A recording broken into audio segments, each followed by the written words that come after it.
Have you ever wondered what a creature with no sharp fangs or mighty claws could call a weapon? That is the very question the mighty beasts asked themselves. And Anata, a warrior cursed by a demon god, will provide the answer. In an age of mighty beasts possessing wondrous energy and power, they were known as mystical creatures. A few special individuals were given human form by the gods. Of course, evil incarnations with similar powers also existed. They were called demon gods. But there were also humans far more cruel than any demon. They slaughtered their own kind for just a few valuables. Despite their cold-blooded ambition, the gloomy forest, filled with rumors of monsters, sent a chill down their spines. Just as they feared, they were horrified to find beast carcasses scattered everywhere. The wolf carcasses looked as if they had been massacred. They found a young man slumped over, and a mystical creature as well. What was suspicious was that the mystical creature had been killed. They could not help but be suspicious of the young man. But in the end, all these men cared about were the valuables on the boy. Just as they were about to search him, a lizard suddenly appeared, getting in their way. One of them wanted to slice it in two, but it seemed the lizard was important to the young man. He quickly snapped awake. The man who tried to slice it in two was promptly beaten until his jaw broke. Anata's rage erupted. He would not allow anyone to touch that creature. His action was a clear provocation to the men. Little did they know, their doom was at hand. They swarmed him all at once, like a raging storm. Anata had tried to warn them, but at this point, it could not be helped. With incredible speed, a hand axe grievously wounded them all. Screams echoed through the forest. In their eyes, Anata was now a monster. Of course, there were still those who knew no fear. They drew their bows, aiming right for him. It was then that Anata's true identity was revealed. Dark souls, glowing with red light, began to materialize. These were all the enemies he had devoured, and now, Anata used them as his own weapons. The scene was drenched in red by his terrifying and overwhelming power. But Anata seemed to have exhausted his energy in the previous fight. He had just activated his power when it sputtered out. And thanks to that, the men narrowly escaped death. Late that night, they brought back their prize, Anata, the mystical creature he would defeated, and the small lizard. Even though he was bound and treated like cargo, Anata was generous enough to advise them to burn the giant creature's corpse. Unlike his foolish men, the leader was calm and treated him gently. However, the man who saw Anata's demonic transformation believed he could not be trusted. That guy insisted Anata was the flesh-eating demon from the recent rumors, the one wandering these parts. The leader still felt that Anata was just a normal human boy. The other man voiced his suspicion. The scars on the mystical creature found beside Anata looked like bite marks. In that man's eyes, Anata was nothing but a demon in human skin. A chilling, scornful laugh rang out. A murderous aura flared like a crimson fire. For a demon god, these flimsy chains were nothing. At Anata's threat, the ropes binding the mystical creature began to stir, and the night filled with a red glow, heralding an impending apocalypse. No one here knew what a monster would eat, but now, they were about to witness the bloody spectacle of that creature awakening to feast on human flesh. This was no ordinary corpse.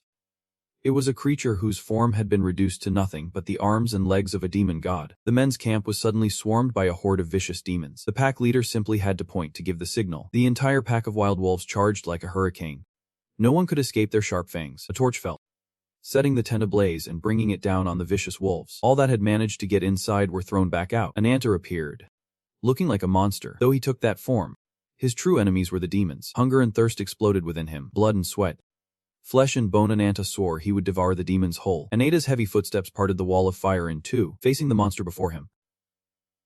He threatened, "I will rip you to shreds." Baring his sharp teeth, he snarled, "I will make you prey on death's door." Feeling provoked, the monster stomped hard on the wolf's head at its feet. It let out a roar to show its dominance. The horde of creatures rushed forward to attack him. The ferocious faces of boars, goats, and wolves looked ready to rip everything to shreds. They were right in front of him. He easily intercepted the boar and the goat with his overwhelming strength.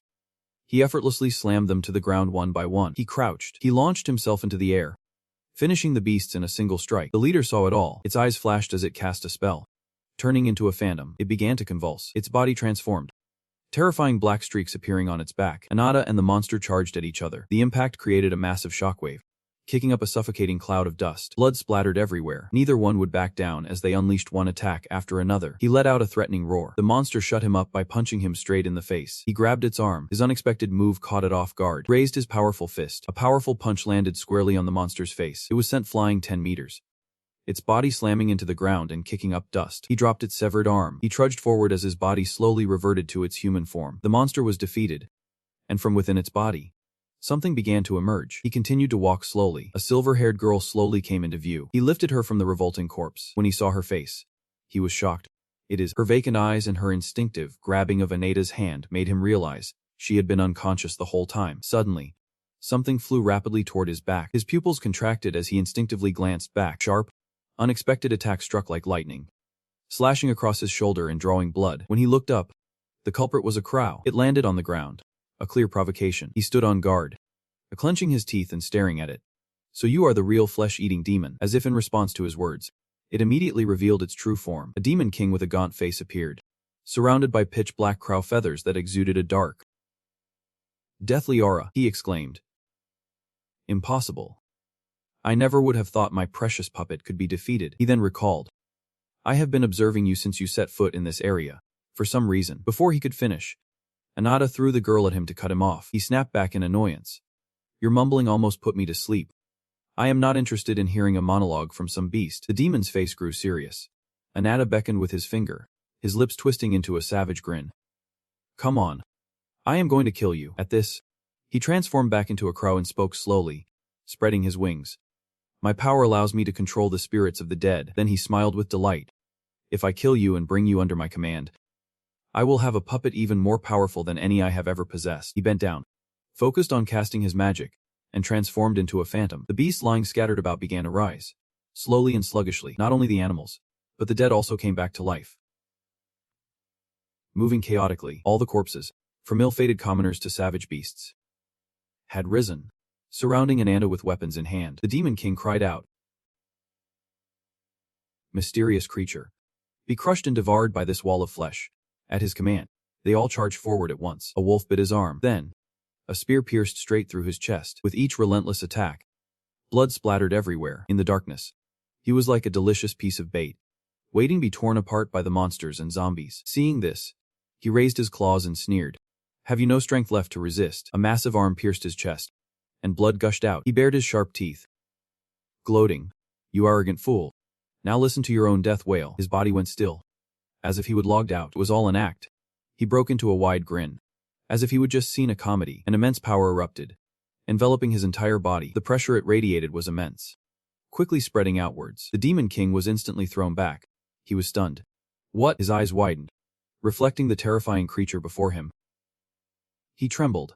What is this? Now like a bloodthirsty monster, he slowly advanced. Now, let us hear a beast like you scream. His voice echoed faintly amidst the aura of power, accompanied by a terrifying, twisted smile. A colossal entity rose up, its mouth gaping wide as if ready to devour a delicious meal. It gently snapped its jaws around his body. He coughed up blood in agony and let out a piercing scream. Below, a horde of bloodthirsty creatures swarmed, fighting to feast on this plump prey. Completely submerged in despair, he could only watch as countless monsters tore him to pieces. In an instant, the demon king was devoured. Nearby, the girl from before was slowly regaining consciousness. She sat up instinctively, her eyes still glazed over. The first thing she saw was an immense power slowly flowing into Anata's body. She was frozen in place. He slowly stood up, sensing she was awake. He turned his head, his blazing red eyes fixed on her. The sudden gaze made her heart leap. He slowly advanced towards her. He stopped in front of her, terrified by the young man before her. She backed away. He broke the silence. You have been freed from the evil god's control. At his word, a splitting headache suddenly struck her, and she clutched her head. Fragments of memory flooded back. She was reaching for the wings. It seemed to respond, spreading its wings wide. She spoke slowly. Back then, I reached for the light, for those wings. His eyes widened in astonishment, looking at the wary girl kneeling on the ground. He wondered. Asterisk, is she another victim of the wings? Asterisk. She no longer looked down, but stared straight at him. Confused. A victim of the wings. Who are you? He quickly replied. Anata, descendant of the Black Dragon, and a survivor. Her face went pale, as if she would seen a ghost. His words echoed in her ears. The one who will devour all the evil gods in this world, he growled, as if making a solemn vow. And the one who will kill the incarnation of the wings. In the blink of an eye, dawn had arrived. Countless bloody corpses lay piled high. Anata declared, I'm Anata, descendant of the Black Dragon and a survivor. The one who will devour all the evil gods of this world. She gasped in astonishment. He affirmed, as if vowing to himself, and kill the incarnation of the wings. Hearing that, she could not believe her ears. Her whole body trembled as cold sweat broke out. She spoke up. What are you saying? I do not understand any of it. Black Dragon, incarnation of the wings. I do not know anything about that. She continued, as a lizard crawled onto his shoulder. I do not know anything. Before she could finish, she collapsed as if her power was cut. Her eyes rolling back. Her body fell limply to the ground. Ruby chirped as if to say something, but he just replied. The shock made her pass out. He stared at her, lost in thought, in her nightmare. She was running from something. Her face was panicked, drenched in sweat from exhaustion. Behind her, the antelope appeared like a phantom, sowing fear and haunting her mind. It stayed right behind, relentlessly pursuing her. Then, she lost her footing and fell into a pool of blood. She fell right into the pool, sending blood splashing everywhere. She struggled to sit up, completely covered in blood from her clothes and hair to her pale face. Just then, she saw his reflection in the pool of blood before her. It was then she realized she was surrounded by floating corpses. Looking at her blood-soaked hands, a deep despair washed over her, her face a mask of hopelessness. Just then, a white light appeared behind her, as if seeing a light at the end of the tunnel. She turned around, her eyes full of hope. All she saw was a mysterious smile. The nightmare ended, and she slowly woke up. Suddenly, a young girl's voice made her sit bolt upright. "You are awake." She had pink hair and shoulder-length rabbit ears. She stretched and smiled brightly. "You were tossing and turning. You must have been having a nightmare, a dream," she thought. "Ruby." Anata's voice suddenly came from her side, and she turned her head to look. He ordered the little lizard, "Begin."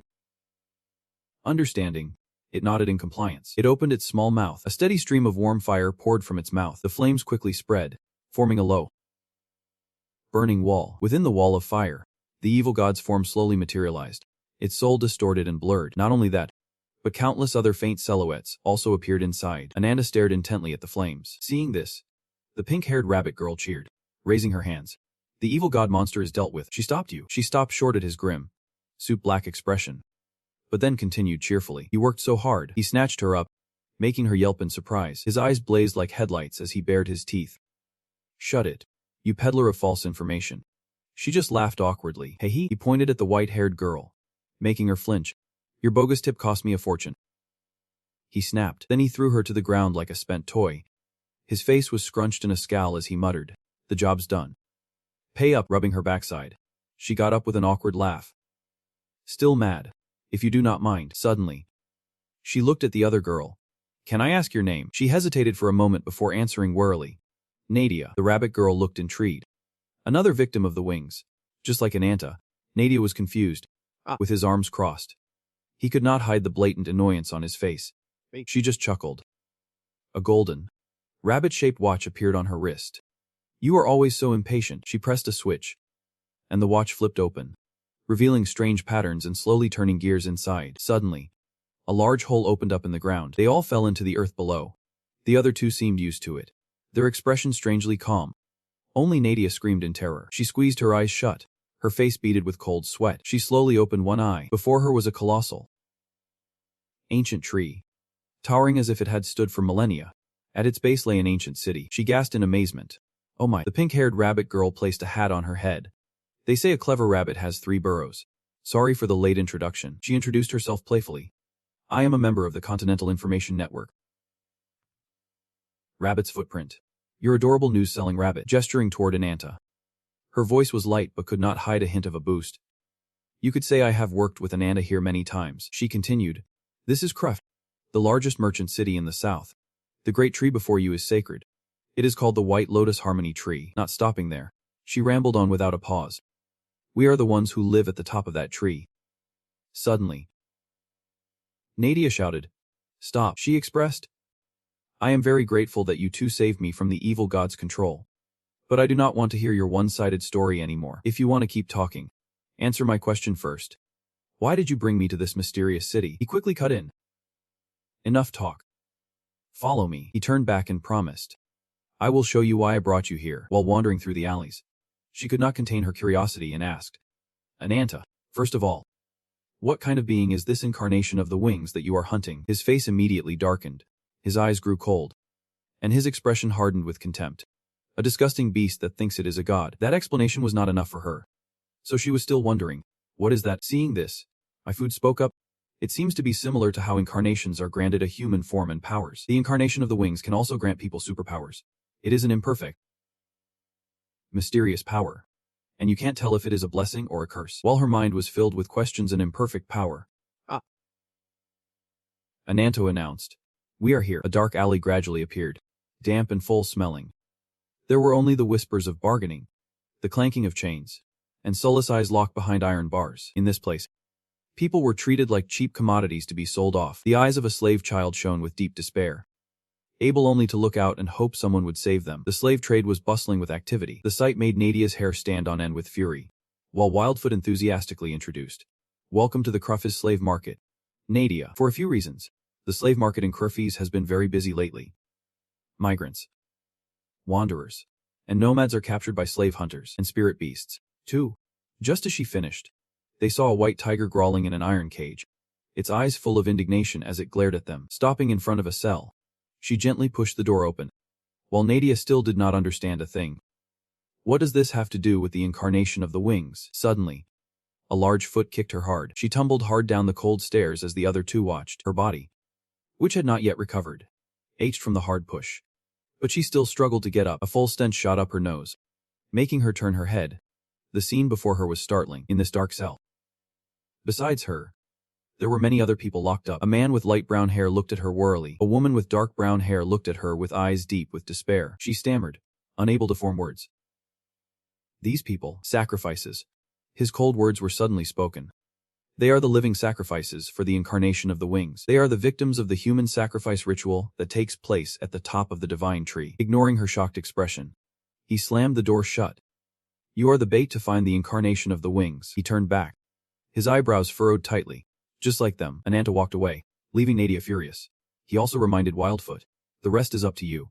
She immediately complied. Understood. Unable to resign herself to becoming a sacrifice, she rushed up the stairs. Wait! Her shout made the two who were about to leave stop in their tracks. Both she and Ruby turned back, but he alone did not. She gripped the iron bars, trying to stay calm, her face dark as she demanded, "Did you capture these people this time?" He turned his head back, but he was completely indifferent. "And if I did, what would you do?" Unable to stand his indifferent attitude, she shouted in anger, "Stop joking around," looking at the miserable people imprisoned in the cold dungeon. She demanded, "Using weak, innocent people as tools to achieve your goals, do not you feel any guilt?" Unfortunately, he paid no mind to her words and just stood there silently. Watching her, he coldly walked away with Ruby on his shoulder. "You can't get true revenge without getting your hands dirty." His words left her speechless. As if she would frozen for a couple of seconds, she gritted her teeth, bowing her head in anguish. Her hands tightened on the iron bars, as if to crush the injustice weighing on her heart. "I can't accept this." Seeing her despairing face, the other woman stepped closer. "That is understandable when you look at these innocent people, especially when you see a platinum blonde boy who is only about 10 years old." He could not bear it and exclaimed, "Those poor people. What will the incarnation of the wings make them endure?" She lightly wiped the corner of her eye, her words dripping with sarcasm. "Just imagining it brings a tear to my eye." Seeing this, Nadia's eyebrows furrowed, her gaze unwavering and full of fiery anger. "How disgusting," Nadia shouted angrily. "Don't think you can use me." In response, the other woman just chuckled, calmly bringing a finger to her lips. "It is exactly as Anata said." Before Nadia could recover, she continued, "Once you have been controlled by an evil god and slaughtered others, you will stop caring about a few lives, even if you did not mean to.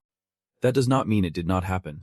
The words echoed in her ears, reminding her of the horrifying nightmare from before, and her face filled with despair. She mumbled, trying to explain.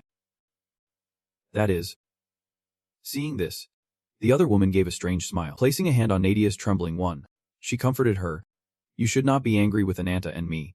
Our common enemy is the cruel incarnation of the wings." A few days later, at the arena, in the preparation area, he sat huddled in a corner while others bustled around him, getting ready for the match. He was no exception, punching his gauntlet hard to test its sturdiness. Just then, Wildfoot slowly appeared. "I think what you said was a bit unreasonable," with a nonchalant expression. She continued, "Those people being sacrificed have nothing to do with you." Ignoring her words, he only asked about Nadia. "How is she done?" She casually recounted, "I asked Nadia to cooperate with us. According to the plan, they will be taken to the White Lotus Harmony Temple by the Guardians of the Wings. The sacrifice ritual is also our starting point to encounter the incarnation of the wings. With this, our preparations to hunt it are complete." It turned out today was the day of the sacrifice. While they were preparing at the arena, soldiers with spiked helmets led the chosen sacrifices out of the dungeon one by one. Upon arriving, she fixed her eyes on the large door that concealed so much evil. She continued, "I have also arranged for spies inside the supposedly impregnable White Lotus Harmony Temple. Getting the living sacrifices into the arena has also been handled. If you can touch a branch of the White Lotus Harmony tree, which is the prize for the arena's winner, you will soon meet the incarnation of the wings." After speaking, she gave a self-deprecating laugh. thinking to herself. Even so, the whole process will be very boring. If only he had been determined from the start. They could have easily attracted the enemy's attention with a massacre. She slowly opened her eyes. However, there is a line that cannot be crossed. Speaking of monsters, are you trying to distinguish the world of humans from that of beasts? At that thought, she shook her head slightly, as if to dispel the tangled thoughts in her mind. There are many ways. How contradictory. He suddenly shot to his feet. I can hear your eyes darting around from over here. She faltered, her flustered expression obvious now that he would hit the mark. He raised his axe, his sharp, cold gaze fixed on the weapon in his hand. I just finished eating. A little exercise would be good. Then, he strode confidently toward the arena exit, not forgetting to leave behind a cold but confident instruction. Just sit there and watch. Despite standing before a dangerous arena, he did not waver, declaring loudly, "This is how I hunt beasts." She seemed all too used to this side of him, just scratching her cheek sheepishly as she advised, "Please do not do anything to attract attention, or there is no telling what trouble will follow." Ruby let out a long yawn. He replied immediately, "I will be careful." Before that, a fierce battle was already underway. A man shouted, "Shield wall." Hearing the command, the warriors deployed a defensive formation. They raised their round shields high, forming a solid wall, with spear tips extending from behind it. Their enemy was a large leopard, its back pierced with spears, but its eyes still blazed with fire. It let out an angry roar. The leader tried to reassure everyone, "Don't be afraid. Hold the formation." Suddenly, a cold hand tapped a warrior on the shoulder. Without a second thought, he threw the man aside, startling those around him. He strode inside, leaving behind confused stares and chaotic shouts. "Hey, what the hell are you doing?" Someone yelled. Without looking back, he just coldly retorted, "So annoying. You bastards." Seeing such an overconfident fool, the monster let out a deafening roar to display its power. Then, it stood upright, raised its claws, and prepared to land a fatal blow. Anata just had to swing his axe lightly, and its arm was severed. Everyone around was astonished by his overwhelming power. Only Waifoot was not surprised. She just gave a slight, forced smile. Now he is the real problem. He relentlessly attacked the leopard, which could only shriek in pain, its cries echoing throughout the arena. The captain stood stunned, looking at the leopard, too injured to even stand. How can an ordinary person overpower a divine beast? The heavily injured leopard's body trembled as it collapsed. Like a wild beast in a frenzy, he lowered his stance, his eyes blazing, his whole body tensed and ready. He lunged forward, muscles tightening and eyes focused, preparing to deliver the fatal blow. A decisive slash came down, severing the leopard's head. The entire audience in the stands was stunned. He lifted his axe, standing proudly over the leopard's corpse. He raised his head and roared. He then looked toward the white lotus tree, his eyes determined as he vowed to himself, "Just you wait. I will tear you to shreds and eat you alive." By the white lotus tree, the great door was slowly closing. The door closed completely. Nadia cautiously looked around. The group slowly moved toward a tree in the center of the temple. Suddenly, a voice rang out, "Is anyone still afraid?" She was instantly on alert, thinking, "This guy." A small bird landed on his hand. A young man with platinum blonde hair appeared. To everyone's surprise, in a comforting voice, he said, "Then let go of your fear." He spread his arms in welcome, a look of amusement on his face. "Welcome to the temple of the goddess." She wondered if the man before her was the incarnation of the wings. The white lotus tree, enveloped in a powerful barrier, is also known as the sacred tree, though its purpose is unknown. The incarnation of the wings has gathered and begun accepting life sacrifices there. Those who accept the life sacrifice are granted the privilege of competing in the Cape's arena, and the warriors who overcome the battle with the spirit animals and prove themselves worthy will be gifted a branch of the white lotus. Those who prove themselves worthy to the incarnation of the wings will receive unparalleled power and be recognized as a guardian of the wings. A few days earlier in the prison cell, Whitefoot was discussing a plan with Nadia to get past their protective barrier. "We plan to plant you as one of the life sacrifices." After she finished, she confirmed, "That is the basic plan. Do you have any questions?" She still had some unresolved questions. Why did Anata want to kill this incarnation of the wings? And was it related to the power he possessed? She was silent for a moment, then replied, "I can't give you the details." Then she added mysteriously, "However, there is one thing I can tell you." The memory of her first time meeting Anata flooded her mind. She was standing in a village engulfed in flames. She froze at the image of a skinny boy kneeling in the ashes, tightly clutching a charred, deformed corpse. A thought must have crossed her mind then. If an incarnation of vengeance existed, she could not imagine anyone more fitting than him. Back in the present, the platinum-haired man stood on a high platform and proclaimed, "My people, you who have overcome 1,000 hardships, Raise your heads and gaze upon me. The desperate people looked upon him as a savior. Someone choked out, "He," while another fell to their knees, murmuring, "My God," he formally announced, "I am the Holy One, admired by all, Master of the White Lotus Tree, and the incarnation of the wings who blesses this dark world." He spread his arms wide, his eyes shining with absolute arrogance. "I am Banra. My life is a sacrifice for you pitiful wretches, to silently complete the path to your liberation." A wicked smile appeared on his cold face. "Now, entrust your bodies to the wings of salvation." Suddenly, a little girl in ragged clothes collapsed, shouting and interrupting him. Incarnation of the wings. The two sisters stood close, their bodies trembling and their pale faces filled with desperation. The older sister pleaded, "Please have mercy. Please save two innocent sisters like us. Please, at least save my little sister." In contrast to the children's anguish, Banrak's lips merely curled into a vague smile. He held out his hand. "My beautiful child, your noble thoughts deserve a reward." The little girl smiled happily, as if she would found a glimmer of hope. "Thank you." Sigh before she could finish. Her head exploded like a watermelon, splattering blood and gore everywhere. The older sister's body collapsed. The younger sister was in complete shock, splattered with blood, her face drained of color as she cried out helplessly, "Sister." The onlookers were instantly shaken, and murmurs erupted. "What? Ah, she is dead." Among them, Nadia was the most furious. Seemingly pleased with himself, he sat down, satisfied. Before death, all beings are equal. He crossed his legs. "Your sister has just been liberated from fear and repentance." He sat there, resting his head on his hand. "You will soon be reunited with your sister in the underworld." She stepped forward.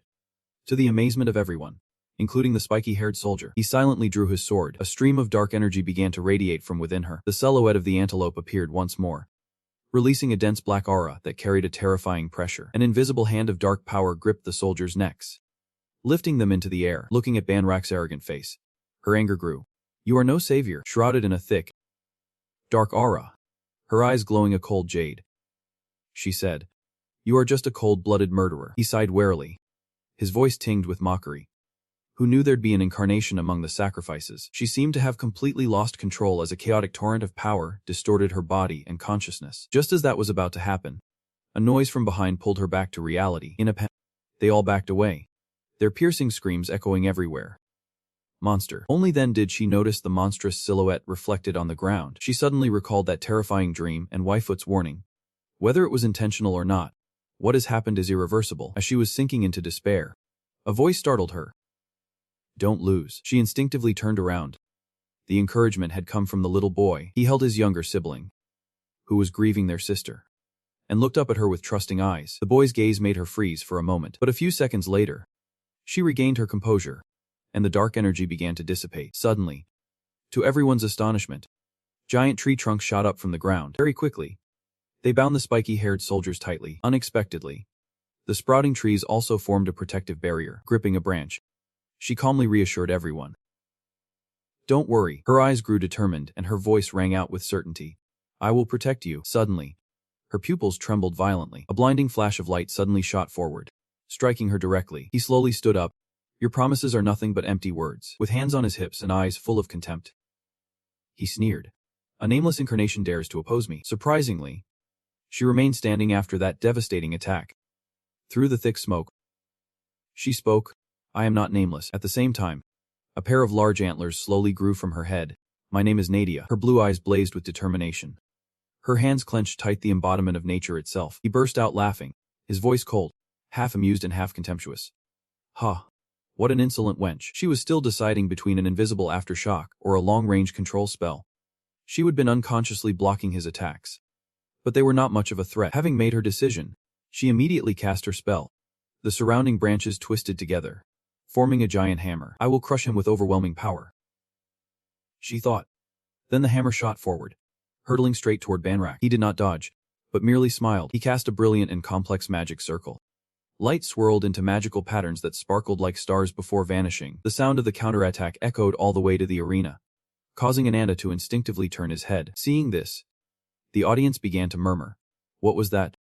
Did that sound come from the White Lotus tree? The captain with the horned helmet also wondered. What is going on? He gazed thoughtfully into the distance, his brow slightly furrowed, as if sensing something unusual had just happened. Back with Nadia, she was gaping in astonishment, watching her most powerful attack get obliterated in an instant. She was stunned, Socialos, my ultimate move, famous for being nearly impossible to block, was stopped with just one blow. This overwhelming power made her realize she was facing a true master. Completely different from his previous attacks. He mocked. Is that all you have got? How pathetic. At the same time, a giant golden cage appeared. He snapped his fingers. The cage suddenly plummeted from above with immense force, causing a violent tremor that sent dust flying everywhere. She was on guard. What is that? The cage door opened, and a colossal creature appeared before her, leaving her overwhelmed. Looking at its tattered wings, she thought, a monster. Just then, the platinum-haired boy from inside the protective barrier shouted, "Be careful." Suddenly, she felt a sharp pain wash over her. Glancing down, she saw that several sharp spikes had pierced her, though she did not know when. He declared proudly, "Witness this, my loyal followers." The creature was a hideous, mutated beast. It had the form of a bird, its pitch-black body covered in sharp spikes. Its head was covered with countless skulls. A truly gruesome sight. In the arena, the competition was also drawing to a close. Anata's final opponent, White Tiger, was now sprawled on the ground, panting in pain. With his final breaths, White Tiger still let out a weak growl. His gaze remained cold, unwavering, his face dotted with sweat from exhaustion. He spoke up, "You can hate me." Then he raised his axe. "Don't look away when you face death." A thwack, the sound of flesh being severed. White Tiger was gone. Seeing this, the leader in the horned helmet was speechless. A soldier approached to report, "Count Bernhardt, everyone is confused by this unexpected turn of events. It was clear that man would win. According to the plan, you were supposed to win." "My lord." His body was covered in blood. He hung his head low. Not a single cheer rang out. The judges announced the result. "People of Capes, a winner has finally been decided." The soldier asked quietly, "What will you do now?" "Count Bernhardt, a branch of the White Lotus, will be presented to the victor by the guards of the wings." 10 soldiers with spiked helmets solemnly stepped forward. He quietly reassured his men, "Calm down. Everyone is too agitated. The plan is still proceeding as intended. No matter what happens, we will obtain a branch of the White Lotus at all costs." Soldiers stopped in front of him. He stared intently at the box before him. The leader slowly opened the box, revealing a gently glowing White Lotus branch inside. He quickly took it. He gazed at the glowing branch in his palm, a plan forming in his mind. Returning to the temple, the scene before them was one of utter ruin and desolation. Fortunately, the people inside Nadia's barrier were still safe. Now, their eyes followed her. Outside, she had collapsed to the ground, struggling with bleeding wounds all over her body. The giant bird stared at her as if it wanted to eat her alive. Banra observed it all, his contempt for her growing. "You said you would protect these sacrifices at all costs. How futile. Look at the faces of these pathetic things." After speaking, he glanced into the barrier, where the people were trembling in fear. He sneered, "Shouldn't you hurry up and save them from their fear? I suppose that is the mercy of you." His every word was like a knife cutting into her burning will. She questioned, "Save them." Dark power began to envelop her body again. "Don't make me repeat myself," she continued. "You are no savior." Her eyes flew wide, her pupils glowing with a cold light as she screamed, "You are just a wicked demon king who spreads fear and death." It seemed her words had provoked him. His face darkened. He stepped forward, his voice low. "Allow me." Then, he reached out his hand, his face contorted, to bring true salvation, starting by bestowing despair. Suddenly, inside the barrier, sprouts shot up from the ground. A sharp branch pierced the body of a man trembling inside. Hearing the screams behind her, she turned around in horror. Before her was a gruesome sight. Thousands of sharp thorns had pierced the bodies of the innocent people. Horrified, she could only beg in despair, "Please do not." A moment later, roots sprouted from where the monster stood. They all stabbed violently into its body. When all was ready, he proudly raised his hands. "Bestow the blessing of the wings of salvation." He laughed with satisfaction, making no attempt to hide his malice. "My follower, you will be glorified." As soon as he finished speaking, the branches began to drain the life force from the corpses. The entire space was dyed red with malevolent energy. Nadia was utterly horrified. Looking at the blood-sucking monster before her, she wondered, is it something in the White Lotus branch? Looking closer, she saw they were the lingering souls from previous times, screaming silently. That is, he burst out laughing. "This is clearly a graveyard where life and death coexist." He waved his hand. Unlike the immortal Manhwa, the tree barrier shattered. All humans must eventually die. He drained not only his enemy's life force, but also that of his own soldiers. "Only I can give meaning to your worthless lives." The branch pierced straight through the mask. Look, the soldier's life force was drained, leaving only a withered husk. He boasted, "Your worthless lives are nurturing the White Lotus. We are creating an immortal warrior. In the cycle of life, Light is reborn to protect the White Lotus. The monster spread its wings. Roaring in ecstasy, he exclaimed excitedly, "This is it. The blessing of the wings." Her eyes widened, her voice echoing with caution. "What in the world are you? How many lives have you absorbed?" He did not bother to answer, simply beckoning with his hand. From beneath the ground, white lotus branches rose up and wrapped around her small body. He answered nonchalantly, so many that counting became meaningless. Nadia struggled desperately, but in vain. He turned to leave in boredom. "You are an arrogant woman who does not know her place." He glanced at her and gave a faint smile. "Any last?" her voice trembling as she was squeezed tight. "Go to hell." Banra waved his hand dismissively. What a pathetic end. The monster's maw slowly opened, revealing a bloodshot eye inside. A shadow, as fast as lightning, flew inside. He spun around. Half of the soldier's head was missing. He stared blankly, watching the boy charge at him with a white lotus branch in hand. He only snapped out of it when the boy was right on top of him. But by then it was too late to dodge. He used all his strength to jam the branch into the man's eye. He landed lightly on his feet, seeing a familiar face. A shocked Nadia cried out. "Anata," he said coldly. "You are still alive. I did not realize you were so lucky," staring at the thing stuck in his face. Banra mumbled. "A white lotus branch." He stared at you resentfully. "You are the winner," he kept whispering like a madman. "Impossible. You won. I never thought anyone would make it this far." His words agitated him. "What? You bastard." Then he turned to Nadia. "Where did you leave the incarnation of the wings? Why are you mixed up with this pathetic guy?" She was confused. "What is that?" Feeling his faith insulted, the man became furious. "That is still not enough to enter Yu's domain without his permission. How dare you?" His face twisted in rage. "Insulting the great Yu, the incarnation of the wings." Blinded by rage, he began to lose control. "Such a disrespectful tongue. I will cut it out myself." The young man spoke up. "I am telling all of you." As his anger peaked, a blood-red aura emanated from his body. "You should know that is not the incarnation of the wings." The man in the spiky mask drew his sword. He slashed straight across at Banhat, who was holding a long staff. But without a moment's delay, the old man fiercely counterattacked, shocking the ashen-faced masked man. Banhat used his staff with its sharp blade, bringing it down on him. The man fell to the ground, and in an instant, his upper body was sliced in two, with blood spurting everywhere. Covered in blood, he stood up and stretched with satisfaction after finishing the guy off, sighing as he surveyed the battlefield littered with bodies. With such a haughty demeanor, he was clearly ready to keep fighting. "Come on, kids. This old man will take you all on." He roared an order to his soldiers. "Kill them all." A sharp command. A second later, his men raised their swords and shields, ready to clash. The two sides fought fiercely, neither giving an inch. But clearly, Banhat's men seemed empowered by his steely command, their strength now a step above the rest. He watched the two sides brawling, then stood silently, lost in thought. "I was waiting to lead the winner in after the results were announced.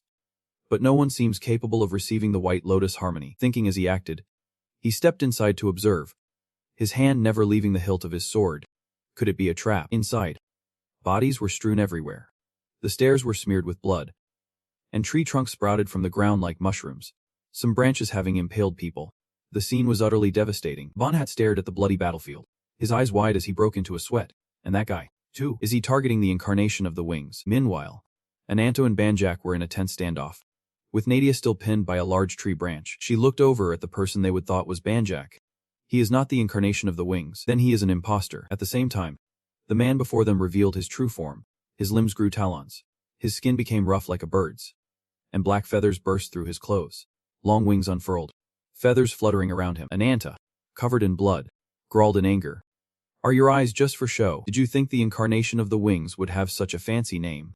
At his rebuke, Nadia suddenly remembered. She thought back. His symbol is 3 pairs of white wings. Looking at the person in front of her, her thoughts became more certain. The great incarnation of the wings, the one they had been calling the white wings, now gripped the floor so tightly with his talons that it cracked. He finally spoke, his words dripping with sarcasm. "You do not even have a decent pair of wings. How ironic. If you are going to impersonate someone, you should at least look the part." Anata could not stomach the taunt. He gritted his teeth, spitting out each word at the white wings before him. "You are only good at talking crap." He did not care. His fierce, soulless eyes staring wide.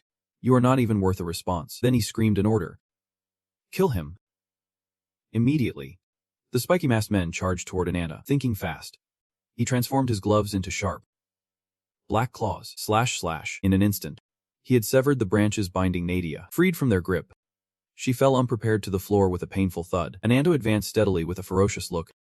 "What is the point of having so many of you?" She looked up, watching his every move as she got to her feet. Suddenly, she glanced toward a slight movement and a faint sound nearby. It was two children who had been trapped under a large branch. They were not dead yet. Confident he could handle these punks, he warned Nadia, "Get out of here." Now, he did not need him to tell her twice. She was already dashing away, one after another. The monstrous, beast-like men charged at Anata with just one basic move.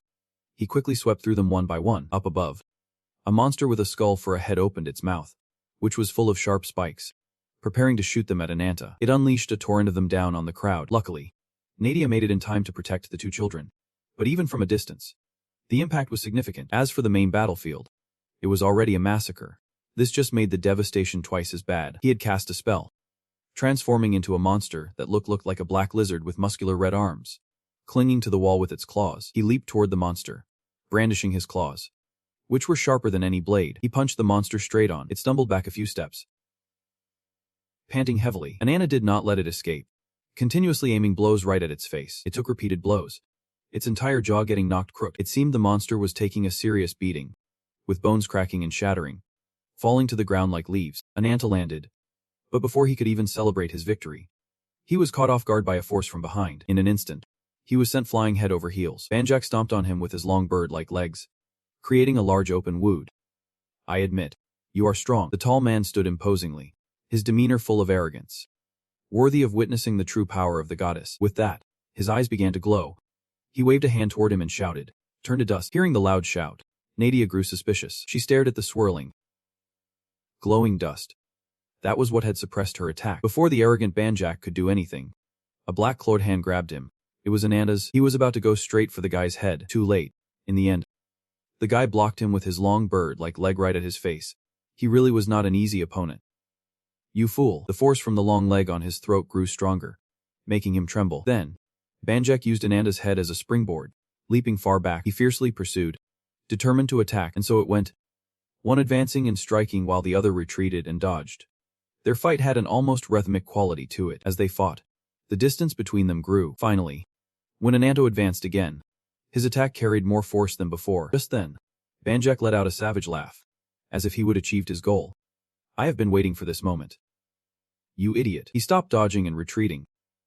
He landed, using his talons to kick him with immense force. The blow was not light. Those long bird legs were indeed powerful. A single basic kick was enough to overwhelm his opponent. Something was severed, and dark red liquid splattered. It was Anata's arm, completely severed. He let out a thunderous, pain-filled roar as his eyes blazed red. Miraculously, right after that scream, the severed arm began to reform as tendons reconnected, creating a new arm just like the original. Banjak landed, his eyes wide with bewilderment as he watched Anata's arm miraculously and rapidly regenerate. How is that possible? After his arm recovered, he seemed to have doubled in power, slamming a mighty fist onto the ground. This astonished him even more. How can he deal that much damage in an instant? Anata felt power surging in his black-clawed hands, ready for a breakthrough. Without another word, a light wave of his hand sent an attack flying toward the bird man. Quick on the uptake, Banjak summoned a large branch from the ground to shield himself, but it turned out to be a stupid move. It was too easy for him to handle.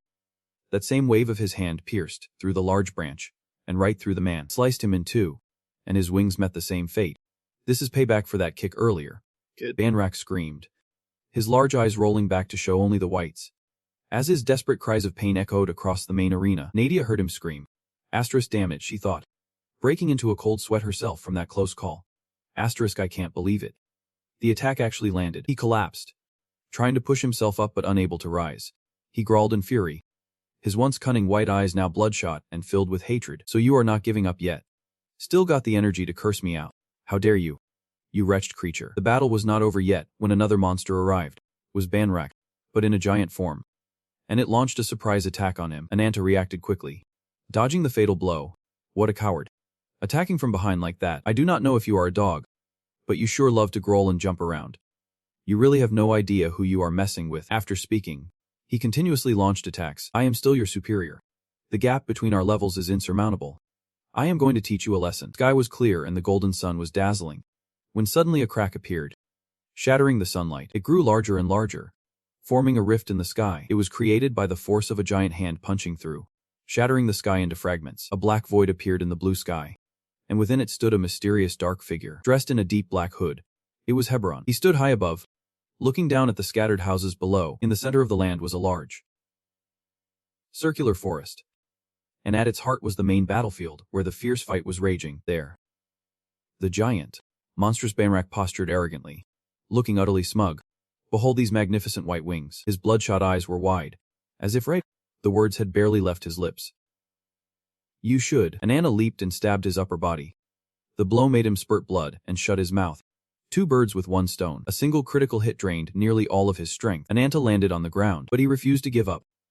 Defiantly, he waved his hand to regain his power. As a result, a tree root shot out and bound his leg, holding him in place. Dark portals opened up, and from them grew a dense cluster of sharp thorns, all aimed at the trapped Anata. He flashed that savage smile again, veins popping on his enraged face. I am going to turn you into a pile of mush. As he spoke, the thorns shot out in a volley toward Anata. He focused his power into his arm to meet the attack head-on. Asterisk like hell I am scared. The two forces clashed. And then, boom, a massive explosion. Nadia could only watch helplessly from the sidelines as he was engulfed in the blast. Anata, she cried out in worry. A black shadow zipped past Banra, startling him with Anata's true power. That attack was nothing. He escaped in the nick of time, closing in and zipping behind Banra before he could even react. He suddenly changed direction and charged, giving Banra no time to defend. Anata roared, channeling immense power into his fist, unleashed a rapid barrage of punches on the arrogant Banra, who had no idea what he was up against. The force behind them was stronger than ever. The giant was beaten senseless by someone a tenth his size, pummeled until blood splattered everywhere. It just goes to show, the bigger they are, the more useless. Truly pathetic. Pathetic and covered in blood. There was not an uninjured spot on Banra. His eyes burned with rage as he growled. You bastard. This guy's a terrible fighter. But his mouth never stops running. The more he talks, the more pathetic he seems. Anata figured this guy was asking for it. Asterisk if you are not scared yet. Let us keep going. He launched himself toward him. And this time, Banra finally felt fear. Before he could even attack, Banra was terrified as Anata's form suddenly grew enormous. What is that form? Anata's body became massive, no longer small and lizard-like. His oppressive aura had doubled in strength. Nadia watched in awe, constantly surprised by his unpredictability. He has changed his form again. In his new form, Anata moved much faster and more nimbly. A complete blur of motion. Easily leaped away, dodging one attack after another, still refusing to give up. Banra scowled, plotting his next move. Asterisk he is faster than the eye can see. Is this his powered-up form? He raised his talons menacingly. If that is the case, then I will crush you with this power. He gritted his teeth, channeling energy into his right hand, which flared with a blinding yellow light.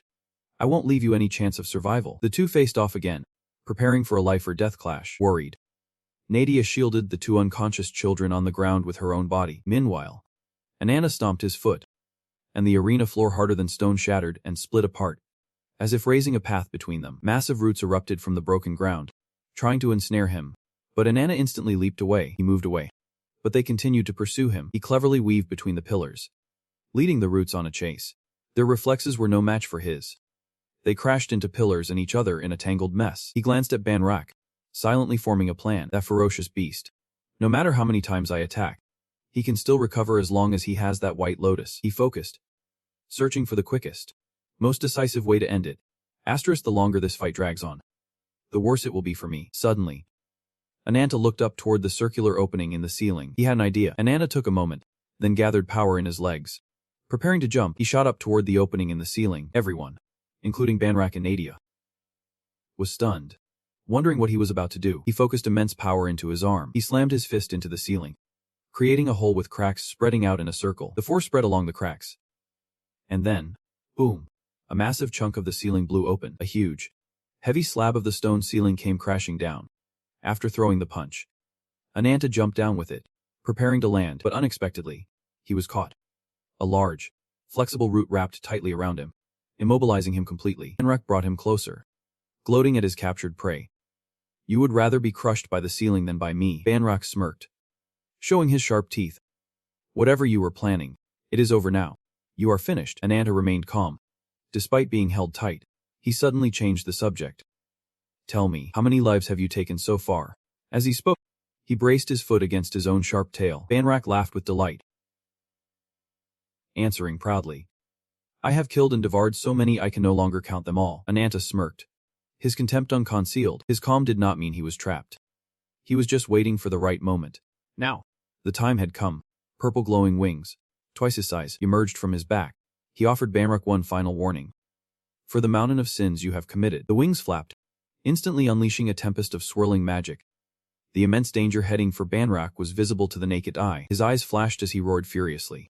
Go. It was like a death sentence had been declared. Go to hell.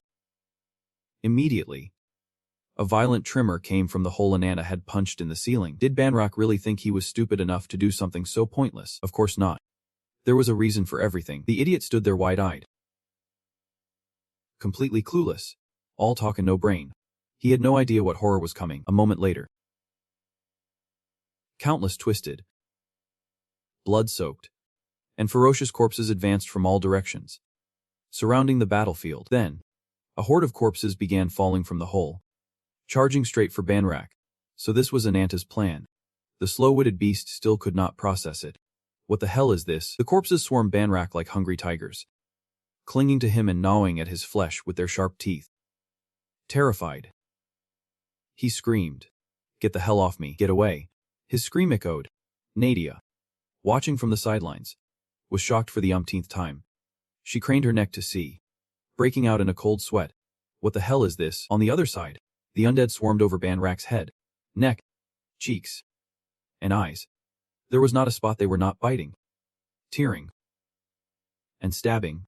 His blood mixed with theirs as he screamed in agony. The scene was more horrifying than ever. But that was nothing. The undead just kept coming.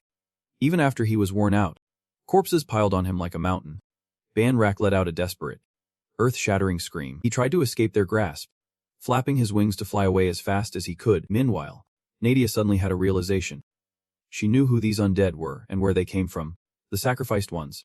The ones who were sacrificed alive. The man stood before her, about to do something harmful. Suddenly, a large crack appeared in the sky above him and began to spread like shattering glass. A brilliant beam of light shot down on Banra, stunning everyone. Boom! It exploded. The massive force pushed everything back. What is this dazzling light? To Anata and Nadia's surprise, a figure appeared. He was tall, with the air of a cosmic overlord and an aura so cold it could freeze the sun. No wonder he wore a sun-like crown on his back, like a god. He walked without touching the ground. Yet his foot was planted on Banra's disgusting head. What a pathetic sight. His body glowed with a mystical blue light as he lowered his gaze to glance at Nadia. She flinched, wondering why the hell this guy was staring at her like that. To her shock, he bowed, placing his hand on the ground respectfully before Nadia. Bowing his head reverently, he said, "I hope your journey has been a pleasant one." The white-haired child she had been protecting suddenly stood up. She was stunned. This time, I am truly speechless. Nadia whipped her head around, looking behind her in disbelief. He was beaming as if he would just had a blast. What a grand welcome. By Heron. After speaking, he decisively ripped off his shirt, revealing a six-pack. Each muscle looked like it was sculpted from solid gold. By Heron replied respectfully, "I have come to serve you, my lord." The revered rebirth of the wings. He stepped forward with an aura as cold as a winter meteor. What a physique. Broad, sharp shoulders, bulging biceps. With every step, his chest flexed, his six-pack defined like a map of pure power. Meanwhile, in a dense forest somewhere, someone was observing. Whether it was the stars or the large crack in the sky was unclear. A voice, soft as a whisper of wind, spoke. Report. A slender, pink-haired bunny girl stood on a tree, looking toward the center to report. I see a spatial rift above the white lotus tree. Next to her, Ruby was also looking up. The person on the phone said something, and she replied, "Yep." Then Ruby stopped listening, her eyes fixed on the tree in front of her as if lost in thought. If the wing's aid has appeared, that means the incarnation of the wings is in the city right now. The cunning Whitefoot smiled to himself. Back at the main arena, the great incarnation of the wings had appeared. He walked forward, his beautiful, muscular physique moving with his every gesture. Suddenly, asterisk thump, thump, thump asterisk. Nadia's heart clenched violently at his appearance, throbbing with each beat. She looked at him in alarm as he walked toward Byheron and wondered, "Who are you?" As for Banra, he was a mess, as filthy as a stray dog. He lifted his head before he could even process his injuries. His jaw dropped at the sight of the newcomer. He suddenly spoke softly to him. "Juyo, why are you here?" He looked down at the wretch. "So you remember me." Banra did not dare act rashly in front of him, so he replied meekly. How could this loyal servant forget his cold-blooded former master? Juyo crooked a finger, commanding him. "The reason I took your wings was to punish you for indulging in vanity." Receiving the order, Baiharan immediately grabbed him by the neck and lifted him high. Banra struggled to breathe. Only his upper body remained. Being choked made even breathing difficult. Juyo stood before him. The wings were originally created to be bestowed upon those worthy of the heavens. Banra used all his strength to speak. You are still spouting that nonsense to me. One who once revered you. At this, he suddenly roared in fury. You sacrificed thousands, millions of lives to feed a monster. Just to get your wings back. Juyo raised his pristine, noble hands and touched the man's blood-soaked body. You fool, you are useless. Even as he spoke such harsh words, his face remained impassive. He then cast a spell. A light erupted from within Banra's body, making him scream in pain. A second later, his entire body turned to dust, leaving only a pure white branch behind. The scene was now just a field of reeking undead corpses lying everywhere. Anata, hidden beneath the pile of bodies, watched the situation unfold. The battlefield before him, and the two towering figures standing there. He could not help but think of that person from his past. One sunset long ago, before the vast crossroads of life. The man stood there imposingly and told him when he was young man, I have a dream. To traverse this world and find the horizon that leads to the land of the gods. Though the young boy could not fully understand, the man continued, until the day I achieve that dream, I will not stop. He turned his head to look at the boy, declaring with absolute certainty, even if I have to go against the entire world. So that was the past incarnation of the wings. Just a few days later, Anata's tribe was attacked by mysterious forces. Everything was engulfed in a sea of flames. The ground was littered with the charred corpses of the dead. The beautiful girl standing there was his older sister. She was as gentle as ever. Anata, get home safely. Then she, too, was consumed by the great fire. Juyo. The loud call snapped Anata back to reality. His eyes fixed on the two large figures standing there. It was Baiharan's voice. He said to Juyo, in the end, the white lotus tree is just the name of a plant in heaven. It has nothing to do with your dream. One side of his face was hidden by his hair. He held the white branch that Banra had become and spoke in a low, confident voice. At best, it is just combining the branch's power with the sacred tree. It is nothing compared to the world tree. So the white lotus tree they mentioned was that pure white branch. He turned his head and glanced at the person in white who had been forgotten until now. Nadia was still slumped over, clutching her aching chest with her left hand. He walked over, his large white wings spreading out like an angel's. He spoke with great interest. I would forgotten about this fascinating connection. A large hand with long claws rose from the pile of dead bodies, like something straight out of a horror movie. A second later, his entire figure emerged, standing atop the pile of corpses. Anata channeled his power into his arms, unleashing dozens of sharp magical attacks. Swish! The attack flew straight ahead, aimed directly at Juyo. He remained standing there, unfazed. Boom! The collision exploded against something. The dust settled. It was revealed that Baiharan had stepped forward to block them. Juyo knew Anata had been eavesdropping on their conversation. He gave a strange, meaningful smile in place of a greeting. So we finally meet. His arrogant, unrepentant attitude only fueled the hero's animalistic rage, making him furious. He let out a furious, heaven-shaking roar, screaming the name of the one he hated so deeply. Juyo. Needless to say, his power and combat speed multiplied. He charged forward, ready for a life-or-death battle with his sworn enemy. But to kill him, he would first have to get past this massive, sturdy subordinate. Anata had just gotten close when Baiharan landed a thunderous punch on his face. The guy's strength was terrifying. A second later, Anata was knocked down, his head hitting the ground, but it seemed to do nothing to him. His head grew back instantly. Baiharan felt this kid was not all that strong. State your name. He wanted to know who he was about to defeat. The hero ignored his question, turning to give him a steely glare that said he wanted to eat him alive. Well then, at this point, everyone knew only fists could solve this. Baiharan clenched his hand tightly. He was in position to throw a punch, one that looked even stronger than the first. No more words were needed. Anata was not scared one bit. He channeled all his frustration and anger into a fiery punch, ready to be unleashed. A fair fight. One crimson red, one golden yellow, both charged toward each other with absolute power. Meanwhile, Zuo and Nadia faced each other, one standing and one sitting. The power dynamic completely skewed. He stood there, staring down at her with a piercing gaze. As if he desired something, he flexed his hand, his body glowing like a god's. But his sinister expression was anything but divine.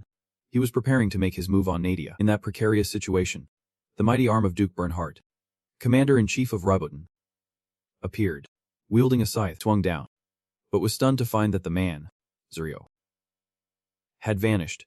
It turned out to be just an afterimage. He sensed it and spun around. The attack was like child's play to him, so he quickly reappeared behind Bernhardt. That same arrogant tone. He is one who does not know when to quit. Bernhardt, the simple, Contemptuous-sounding name struck a nerve with the Duke's pride. Meanwhile, the other two were locked in a tense battle, neither giving an inch. Anata was also struggling, as this guy was not an easy opponent like that brat from before. He was much stronger. Their battle dragged on. He was filled with absolute hatred and a fierce determination to deal with these people. I will tear you all to pieces, even if anyone gets in my way. His target was right in front of him. But ultimately, his most important target was over there. His hateful gaze was always fixed on Zoyo. His words seemed to fuel our protagonist, making him fight even more ferociously. I will tear you apart and kill you. This also made his opponent gradually become wary. Before he could vent all his fury, he was kicked hard by Baiharon's massive foot. His ferocious, lizard-like body flew several meters, landing on the dusty ground. But he did not give up. Anata struggled to his feet, trembling all over. Immediately after, his body began to transform. After every intense battle like this, he would use his power's evolution as a last resort. A pair of menacing, pitch-black wings began to sprout. The form of a ferocious monster gradually appeared amidst Anata's roars. Everyone in the main arena stared, speechless with surprise and fear at the sight. Even Nadia, who had seen it before, was no exception, because this time, his evolved form was different from before.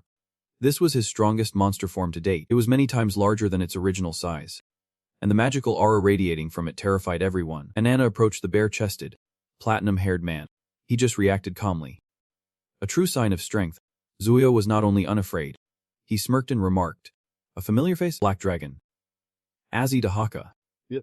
Our protagonist is that feared black dragon. The black dragon looked majestic and ferocious on the outside. But inside, Anata was imprisoned in some other mysterious space. He stood in a silent void, empty like the realm of the dead, a dazed and confused look on his face. Where is this place? Why am I here? Just a moment ago, he was in an intense fight, and now he is trapped in this damn place. No wonder he was pissed. I have to find a way out of here. And fast. Get out of here and then where do I go? Anata looked up at the somewhat dreamy clouds. He wanted to get out, but right now, he felt completely lost. Then suddenly, remember. Anata whipped his head around toward the source of the resonant and confident voice. The giant black dragon was behind him, though he did not know since when. It radiated an intense, burning pressure. Its sharp, gem-like eyes a reminder. The one who took everything from you. Anata still did not seem to grasp the situation. Thrown into a strange space, his body possessed by this black dragon. He was completely unaware. He just stared blankly, a look of confusion on his face. You are. As he said it, he suddenly realized, his eyes glowing. Azida Haka. Their eyes revealed a connection between them. The black dragon wanted to use it to communicate with Anata, that cursed one. It spoke as it moved closer. Go ahead. Go berserk and cry endlessly. Outside, the battle continued, with no one in control. The dragon was flailing about, fighting chaotically. The first one it dealt with was Baiharon, the man who had been obstructing Anata from the start, as he was constantly jumping from place to place to evade the fatal blows. Suddenly, Baiharon stopped. He wanted to question the Anata before him, but maybe it was not him anymore. Have you lost consciousness and gone berserk? The only reply he got was the black dragon's bottomless eyes and its prolonged silence. Baiharon clenched his fists. Was he preparing to strike? His armored hands gathered power, summoning a blazing magical flame. Baiharon was in a stance, ready to continue the fight. It was truly a grim sight. Azida Haka tilted its head back, gathering power to spew a great flame toward him. A massive blast of sacred dragon fire gushed out, shooting continuously toward Baiharon. His fist, now fully charged with magic, also shot forward to meet it. The two sides clashed head-on. The man and the dragon were vastly different in size, but in terms of power, neither gave an inch. Both were immense. Boom! A massive explosion erupted. It was uncertain if the arena could withstand it. Having endured one deafening collision after another since the beginning, the arena might not, but Zuyo certainly could. He was fighting Duke Bernhard, while also using his wings to block the destructive force radiating from the other brawl. His expression turned cold. I do not know if you are a remnant of the flames or not, but that unshakable look of yours, even as an enemy, I must say you are magnificent. He said this to Bernhard. He had been struggling with Zuyo this whole time, covered in blood. Yet his stance was firm, ready to fight. His spirit was like steel, ignoring his opponent's possibly insincere praise. He was not discouraged, but he truly felt his attacks had no effect on him. I can't wait for everyone else to gather. Resolving to do something useful, Bernhard charged forward. He rushed toward Zuyo at lightning speed, blade in hand. I have to take him down right here, he yelled. Arv, and fiercely swung his blade down on him, as if trying to split him in two. Decisive move, but Bernhard left too many openings. And just like that, A sharp cut pierced through him. Zuyo struck swiftly, in the blink of an eye. Before his opponent could even defend himself. Was over? He turned and walked away, leaving Bernhard frozen in place. Unable to believe what just happened, his blade clattered to the ground. Its sharp edge was stained with a red substance. Whether his own blood or someone else's, it was unclear. Zuyo looked at him sternly and commanded him as if he were a subordinate. Kneel. The Duke's entire body collapsed, but his eyes still flashed with anger. Clearly not submitting, he began to evolve, revealing his beast form. But before he could do anything, a sharp beam of light shot through his torso with lightning speed. The beam came from the hand of the man with wings. Zuyo was too fast, too dangerous. With that finished, he suddenly turned to hunt down Nadia. She was trembling, about to flee, but he caught her. And you are trembling. He had a completely different air about him now. He stood tall and arrogant before Nadia, speaking as if he understood her completely, despite her disheveled appearance. Hearing Zuyo's words, she could not help but think, that is right. She did not deny it, instead recalling the first time they met. Come to think of it, I have met this man before. It was during her most difficult time. That dazzling light was like a torch that illuminated her dark life. He descended from above like a god of light, enveloping and protecting Nadia. Back in the present, Zuyo placed a hand on his chest, making a respectful gesture as he spoke. The resonance of the branches shows that you, too, are a chosen vessel. Nadia, with a haggard and wary face, vaguely asked back. Branches. He walked over to Bernhard's corpse and explained to her. Branch, a mystical object that weakens the powers of an incarnation and creates something transcendent. He pulled a magical, snow-white branch out of Bernhard's body. He held the glowing branch as delicately as a flower. Its surface was rough, yet it sparkled magically like a diamond shard. This is what I desire to maintain the world's order. When he placed the centennial branch inside himself, a loud thunderclap immediately emanated from his body. With each passing second, the power from it grew more immense. The pressure made everything around him explode, and the beams of light it emitted were brighter than the midday sun. From the body, or rather, from the corpse, a new body was reborn. Zuyo called this person his younger brother. He looked at him with wary, meaningful eyes. My younger brother, born from countless lives, yet trapped in a birdcage. Nadia stared as if she would just seen a ghost. Too horrified to speak, her jaw dropped as she stared at the two of them like a couple of freaks. Hearing him ask the body, "What is your name?" the face of a small boy with a tiny body appeared. The name did not fit him at all. Despite being a boy, his face was cunning and fierce. His eyes bulged, a cunning smile plastered on his face like a puppet's. I will answer you. Juo. Sido. That is its name. Meanwhile, the battle between Azida Haka and Banra raged on, growing more and more fierce. Normally, a long fight would weaken you, but not these two. They only seemed more ferocious, each focused on taking the other down. Just then, Azida Haka raised its claws to crush Banra, but he fought back with a powerful punch. The two powers clashed. Asterisk boom. Asterisk another massive explosion. The umpteenth one so far. Through the smoke and dust, Bioran was sent flying backward by the immense force. Looking somewhat exhausted, he looked up at the giant black dragon. It was still growling, completely unscathed. Its power was immense, completely preserved, as if they had not even fought. It flapped its great wings, sending a powerful gust of wind into his face. Azida Haka planned to fly away. It had grown bored of fighting in this collapsing, enclosed space. Bioran must have been thrilled. It was more than he could have hoped for. Whoosh! The black dragon shot out through the hole in the sky Anata had made earlier, so fast that even a slow-motion camera could not keep up. As Azida Haka flew out, it glanced back one last time. The massive building it had just demolished looked so small and pathetic. Those inside could only watch the black dragon escape, trapped in the ruins and choked by the dust from its powerful wings. Having just emerged into the outside world, Aji was already showing its demonic nature. Frowning in annoyance, a smooth, white hand rested gently on its head, comforting it. Don't be afraid. Up above, a massive dragon jewel glowed deep crimson. A golden light flickered within, swirling as it absorbed and accumulated magic. As it accumulated energy, it swelled into a gigantic jewel. Its surface area was 4 to 5 times that of the black dragon. Hailed by all as a giant, it was called the Heavenly Fire Jewel. What was it for? Azida Haka did not keep them waiting. It gathered its strength and gave it a powerful push. It beat its wings, sending a powerful gust at the Heavenly Fire Jewel, and launching it toward the tower they had just left. The Heavenly Fire Jewel passed through the hole in the sky, about to land right where Juyo and his sister were standing. The two of them stood there calmly, facing the fireball as if enjoying the show. Juyo waved his hand dismissively. Who do you think you are to look down on me? There is no place for you in heaven. As he spoke, he summoned his power, and a great, swirling light surged forth. The magic grew so blinding it was impossible to see. He called out passionately, Light of heaven. It was so immense it overwhelmed the red fire jewel. The fiery magic around the black dragon vanished, replaced completely by the glowing blue light. There was no deafening explosion, but a massive beam of magic shot up toward the black dragon.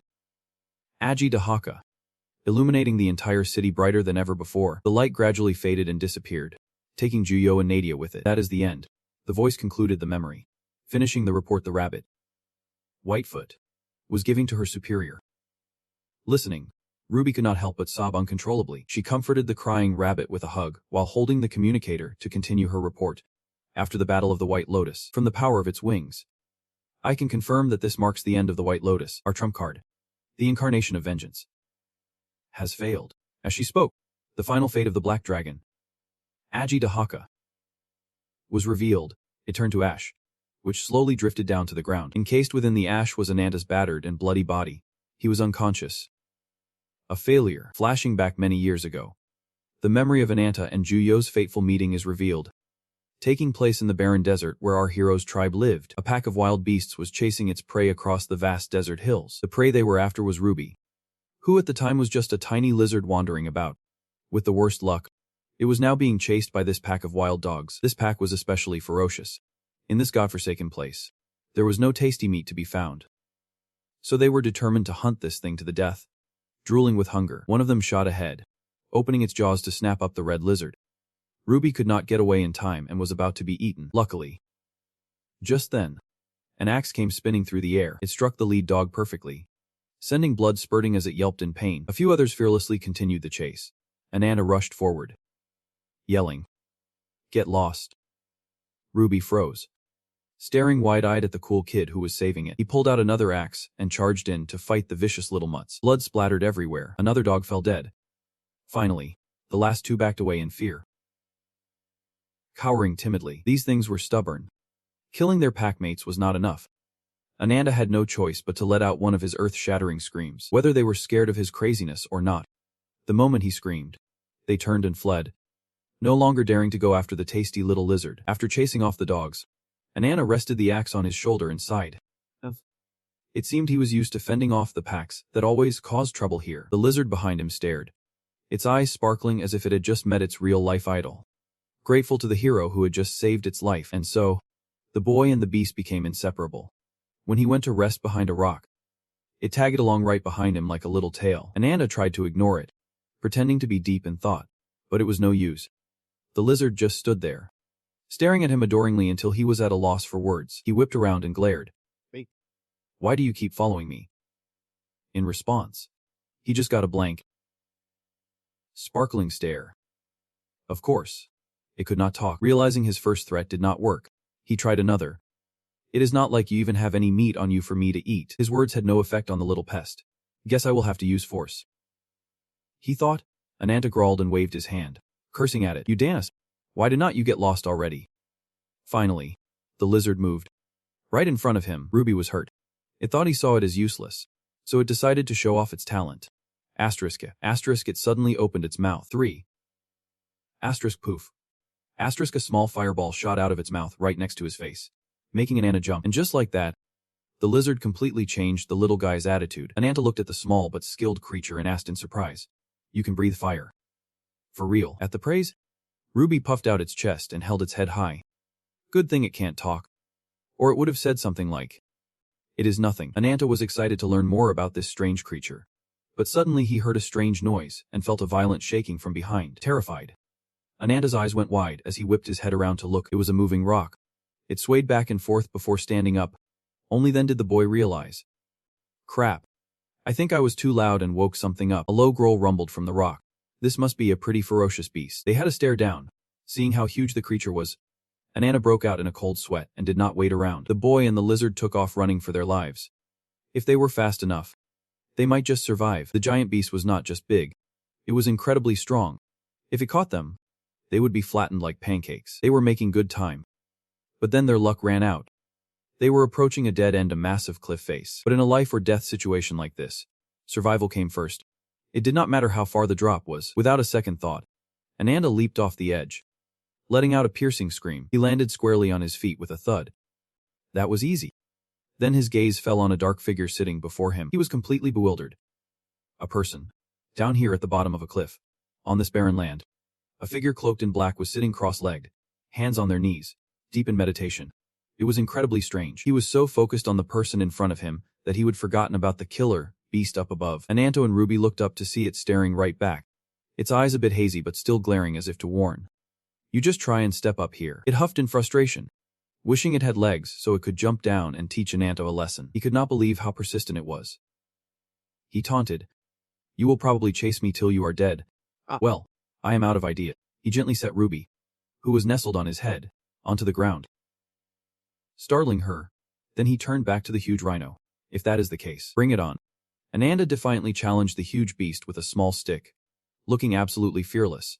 "You have to admit, he is very brave, and clever too." A second later, his face turned serious, his small eyes sharp and determined as he declared, "I will show you the true power of a black dragon's descendant." Before he could finish showing off to the rhino, who knows if it even understood, a large, dark figure appeared behind him.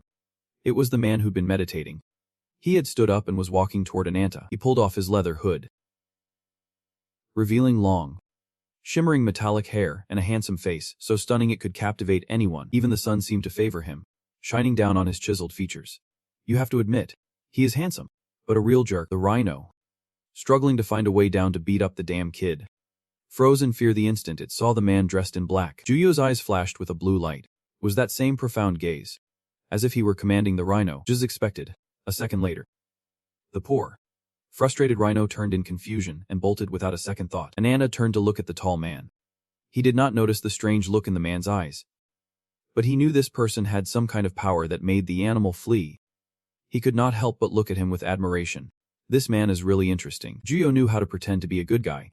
He put on a friendly face and asked with a smile, "Hey kid, are you okay?" Ananda just stared at him, his thoughts unreadable. "The day I met you changed my life completely." From that moment on, the reincarnated feud between Ananta and Juyo began. The scene changes to the land where our protagonist's village is. Many huts are built along the riverbanks for convenience. We live together as neighbors, gathered in overflowing happiness.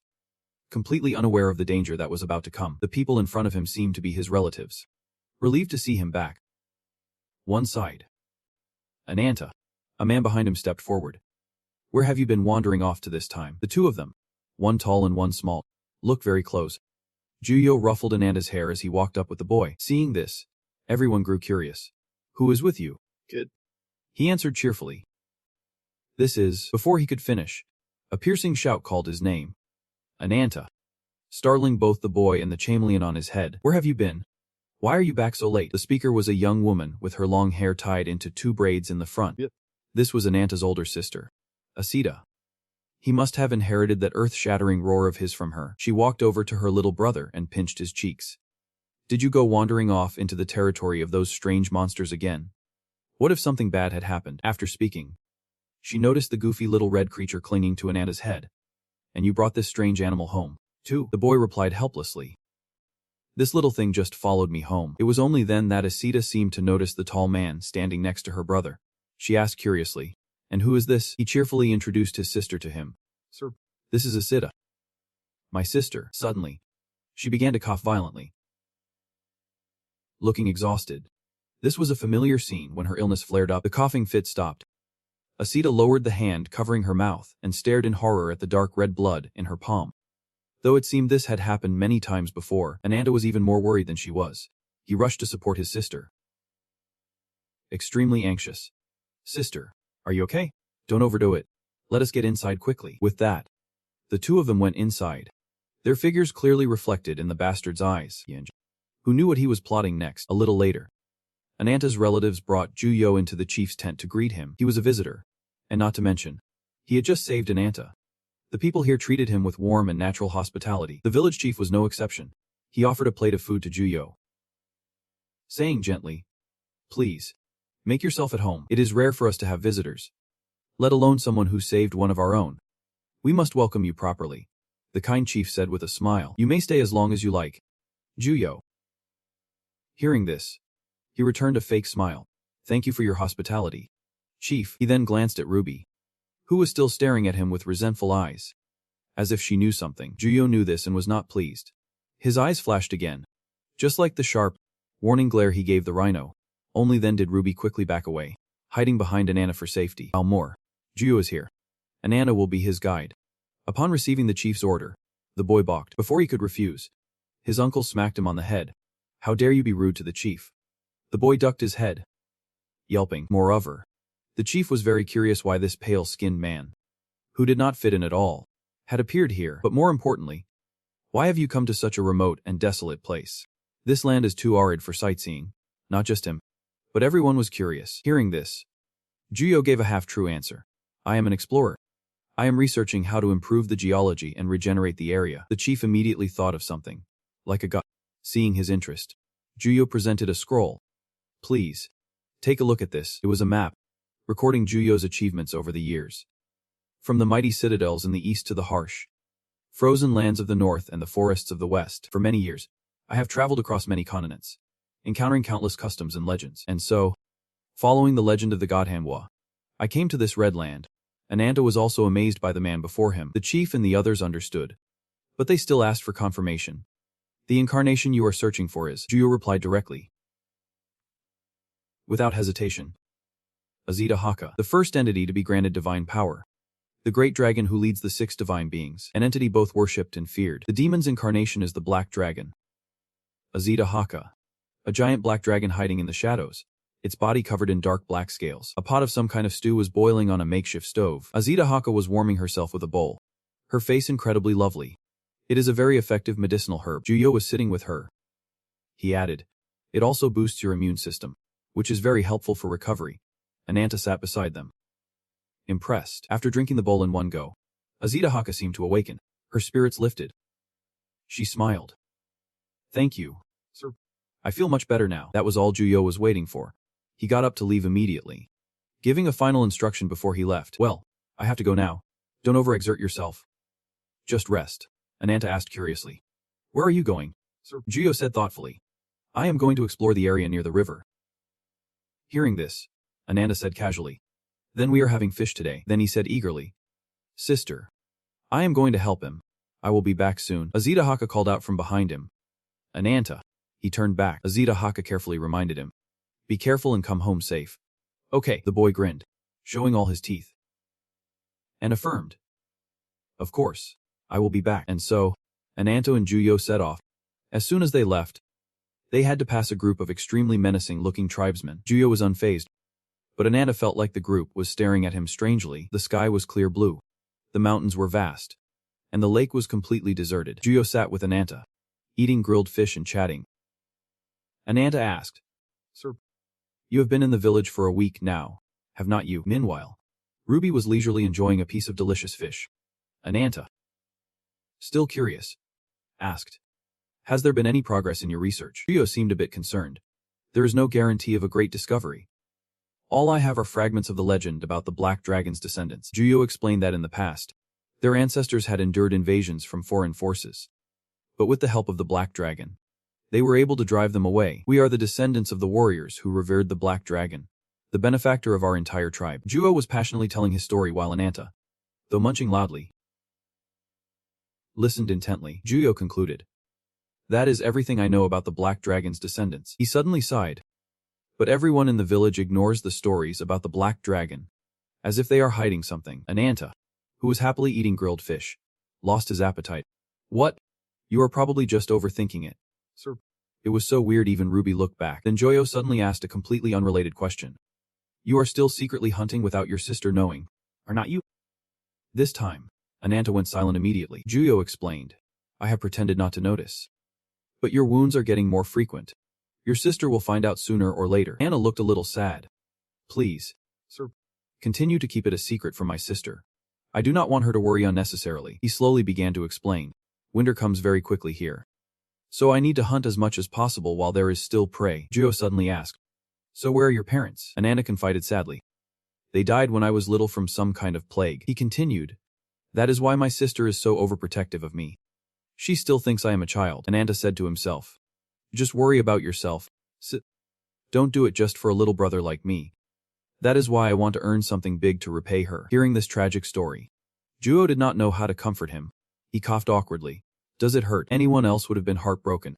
But Ananta smiled brightly. "Not all. Nothing hurts when it is for your family." To escape the somber mood, Ananta suggested, Let us not talk about such heavy things anymore. What about you, sir? Why are you searching for the incarnates? Juyo did not hesitate to answer. To find the divine treasures. Anata was shocked. Divine treasures, Juyo explained. There are fragments of a god's power kept by the incarnates themselves. They look like beautifully colored, glowing stones or weapons. That power shaped the world and human society, Juyo said seriously. Those 6 artifacts contain the power and authority of a god. If someone could collect all 6 of them, he said with a mysterious look, then that person would surely have the power to rule the world. Anata's eyes widened in fear as he looked at Juyo. That old scale is one of them, Juyo asked suddenly. The old scale, which startled Anata. Juyo, quick and dangerous, immediately pressed him. You know something, do not you? Making Anata stammer. Well, Anata, scratching his head, was torn between his friend and his clan. He said worriedly. This is a secret of my tribe. He recalled his childhood. This is a story I heard from my sister when I was little, he explained. The black dragon was consumed by rage and did not stop after driving out the foreign invaders. Legend says it would not stop until this entire red land was turned to ashes. Anata continued. Engrossed. The black dragon entrusted my ancestors with a scale to control it. After being separated from its power, the black dragon fell into a deep sleep, he added. After that, they built a temple in the Dragon Mountains to worship the black dragon, with mighty warriors guarding it so the scale would not fall into the wrong hands. It is a barren and frightening place, heavily guarded and hard to get into. Juyo came up with an idea. If you would allow me. Before he could finish, Anata raised a hand in protest. But, he said, even though you saved my life, I can't let you, Anata explained. The chief said you could stay here as long as you like. I will take you anywhere but there. Juyo made a suggestion. In that case, there is one place I would like to go. It was a crimson afternoon. Under the sunset's glow, Ruby was crawling clumsily on the ground, letting out a few chirps. As it was crawling, it was picked up. Anata told it. There. Now you get to climb. Happy. Just as Anata finished speaking, the bright sunlight hit his eyes. Meanwhile, Juyo stood tall and proud on the mountaintop. He stood there like a protagonist and began to speak. My boy, I have a dream. To go beyond this world. To find the horizons that are bridges to the gods. He suddenly became unusually serious. Until that day becomes reality, I will never stop. He even struck a cool pose. Even if I have to make the entire world my enemy. Hearing this, Anata and Ruby both stared wide-eyed, frozen for a few seconds. Then he realized something. What do you mean by that? Juyo said slyly. You have never suspected, he explained. The truth is, it is all because of the black dragon's curse. Anata's eyes widened in shock. What? Juyo, however, seemed unfazed. How much do you really know about the black dragon? Juyo knew Anata could not answer and continued. A servant of the evil god of curses and death, an incarnate who serves a god without reason. Is not it a waste to entrust a divine treasure to such a tribe? Then he provoked him further. The black dragon used your people to spread the demon lord's curse by the will of its god. He twisted the knife even deeper. Even your parents' deaths. That is why your sister is always sick. It is all because of the black dragon's curse. Hearing this, Anata felt as if his soul was sinking into an abyss. That night in the village, Azida was sleeping when she suddenly woke up. She got up with a start, and seeing the empty space around her, she whispered, Anata. Then she went outside. Coughing, Azida wondered. Where could he have gone at this hour? She looked up at the starry sky and reassured herself. I hope he does not catch a cold. At the place where the black dragon's old scale was kept, the door was open. The guards looked angry. But they really were not. Suddenly, one of the guards noticed something. He shouted, Who is there? Seeing Juyo's figure approaching, he immediately got into a fighting stance. However, Juyo just kept walking forward calmly. So the guard mustered all his strength to threaten him. Stop. No one is allowed here. He followed with action, charging at Juyo with his spear. But unfortunately for him, Juyo was a warrior of immense power. He blocked the spear from hitting him, which shocked and terrified the guard. Next, Juyo gave the guard a thunderous punch. His comrade witnessed it all and could only stand in a corner and pray before he could even collect himself. The other guard was also knocked down by Juyo's punch. And just like that, both guards were effortlessly defeated by Juyo. Juyo turned back calmly. It is all clear. You can come out now. Anata, who was hiding fearfully behind a rock, was holding a glowing flower. He came out and carefully observed everything, thinking to himself, he is so strong. The tribe's warriors were taken down instantly, lost in thought. Anata's train of thought was broken by Juyo's words. We should hurry, he urged him. Let us pack everything up and leave before dawn. The two of them walked out, the gate remaining open in the dark night. Along the way, Anata was terrified by Juyo's incredible power that had knocked out all the guards, while Juyo remained stone-faced. Finally, The two arrived at the place where the artifact passed down by the black dragon was kept. We are here. Two of them stood before the chest. Suddenly, the glowing flower Anata was holding began to act strangely, making him uneasy. He looked up at Juyo, confused. What is this? Anata still did not give up. Sir Juyo. Juyo reassured him. There is nothing to be afraid of. He stroked his chin seriously. Everything is going according to my plan. Then Juyo began to act. He opened the chest's lid. A light emanated from it. Anata was still in a bit of a daze seeing it. Juyo looked at the object. This is the final piece, he explained. This is the only scale that was reversed. I see. That is its weak point. Juyo began to thank him. Good. I really appreciate your dedication. Thanks to you. Suddenly, Anata, who had been silent, spoke up. Sir Juyo. He spoke with a glimmer of hope. If I do as you say, my sister's illness will get better. Right. He was still trembling. Can I really count on this? Juyo, who had been listening, understood the situation. He patted Ananta's shoulder comfortingly. How can a person be so stupid? Anata was a bit shocked. Sir Juyo. It turns out Anata had been tricked all along. Juyo had now shown his true colors. He said cruelly, it is time to pay the price for your choice. With just one hand, Juyo was able to bind Ananta's hands. Anata, suddenly betrayed, panicked. Wait, what are you doing? Sir Juyo took Ananta's hand to bring the flower closer to the fragment of the scale. When the two objects touched, an uncontrollable flash of light erupted, like the light of an awakening. At that moment, Azida could also see the message of light. She was surprised to see it.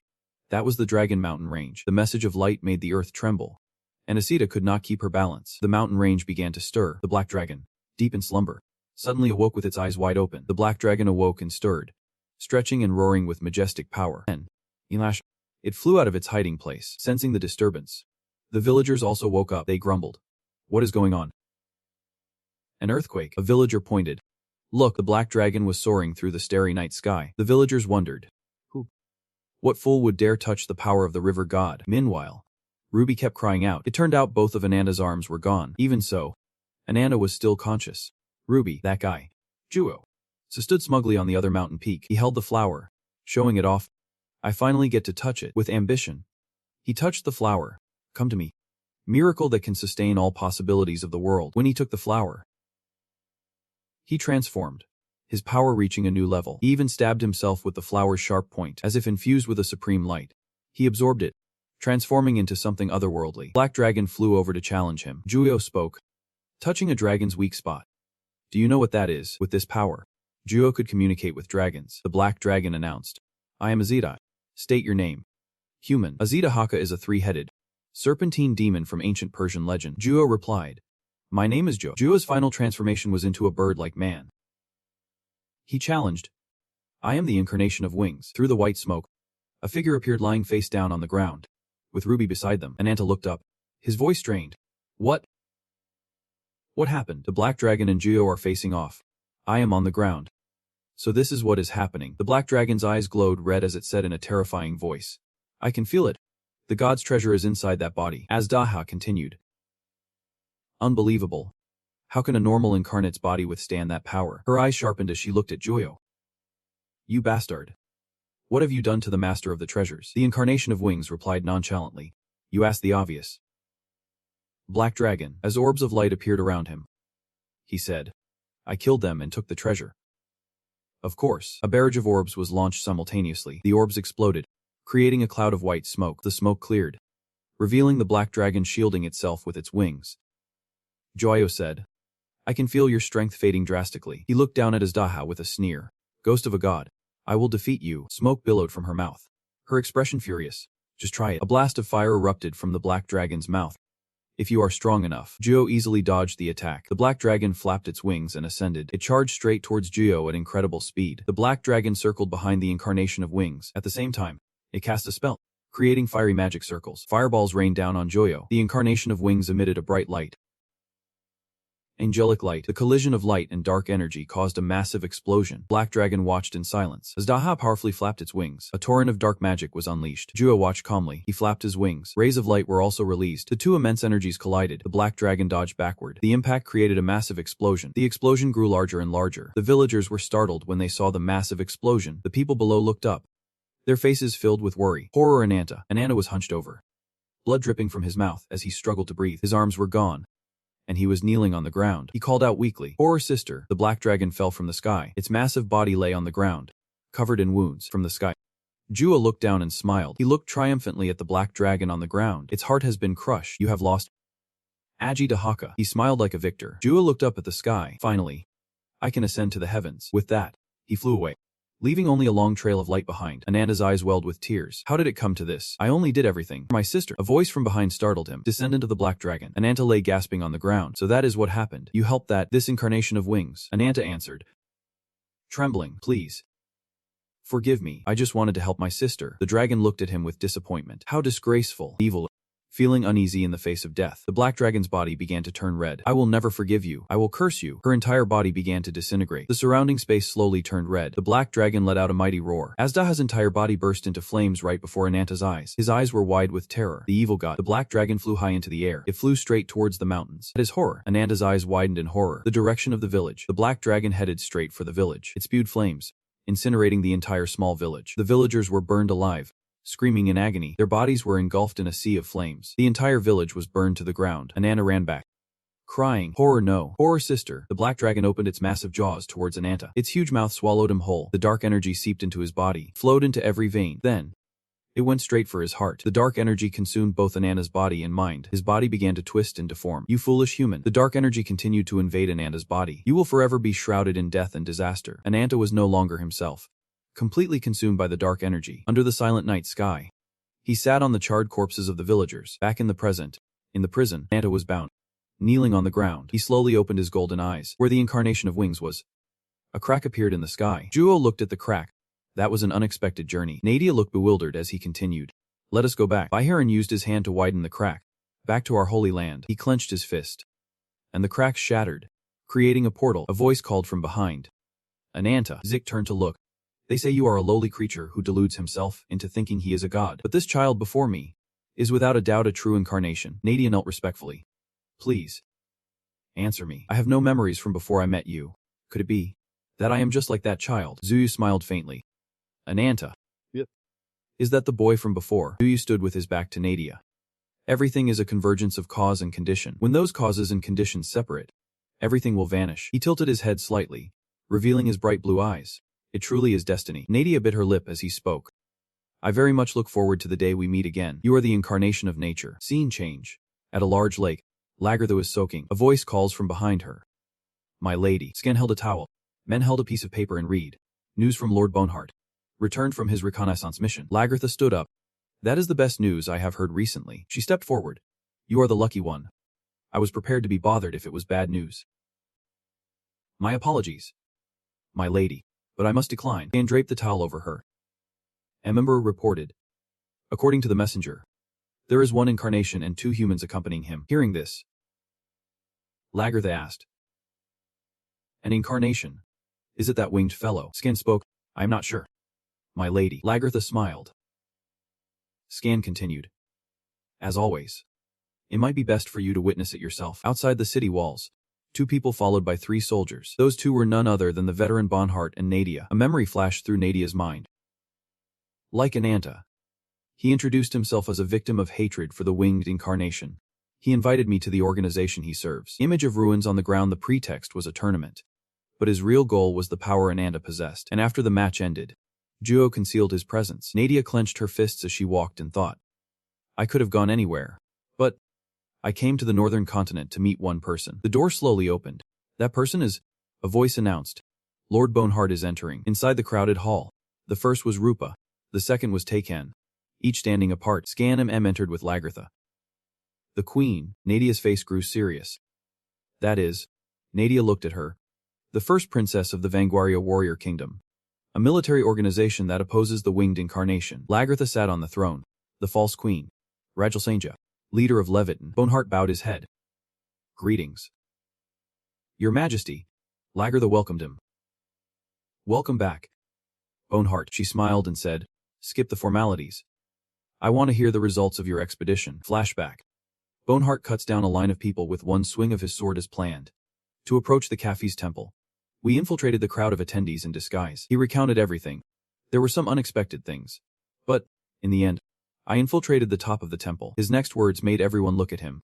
and came face to face with the winged incarnation. Juo, Lagartha asked urgently. And then what? Boneheart bowed his head. I immediately engaged him in battle. But to my shame, I was defeated. Hearing that, she rested her chin on her hand and frowned. Are you saying you have returned in despair? Empty-handed, Boneheart's face fell.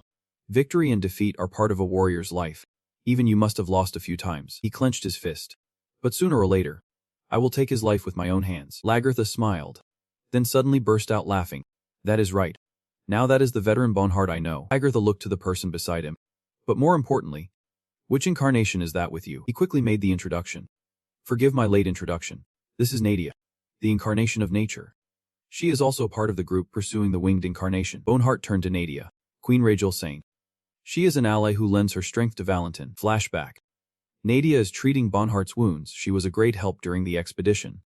I want to introduce her to the Queen. Lagartha looked at Scan. Where are the other members? Scan replied. Even if you call them members, they are nothing more than a barbarian and an ordinary young girl. Her cooperation is merely in exchange for our care and protection. Scan hands the girl a bowl of something once the young girl has recovered. We will arrange for her lodging immediately. Anata lies in a hospital bed, his body covered in bandages. As for the barbarian, he is receiving special care during his recovery.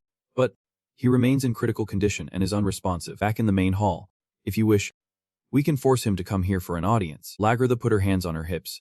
It was unnecessary. She stepped down and walked toward Nadia. Welcome. Nadia. Lagartha gestured forward. I'm Regeneration. Nadia extended her hand to shake. Thank you for the warm welcome. Your Majesty. She shook hands and asked. Then there was work. Lagartha looked at Nadia sternly. What is your true purpose in allying with Valentin? She frowned. If you are a spy intending to infiltrate Valentin before she could finish. Nadia. What do you want in exchange? Lagartha was taken aback by Nadia's words. For the branch that is inside me. I want all the information Valentin has on it. A shout interrupted their conversation. Regeneration. Rupa was furious. There is no need to listen to the stories of their kind. Her face was livid with anger. Ever since she walked in here, I can't stand the smell of that winged creature on her. Rupa pointed at Nadia. You received a branch from the winged incarnation. Did not you? Taken glanced over quietly. Lagartha stood with her hands on her hips, looking at Nadia. Is that true? She just remained silent. Nadia placed a hand on her chest. She is right. Ever since I met the winged incarnation, the movement of the branch has been fluctuating constantly. She replied with a serious expression. Although the branch has been implanted inside me, it is also true that I know nothing about it. Lagartha turned to Boneheart. Have you told her about the branch yet? Boneheart. He replied. I have not shared anything unless you permit it. She looked at Nadia. If she is the one the winged incarnation is searching for, then this is a once-in-a-lifetime opportunity for us. Lagartha crossed her arms. However, someone ran in from outside. Your Majesty, she angrily yelled at the soldier who had just run in. We are in an important meeting. What is it? The soldier said hurriedly. I apologize. Your Majesty, but this is extremely important. Anata is panting in the residential district right now. He has lost control. His eyes have turned red, and he is in the residential area. A massacre is taking place. The night sky was falling. On the ground, red blood stains and the shadow of a person remained. It was Anata, out of control. His entire body felt like it was being torn apart. Anata thought in agony. It feels like my body is no longer my own. My consciousness is fading. The dark energy had completely taken over both his body and his consciousness. In the distance, there was a large fire. Ananta lifted his hand from the ground. He slowly crawled toward the fire. Suddenly, Ananta launched himself forward. His speed increased, faster and faster. He ran toward the fire. He stood before the huge flame and let out a loud roar. Ananta's consciousness slowly returned. The entire village and its people had been burned to ashes. The scene was engulfed in the flames of the black dragon. The source of the dark energy continued to cling to him. One of Ananta's legs managed to step out of that energy. He used his consciousness to step out of the dark energy. Strangely, when he stepped out of it, both his arms had grown back. A memory of his older sister flashed through Ananta's mind. Ananta. He knelt before a charred corpse. The unrecognizable charred corpse. In his mind, it spoke with his sister's voice. Be careful on your journey. Little brother. Ananta's eyes widened in horror and pain. Trembling, he picked up the corpse and screamed endlessly. Head bowed. Trembling, not knowing what to do. Completely helpless. All he could do was scream. A stream of fresh blood flowed from the corner of Ananta's eye. He hugged his sister's body, looked up at the sky, and screamed. A girl wearing a hat with long ears stood in the middle of the fire, listening to him scream. I will kill you. I swear to the heavens. With my own 2 hands. Ananta, filled with hatred, called out the name of the enemy he would kill. Kyo. Back in reality, Tears were streaming down his face. He sat up with a start. Before him was a strange place. Where? Anata looked to the side and saw Raglet calling him. He was confused. Anata had no idea who that little girl was. Who is this kid? He frowned and stepped back a bit. This kid. Is she the incarnation of something? He rubbed his head, thinking. But whatever. I do not have time to worry about this. Yen Jiang. Kyo. I have to find him quickly. Suddenly, Anata coughed up blood. Spitting out black blood, the little girl looked at him and asked, "What is wrong?" He coughed a few times. He wiped the blood with his hand. Struggling to breathe. I can't breathe. The space around him suddenly blurred, and his vision began to fade. Anata fell to the ground. So this is the backlash from overusing the curse's power. Raglet skipped away playfully, leaving him on the ground. Damn it. The little girl ran outside. Anata silently watched her go. Outside at the construction site, everyone was startled by his terrifying appearance. Anata walked forward, his face contorted in pain. It hurts like hell. He looked around. What the hell is this place? Sharp rocks overhead. The area seems huge. But I can't see the sky. An underground city. Suddenly, a voice interrupted his thoughts. Halt! Soldiers holding weapons questioned him. You look suspicious. You are not from around here. Are you? The soldiers pointed their spears at him. Surrender. No resistance. If you resist, we will deal with you right here. Anata just sighed warily. He gritted his teeth. So what if I do? Someone interrupted. Wait. Over there. A rubbed his head. Have you seen my little darling anywhere? The soldiers were surprised. Anata's eyes widened as he saw the symbol on Ao's hand. He recalled a childhood memory.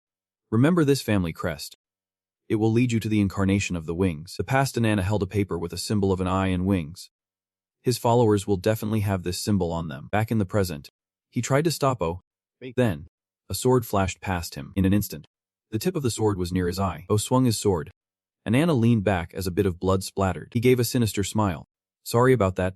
I just hate being touched from behind. Anata steadied his footing. He threw a powerful punch at Ao, but it was dodged. They both had the same thought. This guy. He is strong. O jumped back. This might be a little unfair. But everyone. Let me handle this today. He rested his sword on his shoulder, closing one eye. Pretty good. Even though he looks like he could collapse any second, but he can still emit such a terrifying murderous aura. Anata interrupted his thoughts. That symbol on the back of your right hand. He clenched his fist.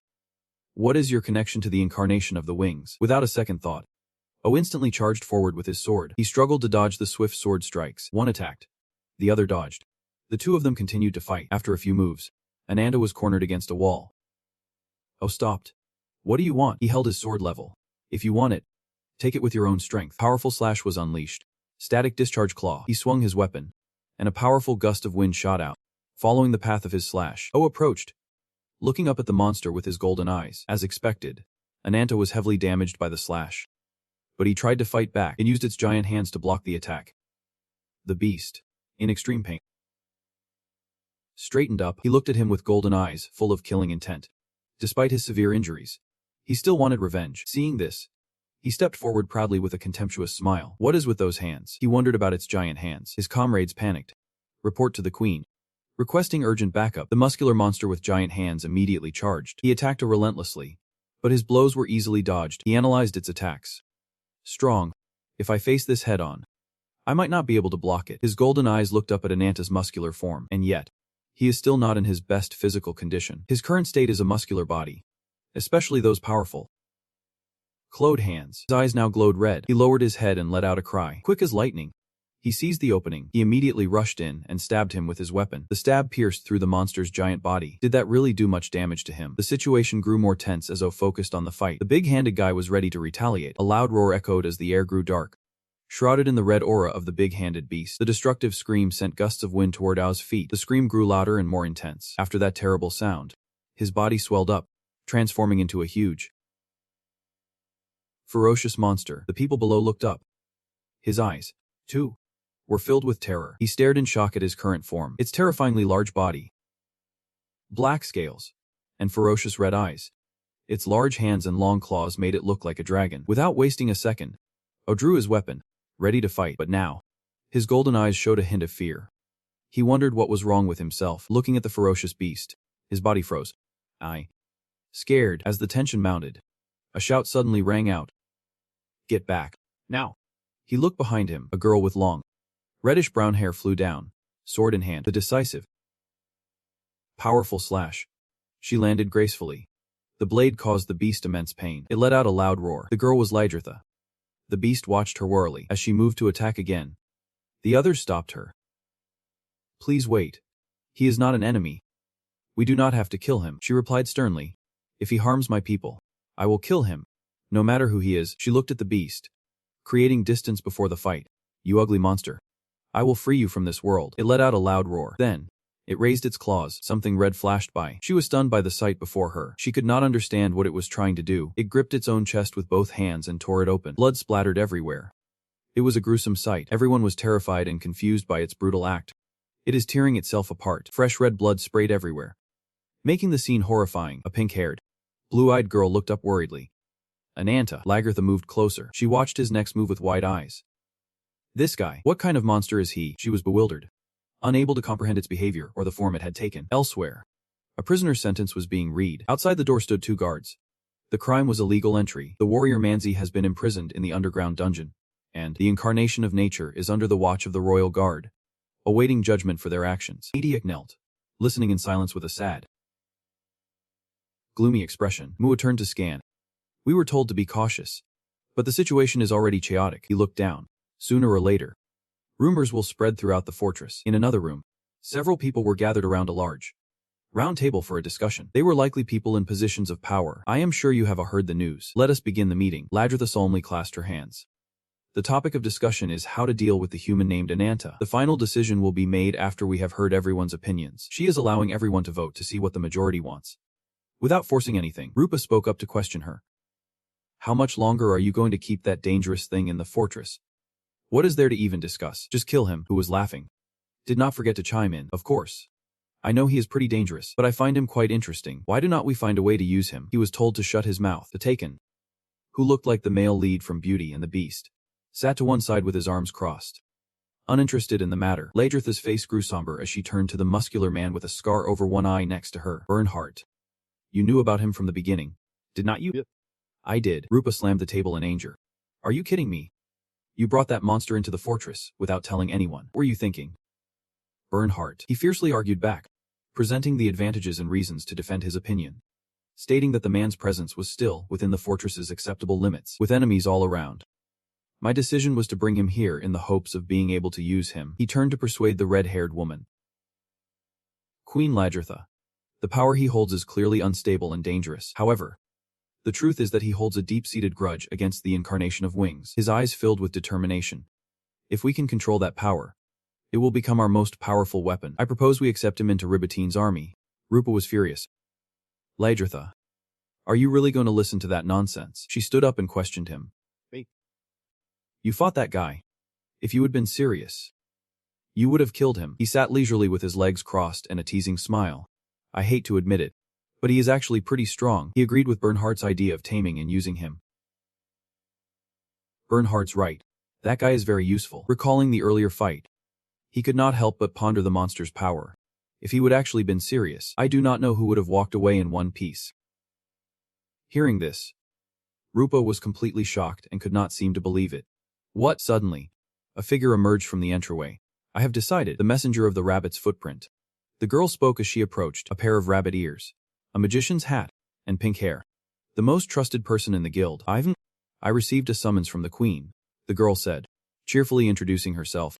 She had a small frame, short pink hair, and an adorable outfit like a circus magician. Meanwhile, the dragon-like monster with red eyes who had fought earlier was being held captive. 2 large chains were bound tightly around his arms, and another was shackled to his neck to hold his head. Suddenly, a bewitching voice echoed in the dark prison. It was another pink-haired girl. Are you doing okay? Anata. She began to speak sarcastically. I was worried you would just live with your tail between your legs. But it seems I worried for nothing. The man glared at her with piercing eyes, as if he wanted to eat her alive. She was uncomfortable with the way he was looking at her. Her image became clear. A strange pink hairstyle, a stunning figure, and a pair of black rabbit ears. Her outfit was also quite eye-catching. She smiled at him. I am getting excited now. Back in the meeting room, all eyes were on the pink-haired, rabbit-eared loli. She walked up, holding her magician's hat. Your Majesty and esteemed heroes, this humble information broker greets you all. She took off her hat and gave a shy smile. Rupa immediately became wary, wanting to know who this girl was. Who are you? How did you get in here? Oh, also watch. His gaze turned to a small, Blonde-haired girl hugging a dragon behind Weefit. It was Raglith. And in her arms was Yubi, Ananta's pet. He happily sat down and welcomed the little girl with a gentle smile. If you all let your guard down for even a second, this little troublemaker will vanish instantly, he reassured everyone, explaining that the little girl possessed the power to teleport. A gold necklace with a running rabbit pendant appeared. Bernhard wondered about the blonde girl's appearance. Queen Ladritha. Who's this? She is a high-ranking member of the famous Rabbit's Footprint Information Network. She sat on her throne, chin in hand, looking down at the two newcomers. Before they return, they wish to make a deal with us. Weefit looked up at her with a friendly smile. Are you interested in a power that can destroy the incarnation of wings? In truth, she had been scheming all along. She thought to herself. At first, I just dismissed it as nonsense, but she must have predicted this complicated situation from the very beginning. Right after hearing her offer, the red-haired queen crossed her arms and said sternly, I am interested in your proposal. State your terms clearly. She clapped her hands and laughed happily, her smile not the least bit fake. This discussion is moving along so quickly. What I desire is a long-term partnership between the Rabbit's Footprint and Leviton. In return, you will receive the full support of the Rabbit's Footprint to defeat the incarnation of wings, she asserted firmly. I will give you the incarnation of vengeance. She thought she would succeed, but their response was like a splash of boiling water to her face, leaving her so humiliated she wanted to hide. What a load of nonsense. What? All the important figures in the meeting turned their eyes to the girl, who dared to declare she could defeat any foe. Whether it is a partnership or a compromise, it is no longer necessary. And Raglith listened intently. After hearing this, the red dragon in the little girl's arms cried out. A second later, it flew out of the girl's arms, shouting the name Kaji as it shot away. A familiar figure appeared. Anata entered, his body injured. He pointed to himself and declared authoritatively, the one who will kill the incarnation of wings is me. The little red dragon, overjoyed to tears, ran and climbed onto him. Rupa furiously extended her claws. A criminal belongs in prison. She grew even angrier that the guards had let Anata out. Looking up at the queen, she wanted the order to eliminate the prisoner. Give the order. Ladritha. I will beat him to a pulp right now. Ladritha calmly stopped Rupa. Calm down, Rupa. I want to hear his story first. Hearing this, the aggressive woman could only grit her teeth and stop. The queen's gaze turned sharp. Interesting. Looking at Ananta's body, she thought to herself. The scars on his body show he has been through countless battles. She began to visualize and analyze. The terrifying aura hidden beneath his skin is incredibly intense. I have never met anyone with an aura that can match his, a man who is the very incarnation of slaughter and bloodlust. Weefit awkwardly introduced the man who had just escaped from prison. All right, everyone. This is the strongest member of the Rabbit's Footprint. Ananta. Is this man really the incarnation of vengeance? She wondered to herself instantly. A giant hand grabbed her head and pushed it down. Ananta, seething with a terrifying killing intent, glared as if he wanted to eat her alive. Since when did I become your merchandise? You want to die? He squeezed her head harder, causing her to struggle. Then, the girl who appeared in Ananta's cell suddenly stood behind him and grabbed his shoulder. She whispered, but, did not you once lose to the incarnation of wings? With a provocative expression. She continued, you won't be able to do anything if you fight alone. You will need an ally. What did you say? She turned to tease the smaller Weefit. You seem uncomfortable. Do not you? The smaller pink-haired girl resignedly replied. Yep. Just as you think. Black leg. More importantly, he does not look very calm right now. It seems Ananta is really angry about hearing that. Just then, Ladritha spoke up, cutting them off. Ananta, can you really kill the incarnation of wings? Weefit was about to answer but was silenced by her. Whitefoot, I am asking Ananta. Not you. Now she was angry, looking at him. She continued, your background does not matter. That does not worry me. What worries me is that I have witnessed your power and abilities with my own eyes. The people here also share the goal of destroying the incarnation of wings. Hatred for the incarnation of wings is the core of Levian. The one who passed judgment on you in a fierce battle was Ol, the incarnation of swordsmanship. She told me about Ong's origins. Ananta was once a member of a clan that followed the incarnation of the wings, but the clan disbanded because some members harbored resentment toward the incarnation of the wings. He has a tattoo on his arm, partially faded by a scar, and he has vowed revenge, seeing him burn the insignia of the incarnation of the wings with his own hands. I did not hesitate to take him under my command. Her eyes grew determined. That is how I can recognize it. The endless rage and hatred for the incarnation of the wings inside of you. Curious about her identity, he asked. What is your name?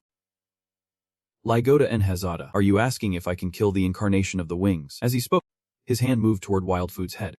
She is probably the most miserable girl in this story. Always getting her head grabbed. Luckily, he did not do it. Just clenched his fist. I am the one who must bear the Black Dragon's curse for him. He looked determined. I will absorb all the monsters I hunt and take their power. My strength will grow endlessly, he asserted. After I have hunted beasts to build my strength, I will kill the incarnation of the wings. Just as you wish. He spoke heroically but trailed off at the end. Just cooperate with me quietly, you wicked fiends. Blackleg was speechless while Whiteleg held his head in despair. Rupa, furious, ruffled its feathers and yelled. What is this guy even saying? Unexpectedly, a smile formed on the queen's lips. Lagoda could not help but laugh out loud at Ananda's rambling. Ha. You truly are a shameless one. She grew serious again. Very well. I swear on my honor as a queen, Levantine will cooperate with you. Incarnation of vengeance. She called for Scalo and Mo, ordering them to bring Nadia elsewhere.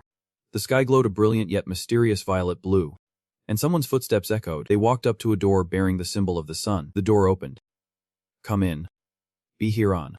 Was him. The scene before them was the corpse of a monster resembling a Kylan, lying on the blood-soaked floor. Zis stood before it. The figures of those present emerged from the shadows, all wearing eerie smiles. When Zis turned around, she looked terrifying, just like a Yandir. She let out a cackle. A handsome, six-packed man with long, alluring white hair appeared. We have just celebrated the birth of the third seat. Behram bowed. As instructed, everyone has gathered. Sir. Zuyu smiled and ordered him to open the door. The man slammed his fists together. An instant later, the glass shattered. What kind of power is this? The great incarnation of the wings looked down majestically. Below, the chaotic screams of hundreds, thousands of monsters echoed. What will happen next? Zuyu stood on a high cliff, looking down at thousands of monsters like a mighty army, hungry for battle. They roared with terrifying desire, but still obediently responded to him. Likely because they were all confined together, the arrogant Zuyu saw himself as a great divine being, standing tall with impeccable clothes that always managed to show off his abs. Like a savior. He opened his mouth. Remember this, you are all beings abandoned by the gods. Behiran stared at his master. That statement had included him, too. It was the same for Zist. Her face was like a malevolent puppet's, having lost her humanity after being possessed by an evil spirit, never to return to her original form. Zuyu's signature eloquent speech was delivered for all to hear. He seemed very proud of his talent for leading beasts around like dogs. The monsters below listened in obedient silence, carrying humiliating experiences unknown to others. He took a breath and spoke more eloquently than ever. His snow-white wings, like a demon disguised as an angel, spread out again, flapping powerfully. He preached his creed. We have been scorned and have faced injustice. This is the only proof of your existence. So you must remember and never forget. As he spoke, Zuyu cast his signature white eye magic circle. Gathering power, finishing his speech, he flapped his wings, flew straight down, and slammed into the giant cage below. I do not belong to this world, but I will be the one to open the path to the land of the gods. The magical pressure from his rocket-fast descent tragically crushed the monsters below, leaving only a few body parts as their corpses were pulverized. Zuyu rose, standing majestically among the ferocious monsters, stepping on the pulverized corpses beneath his feet like a high and mighty ruler. If you defy the gods as I do, you can shed these rotten bodies. His eyes flashed. Understood, he said, emitting a brilliant golden light that controlled the beasts. He then commanded, now, prove your worth. The monsters' nerves were stretched taut, focusing on Zuyu's command. The one who can survive to the very end will receive the blessing of the wings. Instantly, their eyes turned bloodshot. As if they had been waiting for this moment to unleash their madness, they rose up, roaring fiercely, their forms twisted beyond recognition. A four-armed creature resembling a large ape beat its chest, challenging all the other monsters. Zuyu's words motivated the beasts, for they too had once been gods before being cast down so miserably. How could they not covet such an opportunity? But his words were also a decree, a death warrant signed for every beast present. They all began to fight and slaughter each other, and so it began. They cared for nothing else, because all that mattered now was survival. The chosen one would become a god and Zuyu's subordinate, as, watching the beasts go into a frenzy at his command, tearing each other apart like a mad plague, he felt immense pleasure. Smirking, kikiki, ha. Zuyu laughed harder, practically drooling at the bloody battle with him at its center. This man was so cruel. Not even the depths of hell could contain all his sins. Meanwhile, back in the meeting room at Levantine headquarters, Mu and Skalo led Nadia to the meeting table. She stepped forward, facing the queen with a calm expression that held more determination than usual. The queen of Fortress Levantine. Lagartha. laughed heartily, welcoming her as a trusted ally. Welcome, Nadia. A moment later, she was surprised to see the muscular figure with blood-red hands. Anata was here, too. She was secretly happy, yet deeply disappointed. Anata was coldly ignoring how much Nadia missed him. Wifood stepped out from Anata's left, warmly removing his hat with a smile as he asked, "Long time no see." "Lady Nadia," she replied. "Is that you?" Wifood. Then, Nadia noticed the girl contentedly holding Anata's right arm. "Curious?" she asked. "Who is that?" Without waiting for an answer, Queen Lagertha waved to everyone.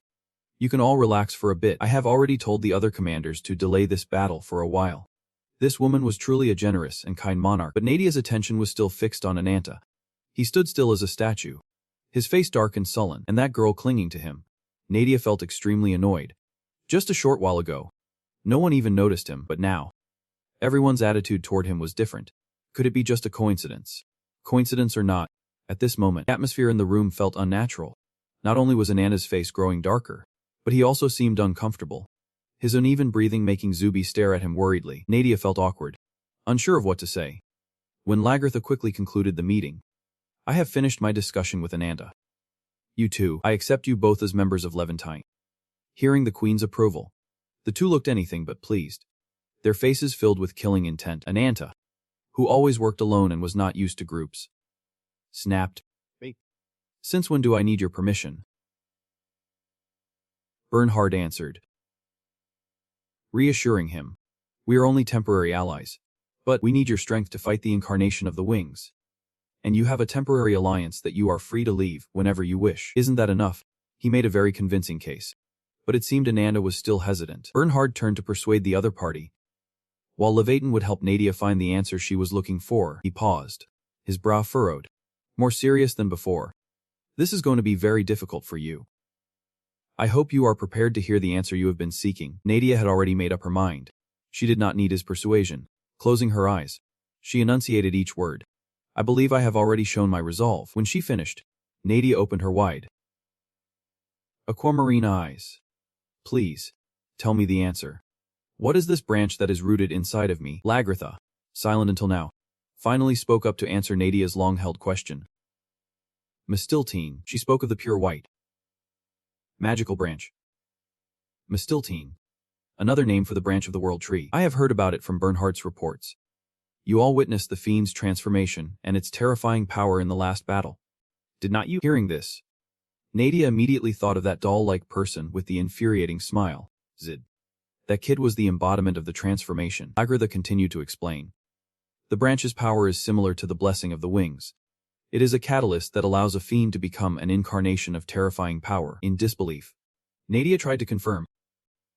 You mean? Understanding her thoughts, Bernhard explained. The two of you became incarnations due to the fiend's influence and the demonic energy inside you. You were born from the bloodline of the wings incarnation. Nadia was shocked, her eyes wide with confusion at this truth. Bernhard's voice softened, as if to comfort her. You are the result of the branch's power erupting. It is possible you will take on a monstrous form in the future. Nadia was so stunned she stammered, still in disbelief. She looked to Lagertha. It can't be? Even if that is true, if the wings incarnation has godlike power, why would someone use it to become a fiend? Lagertha warily rubbed her tired eyes. Again, she tried to make Nadia accept the truth. The branch's power can turn an incarnation into a fiend. That is exactly what evil exploits. I witnessed it in my homeland, Vankyria. Memories flooded back. Queen Lagertha recalled a stormy night many years ago, when everyone had to flee their homeland. She was just a small, bewildered, and injured girl then, standing in the cold rain on a boat in a rough sea. She witnessed an unbelievable horror. She looked up and saw a man dressed all in white. From that moment, she harbored a hatred that would last a lifetime. Gradually, the land where she had always lived vanished. In its place stood a massive, ferocious beast with sharp, red eyes. Vankyria's incarnation was turned into a fiend by the wing's influence. All Lagertha could do was watch helplessly as the land of her birth was destroyed. Back in the present, Anata finally spoke. I do not understand. He looked anguished, his brow furrowed. Based on what you have both said, does that mean everyone who is not a follower of the gods is a fiend? Anata then gestured toward Nadia with his head. No matter how you look at it, she does not seem like the type to become a fiend and hurt people. Bernhard leaned on the table and answered him. That is precisely why she is special. Perhaps she is from the world's edge. The uncorrupted incarnation the wings have been searching for. Anata tilted his head. The world's edge. That is right, this time. Laedrather explained. Our royal family has passed down many legends about the branch. The world's edge is where the world tree originated. The wings incarnation plans to invade the land of the gods through there. Right, that is the place where Zuyo creates corrupted beings, making the beasts fight to the death, to find the strongest one to use for conquering other lands. That is why the wings continue to create these corrupted creatures to invade the land, at the world's edge. However, the branch's power is so strong that ordinary creatures cannot withstand it. The beasts that survive the battle will have the branch's power channeled into them, causing them to transform endlessly. They will contain an unpredictable kind of power within them. The creatures capable of withstanding the branch's power, when they are corrupted, are few in number. The vast majority that can't will perish. Getting back on topic, Queen Laedratha stated firmly, from now on, our main objective is to investigate the branches left by the wings. With your help, we will defeat the royal guard who has become a fiend. Queen Laedratha shot to her feet. Assigning tasks. Now, first, the incarnation of swordsmanship, commander of the 3rd Legion, Ong. Next, the incarnation of ferocity, commander of the 4th Legion, Rupa. He declared commandingly. I order both legions to advance with all forces on the Passa region. At her command, the soldiers all cheered in excitement. She instructed, as the vanguard, you are to establish a frontline base for our forces. Down below, the Black Rabbit girl stood next to Anata. In another corner, Whitefoot smirked at Nadia's serious, focused expression. She explained the plan in detail. Our objective is to punish the evil spirit occupying the Passa region. Finally, she smiled. May fortune be with you. 3 days earlier, under the dim candlelight, the sound of hushed discussion could be heard. Inside the hut, Whitefoot and Nadia sat around a table, discussing their plan. This is the secret fortress of Vancuria. Located in the northeast of the continent, the fortress holds 500 of the Queen's elite warriors and mercenaries under Bernhard's command, protecting the lives of thousands. She continued, the commanders are all incarnations with extraordinary power. Leviathan is arguably the most powerful of the Wing's guard forces. She raised her index finger to emphasize her point. Now that Anata has been defeated at Carfax, it has been a great help in reorganizing our forces. Suddenly, Nadia spoke up in realization. From Leviathan's contract to the meeting with the Queen, it was all your plan. Whitefoot was surprised by her composure. Yep. I did not expect you to be so calm. Anyway, she said, returning to the topic. The fact that we have a powerful ally has not changed. They both turned to look at Anata. His power is a double-edged sword. Meanwhile, he was writhing from his power. Whitefoot remarked, he can steal power and abilities by devouring evil spirits, but if he can't continuously devour them, he will lose his mind and become a monster. Suddenly, a Black Rabbit girl appeared in the distance, humming as she walked. Nadia asked, wait, who is that? Whitefoot explained. Like me. She is a member of the Thotic clan. Blackfoot slowly moved close to him, like a sedative for his pain. Ananda's violent outburst was stopped by her hypnotic ability. But this is just a temporary solution. We need to hunt down evil spirits quickly to stop the curse. She clasped her hands, making her proposal. So that is the situation. Nadia, would you like to make a deal with us? Nadia was confused. A deal? She gave a sly, calculating smile and held out her hand. Help Ananto and work with us to subdue the Wing's incarnation. In return, the Thotic clan promises to keep you safe. She opened her eyes, revealing intimidating, cold red pupils. Nadia, are the master of the very branch the Wing's incarnation is hunting. She held her hand open. He will definitely come for you himself someday. Nadia. Nadia was silent, her eyes downcast in thought. After a long moment of thought, she made her decision. I refuse. Her cold reply startled Whitefoot. Her voice was slow and deliberate. All I want is to not have to see anyone else be sacrificed. Memories of bodies piled high in the night haunted her. Her face filled with anguish, her voice trembling. I do not want to stand by helplessly and watch that happen again. Her back straightened, as if she would made this decision long ago. So there is no need for a deal or any kind of price. Expression more serious than ever, she gently held out her hand. To protect innocent lives. Thotic, I will work with you. Whitefoot scratched her head awkwardly. Well, this does not really seem like a deal. But they shook hands. All right, the negotiation's a success, and a deal was struck. After the successful signing, Whitefoot stood up cheerfully. Now, let me tell you about our future plans. In the near future, Queen Lagartha will use Ananda's power to punish Cordova Vancuria. They must have already prepared to guard the ice fortress. Deep in the forest, there is a cursed land that can destroy everything, even death. The ruler of that Passa region is called Alicon, an incarnation of the divine. She continued cautiously. She confirmed. Yep. It is a noble unicorn, one of the 6 original incarnations. It used to be a subordinate of Vankuria's guardian deity. According to the evidence the queen has, Alakon became an evil god after encountering the incarnation of the wings. It is highly likely that the power of the branches is also closely related. Hearing this, she clutched her chest in anxiety. Just then, Anata walked over and interrupted their discussion. You are saying they want revenge on the monster that destroyed their kingdom. It seems the pain has subsided. So he looks much better. Behind him, Breakfoot watched with a fond smile. Kill the evil spirit and gather information about the branch. The request is so simple even an idiot could understand it. Impatient, he immediately turned to Widefoot, snarling in frustration. Wait. You trash messenger. Show me the next hunting spot. Hurry up, she sighed helplessly. Goodness. You are really impatient. The expedition will begin in 3 days. Back in the present, she was holding the familiar rabbit-shaped watch. Just a single press. A large hole immediately appeared in the wall, a joint force of 2 Leviathan captains, with a total of 100 members, gathered in the waiting hall. After finishing her task, Widefoot turned back to report. I have finished checking the coordinates of the ice fortress. Everyone can depart now. Sensing the gloomy atmosphere, the 3rd Division captain stepped forward. Come on, ladies. A handsome face is truly a weakness. Just a little wink from him is enough to liven things up. Let us get excited. The 4th Division captain, Rupa, standing nearby, not to be outdone, clapped her hands together powerfully. Nobody die on me. Dying and ascending to Valhalla is too easy. Her voice, mixed with a bit of humor, eased some of the tension. In contrast to the excitement over there, Anata was here, breathing heavily and looking quite tired. The rabbit girl, Widefoot, approached gently, asking with a soft smile, Are you excited? Anata. He glanced at her. Of course. Just thinking about rushing into battle gets me crazily excited.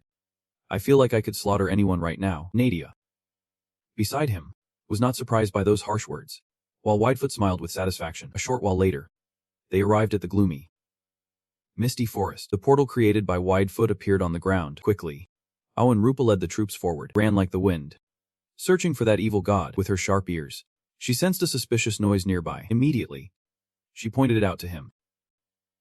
Down there, just as she said, below them was a huge, deformed monster with large horns on its head, roaring a greeting at them. Seeing this, Nadia used her power.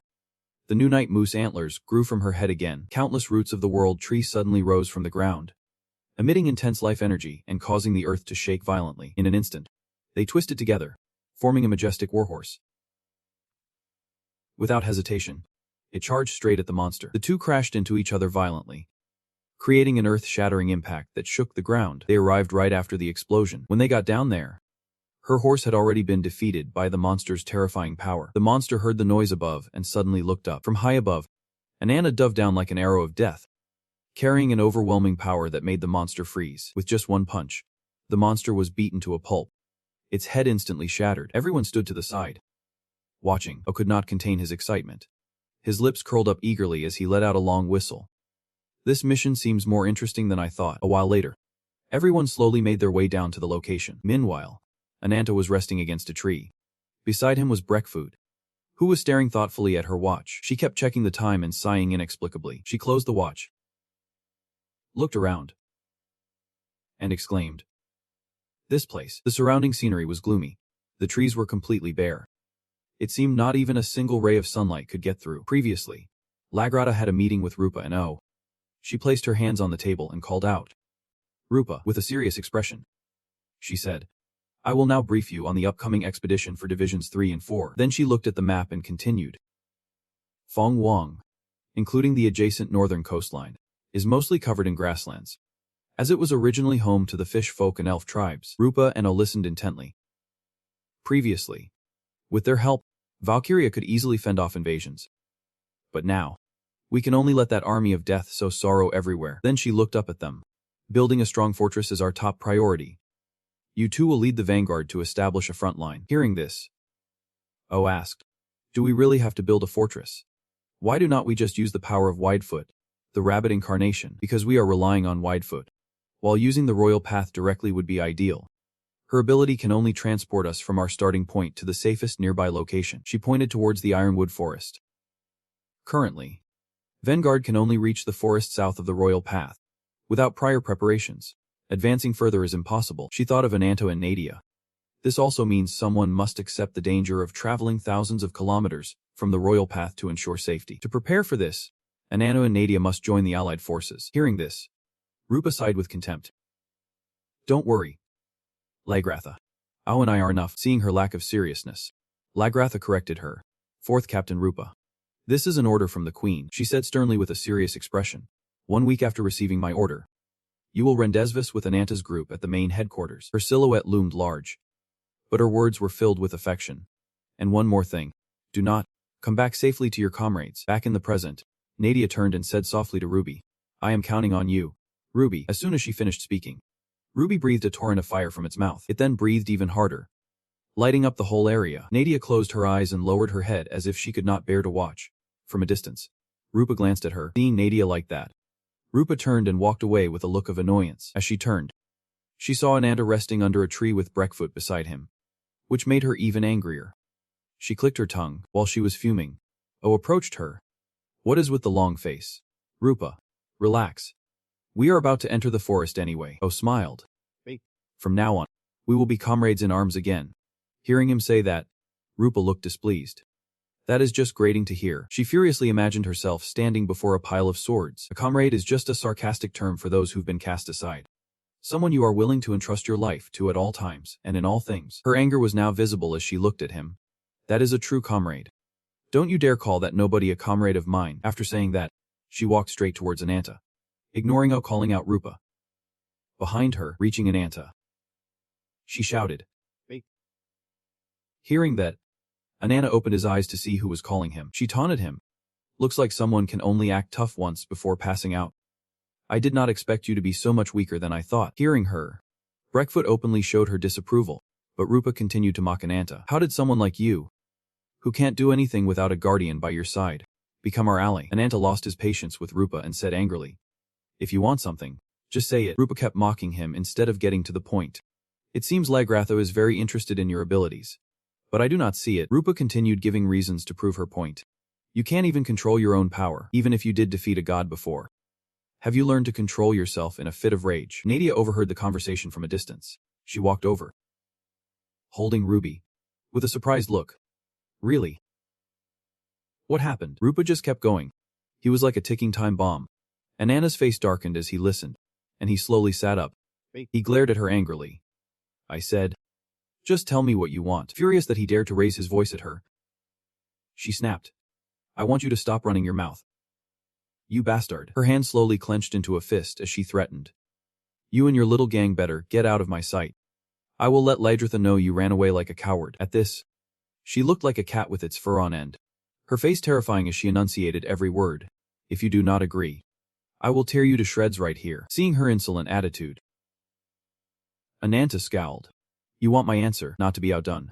He put on a terrifying, angry face and emphasized every word. Shut up before I kill you. As the two were arguing, a hand surrounded by streams of energy intervened. That is enough. Rupa now found herself in what looked like a cave filled with skeletons, leaving her bewildered. Rupa looked around in panic. While she was still bewildered, a part of the cave ceiling suddenly collapsed. She immediately reacted, covering herself with her hands. After the rocks stopped falling, she saw something that made her eyes widen in surprise. It turned out she was looking at Lagratha and her army. Lagratha, outside. It turned out that what Rupa had been seeing was Breakfoot's doing. She turned to stop Anata. Anata, you stop right now. Seeing her trying to stop him, Anata said resentfully. She provoked me like that, and you still want me to stop. Seeing him like this, she used a mind-wiping hypnosis spell. It has already come to this, and you still want to keep going. Seeing that, Anata turned his face away and left. As he was about to leave, his pupils dilated as if he would seen something. He immediately shoved Breakfoot hard, sending her flying and hurting her. Confused, she looked at him, not knowing why he had pushed her. It turned out a giant python had lunged from out of nowhere, its mouth wide open to swallow everything. Then it snapped down hard where he and Rupa were. From a distance, O saw this and cried out in alarm. Rupa. After it was done, the python immediately slithered away quickly. Seeing this, O gave an order. 10 men. With me. After them. Quickly. But just as he finished speaking, he and the others saw something approaching. The feet of monsters were rushing quickly toward him and the others. Horses with glowing red eyes charged forward aggressively, while everyone was stunned. Nadia reacted. raising her staff and casting a spell. Zigdrasil. Just as she finished speaking, a series of tree roots shot up from the ground, killing the monsters. She shouted to the others in alarm. Everyone, prepare for battle. The fearless monster horde kept charging. Seeing this, Nadia yelled, the whole herd is coming. Meanwhile, Anata was holding his hand tightly over Rupa's mouth. He said, keep your mouth shut. Rupa blushed, embarrassed that he was holding her so close and covering her mouth. Outside, a horde of gigantic pythons was slithering all around. Anata seemed to be fighting someone, exclaiming to himself, so fast, can I even dodge this? While he was trying to think of a way, Rupa, in her wolf form, bit his hand. Then she threw him back forcefully. After that, dozens of small snakes lunged forward and bit her. Seeing her being attacked like that, Anata gritted his teeth in anger. Damn it. Rupa, in agony from the snake bites, screamed her lungs out. Anata immediately rushed forward with all his might. He transformed his hands into claws and slashed through all the snakes attacking Rupa. She slowly turned back into her human form, but still managed to smile at him. You owe me one. Just as she said it, she passed out, and Anata caught her. Asen sat on the python's back with a calm expression. Trying to protect your companion. It is useless, but not for long.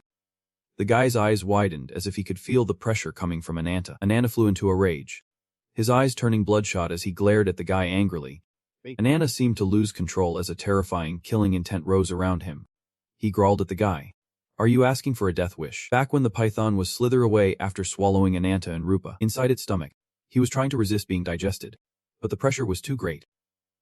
Anata cursed. Damn it. He winced as he looked at his arm being corroded by the python's acid, unable to take it anymore. He braced his hand against its stomach. Then he used his power to transform his arm into claws and dug them into the python's belly. Outside, the python felt the pain, its eyes rolling back into its head. A moment later, the python shrieked in pain as its belly was torn open, splattering blood everywhere. Unable to bear it, the python collapsed, its belly steaming as if it had been cooked. Then, Anata stepped out from its stomach. Panting heavily, exhausted, he struggled to carry Rupa out. He muttered in frustration. Damn it. Because he was so tired, he carried her to some tree roots to rest. A little later, Rupa opened her eyes and slowly woke up. Seeing Rupa wake, he asked, so you are awake? Hearing him, she sat up with a start. Seeing her reaction, he closed his eyes and sighed. You are lucky. Because of their previous animosity, she shot back. What is with that attitude? As she was speaking, she noticed her clothes were torn and revealing, and she shyly covered herself. Seeing this, Anata explained. Did you forget you were swallowed by a snake? Anata looked serious.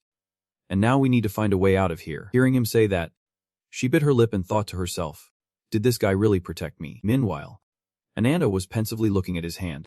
My energy regeneration is too slow. It will be a while before I can move again. Acted as if everything was fine.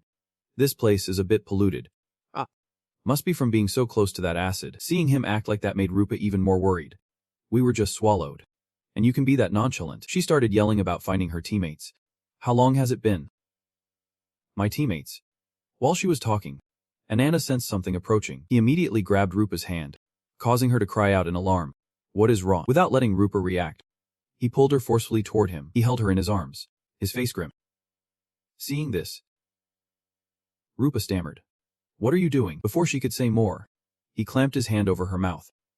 Be quiet. At that moment, the shadow of a giant snake was slithering past outside. Not just one, but a whole nest of snakes was slithering around outside, as if searching for him and Rupa. He watched the snakes pensively. We are completely surrounded. Is this their territory? More importantly, why do I feel so uneasy? Are they demons? Or are they divine beings? Seeing him staring intently at the snakes, Rupa removed his hand and asked, are you planning to fight them? Anata immediately denied it. Like I said, I can't fully control the curse right now. Without Blackwood here, going all out could easily lead to a reckless rampage. Anata and Rupa sat watch at opposite ends. Anata whispered, but I do not plan on letting them devour us. We have two options. He envisioned them going out to fight the snakes and presented the first option. We take the hit and confront them head-on. Then he pictured them trying to run from the snakes, offering the second option. Or we try to avoid a fight and get back to the alliance. Then he let Rupa decide which path to take. It is your call. Seeing her hesitation, Anata offered another option. 3. We break through their encirclement and follow our original route out of the forest. Rupa closed her eyes and answered calmly. I can smell them. Countless snake gods are hunting for prey around us. If we charge out now, it is a dead end. She lowered her voice and pointed out the flaws in his plans. Even if we make it back to the reinforcements, It will only lead to unnecessary losses. Seeing her beat around the bush, Anata lost his patience. Do you have a more viable option? Hearing that, she bit her lip and made a decision. Though she did not seem happy about it. I do not like this, but... She stepped forward. Knelt down. And turned to him resentfully. Get on my back. Anata, confused by her action, asked. What are you trying to do? Rupa cut in immediately. Don't ask questions. Then her eyes began to transform. And her fur grew longer. She reminded him. Hold on tight. Don't fall off. The snakes seemed to catch a scent.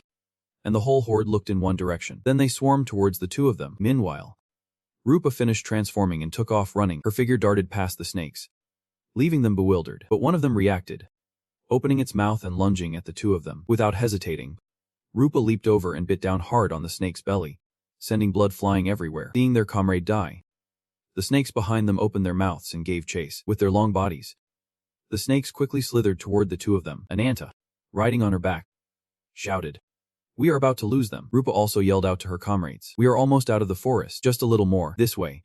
They will be in a bit less danger. Meanwhile, the others could not rest, constantly fighting the horde of horses charging at them. As Rupa was running, she thought she saw something up ahead. As she got closer, she saw a person sitting on a snake. She shouted to Anata, Wait!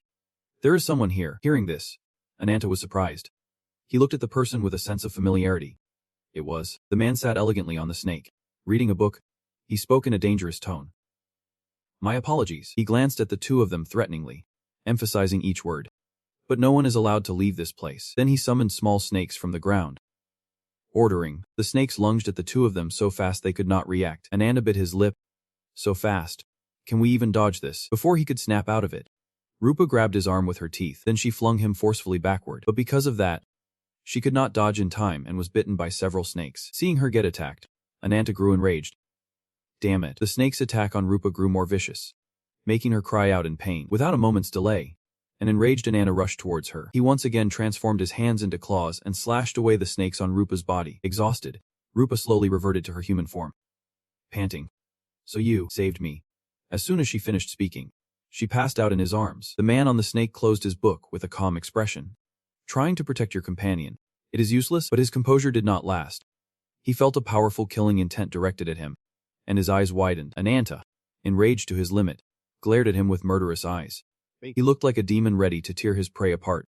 His voice boomed with power. Are you asking for a beating? Horse-faced monster roared in fury, its rampage threatening to destroy everything. O stood ready to attack in a defensive stance. Then, quick as a flash, he zipped past the monster. This is the silent slash technique. The horse monster was struck by the surprise attack and pierced straight through. It quickly collapsed. It appeared to be dead. O was silent, gripping his weapon tightly. After the long fight, Nadia watched the monster collapse. Panting heavily, she scanned her forces and assessed. It seems our side has suffered no significant casualties. O felt something was off and said, Nadia, something's not right. He suddenly realized. These monsters were not targeting us at all. It seemed like they were just trying to escape a predator. O wondered. Could it be related to the giant snake that swallowed those two? Suddenly, Blackfoot spoke up. Wait. You two.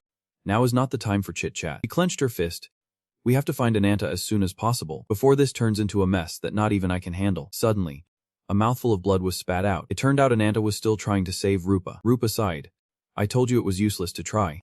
Did not. She gritted her teeth. This is a powerful toxin from my clone. Even demonic creatures would die in an instant. Axon observed for a moment, then remarked, without immediate treatment, that incarnation will die. He even looked up challengingly. Anata gently set Rupa down and told her, wait here. His voice dropped to a growl. After I peel the skin off that damn lizard. True to his word, he stepped forward to fight, his entire body having undergone a significant transformation. Seeing this, Rupa was horrified. Her voice trembled. Don't do it. Anata completed his transformation. He slowly stepped forward. I will take you to Blackfoot. Axon spoke calmly. A savage nature ingrained in your very bones. You are Behilon's South subordinate, are not you? He questioned. He also stepped forward, shouting as he summoned a horde of venomous snakes. Summon. Axon introduced himself. The name of this old bag of bones is Axon. Then he shouted, Incarnation of Catan. Your nemesis. From his back emerged a mess of snake heads, baring their fangs as if to devour their opponent. Anata, completely unafraid, slowly walked closer. The snake heads were still poised to strike. But suddenly, Anata leaped into the air. Axon's pupils revealed his unconcealable shock. Anata approached, revealing his sharp claws. He gathered his strength and struck a fatal blow. But the enemy managed to escape. Axon could not help but be amazed by his speed. He's that fast. Before his opponent could recover, our hero lunged forward like a storm. He used his whole body to land a solid blow on the silver-haired man, sending him flying backward. Axon was now bruised and battered, blood trickling from his mouth. But he was still laughing like a madman. Ha! He used his grotesque tail to wrap tightly around Anata. His tone was mocking. Speed. Power. Precision. All of it. Perfect. Anata was startled, wondering how he could still be grinning after taking such a beating. Axon's expression changed, but he transformed, becoming larger than ever, and grabbed our hero's arm. It is still not enough to defeat me. In the distance, Rupa was struggling to get up. She tried to drag her heavy body closer to where they were fighting. Over there, the two were still fighting fiercely, neither giving an inch. Old memories suddenly flooded back to her. How? Rupa asked the person in front of her. Lagatha. How can you risk your life to fight for others? Lagatha replied matter-of-factly. Comrades are people we can trust with our lives at any time, the girl said resolutely. Rupa, if it were you, I would willingly trade my life. As for Anata, he had almost collapsed and could not get up again. Lagatha, he strained with all his might. The promise to return safely. I do not think I can keep it anymore. His opponent, Axon, was clenching his fist, preparing a fatal blow, but suddenly, one of his arms flew off and disappeared. The man's yellow eyes widened in utter shock. He could not believe it as he watched his own arm fall limply to the ground. Anata had attacked with unbelievable speed, so fast that Axon could not react. He slowly advanced on his opponent. Axon thought in disbelief. I did not see a thing, but Anata gave him no time to recover, unleashing a barrage of punches. Attacked at such a high speed, Axon was unable to fight back and could only scream in helplessness. Unfazed by the man's pain, Anata kept pouring strength into every attack. His power exploded, completely overwhelming his opponent. The man let out a cold breath. But before he could recover, fatal blows rained down on him without mercy. The look in Anata's eyes grew colder and more dangerous as he attacked. His claws dug deep into the body of that damned, insane snake. Beaten like this, Axon could only lie on his back and scream. Pieces of his body looked as if they were about to burst from his skin. Axon screamed in pain, crying out, Quetzalcoatl. Dark clouds swirled and gathered. Something looks like it is about to tear the sky apart and emerge. Out of nowhere, another giant divine beast appears and flies up. Azin kneels and takes all the blame. It is my fault. Incarnation of conquest. He painfully recounted. The mission was to repel the intruders. In the end, I failed. After beating Azin to a pulp, he seems to get a power boost and attacks relentlessly, his tone extremely defiant.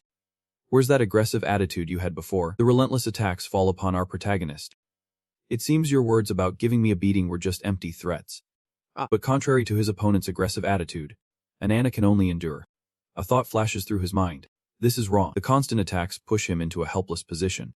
I can't control this curse much longer. In this situation, letting the curse consume my malice is no different from suicide if I can't completely subdue the enemy. The truth is, the curse's power will engulf everything, unless I want her to interfere. Anata resolved.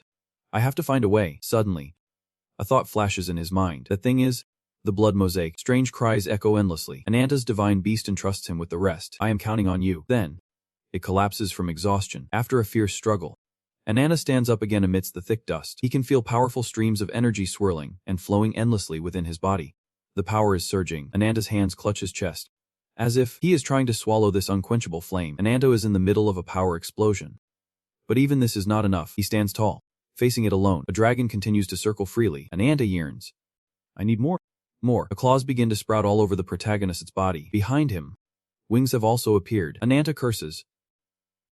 I will devour everything. His face grows more ferocious.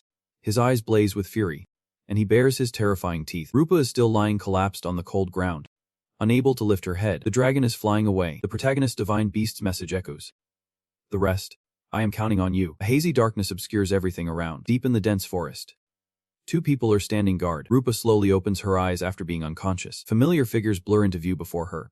Nadia in awe. Seeing she has opened her eyes, Nadia sighs in relief, her voice filled with joy. Thank goodness. Rupa, you are awake. Rupa scans her surroundings with her red eyes. Where is this? She tries to sit up, but her injuries are still too severe, making her groan in pain. Nadia reminds her worriedly. You are still injured. Don't push yourself. Rupa looks at her body, which has been treated and wrapped in white bandages. Nadia clicks her tongue. We had the antidote, but any later, and we would not have been able to save you. She recalls that moment and says, luckily. Anata brought you here then. That was too close. Rupa. Both angry and concerned. Mutters reproachfully. That idiot. Despite her harsh words, she is still very concerned and asks Nadia. How is he? Anata suddenly appears. Instead of her showing gratitude to her savior, his voice holds a hint of self-pity. You called me an idiot again. You have got some nerve. Ong teases. Bickering again. Are we? Rupa asks in astonishment. Your body, the protagonist replies coolly. Never mind me. Worry about yourself first. Then he turns and leaves. Stay put. Don't think about doing anything stupid. I do not want to be indebted to you any further. Rupa watches him go. Dazed. Nadia clicks her tongue. No matter what he says, Rupa is still so stubborn. You idiot. Ong reassures him. Rupa will recover after a little more rest. Her healing ability is no joke. His tone becomes more formal. Thank you, Anata. On behalf of my comrade, I express my gratitude to you. Anata just scoffs coldly. Nadia asks curiously.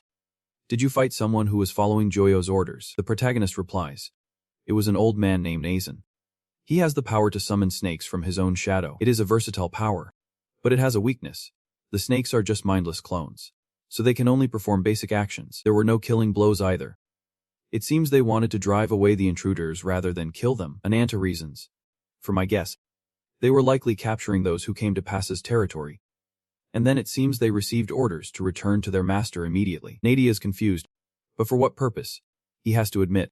I do not know either, but for now, I can feel it very clearly. His branch is starting to take root in me. Breakfoot praises him. Exactly. Anana's curse has been remarkably stable lately. She lies right in the protagonist's lap. This boy-crazy demon will never learn. Just a small vial of divine wine had such a significant effect if he absorbs all the energy from that branch. I wonder what will happen. At this moment, Anata pushes the boy-crazy demon Breakfoot off him. They also officially announce the 6th position in Sephiroth, the incarnation of gullibility. Azin, the others ask curiously. What is this Sephiroth? Ong explains. Sephiroth are the elites chosen to protect the incarnation of wings. They are the 10 strongest figures granted the power of the branches, and the top fighters are known as his 5 disciples, responsible for watching over the rest. The fact that Azin has revealed himself proves that one of Juyo's 5 disciples will also appear. He emphasizes, the power of a top Sephiroth disciple is such that they can cause tremors with a slight movement. In another dark, desolate place, Azin is clutching his stomach, laughing like a madman. Suddenly, a voice cuts through the laughter. You are no different from a frightened animal in disguise. He asks, do you have any shame left? Azin bows his head. It seems I cannot escape you. Incarnation of Conquest. The Incarnation of Conquest turns away. What was your mission? Azin replies. To not let anyone near the land of Pasa, and to eliminate anyone who gets in the way. Azin's voice is reverent. Yep. Second Sephiroth. Gahan. Incarnation of Domination. Gahan's voice is ice cold. Lead the way. I will teach them a lesson. The two of them begin to move towards Anata's location. The aura the two of them give off is extremely imposing. The two of them had almost arrived. Suddenly, a voice stops them. Don't act rashly. Incarnation of Domination. Gahan scans the area with his eyes, letting out a soft, cold hum. He clenches his fists, every word dripping with contempt. Stay put, you lowly trash. The two sides glare at each other angrily, as if about to shoot sparks and fight. Another defiant voice rings out. Gahan, you are just brimming with energy. Are not you? He makes a suggestion. Listen to my request first. Azin, knowing his place, bows first, ready to receive your orders. Incarnation of Wings. Gahan also bows his head. It is hard to refuse your command. Incarnation of Wings. The Incarnation of Wings gets straight to the point. There is news about the Queen from our spies in Nevatine. They are preparing their forces to advance on the Pasa region. Gahan asks, is that really her purpose? Incarnation of Wings replies, she wants to follow the old trails I left behind. He assesses, a futile act, trying to use that flawed weapon from the branch to seize the other branches. Azin volunteers. My lord, Juo, please rest assured and entrust this mission to me. Myself will go and annihilate those insignificant humans. Suddenly, someone asks, do you know of Banjak? Azin. That guy. He remembers. Do you mean the one who was just ranked 10th of the origin? He nods. Yep. A human cursed by the Black Dragon Azida Haka who defeated Banjak is currently in Nevatine. Un also advised that it would be wiser appear next to the embodiment of conquest as a warning. Hearing this, Gahan was not scared at all. Instead, he seemed even more excited and intrigued. What is his name? Yuyo was silent for a long moment, then uttered a very familiar name. Anata. Now, they had moved to another location. Gahan. the embodiment of the ruler, at the same time, the strongest spear, and by here, the sturdiest shield, were an unparalleled pair. No wonder they were both the ultimate power of Sephiroth, and the most formidable beings, because this Gahan fellow had never once been sincere with Lord Yu-Yo. Indescribable doubts arose in a sin. Giving him the 4th or 5th position would have been fine. So why did Lord Yu-Yo give him such an important mission? Suddenly, Gahan took out something rather strange and asked, "A sin. Do you know what this is?" A sin squinted and vaguely recognized it. "That is," but Gahan cut him off. "A branch from a crocodile's heart." Gahan glanced at it. "Compared to what we have, this is just a shoddy item," A sin wondered. "But is not that better? With this, we have practically completed the mission Lord Yu-Yo gave us." But Gahan did not seem to care and casually tossed the treasure away without a second thought. Seeing his comrade's action, A sin panicked. "What the hell are you doing?" Gahan gave a cold glance. "I already told you." His voice emphasized every single word. "I will conquer them myself, the demon who rules the land of Pasa, along with his invincible army." Hearing this, A sin just froze, not knowing what to do about this guy. Gahan pressed on. "Guess what the outcome will be?" A sin stammered. This is..." The entire sky rolled with dark clouds, plunging everything into darkness. A sin suddenly realized. "This is the strongest spear and the embodiment of the wings." Gahan remarked. "If he fights them and still survives, that would be truly amazing." Looking at Gahan's confident back, A sin thought to himself, "I will definitely prepare a worthy stage for you. Be here soon." Anata. A week later, everything was more or less in place. The preparations were complete. Suddenly, a rift in space opened, and the sound of footsteps drew closer than ever. It turned out to be Ladritha. Rupa spoke excitedly. "Welcome, Ladritha." Someone else grinned. "I thought I was going to die waiting for you." Ladritha scanned the area and sighed in relief. "It is good that everyone in the vanguard is still safe and sound." She praised them, and Nadia and Anata. "You two did a great job as well." Then she turned and asked, "Stan, is everyone accounted for?" Stan reported, 50 of the Queen's Royal Guards. The Defense Sword Squad. Munkuro concluded, "Everyone is present." Ananta suddenly cut in. "Wait. How does it feel to be back on your homeland, now that it has been utterly devastated?" Asked this. Ladritha fell silent for a long moment. Ananta just kept staring at her. Finally, she spoke. "My homeland." Whitefoot came scurrying out from somewhere. "Your Majesty, according to the financial report sent earlier, you must have grasped the current situation by now." "Right. To recap the current situation. A pillar of light appeared in the royal capital a week ago. It was likely a sign that another source of power from the branch has emerged. The reveal of Sephiroth's 6th position, combined with the appearance of the branch's power. It is as if the enemy had planned this all along. Everything happened beyond our calculations, like a carefully planned chess move." Whitefoot continued to report. "The current situation has far exceeded our previous predictions. Even if you wanted to use my power in an emergency, it would take at least 3 days to get there." She asked again. "Do you wish to continue?" Ladritha stepped forward to address everyone. "My sisters," she recounted in a choked voice. "This is our homeland, the place where we were born and raised, but it was stolen by the embodiment of the wings, forcing us to leave many years ago. I swore an oath to our comrades who fell before, for our people who have had to live in suffering in a desolate land. I swore that one day I would return and revive Valkyria for them." Ladritha's voice was more powerful than ever. "When we return, I will shout before the spirits of our fallen compatriots." Her resolve was absolute, her voice like steel. Their sacrifice was not in vain. It was built upon their sweat and tears. Ladritha called out, "My indomitable, heroic compatriots, please stand with us until the very end." Everyone shouted, "Long live Her Majesty. The Queen. Long live Her Majesty. The Queen." Anata silently watched everyone's fighting spirit. The shouts continued to echo, "Long live Her Majesty. The Queen." All units, advance to the capital. Sound the horns.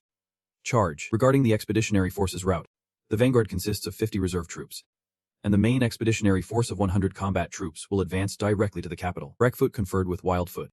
Those not participating in the battle will remain here in an orderly fashion. But her voice was a bit resentful. "I want to watch Anata fight from the sidelines. Sitting here is no different from being a house dog. Right? You are so boy crazy it is hopeless." Wildfoot's eyes crinkled into a smile. "Looks like someone's getting unhappy about not joining the expedition." Her sister replied, "Of course I am." Wildfoot comforted her. "Ananda's rage intensity is more stable now. You do not need to be on the front lines anymore." Her voice was light. "Regardless of the expedition's outcome, my ability is everyone's lifeline. And according to the Queen, we must be absolutely protected." Her head. She knew full well it was not protection, but surveillance. There would always be someone watching them. not leaving their side for a moment. Wildfoot understood. It seems I still have not earned much of their trust. Breakfoot asked. How can you be so sure about that? She asked while swinging her legs back and forth. Do you think the Queen's expedition will succeed? Wildfoot replied nonchalantly. Whether the expedition succeeds or fails is not important. I just want Anata to become stronger. Even if it means destroying everything else. Suddenly, an arrow whizzed through the air, embedding itself straight into the top of a snake's head. It was Stan and Metter who had attacked it. The snake shrieked in pain. Stan directly used his sword to cut the writhing snake in two. The battle between the people and the snakes was incredibly fierce. Everyone shouted with determination. Everyone. Charge. By now, they were surrounded by numerous snakes. Ladritha commanded. The enemy is concentrating their attack on the right flank. All troops. Focus. Seeing the snakes about to lunge, everyone quickly raised their shields to block. Anata observed for a moment, then called to his pet. Ruby. Ruby immediately understood and leaped onto the shields. Anata gave the order. Wipe them out. Ruby received the order and immediately breathed fire, annihilating all the snakes. Seeing the situation, a thought crossed the male lead's mind for a moment. Perhaps he should not get involved, leading the entire army to break the enemy's encirclement, a tactic where the slightest opening would mean the annihilation of our side. He observed everyone, watching the way they fought. Then he asked himself, are you confident in their strength? And on top of that, their leader is a woman. Lagertha considered. According to intel, we are facing the embodiment of gullibility. A battle-hardened army like ours should not be able to lose. But our army has reached the border of Pasha's heart. So why have not the Alakon army and the Tama creatures appeared? This made her uneasy. Stan's loud call broke her train of thought. Your Majesty. Over there, she reported. We have reached the Vigrich watchtower. Asin suddenly stepped out. Welcome, he sneered. You who have rejected the embodiment of the wings. A flash of malice appeared in his eyes. Let me watch and see what a pathetic end you all come to. Suddenly, an arrow flew toward Asin. It was M who shot it. She asserted. Now is not the time to talk about the end. Soon enough, you will all witness this old man's wrath. Asin threatened. He summoned his incarnation. That familiar dragon appeared once again. Lagertha panicked. It was a bundle filled with countless, unidentifiable slimy things. She ordered. Everyone, hold the defensive formation. The dragon did not hesitate, throwing the mass directly down at them. The slimy mass hit the ground, kicking up a huge cloud of dust. Lagertha had to shield her eyes to see. Slimy mass immediately splattered everywhere. Lagertha still could not understand what the hell that bizarre thing was. A body began to form from within the slimy mass. She finally began to make out the figure before her. Stammering. A person. She asked again. You are Alakon. The creature spoke a long string of some incomprehensible language. Lagertha commanded. Everyone, take cover. Alakon was no pushover. It used its ultimate absorption technique. Without hesitation, it sent pieces of its body flying out in all directions. It pulled in and absorbed anything it touched, refusing nothing. Not even the snakes. Not even our soldiers. The tragic screams of the snakes and the soldiers echoed. Skarn appeared, slashing at it repeatedly while ordering, let them go. Lagertha cried out in panic. Skarn, stop. Get back. Don't touch it. The entire slimy mass suddenly coiled up. Then a razor-sharp horn sprouted from it. Any hot-headed young bucks who think they are tough, step right up. After the mass finished merging, Alakon officially transformed. It roared. This old man won't underestimate you anymore. Alakon, show them what true power looks like. Asen commanded. Alakon charged forward like a hurricane, mercilessly attacked anything in its path. Its razor-sharp horn could pierce through anything. At that moment, O also rushed in. Using Wrathful Serpent Strike, Rupa joined in with Tainted Blood Mosaic. They both attacked from either side, determined to fight this freak to the death. Ladritha also gripped her sword tightly. Don't worry, Alakon. On behalf of my allies, she declared defiantly, I will end you myself. Suddenly, at that very moment, Anata appeared out of nowhere, let out a great cry, about to charge in and attack. Alakon, too, was preparing to charge into battle. It even created a bottomless black hole called Dust Star to suck him in. The Dust Star shot forward like a bullet, aimed straight for Ananta's abdomen. Ananta lost control and was slowly pulled in, unable to resist any longer. He was sucked in completely and slowly vanished. Witnessing this, Rupa screamed. Ananta. Alakon calmly watched as Ananta was tortured within an inch of his life. Enraged, Rupa charged forward, screaming, You bastard. But Alakon showed no fear, preparing its tentacles to absorb her too. Seeing this, Rupa stopped short, no longer charging recklessly forward. Suddenly, a sharp blade was brandished. He also charged forward recklessly, using Wrathful Serpent Strike to destroy the full beast. Not only that, he also used Fierce Strike to add more power to his attack. Rupa also dashed forward as swift as the wind. She was completely enraged. screaming, but suddenly, a glob of green slime shot out. Ao's quick eyes spotted it. He immediately pulled Rupa out of the way. Rupa, just now realizing he would saved her life, exclaimed, "I declare war. You bitch who took this old man's right arm," he enunciated. "I will personally crush you to pieces." His incarnation tensed its core. Then it shot a green poison towards everyone. Seeing this, Ao gritted his teeth. Damn it. Looks like things just got more complicated. The poison sprayed down, turning a patch of ground green. As a figure swiftly snatched Ao away, it was Anata who had pulled him away. Ao did not forget to call out, "Rupa." They shot past Aizen's incarnation. Unfortunately, it hit his fen. Aizen was shocked. "What?" she called out. "O free spirits of the wind," gathering all her strength, she cried. "Grant me the power of the wind to tear my enemies to shreds." Scarn ordered the troops below, squads 3 and 4. Support the command unit. The entire army charged, advancing fiercely with utmost determination. But their opponent thought otherwise.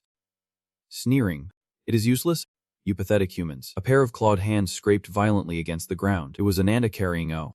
Before Aizen could even rally his forces, he was cornered, but he was still talking tough. "You fool. Where's my right arm?" he roared bitterly. "You bastard." Ao kept his weapon ready, seeing his opponent about to strike. He prepared to defend. He once again used his fierce strike technique. The move was so powerful it nearly brought Aizen to his knees. The force of the blow sent him flying backward. Ao landed safely. Breathing a sigh of relief, looking at his broken sword, he said reproachfully, "Don't you know the meaning of mercy?" Anata. He suddenly noticed something. Aizen's incarnation was now surrounded and under attack, and the situation was stabilizing. But as for Anata, he was not doing well at all. Nadia said worriedly, "Ananta's badly hurt. We have to treat him now." "Anata, please wake up." Meanwhile, Lagartha had been knocked back by Alakon. Fortunately, she regained her footing and stood her ground. Alakon stared back emotionlessly. The troops quickly regrouped, forming a defensive line.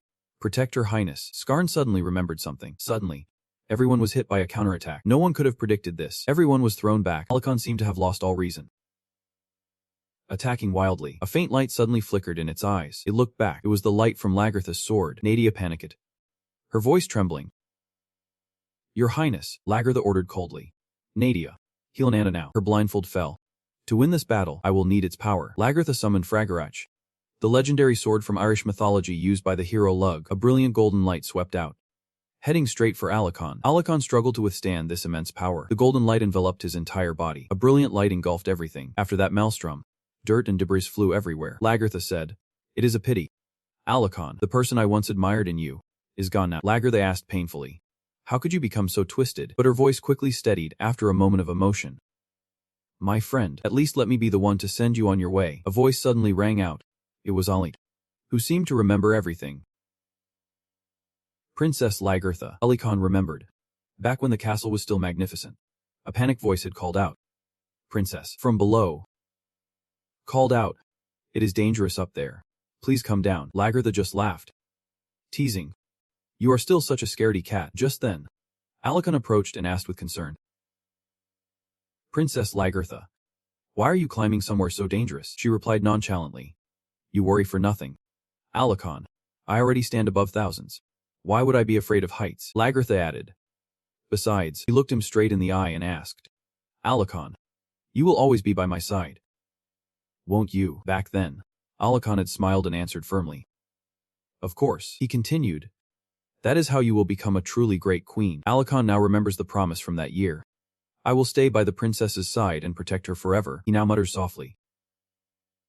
"Princess Lagartha." Alikhan trembles and asks, "Why are you?" He stares, stunned, at his own ugly, charred body. Alikhan exclaims in disbelief, "Is this?" Lagartha wonders in amazement. Has he regained consciousness? She slowly reaches out her hand, calling, "Do you recognize me?" Alikhan. Lagartha shouts loudly, "Snap out of it." Alikhan is still haunted by painful memories from the past. Back then, he was forced to kneel at someone's feet, surrounded by the bodies of his dead countrymen. Alikhan's entire body was covered in fresh blood. Zuyo stood before him, happily admiring his prize. During that chaos, Lagartha was still very young. Now, she has become a powerful warrior. In the past, Zuyo slaughtered so many people right in front of Alikhan. Anyone who stood in his way paid with their life. Lagartha was horrified to witness this scene. Even she was severely injured. Alikhan could only stare up, wide-eyed, because Zuyo's aura and power were so immense. There was nothing I could do. Remembering this, Alikhan mutters, "Your eyes." Lagartha cries out in alarm. He opens his mouth wide, and inside is a giant figure. A terrifying roar sounds out as they merge into one. Nadia quickly raises her magic staff. A tree branch immediately wraps around Lagertha's waist. It quickly pulls her backward. Ahead, Alakon had transformed into a chaotic mass of flesh. He let out a series of anguished roars. Ruby peeks out fearfully. It looks back at Anata, who has collapsed on the ground. Ruby closes its eyes, as if deep in thought. After making up its mind, it breathes out a burst of flame. Now transformed, Ruby slowly approaches Anata. Meanwhile, Nadia tries to persuade Lagertha. Your Majesty, at this rate, the casualties will just keep mounting. She continues.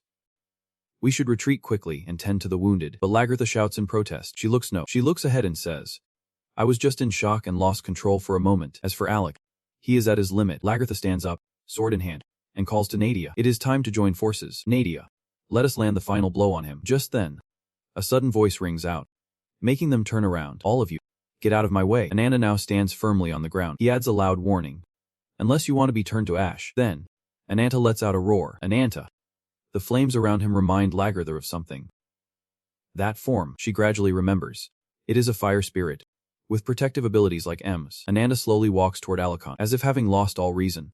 He opens his fanged mouth wide and charges. Anata immediately swings his arm, creating a fireball. He quickly hurls the devouring fireball with immense force. Alakon immediately opens a black hole called the Dust Star. He then blows it out to counterattack. The two terrifying streams of power collide head-on. Soon, a massive explosion erupts, sweeping through everything. Alakon is scorched by Anata's flames. Anata seizes the opportunity to get closer to him. Alakon's body begins to transform. He transforms his body into a mass of sharp spikes, like a porcupine. Anata shatters Alakon's defenses, shouting loudly, even though you and I are both victims of that damn winged bastard. He then throws a fiery punch. He scoffs. You are just a coward cowering in fear. He roars. How much longer are you going to cling to this life? Before putting all his strength into one final move, Alakon takes the full force of the blow, and the space around them seems to shatter as he burns. He wonders, clinging to life. For what? Nadia seizes this opportunity, commanding tree roots to rise from the ground. She uses them to bind Alakon tightly. He still holds his head high, as if awaiting something noble. A blinding light shines up from the ground. The pillar of light pierces the sky. Lagertha stands within the aura, raising her sword high. Alakon clearly hears her proclaim, in the name of Queen Lagertha and Henja of Vangwaria. With tears in her eyes, Lagertha says resolutely, rest in peace, my friend. A powerful slash comes down from above, tearing the very sky apart. Sunbeams pierce through the dark clouds, shining down on the earth. Fragments of earth and rock float in the air. The scene is suddenly illuminated by brilliant sunlight. A shapeless piece of wood lies on the ground. Alakon looks up at the sky and thinks, the light is so brilliant. He remembers the moment with Lagertha. I want to be by your side. Alakon looks toward the rising sun with hope. Forever. Now. She stands before him. Alakon gives a bright smile. Just like in the beginning, he can't bring himself to say it to Lagertha. Farewell. Place in his heart has never changed. My queen. Not even the dark clouds can stop the sunlight from reaching the ground. Anata appears through the smoke and dust, looking powerful. He does not understand what just happened. Ruby. Anata needs a clear answer. What was that power just now? Lagertha suddenly grips the hilt of her sword. She remains silent, then kneels on one knee. Nadia lowers her voice to console her. Please, contain your grief. It is right to mourn the dead, but now is not the time for tears. A shout comes from the direction of the collapsing tower. M is stunned to hear the cry. Keep moving forward. Everyone's eyes fill with determination, so that their deaths will not be in vain. Someone suddenly shouts, You snot-nosed scoundrel. It turns out to be Rupa, who is chewing out Asen. Do you have any idea how many people had to bleed for him? Her eyes are filled with hatred. Don't expect a peaceful death. He pays no attention to Rupa's words. Asen's mocking laughter makes her lose her composure. Do you think I am joking? He seems very confident in his abilities. It would be better if you died in the trap I have already set. A distant call catches her attention. Rupa. Oh, stops Rupa for a reason. It is not over yet. He sees many sunbeams converging on a single point, shining straight down. A figure appears in that spot. The man, Gahan, calmly moves forward. Anata looks up at the shout. The enemy is approaching from the royal road. Everyone is bewildered by the news. He lowers his stance, as if preparing to run. Something shoots across the desert like an arrow. O is flustered, not knowing what to do. A large hole has appeared at the base of the tower. Something pierced through the base of the tower in an instant. In front of Gahan is Anata's fist. He does not have time to dodge and gets hit. A single blow sends Gahan flying 100 meters. Anata thinks carefully. The report mentioned that Zuyo has an extremely loyal subordinate. This is the first time Anata's heard that name. Sephiroth. What is that? O knows all about them. The Sephiroth are elites, carefully selected to serve as protectors. The elite were carefully selected to protect the embodiment of the wings, a title given to the 10 strongest who were granted power from the branch. He had researched them. These top warriors were also considered as 5 great disciples, and each position was interconnected, constantly monitoring one another. I grew more worried. Asen, revealing himself, suggested that one of Doyo's 5 subordinates might have also gone rogue. He scared himself with the thought. Does that mean his power is equal to that guy's? Gahan recognized. You were a hard one to find. This must be Anante. The moment he arrived, he issued a challenge. Come on. I will crush you. Anante's roar alone echoed through the heavens and the earth. The battle between him and Gahan officially began. Anyone could see that Anante's attacks were more powerful than his. His eyes lit up. This guy. Gahan openly despised Anante. As he attacked, he realized his strength was extraordinary. Gahan found it hard to believe. It seems he even has incredible regenerative abilities. He unleashed his power. Mountain Piercer. Gahan punched Anante straight in the chest. First great mountain strike. He had to put one hand on the ground to support his body. Anante used all his strength to call out a name. Ruby. He immediately transformed. The power of fire engulfed Anante's entire body. A strange light appeared in his mouth. Even he was startled when he saw it, while Nadia quickly covered her eyes. Lagertha was terrified. She seemed to know something about Anante's current state. The energy radiating from Anante's body proved Lagertha's words. It seems he has surpassed even the gods. He could breathe fire from his mouth, and yet Gahan tried to block it with his bare hands. The immense power sent him flying into a cloud of white dust. Everything unfolded before her in Lagertha's eyes. The surrounding area was shrouded in smoke and dust. Nadia wanted to confirm. Is he dead? No one emerged from the thick black smoke. Anante calmly waited for his opponent to get up. He was not surprised by the outcome. A monster. Indeed. Anante could not figure out how the man's body took that, and yet Gahan called his name. Anante. He definitely would not give up that easily. I admit. You are a worthy opponent. Anante always does what he says he will do. I will make you submit. Anante called out to his pet. Ruby. He did not want to ask for its help anymore. You have done enough. Stand back. Anante was always ready to fight his enemies. From now on, let me face him. Gahan agreed with his sentiment.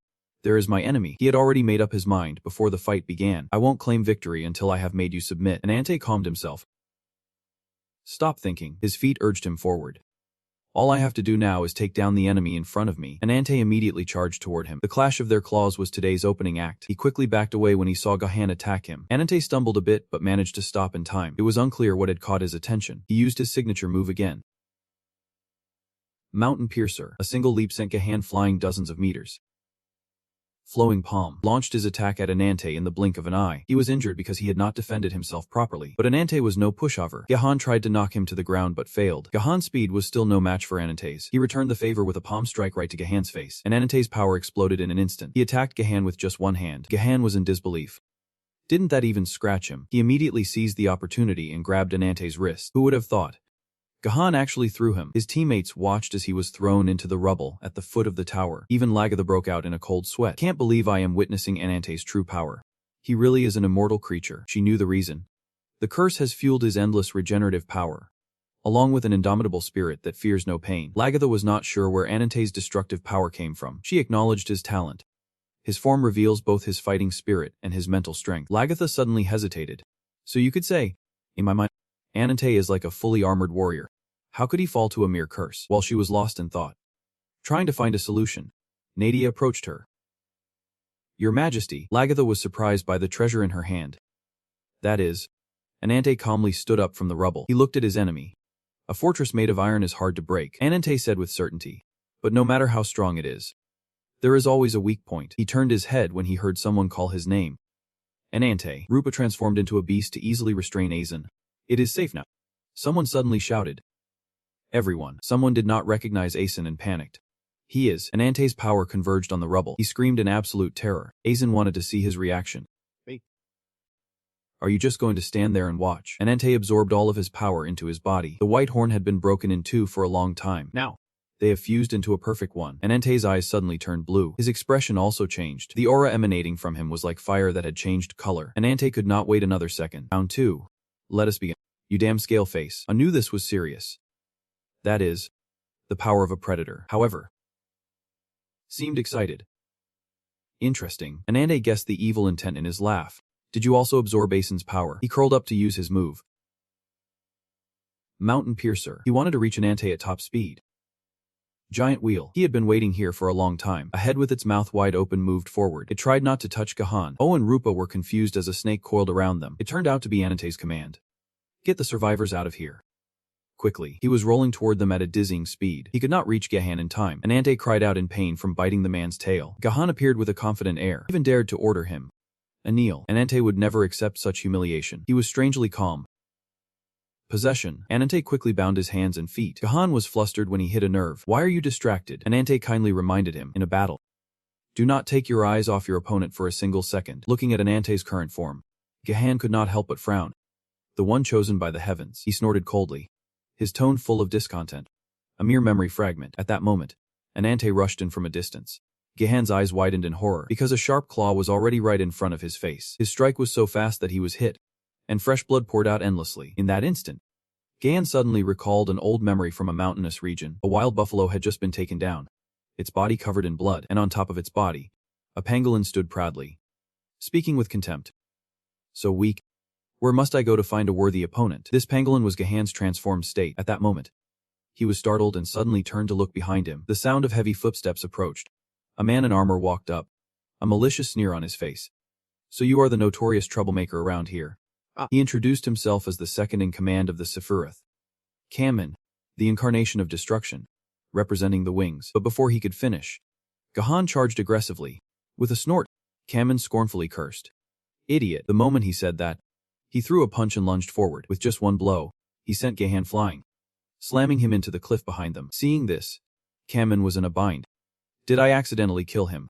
They told me to keep him alive. But just then, a sudden movement from behind startled him. From within the rubble, Gahan was slowly walking out. The two stared each other down, the will to fight clear on their faces. Immediately after, the Kamen quickly transformed, becoming a monster covered in sharp spikes. He coldly snarled, "You little brat.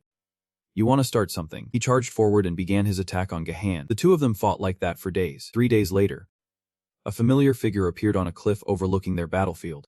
It was Joe. He looked down from above and said coolly, "You are taking your sweet time, as usual." But before him lay a bloody scene. Kamen was dead. He smirked and let out a laugh. I never thought I would see this. Taking the branch from my loyal subordinate without breaking a sweat. Hearing the voice, Gahan turned and looked up, frowning. Are you the wings? Juo nodded nonchalantly. Yep. What is your name? Unafraid. Gahan calmly stated his name. Juo murmured the name, the one chosen by heaven. Then, he looked into the eyes of Kamen's corpse on the ground. Quickly, he saw their 3-day battle. The moment Gahan valiantly struck down Kamen. At that moment, Gahan had said that Kamen was truly strong. This is the first time in my life I have had to acknowledge a worthy opponent, and I will defeat him with my own strength. This is the purpose heaven has given me. I will be the pinnacle of incarnations, the incarnation of domination. After watching this memory, Juo could not help but smirk. I like that. Gahan, the peak of the world you wish to surpass, is right in front of you. He threw off his cloak, revealing his wings. He raised an eyebrow and gave a slight smirk. The incarnation of the wings, the one chosen by heaven. Hearing this, Gahan was immediately thrilled. This was the one he had been looking for, the enemy he had to defeat at all costs. But just then, Juo pointed forward, continuously chanting an incantation. Light. The moment he finished speaking, Gahan's body was surrounded by magical arrays. From within those arrays, blinding rays of light pulsed continuously. In an instant, Gahan's entire body was bound by the light, causing him to tremble uncontrollably. From a distance, Juo looked down on him and said coolly, "Surrender and submit to me, Gahan. If you do, you will get to witness it with me." When the heavens open at the word of God, biting his lip fiercely, Gahan said defiantly, "Give up without a fight. That is not me." Hearing this, Juo seemed lost in thought for a moment. Then he said flatly, "As you wish." Then, he raised his hand again and spoke coldly, "Then carve this failure into your very flesh." Light. As he spoke, another blinding light burst forth. In the blink of an eye, Gahan's eyes began to bleed. The overwhelming pain made him throw his head back and scream. Then, Juo spoke again. "Carve today's wound deep into your soul. Otherwise, you will never become a mighty tree." As he finished, he flicked his hand. A slash of light struck Gahan's eye. Then he said arrogantly, "I hope your desire to defeat me reaches the heavens." Back in the present, the battle between Gahan and Anata was still raging. Anata saw the scar on Gahan's eye and knew it was a remnant from that first battle. Gahan was dodging to protect his left eye from injury. It was obvious. He now had a way to take Gahan down. But just then, something startling and unexpected happened. Suddenly, a powerful aura erupted from Gahan, terrifying the onlookers. Immediately, a powerful gale kicked up. Gahan's form had changed, and his cold voice rang out, "I will destroy you." Physical pain, carved deep into the soul, screams in agony. An armored body, immune to all injury. This is Gahan's pride. Anata narrowed his eyes at Gahan and said in a low voice, "Is this the true power of your branch? The ability you have always been ashamed of? After you use it to kill me, you will challenge the wings again." But hearing this, Gahan replied scornfully, "Someone like you dares to face the mighty wings?" He raised an eyebrow, taunting, "Then come on." This is your only chance to test yourself against the pinnacle of this world. Anata snorted and said coldly. You think I need that? You get a little power and suddenly you are throwing a fit. You are fighting an enemy without being prepared to have your body torn to shreds. You are nothing but a stepping stone for me, he roared fiercely. I am the one who will defeat Joyo. As he spoke, his serpent heads lunged at Gahan, but Gahan just casually raised a hand and sliced them apart. Anata did not panic, calmly taking a step back to regain his footing. Then, he charged forward to attack, letting out a ferocious roar. But before he could even touch Gahan slashed at him with his claws. The claws slashed across his face, but he remained calm and attacked again. The claws on his tentacles shot out like daggers. In the blink of an eye, they surrounded Gahan's body. Seeing this, Gahan was not afraid. He just snorted in contempt. Useless.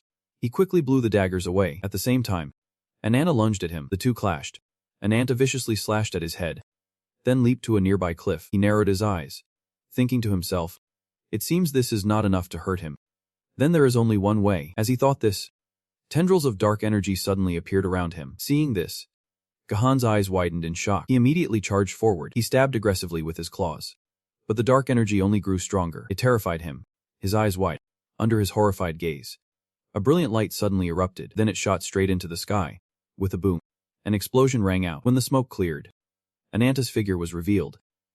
But now, he had become a giant winged dragon. Gahan had been sent flying by the explosion, and me, the predator and the conqueror. I have defeated countless powerful enemies. Thinking of this, he curled into a ball. I have overcome everything, all the tricks and schemes of my enemies. He does not care how others live or die. And you are the one who devours and hunts your enemies with your own power. Two souls that can never be reconciled. Just then, Anata charged forward aggressively. Gahan did not back down, running to meet the attack. I will kill you, ascend to a new level, and challenge the heavens themselves. While the two were fighting, the people outside began evacuating the survivors. Rupa, who was supporting Stan, froze when she saw the sight.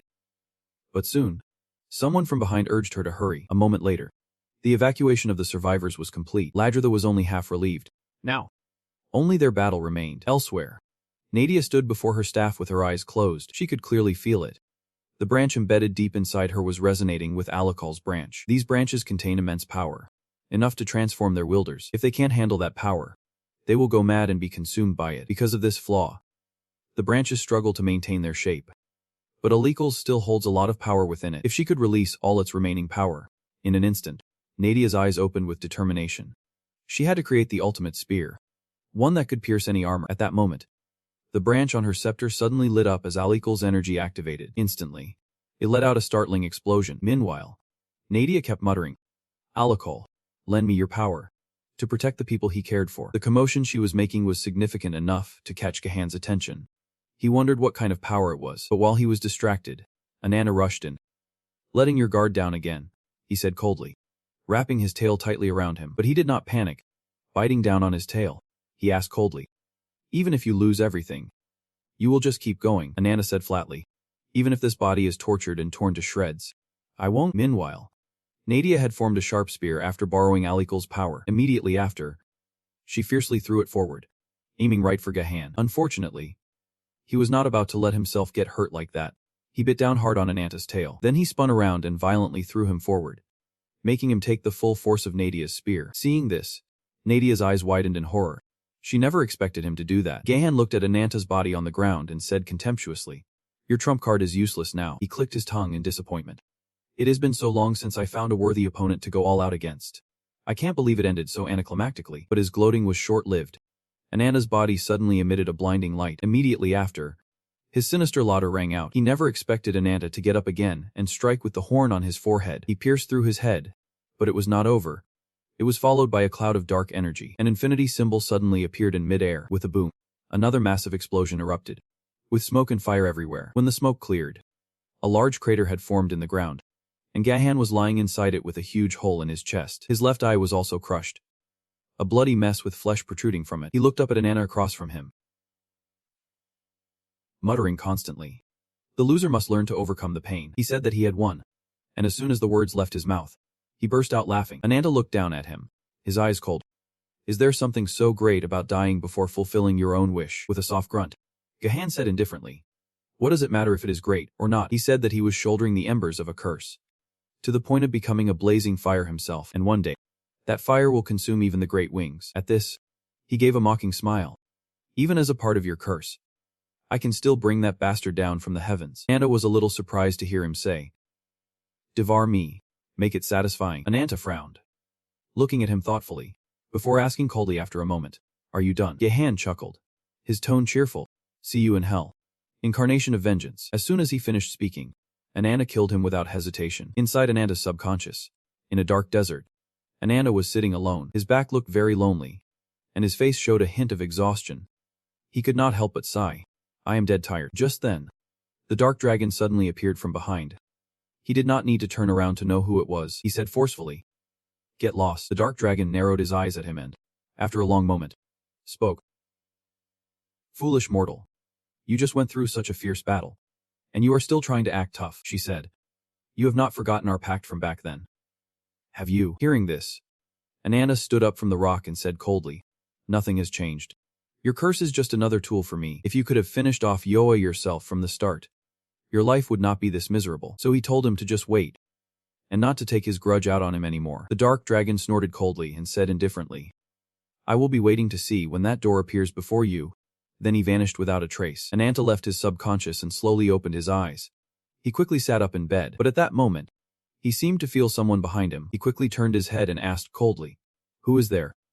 But the person had already run out of the tent. Anata touched his chest, and a sudden warmth spread through him. He looked outside and saw the flickering flames in the dark night. Outside the tent, soldiers were gathered. Lagoda ordered everyone to light the fires, and he and the other soldiers quickly lit them with torches. Instantly, the area was ablaze with brilliant flames. Oh, and Rupa saw this and could not help but feel heartbroken. Rupa even shed tears, because before them were the bodies of the fallen soldiers. In the sorrowful atmosphere, Nadia also sighed. Just then, she saw someone emerge from the tent. It was Anata. Walking slowly into the night, he saw what everyone was doing, and his brows furrowed. Nadia walked up to him and said cheerfully, You are awake? Anata nodded slightly and asked, How long has it been? Nadia quickly replied, It has been over half a day since you defeated the enemy. The wounded have been treated, and now our troops are holding a funeral for the fallen soldiers. Unfortunately, less than half of our original forces survived, but to come out of such a fierce battle alive is a miracle in itself. Without Anata's power and everyone's sacrifices, we could have never achieved this victory. At this point, Nadia hesitated for a moment before speaking again. More importantly, the heavy aura around you, it proves you have gotten much stronger, have not you? With the power you have now, I am not sure even the strongest incarnations could defeat you. But just then, Ruby suddenly appeared in the distance. He looked at it and said flatly, Let us put that aside for now. There is a more important matter to discuss. As he said this, he gave Ruby an unconscious smile. He sat down to face it and called out, Ruby, which gave it quite a start. Seeing its reaction, he could not help but smile and say indifferently, Shouldn't we have a little chat? As soon as he said this, the color drained from Ruby's face, and it looked a little scared. Elsewhere, at a castle, a figure emerged from within. A pair of long, slender legs took arrogant strides. This was the leader of the Sephiroth, the incarnation of the abyss. Levian, an arrogant woman. Outside in the hallway, Baiharan and Zid were already waiting. Hearing the footsteps, Baiharan turned his head. Levian spoke slowly, Summoning me so suddenly. Just spit it out. But before he could speak, something fell from the sky. It was the 5th ranked of the Sephiroth, the incarnation of royalty. The young boy spoke urgently. Lady Levian, something terrible has happened. Our esteemed brother has fallen at the hands of that despicable enemy. Before Levian could reply, a centipede crawled down from a pillar, crying out in disbelief. How could this be? Zambo is just a child, yet he dares cause more trouble for Lord Zuoya. This was the 4th ranked of the Sephiroth, the incarnation of madness. Kisanga. She licked her lips and said, I would sacrifice my life to protect you, my lord. Just then, rays of light suddenly appeared on the floor, created by the incarnation of light, Zid. This was a display of her anger. While everyone was making a commotion, Baiharan suddenly punched a glass window, shattering it. He said coldly, Everyone, quiet down. Immediately, a gloomy eye appeared on the glass, and a sinister voice followed. Let us mourn the loss of our dear brother. This unbearable pain, it feels like it could tear a heart to shreds. It can only be repaid with blood. Let us prepare a dirge for the one who has departed. Meanwhile, in the desolate desert where Lagartha's group was resting, Rupa went to call for Nadia. Startled, she turned her head and heard Rupa ask where Anata was. Nadia said he wanted to be alone with Ruby. Rupa then raised an eyebrow and asked, Did he say anything else? Nadia shook her head slightly and sighed. That is all. Rupa sighed involuntarily, a worried expression crossing her face. At the same time, Anata and Ruby walked to a clearing. In the dark of night, the man and the divine being thought of the past. The day his tribe was engulfed in a sea of fire. A kid like him had to bury his own sister. He cried ceaselessly by her grave, and Ruby was right there beside him. That day, he had sworn he would one day return to this place. Just wait for me a little longer. When that time comes, he will offer Chuyo's heart with his own hands to soothe his sister's soul, shaking off the painful memory. Anata walked on silently in the darkness. Ruby followed fearfully behind, not daring to say a word. After a moment, he stopped. He said slowly, "The day my sister was gone, I believed that her death and the villagers' deaths were not my fault. The more he thought about it, the more enraged he became. If he had not, he might not have been able to stay sane. From that day on, my heart was filled with hatred for Chuyo. It was stronger than my desire for revenge, and it killed every other feeling I had left." After a moment of silence, he looked up at the starry sky and said through clenched teeth, "If I had not done that, I would not have been able to hold on until now." As he was speaking, a figure suddenly appeared behind him. Unaware, he continued speaking, "I hate all the incarnations in this world, including Chuyo." At this moment, a little red-haired girl stood behind him. Anata, still lost in his grief, said through clenched teeth, "Why did it have to be her and not me? I have always been fighting to find the answer." Chuyo, Azida Haka. They are all the same. They use their powers whenever they want. I want those disgusting incarnations to pay the price. At this, he turned to call for Ruby, but when he did, he could not see her. He only saw a little girl hiding in a cloak, looking at him, his eyes filled with suspicion. "Are you an incarnation, too?" It turned out this little girl was Ruby. She cried and kept apologizing. I am truly sorry, my lord." She said she had always hidden her identity because she did not want Anata to abandon her. Anata frowned at the little girl and did not speak for a long time. He looked up at the starry sky, a conflicted expression in his eyes. After a long while, he slowly closed his eyes, sighed in resignation and said, "When Alakon's branch entered me, my mind felt like it was being flooded. Fragments of memories kept creeping in, causing me pain. They were Alakon's memories, the things he did not want to forget." Hearing this, Ruby frowned and asked doubtfully, "Memories?" Anata nodded and continued, "Because for so long, I have been burying myself in the past." With that, he sat down, faced Ruby, and said in a low voice, "Ruby, I have something to tell you. I just want to thank you and apologize. I would forgotten that I have always had family right here." At these words, Ruby cried even harder. She threw herself into Anata's arms and sobbed. "Ruby is Lord Anata's family." Anata patted her on the back and sighed involuntarily. The stronger the power of a branch within an incarnation, the more distinct emotions it contains. Alakon's branch was tinged with sorrow and regret, along with precious memories of the queen. As for Gahan's branch, it held only endless hatred. He is just like me, letting himself get trapped in an abyss to fill the emptiness in his heart. At that moment, Ruby's hand suddenly touched his face. She smiled. "Do not be sad. Ruby is your family. Ruby does not want Lord Anata to be sad." Hearing these words, Anata sighed involuntarily. He took her hand and said with determination, "Just you watch, Ruby. I will avenge my sister. After this battle is truly over, let us go see her together." Elsewhere, at the camp where Lagartha's army was resting, Lagartha was standing outside contemplating her next move when she suddenly sensed approaching footsteps. She slowly turned her head and saw Wild Food and Break Food approaching. She frowned slightly and asked suspiciously, "What is it?" "I have not ordered you to join the army yet." Wild Food spoke with a serious tone. "Your Majesty, please forgive my impertinence, but the situation is urgent." She asked where Anata was, and everyone was startled. Break Food, on the other hand, did not look very worried and even joked, "You are worrying over nothing again.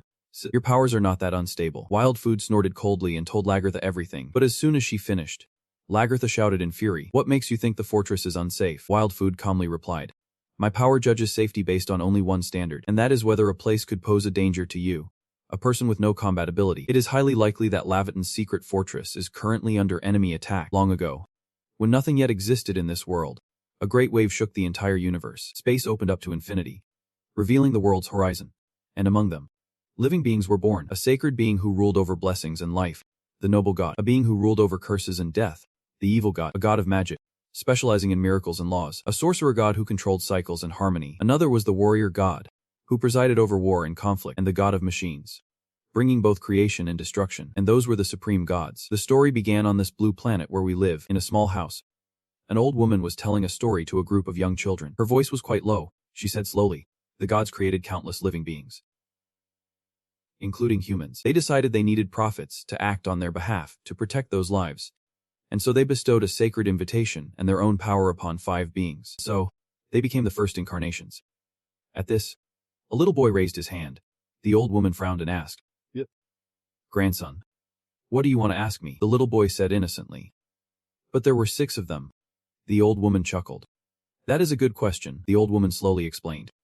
Unlike the other incarnations who received their calling from the supreme gods, the children of the machine created a god of their own, a perfect being modeled after the human form, known as the incarnation of machines. The first incarnations all found a land to settle in, and they lived with humans for a long time, but that harmony did not last long. Not after the appearance of the winged incarnation. And then, he stole their callings and destroyed all the first incarnations, mercilessly striking down anyone who opposed him. That is why Lava 10 is always prepared for this battle to defeat that villain. Everyone follows the queen's commands. A little girl asked wonderingly, But Grandma, what if something happens to the queen during the expedition? Before the old woman could answer, a low voice was heard from behind. Don't worry about that. The children turned around, startled, only to see Bernhard had appeared in the small house. He sat down in front of the children and said slowly, The incarnations and the warriors who support her are all elites. The queen is a brave soldier herself, so she will definitely return safely. That. He looked over at the old woman. He said, I apologize if I have interrupted the children's lesson. The old woman shook her head and smiled. Not all. Thank you for taking your precious time to come here. At this, a little boy said innocently, Then Raglet must be as strong as Lord Bernhardt. That day was also the incarnation. Raglet frowned a little doubtfully, but Bernhardt shook his head and said, Raglet is still very young. She does not know what her abilities are yet. But perhaps one day she will become an incarnation who far surpasses me. Hearing this, Raglet winked and replied confidently, Of course. Just then, a young boy suddenly asked doubtfully, I have always wondered. He is so young. How can he be an incarnation? Hearing this, the old woman could not help but smile and slowly explained, But incarnations have to get married and have children too, my dear. Besides, the descendants of an incarnation often inherit the power of their predecessor. It must be the same for that little girl. The boy next to him gave a mysterious smile as he looked at Bernhard. The boy said, If you were Lord Bernhard's son, you could be an incarnation too. At these words, Bernhard's eyes immediately widened, a hint of sorrow appearing in them. The children chattered on about whose child they wanted to be, but only Raglet noticed Bernhard slowly walking out. But his retreating figure was clearly filled with sorrow. Outside the walls of Levaten, it was still raining. A guard suddenly saw something appear below the city gate. Immediately, his eyes widened in terror. The warning bell immediately began to clang loudly. The old woman in the small house heard it and frowned in suspicion. Is that the attack alarm? Bernhard was instantly alarmed. Enemies. Here, below the city wall. A thin layer of frost had appeared out of nowhere, and within it, a figure flickered in and out of view. The figure looked up at the wall and chuckled. So that is the fortress. The visitor was Gu. The boy said maliciously, Looks like it is worth taking for myself. With that, he turned and shouted behind him, Mancy. A giant elephant slowly approached. It was the 10th ranked incarnation of Sephiroth, the incarnation of courage, Mancy. Meanwhile, inside the walls, slow footsteps approached. Seeing who it was, the guards respectfully called out, Duke Bernhard. Bernhard frowned and asked, What is going on? He walked to the gate and looked down, his expression instantly turning grim. And right when the queen is away, too, while they were still trying to figure out what was happening. Down below, prepared to attack, the kid viciously slammed his hammer into the ground. In the blink of an eye, a large mass of ice appeared, flowing like a tide toward the fortress. Then, the boy shouted again, Mancy. As soon as he spoke, Mancy charged forward. It stepped onto the frost and advanced on the fortress. Seeing this, a soldier urgently cried out, Duke Bernhard. If this keeps up. But before he could finish, Bernhard roared, Prepare to attack. Before long, Mancy was at the fortress gate, intending to smash right through it. But before it could do anything, it was struck by something. Its massive body went sliding across the ice. Boy snorted, You were so aggressive when you got here. Why are you cowering now? You are a real coward. Mancy, what if I charge in myself? He asked. How would you like that? At these words, Mancy roared. This is humiliating. It growled. I am not a coward. It slowly pushed itself up and said through gritted teeth, You stubborn pest. Just one human thinks he can stop me. He must have some special power. The boy snorted. You were so aggressive when you got here. Why are you cowering now? You are a real coward. Mancy, it growled. I am not a coward. It growled. What if I charge in myself? He asked. How would you like that? At these words, Mancy roared. This is humiliating. It slowly pushed itself up and said through gritted teeth, You stubborn pest. He is just one human, and he thinks he can stop me. He must have some kind of special ability. I will use my power to enlarge my body and crush him to pieces. On the fortress wall, Bernhard saw this and cried out urgently to Taken, but Mancy was already charging aggressively toward Taken. It swung its fist, But Taken just stood there calmly, not making a move. Mancy stopped. Stunned. Taken narrowed his eyes at it and said coldly, "There is no special ability." As soon as he spoke, he swung his mace high and brought it down without hesitation, sending Mance's entire body sliding across the ice. Watching this, Gu could not help but bite his lip and mutter. He became an incarnation through sheer willpower alone, the one chosen by the god of war, the strongest commander of Leviathan. How could it possibly fight him? Just then, Bernhardt leaped down from the fortress wall. He slowly walked over to Taken and said, "You showed up just in time." To Taken. As he spoke, he walked past Taken. Moving forward, Taken asked doubtfully, "Are you going to handle this yourself?" Bernhardt casually nodded, because he recognized the hammer in Go's hand. It was the divine weapon of the tribe that guards the northern ice wall. He narrowed his eyes at Go and said through gritted teeth, "The incarnation of valor will destroy you." Hearing this, Gu smirked. In the frigid lands hidden behind the northern ice wall, though the weather was harsh, for many years it was never attacked or invaded. Everyone called it a paradise, where humans and incarnations lived in peace, until one day, a stranger set foot in this land. He was a warrior of glorious renown from the continent's battlefields, ever victorious, the incarnation of valor. Bernhardt. The people, who had never known war, were terrified of him.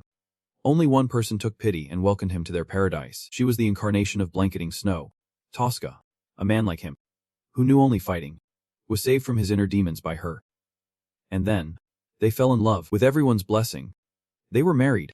Not long after, a baby boy was born. He thought his family would live happily ever after, until the day it was born and turned into a monster. Tosca's heart was filled with endless regret and sorrow, fearing that their child would be rejected by everyone. But then a savior appeared before Bernhardt, the incarnation of wings. Dio. He was a fool to believe him, blinded by the promise to save his child, never foreseeing the consequences. Having heard his tale, snorted, "It has been many years." Has nodded, "Long time no see." Bernhardt. He stared at the child before him, at a loss for words, but the boy simply raised an eyebrow at him and said coolly, "Biologically speaking, you created me, so I should call you Dad, right?" At this, the boy held out his bare hat and smirked. "So from now on, I guess I will have to call this pelt Mom." At these words, Bernhardt flew into a rage. His figure vanished, reappearing in an instant in front of Go, swinging a large axe. But Gu calmly dodged to the side. Bernhardt roared furiously, "Don't you dare insult Tosca." He immediately swung his axe again with great force. But Gu remained calm, parrying with his hammer. The boy narrowed his eyes, his tone contemptuous. "How disappointing. Is this all the incarnation of valor can do?" As the boy spoke, his hammer blocked Bernhardt's axe. Seeing this, he was stunned. But that was not all. With a shout from Gu, a blast of frost shot toward Bernhardt. Caught off guard, he was knocked backward. Gu stared at him provocatively. "Aren't you proud of me? I was once just a monster, but thanks to your power and Tosca's, I have become what I am today." Taken, watching from the sidelines, grew worried. But before he could act, he heard Bernhardt's reassuring voice. "Don't worry. I won't fall until this fight is over." Gu sneered. "I think fighting him would be more fun than fighting you. But the mission comes first." Taken paid the boy no mind, because he heard a commotion from inside the fortress. Inside the fortress, it was a scene of carnage. Bodies were strewn everywhere, and blood flowed like a river. The survivors were fleeing, their desperate cries for help echoing around them. But it was hopeless. There was no one to save them, because behind them was the embodiment of dismantling, the ninth Sephiroth, Mantia. Not only her, but another embodiment also appeared, making everyone scream in terror. Unfortunately, they still could not escape the other's clutches. Before them was a large spider, but its head was a human torso. This strange being was the eighth Sephiroth, the embodiment of silence, Erythra. Elsewhere, a corpse fell from above, a bite mark on its neck, as a malicious voice rang out, "This sweet pomegranate scent, I will never get tired of it, no matter how many times I taste it." The one who spoke was Kasanga.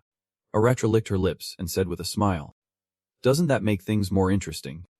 Let us drench everything in this pomegranate color." Meanwhile, the Queen's subordinates had taken the survivors to find shelter. They quickly ran to the end of Fort Leviton. Among the group were the old schoolmistress and the children. The old woman urgently instructed the little ones, "Now, be careful and follow me." But just then, Raglet sensed that something was wrong. Sure enough, a giant centipede had caught up to them. It was Kisanga's transformed state. Moreover, the other two embodiments were there as well. They smiled maliciously as Kasanga quickly transformed back into her human form. Then she licked her lips and looked ahead, like a hunter eyeing its prey. At the same time, outside, Gua was certain that his plan had succeeded. Smirking triumphantly, Bernhardt narrowed his eyes at the boy, gritting his teeth as he asked, From the very beginning. You planned to attack a different place. Did not you? With a cold laugh, Gua calmly admitted. Exactly. Immediately after, the boy slammed his hammer on the ground.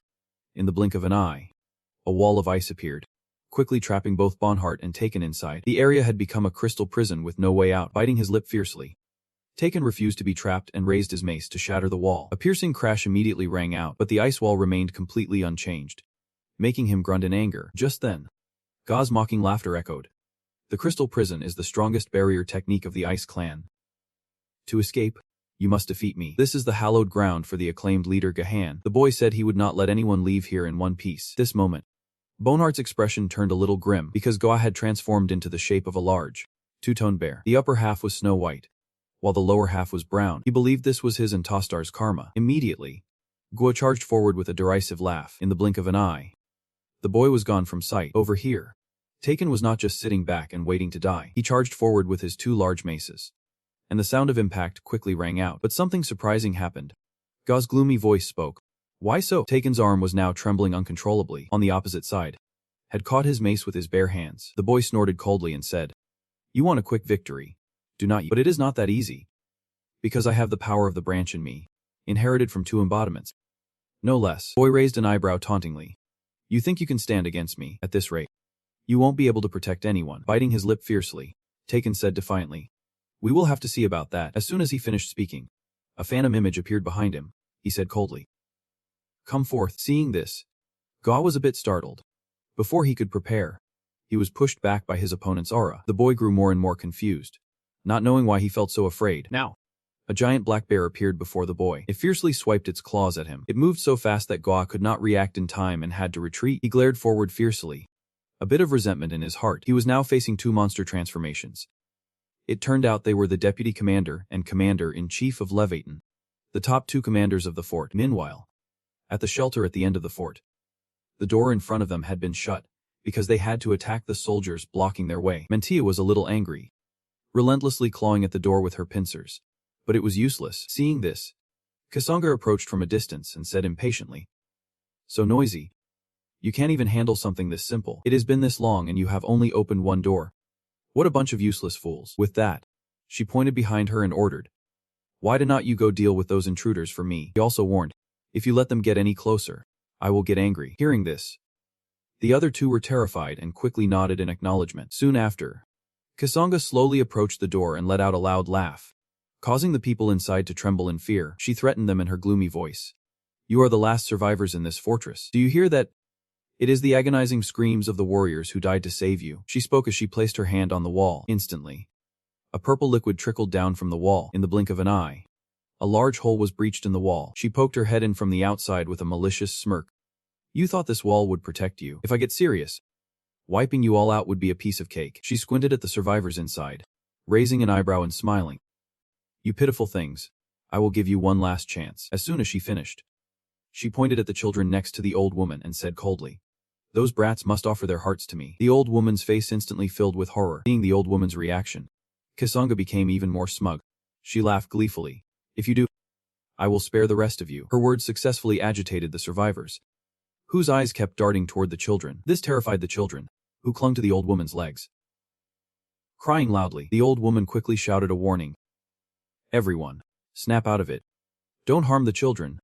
Don't listen to that monster's temptations. You won't touch a single hair on these children's heads. Hearing this, Kisanga immediately snorted in contempt.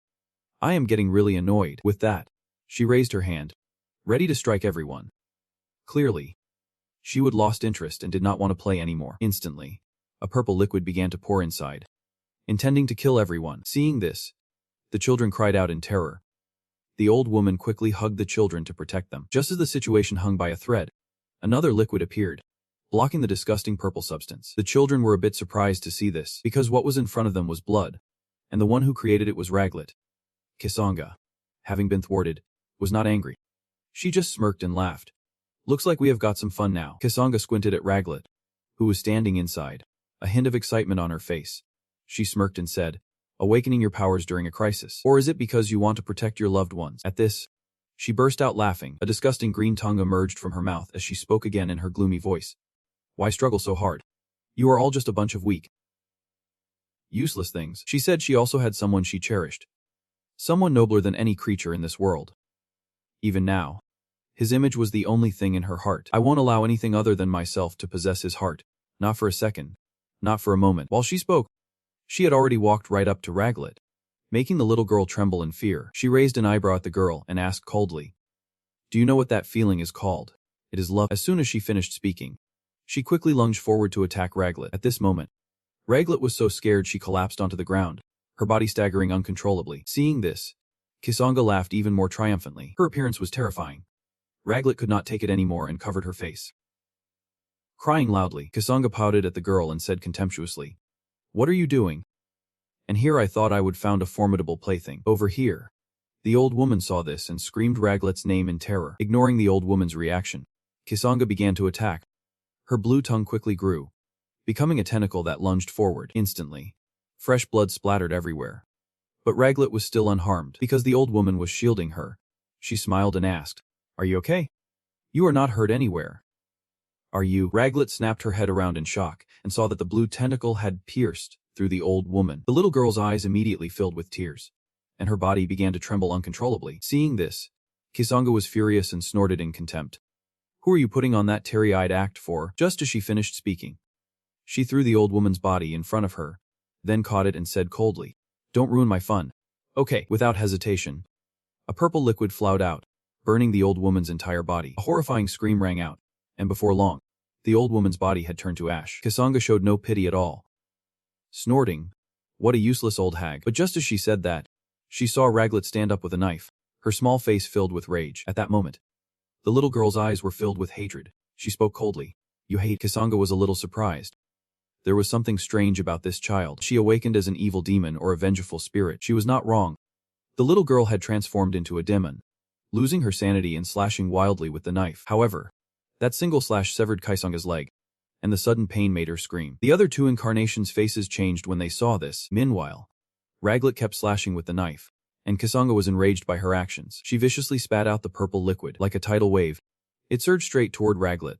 With a loud bang, an explosion erupted. Kisanga roared in fury, "You are not getting an easy death. Even grinding you to dust and swallowing you whole would not satisfy me." Just then, Manti and the other one ran over and asked with concern, "Kisanga, are you alright?" Kisanga yelled angrily, "You useless bunch. You had one simple job as my pawns, and you could not even handle it." As soon as she finished speaking, a large object appeared out of nowhere and slammed into her, sending her flying. Mantia was a bit startled, frowning and muttering, "What was that?" While they were confused, two figures charged toward the two incarnations. Mantia was startled and quickly raised his hand to block, while Aratra swiftly retreated to dodge. The one attacking Mantia was O, and the other one facing Arach was Lagratha. At the same time, by the wall where the fortress's people were hiding, a figure appeared and hugged the crazed Raglet. Nadia continuously reassured the little girl, asking if she was okay. She knew the little girl was very scared and very upset. She told her not to be afraid anymore, that no one could harm her. At this point, her voice pleaded slightly, "Come back to us. Raglet, let me return you to your loved ones." As soon as she said that, Raglet's eyes cleared up. She regained her senses and immediately burst into tears. The kids nearby saw that she had finally come to, their eyes lighting up as they called her name. Nadia quickly brought Raglet back to the other children, only then smiling in relief. Immediately after, she turned her head to look outside, where the battle was taking place. She stepped toward it without hesitation, but at that very moment, the tree roots on the ground began to stir. Kisanga emerged from them, screaming endlessly, "This is so annoying." This base clearly had no elites left. So where did these people come from? She could not understand it, but she quickly composed herself, gritting her teeth and saying, "But it does not matter anymore.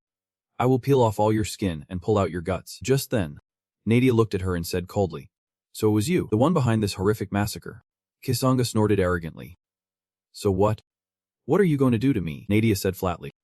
"Thank you for playing the villain's role so perfectly. Now I do not have to hold back anymore." Seeing Nadia slowly transform, Kisanga could not help but be shocked. What is happening? Is this deja vu? It is just like that kid from before. That kind of malice is only found in vengeful spirits. Could it really be hatred? Frowning fiercely, Kisanga could not stop herself from shouting, "Don't you look at me with those eyes. You bitch. Even if the snow melts." At this point, she glared at Nadia again. Then she roared in fury, "What right do you have to look at me like that?" But as soon as she finished speaking, a dark aura suddenly erupted from Nadia's body. It enveloped Kisanga's body like a tidal wave. At that moment, Nadia's gloomy voice rang out again. "Even though I have lost all my memories of the past, I never thought I would one day use these hands to kill someone. Right now. Kasanga could not help but tremble. This is not déjà vu. This aura is too familiar. It only belongs to those at the top of the food chain. A supreme aura. The current Nadia was like a high and mighty god, looking down upon all living things. She said coldly, "Tell me your name, so I won't forget the only one who has ever stained my hands." Elsewhere. At the foot of the fortress, the fierce battle between Taken, Bernhardt, and Gu was still raging. Under the stormy assault from Taken and Bernhardt, Gu was forced to retreat. Gu was in disbelief. This is impossible. Normally, Taken would be responsible for defense and holding the line, and Bernhardt would deliver explosive attacks without leaving any openings. The two of them together were hard to defeat. But who could have known? However, fighting both of them at once was not a stable strategy. Gu knew he should not let his guard down. With that thought, he immediately transformed. In the blink of an eye, serrated blades of bone ice appeared on his body. Without a word, Gu threw them at the two men. The moment they flew at him, Taken quickly raised his shield to block, but before he could catch his breath, another shard of bone ice struck. Gu had appeared in front of him again, the bone ice freezing both of his arms. Seeing this, Bernhardt could not help but charge forward furiously. He opened his mouth and bit down on Gu's arm. The kid was slightly startled. Narrowing his eyes at him, with a snort, Gu said contemptuously, "The rule of combat is to take them down one by one, starting with the weakest." But Bernhardt did not back down, retorting coldly, "The rule is to never give up." As soon as he said that, Gu's face filled with rage. "Then let me teach you a lesson you will never forget." Mark was Bernhardt, but before he could act, his neck was grabbed tightly. It was Taken, who had come from behind, using his frozen arms to hold Gu. While they were struggling, they did not know that a monster was silently watching them. At that moment, Gu was being held down by Taken and Bernhardt, and he roared in fury. "You think these useless tricks can deal with me? You are dead wrong. You can't defeat me." But then, something unexpected happened. A beam of light from the sky shot straight toward the three of them. The loud bang. A massive explosion erupted. Amidst the smoke, Bernhardt was unharmed. But he did not know what had just happened. While they were confused, a deep voice rang out. "The two of you can't even handle one kid. How pathetic." Everyone snapped their heads around to see Rupa, Ruby, and a giant monster, which was Anata's transformed state. Taken and Bernhardt quickly walked up to the three and asked suspiciously, "You are all back?" As for the queen, Rupa shook her head slightly and said, "What do you have to say?" Immediately, her voice echoed from afar. "More reinforcements from the fortress. How dare they laugh and talk while I am still here?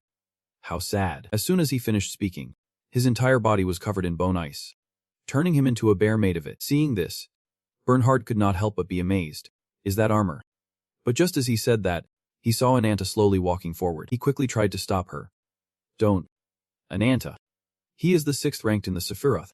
He is not an easy opponent." But Rupa was very calm, raising an eyebrow and saying, "Relax." Bernhardt. He was a bit doubtful. Then he heard Rupa continue, "Anata is much stronger than you think." Seeing Anata approaching, Gua spoke in disbelief. "No way. You are coming to fight me all by yourself." However, Anata kept walking forward, making Gu's eyes widen in astonishment. He looked at the kid coldly and said with contempt, "How long are you going to keep jumping around?" This attitude made Gua even angrier. The kid gritted his teeth and shouted, "Ridiculous." Immediately after, the kid aggressively charged forward, swinging a fist at Anata. Unfortunately, another unexpected event occurred. Rupa, on the other hand, was not very surprised. He smiled smugly and said, "After all, Anata already defeated Sephiroth's second in command." His eyes widened in disbelief. Gua cried out, "This immense power! You are Anata, the incarnation of retribution." Upon figuring out his identity, Gua became even more excited. The kid roared and charged forward. But Anata was not flustered at all. He just stood there calmly. Anata only moved when Gua's body rushed toward him, punching the kid straight in the stomach. That one punch sent the kid flying, slamming him hard against the ice wall behind him and reverting him to his normal form. At that moment, the kid remembered what Baiharan had said. "When there is an emergency, call for me. I will appear right before your eyes." So at this moment, Gua muttered Baiharan's name and then opened the ice wall. In the blink of an eye, it shattered, creating a large hole. Seeing this, Bernhardt was immediately suspicious. Anata, however, was not very surprised, because he recognized the other person. He had met Baiharan before. He is the guard of the wings, the direct advisor to the incarnation of wings, the mighty spear. Baiharan. Meanwhile, inside the fortress's final shelter, something unexpected happened. A sharp dagger was plunged into Nadia. Kasanga laughed triumphantly, while Ladritha's eyes widened in disbelief. "How could this have happened?" she angrily demanded. "Why did you betray us?" Going back a few hours earlier, when Nadia and Kasanga were still facing off, Nadia's presence made Kasanga tremble. her forehead covered in a cold sweat. She aggressively bit her lip and warned, "Don't look at me like that. I will teach you some manners." As soon as she finished speaking, a purple smoke emitted from her body. Seeing this, the people behind them were immediately startled. The two incarnations of Sephiroth quickly jumped off the city wall, leaving only Ladritha and Ao. Ladritha quickly urged, "Get behind me." As soon as she spoke, she planted her sword on the ground. A yellow aura appeared, blocking the approaching purple mist. At that moment, Kazanga spoke coldly, "This is my true power. Writhe in agony and die in this rain of venom." But within the mist, Nadia's figure still stood tall. She slowly stepped out, glaring at Kazanga. She spoke coldly, "You are the one who will writhe in fear and humiliation." Seeing this, Kazanga became furious and once again sprayed poisonous mist at her. However, Nadia was not flustered. She calmly raised her hand. A wave of dark energy shot out from her hand, pushing back the poisonous mist. But that was not all. It charged straight toward Kazanga, burning her body. She screamed in pain, cursing fiercely. Damn it. Kazanga was shocked that her corrosive venom had no effect at all, but she did not back down. Gritting her teeth, she said, "Then I will use my own 2 hands to tear you to pieces." Seeing her charging aggressively, Nadia was not afraid and just stood there calmly. Nadia only raised her hand when Kazanga got close. Thick black smoke appeared once again. Kazanga's eyes widened in terror. She did not know what was happening. While she was still confused, a skull suddenly appeared in front of her.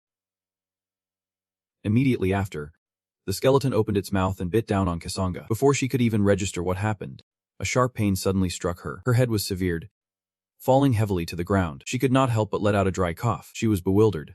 How is this possible? It is absurd. She never expected Nadia to overpower her in a direct confrontation. Even Ladritha, who was behind them, was stunned. Is that Nadia's original power? While she was still dazed, Ao suddenly spoke up. Looks like she has secured her victory. Nadia stood triumphantly before Kazanga. Although defeated, Kazanga still managed a faint smirk. Suddenly, Nadia's eyes shot wide open, clearly in shock because somehow Ao had appeared behind her and stabbed her through the heart. Kazanga found herself wondering, what is going on? Even Ladritha could not believe the scene before her. Taking this opportunity, Mantia threw blade shards at Ladritha. This sudden attack startled Ladritha, who quickly used her sword to defend herself. But she also had to face Aratra, who shot a paralyzing poison at Ladritha. Instantly, she staggered and fell to the ground, unable to move. And that was not all. Aratra used her spider legs to pin Ladritha's wrists, holding her fast to the ground. Seeing all her enemies subdued, Kazanga laughed triumphantly. Ladritha, refusing to accept this, looked at Ao and demanded to know why he had betrayed them, but did not turn to look at her. After a long hesitation, he said, Ladritha, but the truth will be revealed in time." Ladritha could not believe it and shouted, "No way. Just a moment ago, your eyes were filled with hatred for the incarnation of wings." Scoffing, Ao said coldly, "That is how I fooled you. I had to deceive your all-seeing eyes." His hatred for the incarnation of wings could not have been fake. Mantia, full of arrogance, walked over and stepped on Ladritha's head, saying smugly, "Be quiet, little queen." Seeing this, Ao's expression did not change. He said coldly, "If you want to easily subdue the remaining military commanders, it is best not to harm the queen." With that said, he looked at Kazanga and ordered, "Clean this place up." Quickly, Kazanga struggled to her feet, gritting her teeth. "So you are the mole Gio mentioned, but you dare to give me orders?" Ao sneered contemptuously. "Who do you think I did this for? If you were not already at death's door, I would not have bothered to intervene. Now that the incarnation of conquest is gone, the power of the branch will return." But as he spoke, he suddenly stopped, his expression turning grim because Nadia's body suddenly moved. Ao cried out in disbelief, "But I clearly stabbed her through the heart." Ladritha's eyes widened, her face filled with disbelief. At that moment, the spectral image of a giant dark monster suddenly appeared around Nadia. Immediately after, black liquid began to pour out. Before long, Nadia looked like a tree, surrounded by black liquid that slithered across the ground like small snakes. Seeing this, Ao immediately threw Kazanga over his shoulder and retreated. At the same time, Raglith emerged from within Nadia's protective tree-like form and let out a loud cry. Hearing the sound, Ao immediately turned his head to look back, but his expression remained unchanged as a pair of wings sprouted from his back. He left without another word. Raglith watched Ao's retreating figure, his eyes filled with sorrow. Meanwhile, Ladritha, Mantia, and Aratra were still there, not knowing what the substance on the ground was. In the blink of an eye, the black, root-like liquid wrapped tightly around Mantia and Aratra. It looked as if it was trying to swallow them whole. Soon, they merged into one with the liquid. Immediately after, a roar echoed out as a dark monster appeared. It was at this moment that a light suddenly shone down from the sky, piercing through the fortress's glass. The single beam of light appeared in the darkness, illuminating a corner of the sky. It pierced directly through the fortress, charging into its final shelter. Immediately after, a figure with giant wings appeared before the dark monster inside a mental space. Zuio stood before Nadia and said cheerfully, "A pleasure to meet you, older sister." Without him, it is easier to access the inner self, to open new horizons.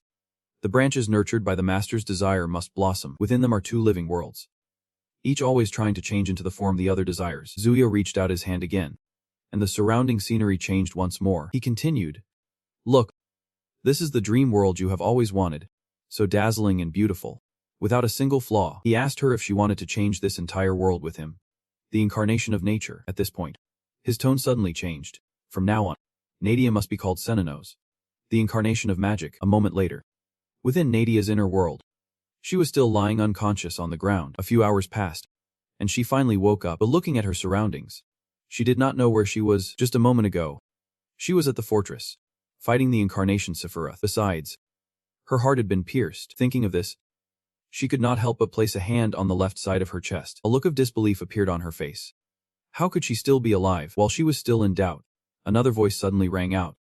"Because from the very beginning, you were neither alive nor dead." Nadia turned her head in shock and saw someone who looked exactly like her. Only her eyes were red, and she wore a malicious smile. "A pleasure to meet you, Nadia." Instantly, the color drained from Nadia's face. Her eyes widened in shock. She asked in disbelief, "Who are you?" Senanos smiled at her and said casually, "It seems you do not know anything, do you? No wonder you did not hesitate to summon me." At that very moment, Nadia's heart was no longer beating. To have your life controlled by a corpse like a puppet, it must be due to the artificial heartbeat created by the power of the branch. She said she had been waiting for Nadia for a long time, wanting to face her like this someday. But she could not, because as long as Nadia was in control, she would forever be just Nadia's shadow. Hearing this, Nadia immediately yelled, "Stop talking nonsense." She bit her lip fiercely and demanded, "Who look exactly like me? Who the hell are you?" Senanos let out a soft chuckle and said coolly, "My name is Senanos, the first evil god of this world. From the primordial era, during the age of myths, there was a spirit beast, known as the incarnation of magic, who was given human form in the great forest to the west, a place filled with the blessings of Mother Nature.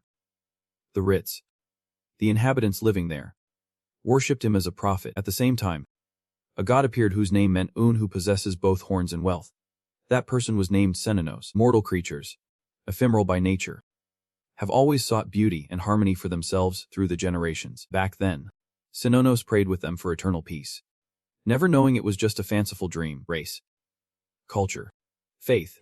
During that violent era, every aspect of humanity became a carnal desire for others, and it became a world where killing each other was a matter of course. The six gods at that time were, on one hand, fearsome punishers, and on the other, strict arbiters who stood to protect humanity. And then one day, the unannounced spark of a large-scale invasion engulfed the entire forest. The invaders in golden armor were a mighty army of heroes led by an incarnate warrior, Leyaga. The forest tribes fought hard against the invading enemy hordes, and to protect his loved ones, Senanos also threw himself onto the battlefield. And at that moment, he was heavily wounded, kneeling on a mountain of corpses. His body trembled nonstop, as if he could collapse at any moment. Right after, a mocking voice suddenly rang out, a tragic end for the one chosen by the supreme god. Following the sound, a group of people approached from behind, led by a tall man. He chuckled and said, "I will engrave your death deep within my heart." Senanos glared at him, gritting his teeth.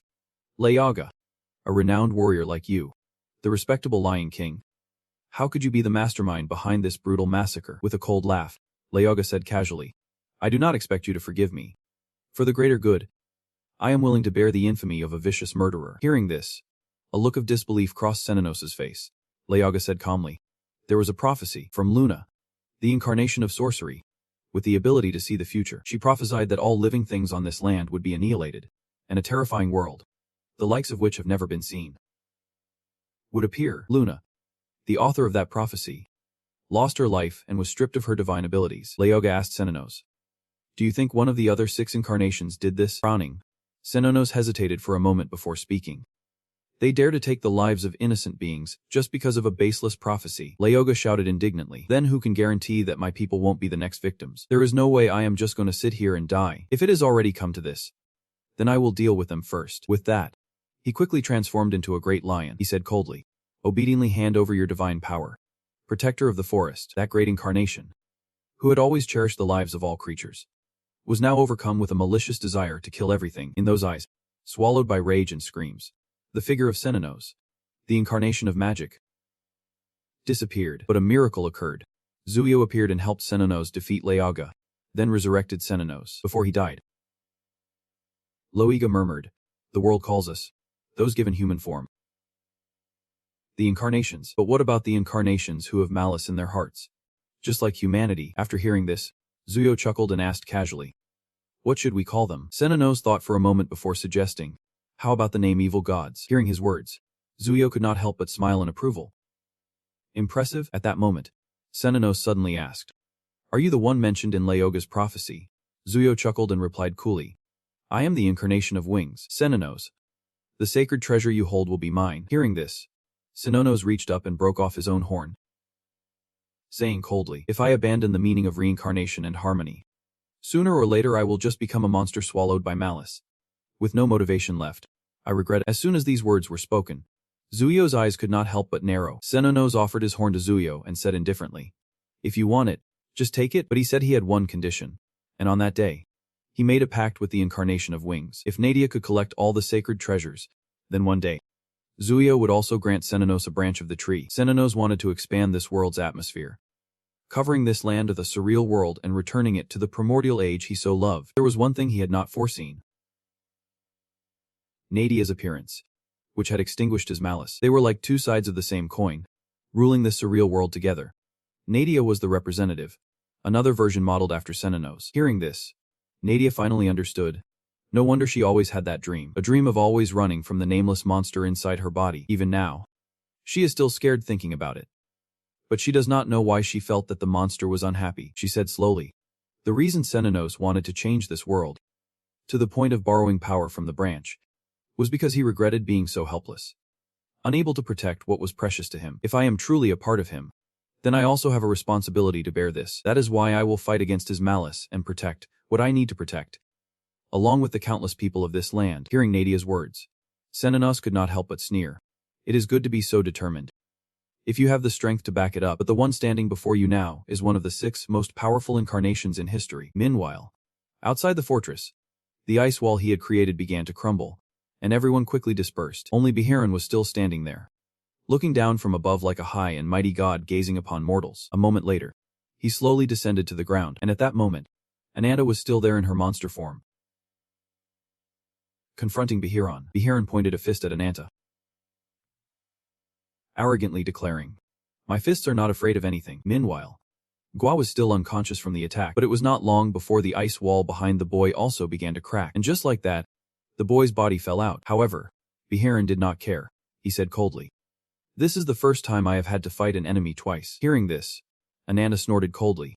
He spoke slowly, "You always look down on others, as if you were some creature sent down from heaven." Beheron could now feel a powerful threat from Anata. Before, he had never been a threat to him or the incarnation of wings, but now it was different. He had turned into a dragon. After a long hesitation, Beheron finally spoke, "State your name." Hearing this, Anata snorted coldly. "My name, Anata, descendant of the Black Dragon, the one who survived and devoured all the evil gods in the world, and the one who will destroy the incarnation of wings." In Beheron's memory, he had once doubted himself, wondering why he was born, why he was different, and many other questions. He possessed a destructive power that could shatter an entire space. The answer he sought was already in his fists. Zuyu had told him that divine power is the manifestation of a person's subconscious desires. A bird must break its egg to be born, and the egg is the entire world. If he wanted to know why he was born, he had to destroy the world that was imprisoning his mind. He also said he would guide Beheron until he found his answer. From now on, Beheron would be his strongest spear, and the incarnation of destruction. After that day, Beheron became the Blade of Calamity, the champion of justice. Anata was now facing the strongest spear of the incarnation of wings. A powerful yellow vortex of light rushed forward, blowing away the entire ice wall. The people outside could not help but be horrified when they saw this. This light was too strong. If it were them, they would have been burned to dust. At this moment, Ruby, in Rupa's arm, was extremely worried about Anata. However, Beheron noticed that something was off. A stream of dark energy appeared from nowhere, and the moment it collided with the vortex, it blew it away. But from within the dark mist, Anata's deep voice rang out, "I will destroy everything." Beheron's eyes widened in disbelief. He blocked my strongest spear. Did he cast the strongest barrier around himself? While he was still in doubt, Anata clenched his hand into a fist. Then, He charged forward aggressively, not daring to be careless. Behiram quickly regained his composure and raised his hands in a defensive stance. In the blink of an eye, their two fists collided. Boom! A loud explosion rang out, and Behiram was pushed backward. His arm would not stop trembling, all due to the impact of Anata's punch. Seeing this, Rupa's eyes widened in disbelief. Is Anata stronger than him? While she was thinking, someone called her name. She quickly turned her head to look. She saw that Teiken and Bernhard had returned to their normal states. They looked at her urgently. Where is Her Majesty the Queen? She is still safe. Right. Rupa nodded slightly and replied. Don't worry. Lady Ladritha was in the fortress with O and Nadia. It seemed that at the same moment she finished speaking, a flash of light erupted from the fortress. It shot straight up into the sky, illuminating the entire night. When she looked closely, she saw O appear with someone else in his arms. Rupa instinctively frowned and shouted, but O paid her no mind, rushing straight through the ice and leaving the area. Sensing something was wrong, Bernhard quickly shouted, we have to find Queen Ladritha now. Hurry. To Teiken. The two of them quickly ran towards the fortress, leaving only Rupa behind. She hesitated and turned to look back at the battlefield. After a long moment, she suddenly spoke. Anata entrusted her to me. Ruby was a little startled, not understanding what was happening, when she heard her continue. So that I can help him. Please lend me your power. Meanwhile, Anata and Behiram were still fighting fiercely. The two were locked in a stalemate, but Behiram was still very surprised. After devouring the incarnation of conquest, Anata had gained superhuman physical strength. He realized he could not keep fighting like this. Immediately after, he gathered holy power into the palm of his hand. He punched without hesitation. But the true power of the incarnation of conquest was what worried Behiram. That punch only made Anata take a few steps back without any injury, because the iron-blooded body of the incarnation of conquest could not be harmed. This was a battle between a spear and a shield, to see who was truly the strongest. What an ironic twist. After stabilizing his body, Anata quickly charged forward. A series of serrated blades cut through the ice, rushing straight towards Behiram. He did not dare to be careless either, putting all his strength into his fist and striking out. A giant beam of light appeared in mid-air. In the blink of an eye, the two powerful forces collided. A loud explosion rang out, and dust and smoke spread everywhere. Behiram squinted, trying to see through it. He was waiting to see Anata's current condition, but before he could see anything, a crack suddenly appeared in the ice beneath his feet. For a moment, he was startled and horrified, because Anata's giant body burst out from the ice. He roared aggressively. Remember this well. Anata is the name of the one who defeated you. As soon as he finished speaking, he swung his claws at him. Anata fiercely squeezed Behiram's arm, crushing his protective armor just like that. At that very moment, the tree branch in his heart suddenly began to glow. The protective ring above his head also emitted holy power. Seeing this, Anata could not help but be startled, not understanding what was happening. While he was startled, Behiram's eyes suddenly lit up. Immediately after, a brilliant light shot up from the ground into the sky. In the blink of an eye, the entire area was covered in light. Going back to before everyone returned to the fortress, Wild Food was standing at the entrance to the rabbit hole. Wild Food turned to look at the people behind him and said gravely, this will be our final plan. In case Black Food and I are in danger, at the cost of permanently losing an ability, they can teleport to any two places, regardless of distance. But each rabbit hole can only hold 3 people, so a maximum of 6 people can travel this way. Because they were forced to reduce their numbers, Ladritha had to carefully choose the elites she would take with her. After hesitating for a long while, Ladritha finally spoke. I have decided. The entrance leads to both the fortress and the deepest shelter. To protect everyone, we must secure an escape route from the fortress. The infiltration team will consist of Ladritha and Nadia. This is the team that will stop enemies from entering the fortress and take care of the wounded. The team outside will consist of Anata and Rupa. She also gave an assignment to Ruby, which surprised her a little. Before leaving, she instructed, the enemy must have used their main force to break the defenses in front of the fortress entrance. So I think this final battle will definitely require Ruby's power. Then, she looked over at the other two and instructed, you two stay behind and take care of the wounded soldiers. The two of them quickly nodded and accepted the order. Immediately after, they entered the 2 doors before them as assigned. This would not be an easy battle, but they still entered without hesitation, leaving only Wild Food and the wounded behind. At this moment, Wild Food could not help but look at the watch on his wrist and sigh. Black Food, who was next to him, pursed her lips and said, once it is in that state, it is hard to fix. Wild Food gave her a faint smile. It is. Actually, I am just happy that the result exceeded even my expectations. After the harsh battles, Ananta's power has increased significantly. At this, Wild Food's face showed a smug expression. Ready to return to our sister. Break Food. Their dream of reaching the moon is finally about to come true. Just then, Menja suddenly came up behind the two of them and said in a low voice, the wind told me you have ulterior motives. Hearing this, Wild Food was not flustered, calmly smiling as she said, So there is another elementalist under the Queen's command. Is that what it told you? It seems you are all very unhappy about not being by the Queen's side. M frowned at the two of them and said coldly, I do not deny that, but the Queen's judgment is never wrong, because that thing is definitely a spiritual beast. And the one they are talking about is Ruby. The more Breakfood listened, the more confused he got. But Wildfood was different. She chuckled and said, it is a creature that is both a spirit and a legend. The power of the gods who created this world has no definite form. But after some time, it developed on its own and became a spirit that has its own body, and can freely transform between two forms, becomes a spiritual beast. That a creature that was originally a spiritual beast, and then becomes an incarnation, can be on par with the first 6 incarnations. Back in the present, Rupa, after merging with Ruby, had become a spiritual beast, which slightly surprised Anata. Rupa had become a spiritual beast. And now, Rupa had become a spiritual beast. His entire body had also transformed. His muscles began to expand, and sharp claws appeared on his hands. Seeing this, Rupa immediately suggested, Anata, let us back each other up. I am going to turn that guy into dust now. As soon as she finished speaking, her entire body was enveloped in brilliant flames. The blink of an eye, a scorching flame shot towards Baiharan on the opposite side. At the same time, Rupa attacked him like a wild beast. However, before her claws could even touch Baiharan, he grabbed them tightly. Rupa did not give up and continued her attack. In an instant, thousands of fire beams surrounded Baiharan. Unfortunately, he paid them no mind, as they were disintegrated by the blue light surrounding his body. But Rupa still did not give up. Attacking relentlessly, the area was quickly engulfed in flames. Supreme gods. A spiritual beast born of an evil god has another name.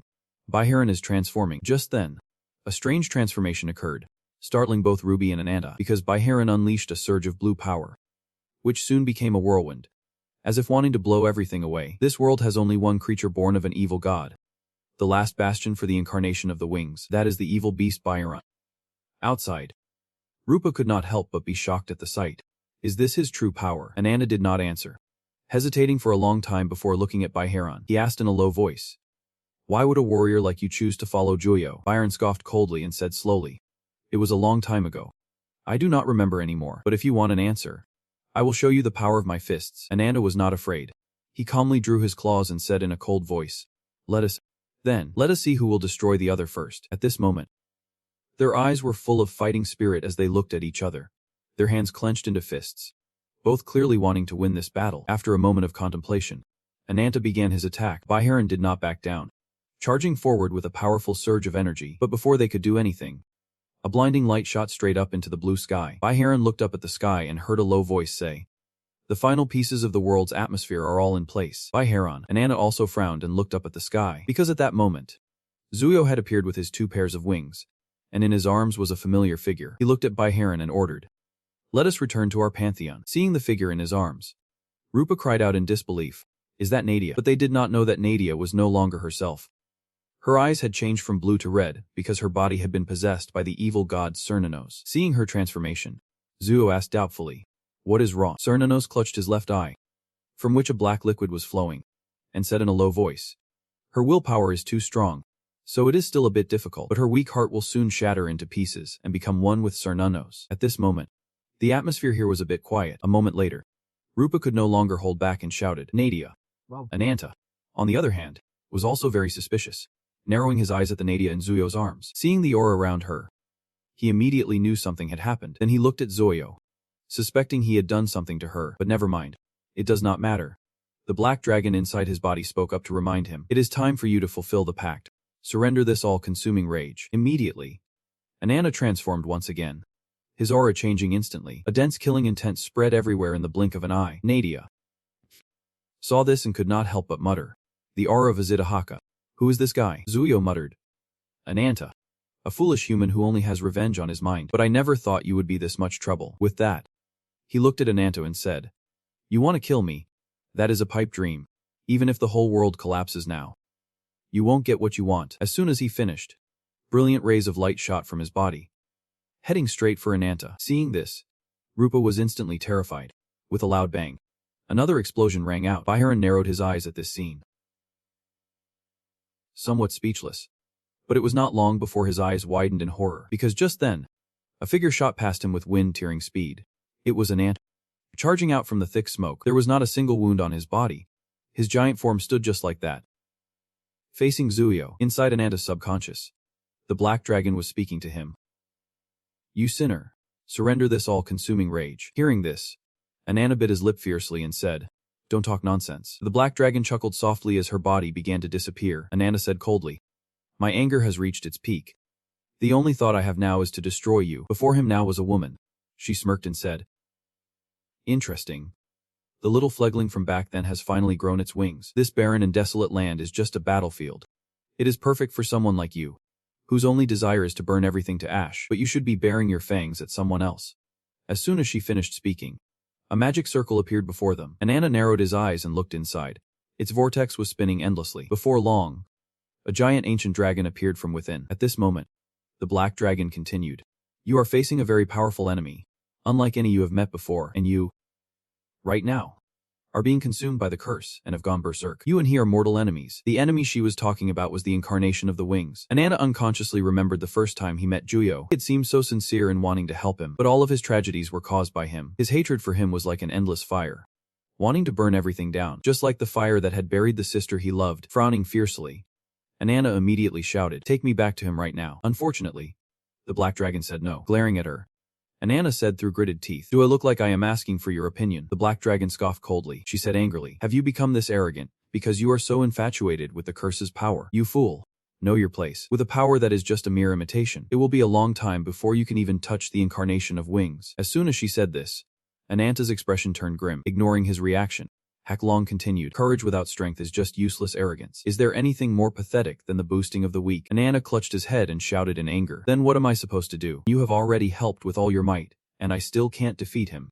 How can I ever get my revenge? Haklong raised an eyebrow at him and said coldly, Stop being so weak. Her words seemed to snap Anata out of it. His eyes shot open as he looked at her. Haklong spoke nonchalantly. As an evil god, my power and rage are still inside your body. That power can turn an ordinary mortal body into something bloodthirsty, also known as the incarnation of vengeance, and from that, unleash the power of evil, becoming a being on par with the gods. You could say it is nothing short of a monstrosity. As she said this, a tree branch appeared in her hand. She continued, You have seen it too, haven't you? The branch is created from that creature's sacred treasure. It is a catalyst for evolution, turning all creatures, even the most abominable, into incarnations. This is the pact I want to offer you. She wants you to take the branch and be reborn as a true incarnation. After that, she will get a new body and escape this world of distant walls. The body she wants is Nadia's. She squinted at Anata and continued, The power of the branch and the curse of the evil god. I will regain my original power and take revenge for you. As she spoke, she reached out to touch his face, saying slowly, Descendant of Haklong, do you accept this pact? Anata accepted without hesitation, and Haklong smiled in satisfaction. But her satisfaction did not last long, because Anata reached out and grabbed her by the throat. Then he said coldly, Vengeance is my business alone. I won't hand it over to anyone. We will proceed with the pact. After I get my revenge, I will offer my body to you. You can have as much as you want. Long frowned at him for a moment, then smirked and said, Very well. I will see how long you can last.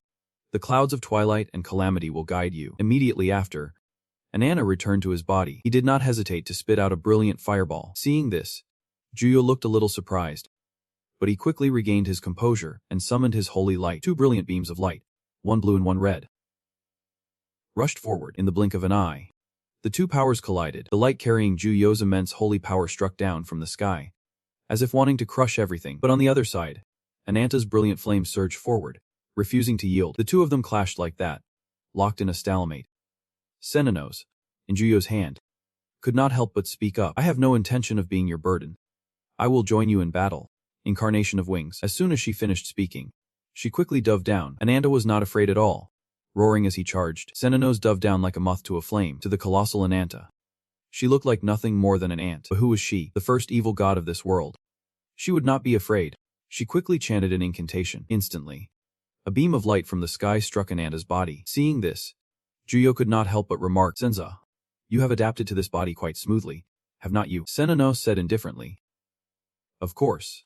But your power remains unchanged. Jugo looked at his hand, pouted, and said, I just need to lift a finger, and that'll be enough. Just then, a low sound that startled him rang out. He immediately turned to look, only to see Anata standing up, shouting coldly, Incarnation of wings, I must curse you. As soon as he finished speaking, his eyes glowed red, and his killing intent grew stronger. Juyo's eyes widened in shock. He never expected this to happen. At that moment, a pillar of light carrying lightning shot straight into the sky. Meanwhile, Rupa and Rupi were protected by a barrier. But they could not see Anata anywhere. They kept shouting, "Ananta, can you hear me? Answer me." Rupi also followed at her feet, searching frantically. But after searching for a while, Rupa's eyes suddenly widened in horror, because in front of her was a strange object. But it was a terrifying blood-red color. At that moment, Anata had become extremely terrifying. Parts of his body had been burned away by rays of dark energy. At the same time, Juyo's body was also transformed. One of his wings was severed and fell. Juyo squinted at Anata below and said contemptuously, "You foolish and wicked soul. The limit of the curse is only enough to burn these white wings. Snap out of it." As soon as he finished speaking, a crack suddenly appeared in the sky. Immediately after, a hand reached out from within. The figure of Baiharan quickly appeared, charging forward with a fist. He did not hesitate to punch Ananta. His body was shaken by the impact, causing Rupa and Ruby inside to be tossed around. Even that red, tear-shaped object showed signs of being severed. Dark energy and a red liquid poured ceaselessly from Ananta's body. Seeing this, Ruby could not help but feel anxious, because within that red liquid, she saw Ananta's body lying there. Meanwhile, after the tremor, Rupa finally stabilized herself. Before she could get a clear look at the situation, she saw Ruby's body disappear. When she reappeared, she was in her human form and quickly ran to Ananta, muttering through clenched teeth, "I will protect you, no matter what." Whenever Ananta was exhausted and collapsed, Ruby was always by his side. She quickly supported Ananta's wounded body. A faint yellow light appeared in her hands, as if she was trying to heal his wounds. Watching from the outside, Rupa could not help but feel anxious. Outside, Rupa's body was glowing red from the effects of the curse, but his body would not stop trembling. At this moment, Juyo slowly descended. Senano squinted at Ananta's body lying on the ground. She said in a low voice, "Ananta, the incarnation of vengeance. The one I have been watching for so long in Nadia's soul world." That. She turned to Juyo and said, "He is our enemy, but he is also just someone in pain from losing a loved one. Letting him go peacefully would be the victor's mercy." Juyo hesitated at her words, but finally nodded in agreement. However, Senano seemed to notice something strange about his body. She frowned and called out, "Incarnation of wings," from a distance. Baiharan heard the sound and turned to look, a suspicious expression on his face. At that moment, his palm suddenly turned black. In the blink of an eye, his expression darkened. Could it be that he has been affected by it? He's been hit by Azida Haka's curse. At the same time, something strange happened with Baiharan. The body beneath his feet suddenly moved, causing him to fall to the ground. Caught off guard, it was not over. A blood-red ray suddenly shot out, piercing straight through Juyo's head with ferocious momentum. Before everyone's horrified eyes, a set of sharp claws emerged from the red liquid. Senano's noticed the movement and instinctively turned her head. She saw Ananta struggling to his feet and muttered in disbelief, "An immortal." Baiharan also got up after his fall, unable to hide the panic in his eyes. Before he could recover, another strange event occurred. A monster charged forward and attacked him. Luckily, he reacted in time, quickly raising his hands to block.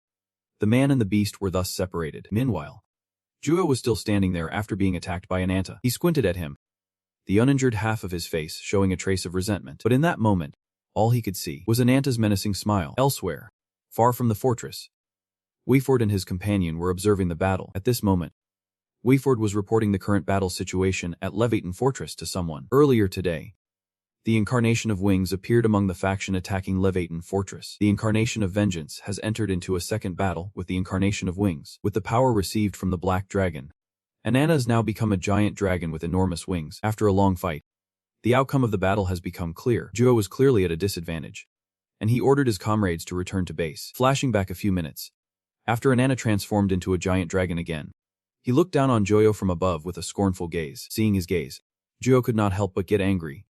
"Are you looking down on me?" But just then, Senano spoke up. "Renadin, that power is a demonic curse that turns its target into a monster. If it persists, he will eventually be consumed and unable to return. Just like Anata right now, who has become a bloodthirsty maniac. Therefore, we must retreat now."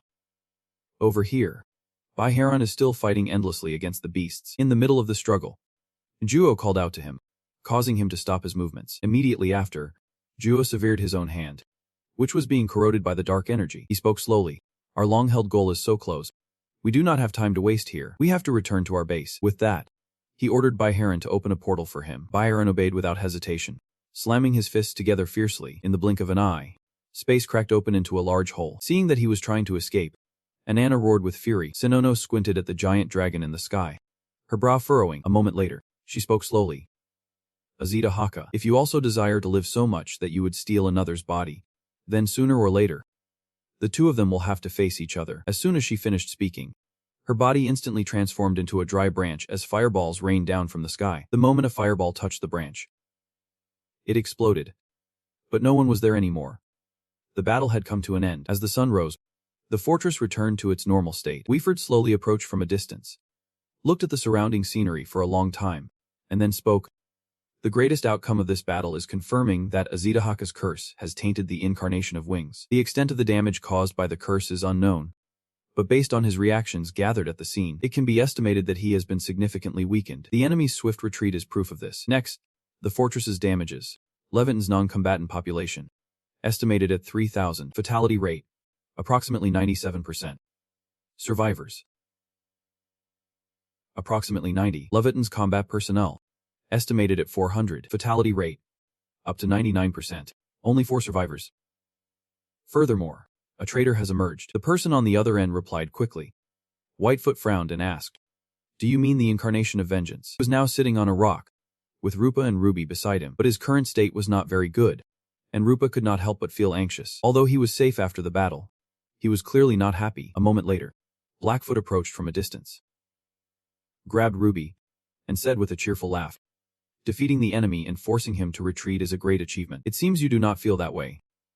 Though, as soon as she finished speaking, she saw Ruby transform in her hand. The little girl shouted angrily, "Ruby does not like you. Let go."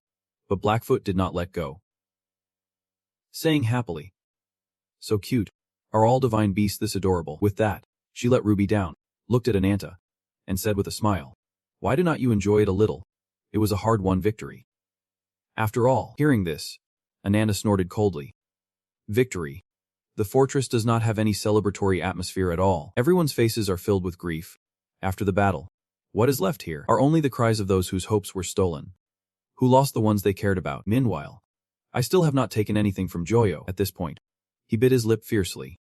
The next time I see him, I will definitely end this battle for good. Seeing him still frowning, Blackfoot walked over and hugged him, saying with a laugh, "Honestly, you are not being true to yourself at all. Sometimes it is important to show your hidden feelings." She leaned close to Ananta's ear and whispered, "You have been through a lot." Her actions made Ruby and Rupa roar with anger. A moment later, they heard Whitefoot's voice. Blackfoot is right. The merits Anata has achieved cannot be underestimated. From defeating Sephiroth's second in command to fighting on par with the Guardian of the Wings, and then severely injuring Jio.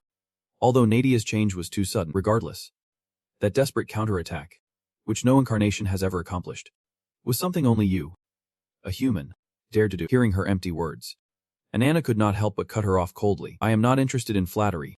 Just get to the point." Smiling unconsciously, Whitefoot said cheerfully, "Leviton's main forces are still intact. We must prepare a new base to gather our strength and guard against the enemy's second attack." Hearing this, Rupa frowned and asked through gritted teeth, "New base? Leviton does not have any fortresses large enough to protect the civilians anymore. If we can't avoid being discovered by the enemy, there will inevitably be more losses." Whitefoot winked and said, "Exactly. But I will propose an ideal place suitable for all the survivors. That would be the Blackfoot headquarters. Furthermore, to repay Anata for his contributions, we will reveal to you truths about the incarnation of wings that you never knew." Her words successfully piqued Anata's interest. He said coldly, "You know what'll happen if you are spouting nonsense." Whitefoot frowned at him and pouted. "What do you mean?" Immediately after, she began to speak. The incarnation of wings. Juo. His true identity is the last of the first 6 incarnations of this world. He is the incarnation of the Empire. Elsewhere, at Sephiroth's castle, O was constantly thinking about his past. He could not be with the one he loved, but he was not sad at all. If there was one lingering regret, it was not being able to wish her happiness. Breaking away from the past, O thoughtfully walked inside, where the other incarnations were waiting. Ahead, Levian stood on a high platform, with Zid waiting below. At that moment, a blue-haired man looked at Kasanga and sneered. "Just barely escaped with your life. Ah, how pathetic." Kasanga. Hearing this, she could not help but grit her teeth and glare at him. From behind, O observed the man intently. He knew that man. He was once a candidate for the position of Great Male Guardian. But because he was despised, he massacred both the 4th and 5th ranked members. Sephiroth 7th ranked, who was repeatedly demoted for angering the incarnation of wings, the incarnation of massacre. Kakas. Kasanga glared at him and angrily demanded, "Weren't you supposed to be confined? Why are you here?" Kakas snorted coldly. Still asking, "It is time to reorder the ranks." As soon as he finished speaking, a ripple appeared in mid-air.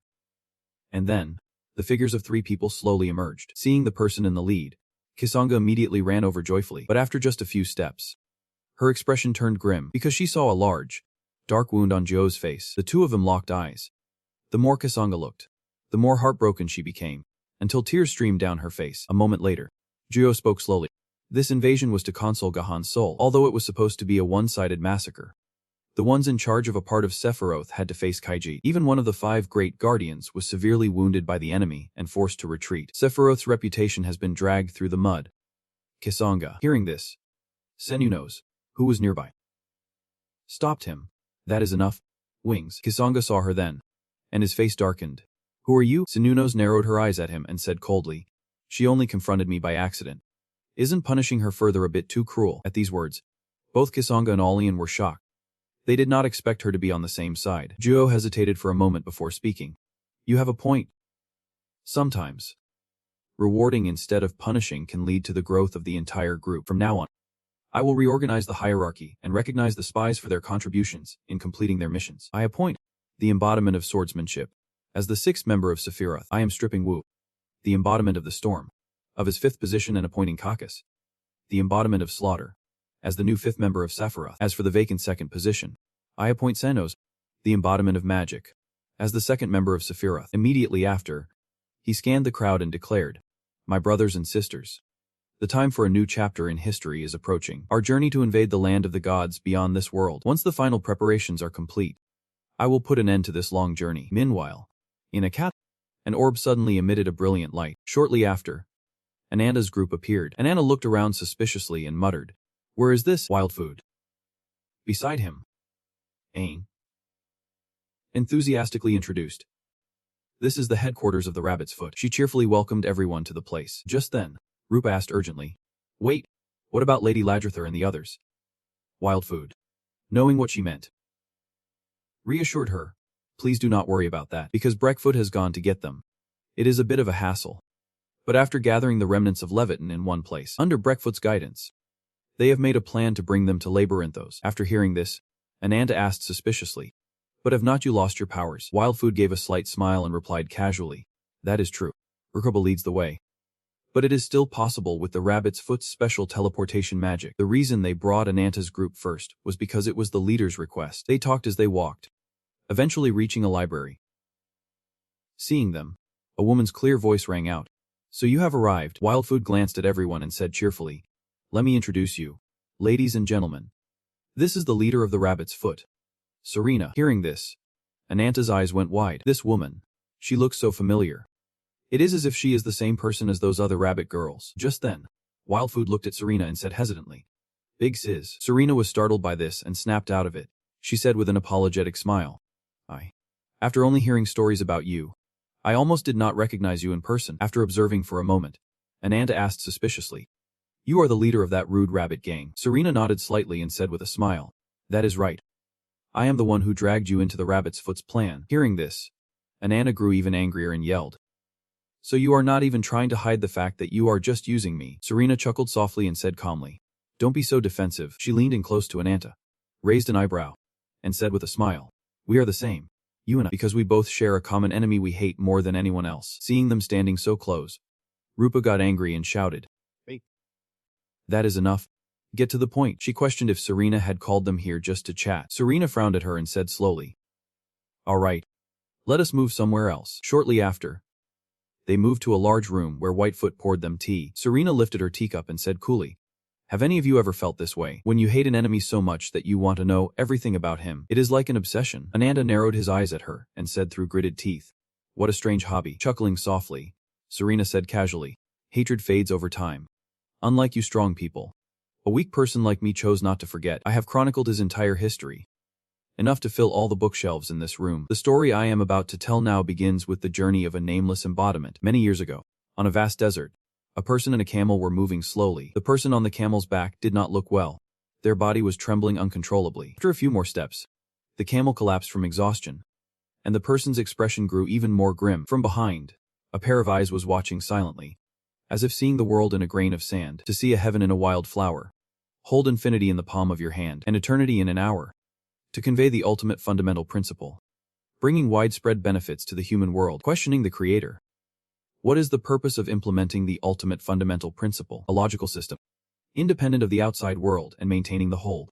Aims to analyze the consciousness and concepts of organic beings in detail, to create emotions and a self for the machine's embodiment. The robot stood before the girl and said dismissively, "How meaningless.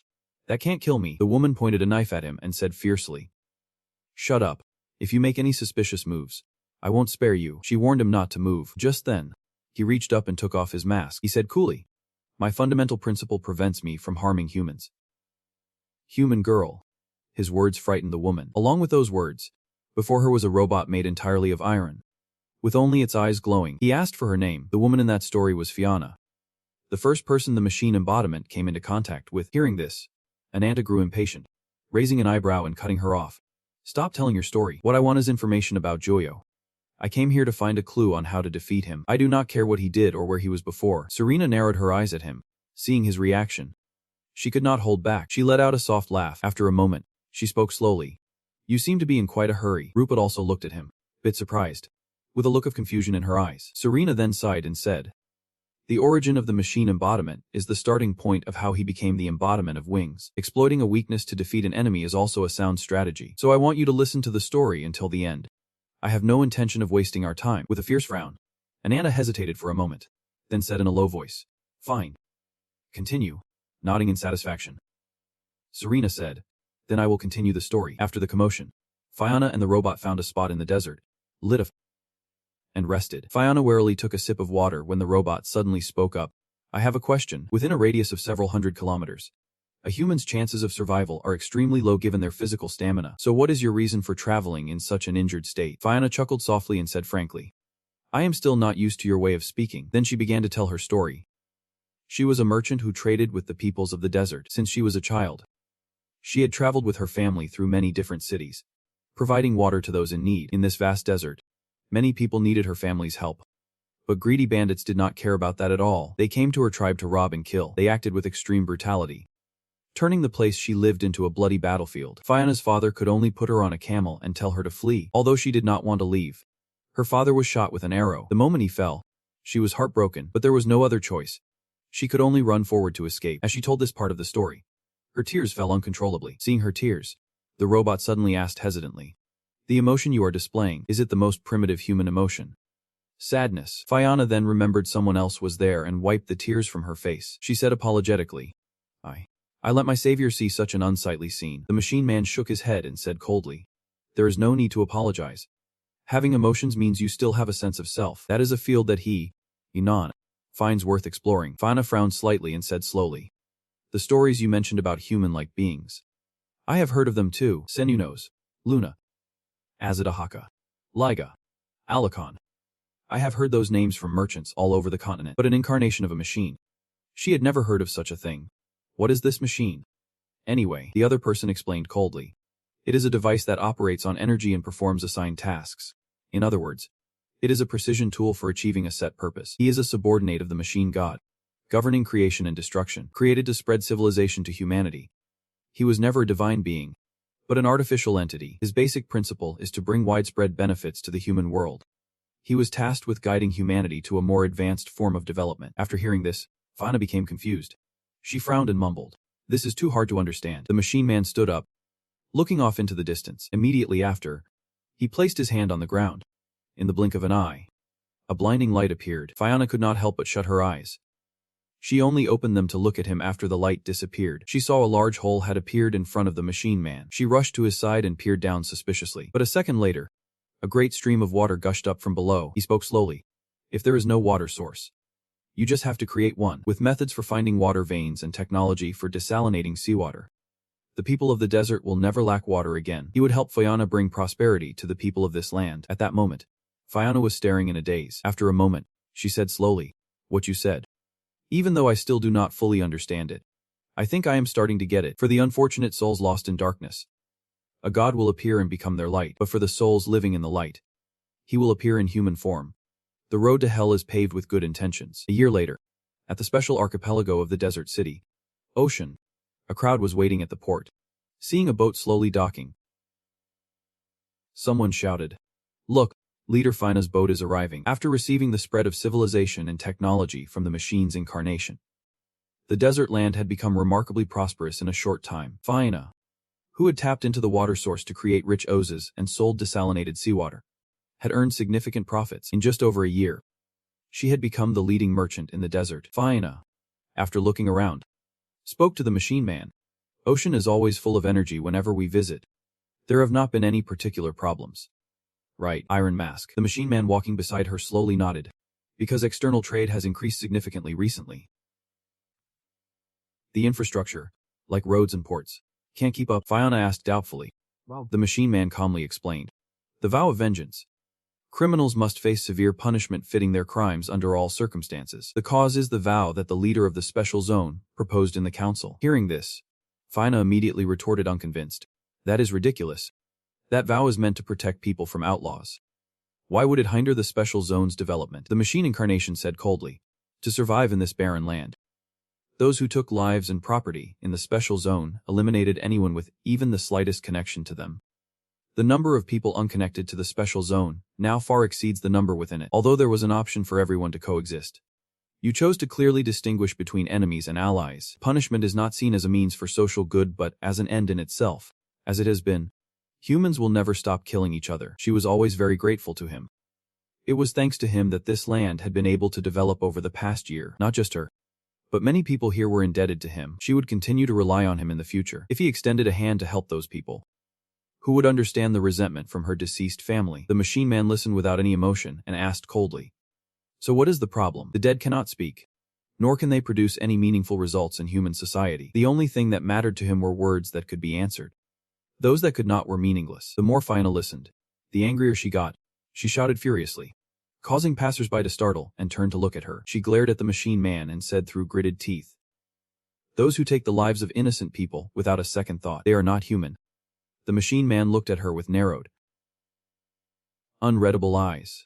Because he was not human either. Fina, who could not forget the pain of losing her family to outlaws. And a machine incarnation who could not understand the human heart. Before Fiona could notice the hidden crack within him, the machine incarnation's concerns were soon realized, because that band of outlaws had begun their attack. And the machine incarnation, knowing in advance, went to block their path, but with only him there. They paid him no mind and charged forward aggressively. They wanted to annihilate everyone in the special zone. Unfortunately, they were nothing compared to the machine incarnation. He simply raised his hand, summoning his powerful sacred energy. Instantly, a type of machine appeared in his hand, and without hesitation, it fired a massive beam of light. The charging crowd was terrified by the sight. The light beam passed over them, turning both men and their horses to dust. No one could escape the destruction of that light. Before long, an entire army had been completely wiped out. Meanwhile, at the special zone's citadel, the people heard the commotion in the distance and panicked, wanting to flee. Just then, Fiona came out. The crowd immediately clamored, some wanting her to destroy the enemy, while others wanted to surrender. In the blink of an eye, the place was filled with the sound of arguments. Finally, Fiona could not take it anymore and shouted, "Everyone, do not be afraid. This land is the paradise we have worked so hard to build. A place filled with our blood and sweat. So why should we hand it all over to the very people who took the lives of our loved ones?" So she wanted them to fight together, to defeat them with their own hands. "We must fight together and win." As soon as she said this, the crowd cheered. But suddenly, a corner of the sky lit up, startling the crowd. Fiona's eyes widened in shock. That light. Could it be what she thought? This was what the machine incarnation had created. A corner of the desert was now shrouded in a thick haze of smoke. When the smoke and dust cleared, a massive trench had formed in the desert. Only the machine incarnation remained.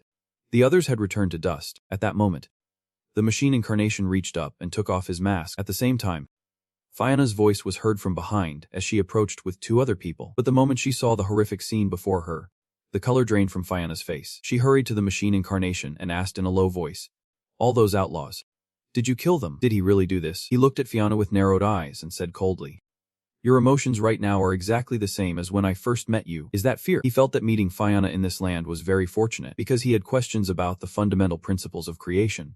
What exactly is a human being, as the world distinguished between incarnations and humans? He had always wondered about the nature of humanity. Humans will not kill one another, as Fiona once said. Now, he would begin a journey to find the definition of a human. She was the one who freed him from his absurd programming. At this moment, he was free. With that, he placed a hand on Fiona's shoulder as a gesture of thanks. Meanwhile, Someone watching through binoculars had seen everything. After a moment, that person said coldly, "I have found him.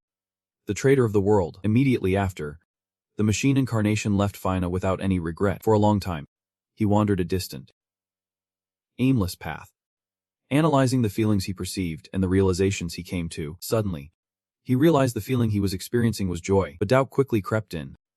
What had brought him this joy? And to find the answer, he once again immersed himself in the human world. The incarnation of machinery settled in various lands to spread technology and civilization. He guided humanity's prosperity and was worshipped as a god for many long years, but it never lasted long. Over time, it faded and turned to dust. The places he visited were so different from the world where he had met Fiona. As always, humans hated and hurt one another. Good people lived in sorrow, mourning, and suffering. But what was it that brought this misery to mankind? What was it, in the end? Was it humanity? Or the god? In reality, murderers are not human, but merely things in human form, just as Fiona had. All who witnessed this scene saw him as a savior. It is just that he did not understand why humans worshipped him. Killing one person makes you a murderer, but killing 1,000,000 makes you a conqueror. So killing everyone will make you a god. At that point, humanity would worship him with respect, asking, "O noble one, what is your name?" The more the incarnation of machinery thought about it, the more pleased he became. But then he suddenly recalled the first time he met Fiona in the desert. He had also asked for her name. He did not understand why he remembered this, and so he quietly left humanity and went somewhere else. Because he needed time to think in a place with no one around. And then, right before his eyes, a figure appeared, a girl in a Lolita dress, carrying a black umbrella.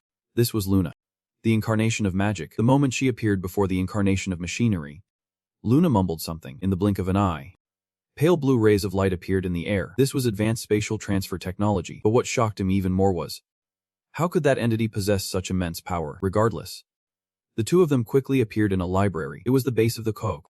Luna stood facing the incarnation of machinery and said slowly, "It is a pleasure to meet you." She introduced herself as one of the first 6 incarnations. Luna, the incarnation of magic. This was the first time she had met him in person. She felt quite excited. She asked in return, "And what about you?" He hesitated for a moment, then spoke, "I am also one of the first 6 incarnations." Then he asked suspiciously, "How should I interpret this sudden invitation?" "Depending on the circumstances." But before he could finish, another voice rang out, "Welcome back." They turned to look. A little girl was approaching, asking, "Did you have any trouble while you were out?" Luna shook her head slightly. Then she gave an order.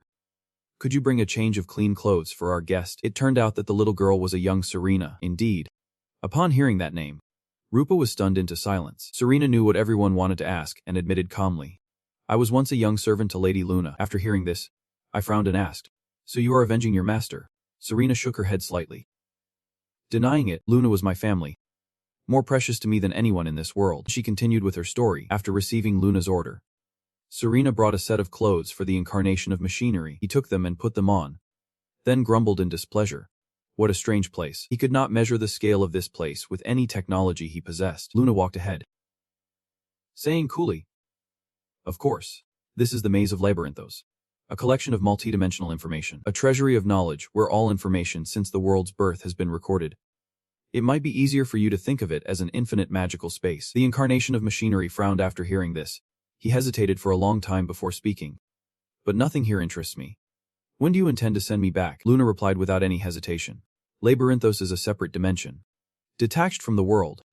No one can enter or leave without my permission." So she advised him not to think too much about it. "I am a librarian entrusted with managing this labyrinth by the god of magic.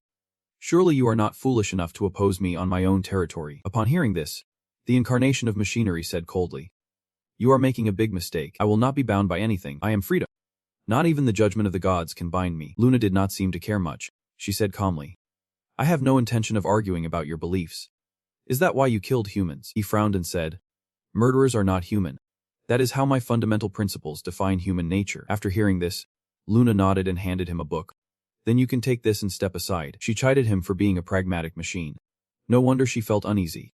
Their conversation was not going smoothly. The incarnation of machinery opened the book in his hands, frowned, and asked, "What is this?" Luna slowly explained, "The real reason I invited you here. It is an ancient book that records the world's horizon, which has existed since the beginning.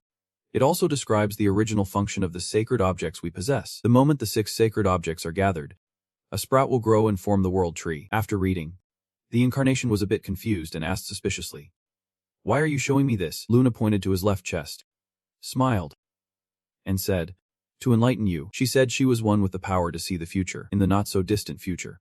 The 6 sacred objects will be gathered, and the world tree will descend. As the incarnation of magic, she had truly seen many future events. With a new horizon, the world will destroy all life on this earth. A new light will replace all that is present, so I must stop it at all costs. If you help me, I will grant you anything you desire. But as soon as she finished, the incarnation of machinery said coldly, Do you know what I desire? Luna frowned at him, a look of understanding in her eyes. She spoke slowly. You want to become a human. As soon as these words were spoken, everyone there was instantly astonished. He actually wanted to become human. Even the incarnation of machinery was shocked. He had not expected Luna to come to such a conclusion. He hesitated for a moment before asking slowly, Does this have to do with you possessing so many powers? What he meant was spatial teleportation and prophecy. No incarnation had ever possessed so many powers. To be more precise, Luna's true power was the ability to create powers. As soon as she finished speaking, his body suddenly began to glow. Luna smiled unconsciously and said nonchalantly, When I first met you, I was not sure how things would turn out, but this is not so bad. As she finished her words, the incarnation of machinery's body shrank, looking over his own arms and legs. He was a little doubtful. Luna slowly explained, For this special occasion, I will engrave that power onto your body, the power to change a target's form. This is a technique that imposes the caster's perception of a child onto the target. Luna calmly admitted that she had many powers. She had been observing the first 6 incarnations for a long time. Among them, some blended in with humanity, and some ruled over it. But the incarnation of machinery was not like them. He had abandoned his given role and mission, and had spent more time than anyone else trying to understand humans. As if that were the sole purpose of his life. The incarnation of machinery had no reaction to Luna's words. Luna looked at him, a little surprised, and asked, What is wrong? You are not denying it. After hesitating for a moment, he spoke, I have many things to say, but there is no reason to deny your observation. However, that is still not enough to convince me of why you want to recruit me. He asked her what she ultimately wanted. Luna leaned in close to his face, smiled, and said, A mutually beneficial transaction. The only thing she wanted was to cooperate with the incarnation of machinery. Luna made a deal to prevent an event she had foreseen. It was a combination of magical and mechanical power. Magitech. Luna had her own plans and wanted to combine her power with that of the machine incarnation. A year later, the machine incarnation had almost completed its transformation. In front of him now was a magic circle. Then, Luna's voice came from behind him. Looks like everything's almost finished. She asked him if this creation went smoothly. He spoke slowly. The previous powers took a lot of trial and error to stabilize. But now, they are almost perfect. Luna looked at the orb in his hand and frowned. A Magitech orb that mechanizes powers. That must be the most difficult one to create. You have done well. Then, she ordered Serena, who was behind her. Go on. Take it. The machine incarnation placed the orb in her hand. Then Luna spoke again. Let us think about the place we visited. Alcubierre. Lead the way. As soon as she spoke, a blinding light appeared. Space transformed once again. The machine incarnation squinted, looking around. Then he furrowed his brow and asked, Where is this place? Luna said slowly, Besides Serena, you are the first one to set foot here. They were now outside the world. Luna smiled and explained, This is the outpost to prevent the descent of the world tree. This is the Kuok's moon base. The machine incarnation observed for a moment, then spoke, The plan of someone who can see the future. Truly interesting. The idea of turning powers into tools. With 6 Magitech orbs, he could enhance his combat abilities. But telepathy, spatial travel, the powers he desired seemed difficult to use in combat. He glanced at Luna and asked doubtfully, But I still want to ask one thing. Specifically, what future did you see? Luna said slowly, The future is in the realm of the irreversible. Once it is set, there is no going back. Before recruiting him, she had been searching for allies for a long time, and had tried sharing her prophetic ability with one of the 6 incarnations. It was the warrior incarnation, Liga. She thought that with the most powerful force, he would share her vision. But the answer she received was unexpected. He said that until there was a clear sign, he could not follow her vague prophecy. Hearing this, the machine incarnation asked in surprise, A vague prophecy? Luna nodded slightly. I can't see the future clearly. When I foresee something, it is not a prophecy, but a prediction. Only those with a clear will to make it happen can turn it into reality. The nameless incarnation with strange wings. My plan is to detect its appearance and stop it from stealing the god's treasure. The powers you doubted are for dealing with emergencies.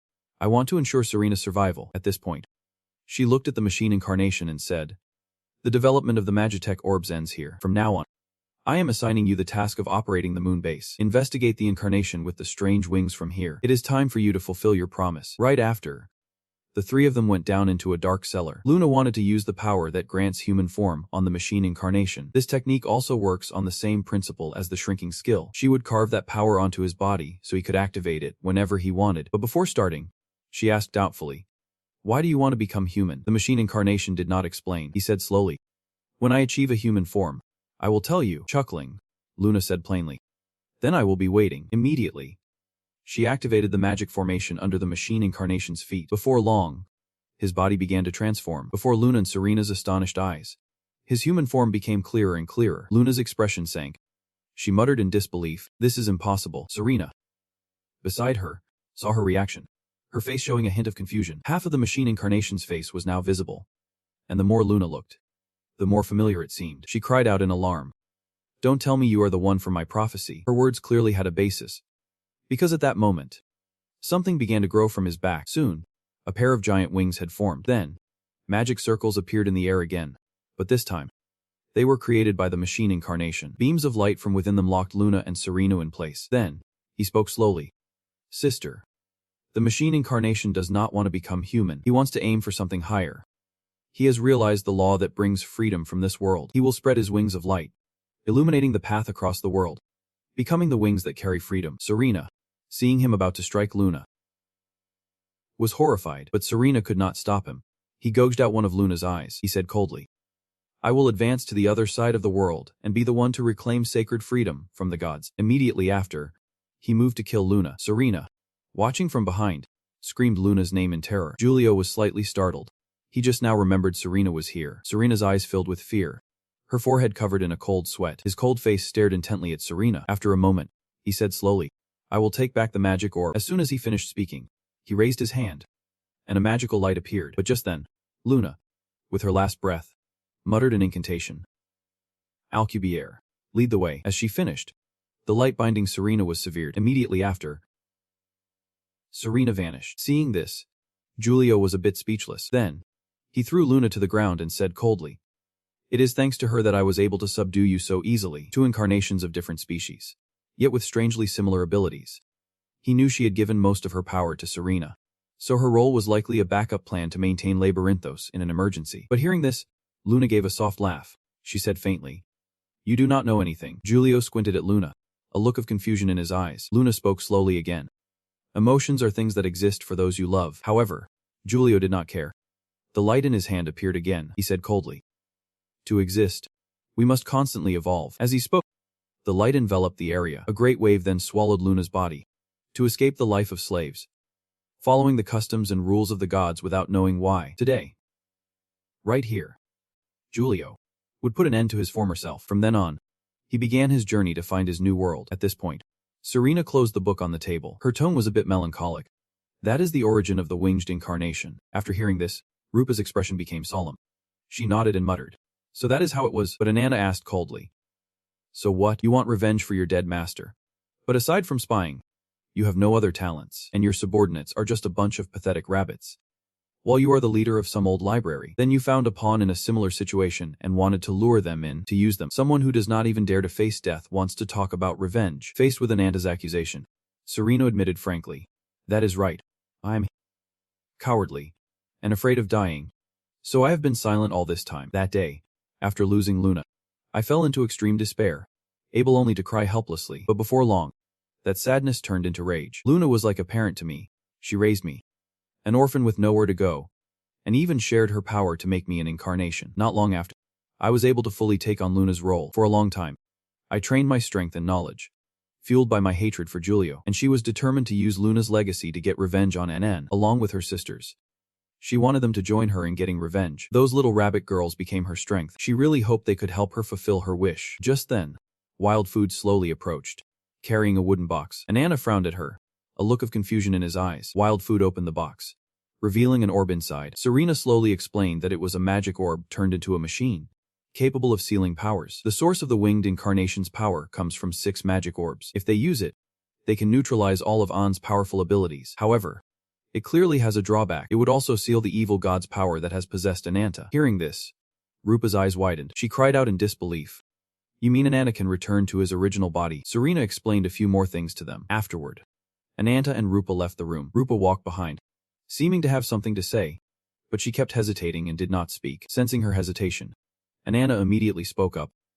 Is there something else you want to say to me? Rupa was a bit startled, stammering and unable to form a sentence. Seeing that she was not talking, Ananta said, the rabbits told me your teammates will be here in half a day, so you should take this chance to get some rest. After he spoke, he turned to leave, but Rupa called him back after just a few steps. After a long hesitation, she asked tentatively, after you get your revenge, what will you do? Hearing the question, Ananta fell silent, lost in thought. But in the end, he answered sorrowfully, I do not know.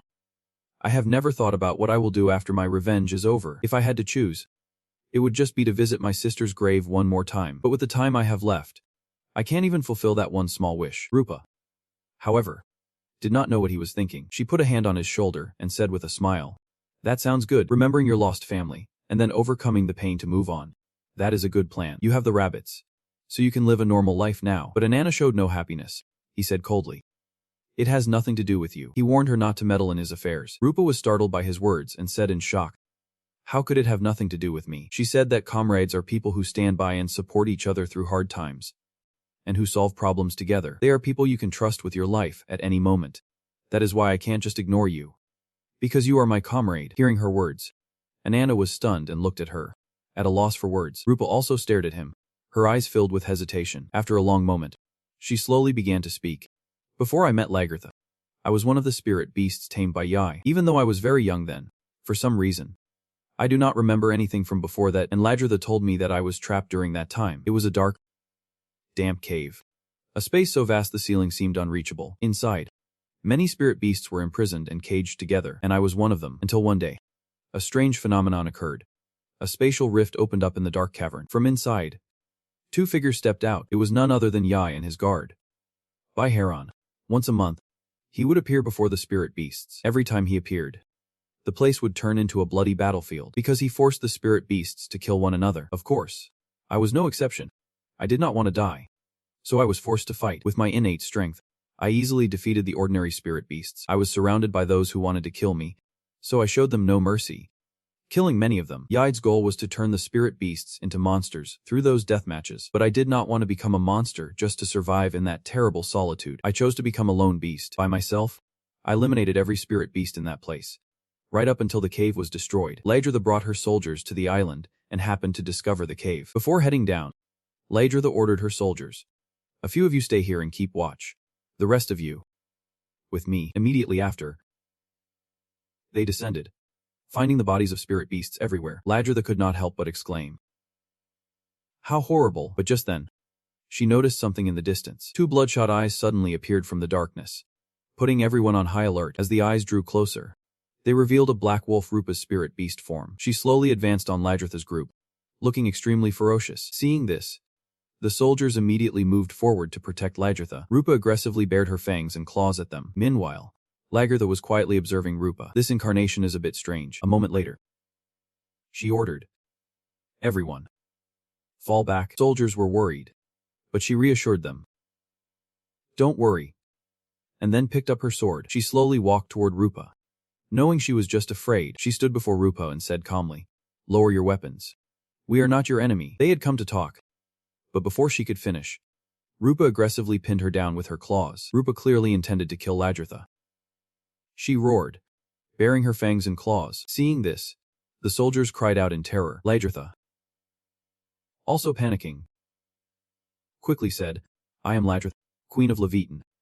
I came to free the spirit beasts who have suffered at the hands of the winged incarnation. If you are not his subordinate, then you must have endured this terrible suffering for so long. As she spoke, she reached for Rupa's paw and said slowly, O furious spirit beast, if the one your sharp fangs are aimed at is also my enemy, then I will accept you as a lifelong companion. Seeing Rupa calm down, Lagartha knew she had succeeded. She continued, tell me your name. As soon as she finished speaking, Rupa's giant spirit beast body vanished, and she quickly reverted to her human form. And that was the first time for someone like me, who had never relied on anyone and always fought alone, that someone reached out and asked me to be their comrade and friend. Maybe that is why I can't just ignore you. After a slight hesitation, Rupa said with determination, because you seem to be in danger. Anata fell silent, thinking, living without relying on anyone, always fighting alone. The reason I took that for granted was because I never wanted to lose someone precious again and suffer that same pain.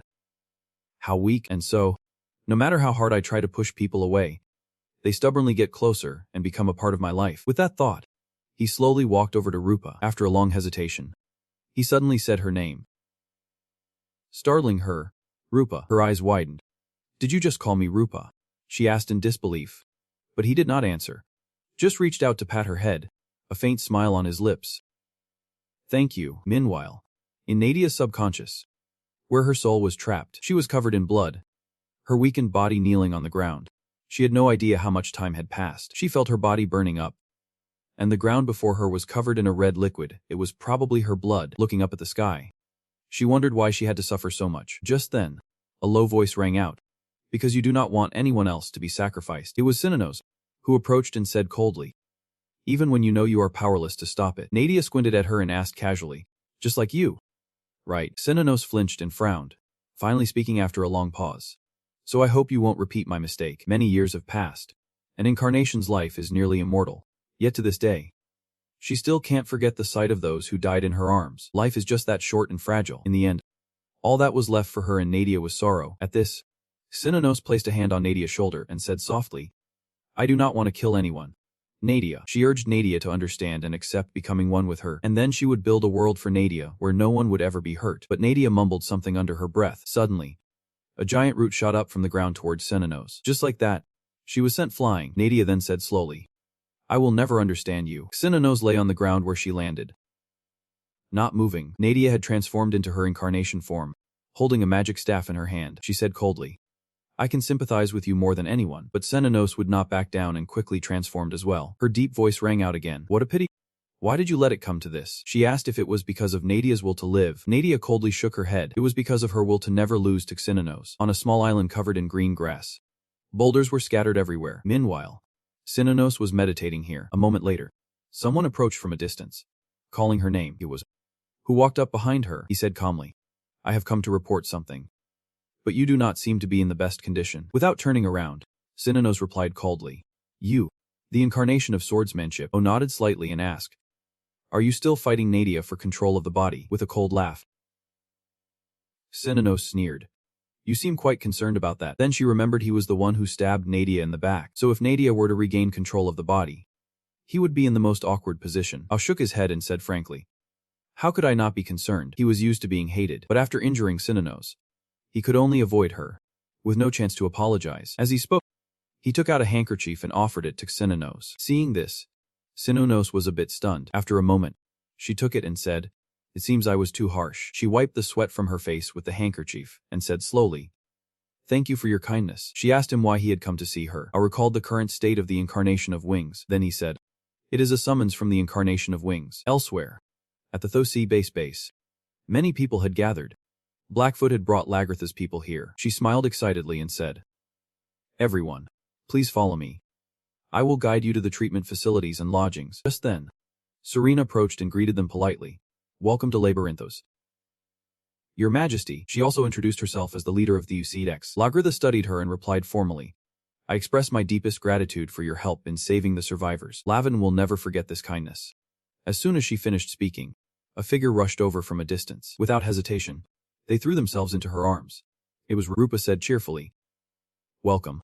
You must be exhausted." Lagartha glanced at her, nodded, and said with a smile, "Thank you, Rupa." Right after, she saw Anata was there as well, and of course, Ruby was on his shoulder. A moment later, they went to the council room. Serena then told the others everything about Juyo. After hearing this, Bernhard exclaimed in disbelief, "No way. He is one of the first incarnations. The incarnation of machines." Lagartha hesitated before speaking. "It is hard to believe just by hearing it. But we have clear evidence." She was referring to the cursed hand that Joyo had cut off, which was now in Wildfood's possession. She then turned to Serena and said carefully, "I know you want to destroy the incarnation of wings, but even though he is weakened by the curse, Laviton has been unable to locate him for years. Where is he now?" But before she could finish, Anata in the moonbase. Serena nodded slightly and said, "Where the incarnation of magic passed away. Lord Luna is resting on that moon. Juo and the Sephiroth are there too." She then took out a map and spread it on the table. She would now reveal their plan to invade the moon base, something their organization had been preparing for a long time. She then raised her hand, creating a magic circle over the map. In the blink of an eye, the locations on the map appeared clearly before them. She then began to explain slowly. The moon base was originally a surveillance tower used to observe the world because it can grasp the global situation in an instant. There is no way to avoid its detection, except from within Labyrinthos. This is also why Laviton's secret base was exposed. After Juyo seized it, it was expanded into 10 sectors, turning the moon base into a giant fortress that connects them all. Bernhard narrowed his eyes at the map and asked, "What is the scale of these sectors?" Serena said slowly, "They are each about the size of a nation's capital." Bernhard frowned, gritting his teeth. 10 sectors, each the size of a city. The Taken, beside him, nodded in agreement. "That matches the number of Sephiroth." Lagertha thought of something and asked, "Could that be a coincidence?" Serena shook her head. "It is no coincidence. The moon base, as redesigned by Juyo, can be seen as a magic circle to materialize the world horizon. The Sephiroth are the elite saplings he has nurtured, and only a single chosen one can grow to become the world tree." At this, Serena slammed her fist on the table and declared, "The goal of this invasion is to stop the ritual of Juyo and the Sephiroth." And now, she would present the detailed strategy for the invasion. In Livian's memory, a deep voice echoed in a dark space. "You will save me from my loneliness, incarnation of wings. Are you trying to insult me?" The voice belonged to a large monster, Livian's transformed state, and before her stood Joyo. Jua looked at her calmly and said, "Incarnation of the Abyss, you are truly noble. Despite having the power to destroy the world, you live a life unbound by anything." Jua was praising her free will, but hearing this, Livian was displeased by his condescending tone. Then, Juyo said coldly, "The one who stands above all is the loneliest at the top, but your soul is at the lowest of lows. Only I can understand it." Back in the present, at the Sephiroth base, the incarnations had gathered in the main hall, but Sinnoh stood above them. Seeing this, Livian immediately asked suspiciously, "What is the meaning of this?" "I came because of Juyo's summons. But why is that second-rate incarnation standing up there?" O slowly explained. "The incarnation of wings summoned me separately. He ordered me to summon all the Sephiroth and to relay his instructions to everyone." Another incarnation frowned. "That is not like him. The incarnation of wings is usually very strict about hierarchy and trusting a newcomer instead of destruction or the abyss.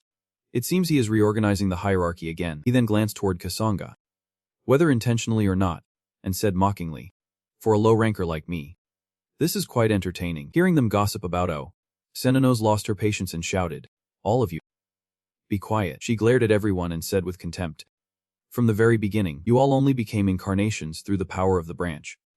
So you should just focus on what the master wants." Livian's expression immediately darkened, and his aura began to change. Looking coldly at Sennoh, he said through gritted teeth, "Rank 2. Are you insulting me?" Sennoh did not back down, unleashing his own aura to confront Livian directly. Watching from behind, Kisanga could not help but scoff. But at that moment, magical eyes suddenly appeared, and a cold voice emanated from them. "Stop." From within the magical space, a figure stepped out. It was Byron. He scanned the two of them and warned coldly, "We have already lost nearly half the Sephiroth. The unity of the masses, gathered under their belief in the world horizon, is wavering. I won't tolerate any speech that causes chaos. Now, deliver the winged incarnation's orders." Sennoh narrowed his eyes at him, hesitating for a long moment before speaking. "In 4 days, they will deploy the world horizon on this moon. The medium will be Sennoh, the branch of the incarnation art. All Sephiroth will be on standby at their bases, ready to respond to the enemy's attack." Hearing this, the others asked doubtfully, "An enemy attack? Who could possibly invade this moon base? Even with spatial teleportation like destructions, finding this place while it is concealed is impossible." O then slowly explained, "According to the winged incarnation, remnants of the magic incarnation are aiding the enemy. They not only have a base we can't infiltrate, but they also possess the power to teleport to the moon base at any time." As soon as he said that, everyone's expressions turned grim. Kakas cried out in disbelief, "That is completely absurd." But Livian did not seem worried. He said calmly, "Let them charge in. I do not care how many." He scanned the crowd and said contemptuously, "Even if all of you fail miserably, I alone am enough." A look down from above, a little worried. "This is truly concerning. The Sephiroth's unity is thanks to the absolute presence of the winged incarnation. Without it, they would just be uncontrollable monsters." The more he thought about it, the graver his expression became. Could the damage from the curse be even more severe than he thought? Over at Labyrinthos, after the discussion ended, everyone quickly dispersed. Breckfoot hurriedly chased after Anata, calling out excitedly, "There you are. I missed you so much." But before she could get close to Anata, a hand blocked her way. It was standing in front of Breckfoot and stopping her from getting any closer. Breckfoot pouted, a little annoyed. "How rude. No guy's ever going to like you if you act like that. Rupa snorted softly, retorting with a frown. "And with an ill-mannered person like you, any good impression disappears instantly." Hearing this from behind, Anata could not help but chuckle. Seeing this, Breakfoot realized something was off. While she was away, the two of them had gotten closer. Ignoring their bickering, Raglith happily ran over to hug Vuby. Breakfoot kept complaining about how Anata was always nagging her, talking nonstop until he lost his patience and tried to send her away. What are you rambling about? Get lost. Unfortunately, Breakfoot obviously did not listen to him and kept following him. She said nonchalantly. The civilian evacuation was completed safely. The queen even went to inspect the people herself. I wonder if she is pushing herself too hard. But Anata did not seem to care and kept walking, making her ask suspiciously. Wait. Where are you going? He replied blandly. To a place where I can wreak some havoc. But Rupa gave a different answer. We are going to meet someone stubborn, who wants to join the front lines in 4 days. As soon as she finished speaking, a figure appeared before them. She looked at Anata and said, I have been waiting for you. Anata. She also thanked him for granting her request. In the Pact, on the day Ananta's tribe was burned to death, as he sat grieving beside his sister's body, a clear voice suddenly rang out from behind him. Wait. Little human, she was a rabbit girl.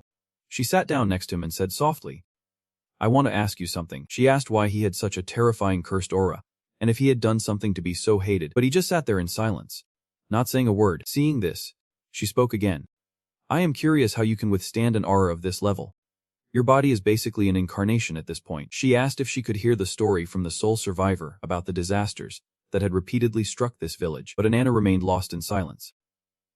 Seeing this, she decided to introduce herself, but she did not give up and continued. I forgot to introduce myself. I am Hyangbo. Like you, I am a sacrifice for the wings, and now, that girl from his memories was standing before Anata. Seeing her, Rupa cried out in surprise. Wild food. What in the world is that form? Wild food. Standing beside them. Slowly explained. It is a seer idol, the power to change a target's form. You all heard Serena talk about it. Right. Hearing this, Rupa nodded in understanding. So Wild Food has been hiding her true form all this time. Wild Food admitted it without hesitation. Rupa asked suspiciously. But why? Wild Food hesitated for a moment, then slowly began to explain. Initially, Wild Food's role in Thositafu was as an agent specializing in intelligence and infiltration to extract dangerous information. While though Sadie was tracking Zuyo, she happened to run into Ananta. Wild Food, who was always interested in the power of curses, wanted to use Ananta's abilities for their plan. After that, her role was changed to supporting Ananta. To avoid being recognized, she changed her form. Ananta then spoke slowly. It has been a long time. You finally decided to show your true form. Wild Food brushed off the comment and asked nonchalantly.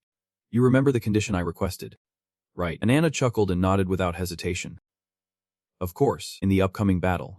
She wants to prove she can fulfill her duty by fighting you. If she wins, you will officially ask her master to include her in the force attacking the moon base. At this point, Ananta addressed Breakfoot.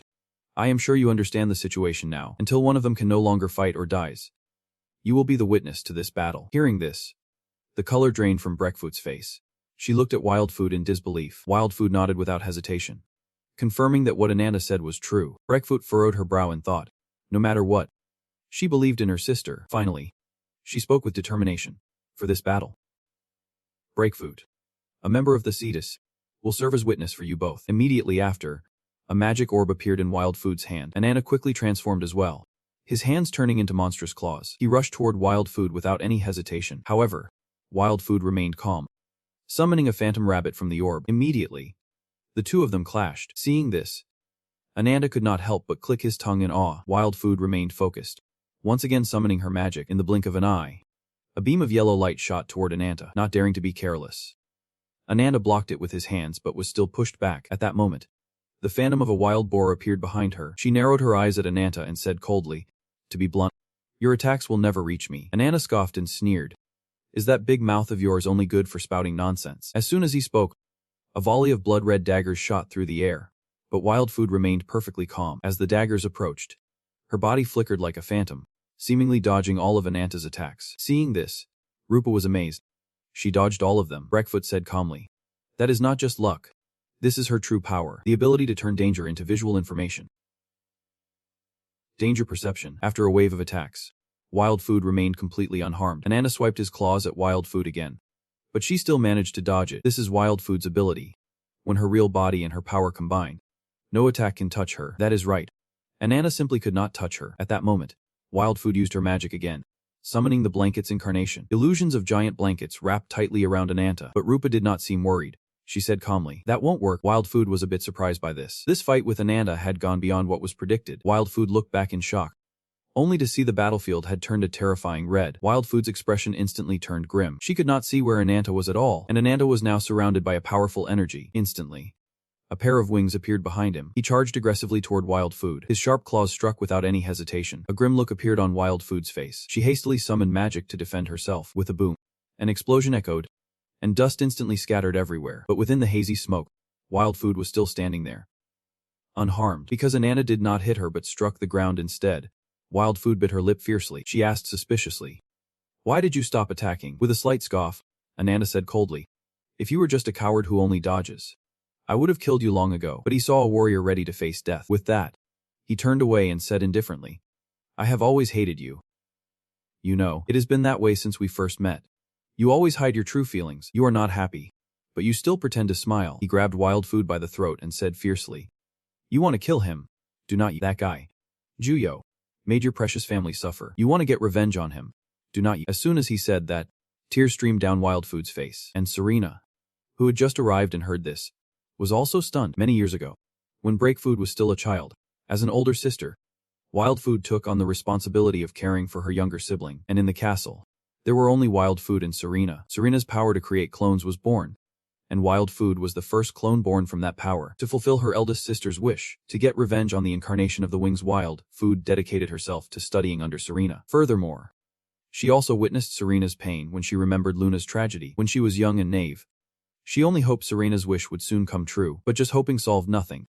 The enemy was a guy so strong he was impossible to deal with. Therefore, they operated in secret, investigating and establishing alliances with powers that had a grudge against Juyo, and that process required an agent who could brave any danger, which was Wild Food's role. She was a tool to carry out her eldest sister's will, an emotionless charm that brought luck to its owner. As long as Serena was not in pain, even her own life no longer mattered. The three of them relied on each other to survive. But Serena truly loved her. Serena shared her joys and sorrows, and even truly saw her as a younger sister. Back in the present, Serena, listening from outside, was deeply moved. She quietly called out to Wild Food. Hearing the sound, Wild Food turned her head in surprise. Serena stared at Wild Food, her tone full of sorrow, and asked, "Why did you do this? Didn't I always emphasize that, under any circumstances, the safety of you two must always come first?" But just as she finished speaking, Wild Food threw her arms around her, startling her. She did not understand why Wild Food did that. After a long silence, Wild Food finally spoke. "All this time, I have resented you so much. Why did we have to live a life just for revenge? If you created us to carry out that wish, why did we have to suffer? You should have just treated us like emotionless tools from the start, according to your original purpose. But you, Serena, actually treated us like family. You taught us magic. You gave us a happy life." Wild Food did not understand. "Why did you teach us how to love?" Hearing this, Serena's face grew even more sorrowful. Outside, Anata could not stand it anymore. He said in a low voice, "Wild Food risked her life to fight me to protect you. So I hope you will let her join the battle this time." As soon as he finished, Serena yelled fiercely, "Don't say such ridiculous things. I can't push Wild Food into this just for my own revenge." Wild Food glanced at her and said firmly, "Please let me go with Anata, even if it costs me my life. I want to fight for you." Serena hesitated, but Wild Food continued, "As long as Juyo exists, you will never be free from that pain. A world where you do not have to suffer is my only wish." Outside, Breakfood watched the two of them and could not help but sob. Seeing this, Rupa reached out to comfort her, also feeling a bit moved. But at the same time, Raglet suddenly put Ruby down, then turned and walked away. Her retreating figure looked sorrowful. She was thinking about her past. Many years ago, in Levaton, Lagatha told everyone about the incarnation child. She had saved that child from the domain of the incarnations in the eastern region. That child was Raglet. Her entire family and all her relatives had been slaughtered by the incarnation of the wings. Perhaps because the shock was too great, she still can't communicate and may have closed off her heart. Lagatha ordered out to protect Raglet. Hearing this, A walked up to Raglet, patted her on the head, and said gently, "Hello, little one." He introduced himself as Ao, saying his friends call him the incarnation of swordsmanship. Remembering this, Raglet could not help but feel heartbroken. She buried her face in a pillow and cried. Ruby saw this and was a bit confused, but Ruby did not know how to comfort her. After hesitating for a long time, Ruby transformed into her human form. Ruby glanced at the little girl and asked worriedly, "Hey kid, what is wrong? Why have not you said anything?" But the little girl just buried her face and cried without saying a word. Ruby grew even more frantic, sitting there stiffly, not knowing what to do. A moment later, Ruby put an arm around the girl's shoulders, which startled her a bit. Ruby smiled cheerfully and said, "How's it? Warm. Right. If something's troubling you, just tell Ruby. Ruby is very gentle. I will comfort you no matter what." Hearing this, Raglet raised an eyebrow and looked at her, her expression a little less sorrowful. Then, Ruby spoke softly. "Is someone really important to you?" As soon as the name was mentioned, an indescribable look appeared on Raglet's face. Seeing her expression, Ruby became even more confused. Frowning in thought, Ruby stood up and boasted proudly. "All right. Ruby will ask Lord Anata to help you meet and you will come too. Raglet." At this, Ruby took Raglet's hand and said gently, "Don't you worry about a thing. Ruby will definitely make your wish come true. I promise." Over many years of monitoring the moon base's activities, the Roughfoot group witnessed a strange phenomenon that occurred during a total solar eclipse. Every time this happened at the moon base, an unprecedentedly massive energy reaction would be recorded. The energy generated from each base would gradually converge at central base 2, be maintained for a certain period, and then disappear. Therefore, in a previous meeting, Serena said that the Roughfoot group had come to a conclusion. This was a test run of the world horizon. Hearing this, the group was instantly overjoyed. Lagatha then asked suspiciously, "Is that phenomenon related to the plan to infiltrate the moon base?" Serena nodded slightly and said, "That is right. Based on the observation results from the energy sources at each base, it is identical to the energy emitted from the branch of the world tree. If each base acts as a power source, it must be the power of the Sephiroth." Boneheart frowned, saying through clenched teeth, "In other words, to realize the world horizon, the enemy's forces will be scattered." Right. Hearing this, Serena sighed and nodded. Rupa then asked, "So when is the next total solar eclipse?" Serena stated calmly, "In 4 days. Ananta then asked, "Is that when the operation begins?" Serena nodded slightly. "In 4 days. We will attempt a large-scale spatial transfer to infiltrate Central Base 4 on the moon." Hearing this, Lagoda asked hesitantly, "Can't we transfer directly to Central Base 2, where the ritual is taking place?" Wildfoot sighed and shook his head. "We can't pinpoint the coordinates, so it is not possible. The Rabbitfoot clan's spatial transfer technique has 2 types. A small-scale one for less than 4 people, and a large-scale one with no limit. Unlike the small-scale transfer, which allows free movement, the large-scale one can only be used for coordinates Serena has visited before. Of the moon base coordinates, we can only perform a large-scale transfer to Central Base 4. Also, since only Serena can perform the large-scale transfer, she needs both Wildfoot and Breckfoot with her to activate it. Once everyone is assembled, the infiltration force will transfer to the moon base. After that, their mission is to secure an escape route. They will set up the large-scale transfer device, which is everyone's lifeline. Meanwhile, Ananto and the others will capture Central Bases 4 and 3 to advance to Central Base 2 for the final battle. I need a moment. A centralized strategy. Minimize enemy contact for a quick victory. Ananta glanced at Serena, hesitating a moment before asking slowly, "Is Zuo there?" Serena shook her head slightly. "We can't pinpoint the enemy's location right now, so there is no telling what will happen." This was the final battle. A war where they would play every card they had. There would be no second chance. So Serena wanted everyone to prepare thoroughly in the remaining time. The only way they could win this battle was for Ananta to successfully defeat Zuyo. After returning to his room, Ananta kept thinking about the meeting, staring at the magic orb in his hand. He was lost in thought. A moment later, Azida Haka emerged from his body and said slowly, "Power to seal power. Luna is truly audacious. To think she would hide something like this." She then stared intently at Ananta and sneered, "You cursed mortal. Are you still clinging to such a faint hope? Soon, your body will be mine. Don't you forget it. To defeat the incarnation of the wings, you must unleash all your power. If you even think about using it once, I will take over your body and destroy it immediately." Ananta raised an eyebrow. After a moment, he said slowly, "You do not need to worry about that." Hearing Azida Haka, he paused for a moment. Finally, he said with conviction, "Defeating Zuyo for revenge, then taking my body. Do you intend to live such a lonely future?" Hearing this, Azida Haka was visibly shocked. She just stared intently at Ananta. Then she cursed angrily, "You bastard. I will never forgive you." Ananta looked at her rage and said nothing. Azida Haka then yelled aggressively, "I will take your soul and your body, and I will humiliate you." Ananta snorted coldly, smirking.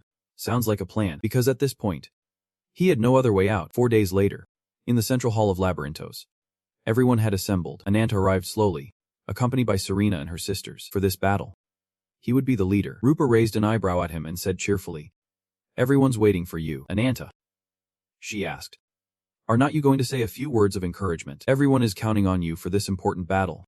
I am sure your words would help a lot." Ananta frowned at her words. Encouragement. After a moment's hesitation, he scanned the crowd and said slowly, I do not know all of you who have gathered here. We are not related by blood, and we do not share any special bonds. And honestly, I do not think I am special enough to lead a life or death battle like this. Hearing this, Breakfoot chuckled. This is not like him at all. Wildfoot, beside her, nodded in agreement. Meanwhile, a child whose face was hidden by a black cloak stood silently in the back, saying nothing. But there is one thing I can say for sure. I will absolutely win this fight, and I will survive until the very end. We will be the ones to claim victory. I will prove it in this battle, the final battle. The moment he finished, everyone erupted in a unified cheer. Immediately after, they began the transfer. When they reappeared, they were in a different place. Anata frowned, observing his surroundings. After a moment, he spoke slowly. So this is the moon base. Wildfoot went to the giant telescope on the platform, sighing. It is abandoned and badly damaged. But it is just like Serena said. Bernhard muttered in disbelief. This is really hard to believe. How could humans have built something like this? Lagerda looked around, her eyes also filled with shock, unable to hide her alarm. She said through clenched teeth, no one would ever believe our story now. Just then, a piercing scream made Anata jump. When he turned around, he saw Rupa standing there in a panic, stunned for a long moment. She finally spoke. Oh my. Are we really on the moon? But how are we able to breathe? Breakfoot, beside her, pointed into the distance and said calmly. Probably because of that. Following her gesture, everyone saw a tall, solitary tower in the distance. Wildfoot then said slowly, that is a relay station. It is an energy relay device installed in each moon base. It circulates the tree's power to maintain the environment for the entire base. Each Sephiroth protects the relay station at its respective base. Hearing this, Rupa asked doubtfully, but why is there no sign of anyone? Wildfoot thought for a moment before saying, more than half of the Sephiroth have been defeated, so they can't operate the whole system. It looks like this place was abandoned. With that, she turned and said, Breakfoot, hurry up and install the transfer device. Breakfoot quickly moved to obey. Lagertha then spoke up.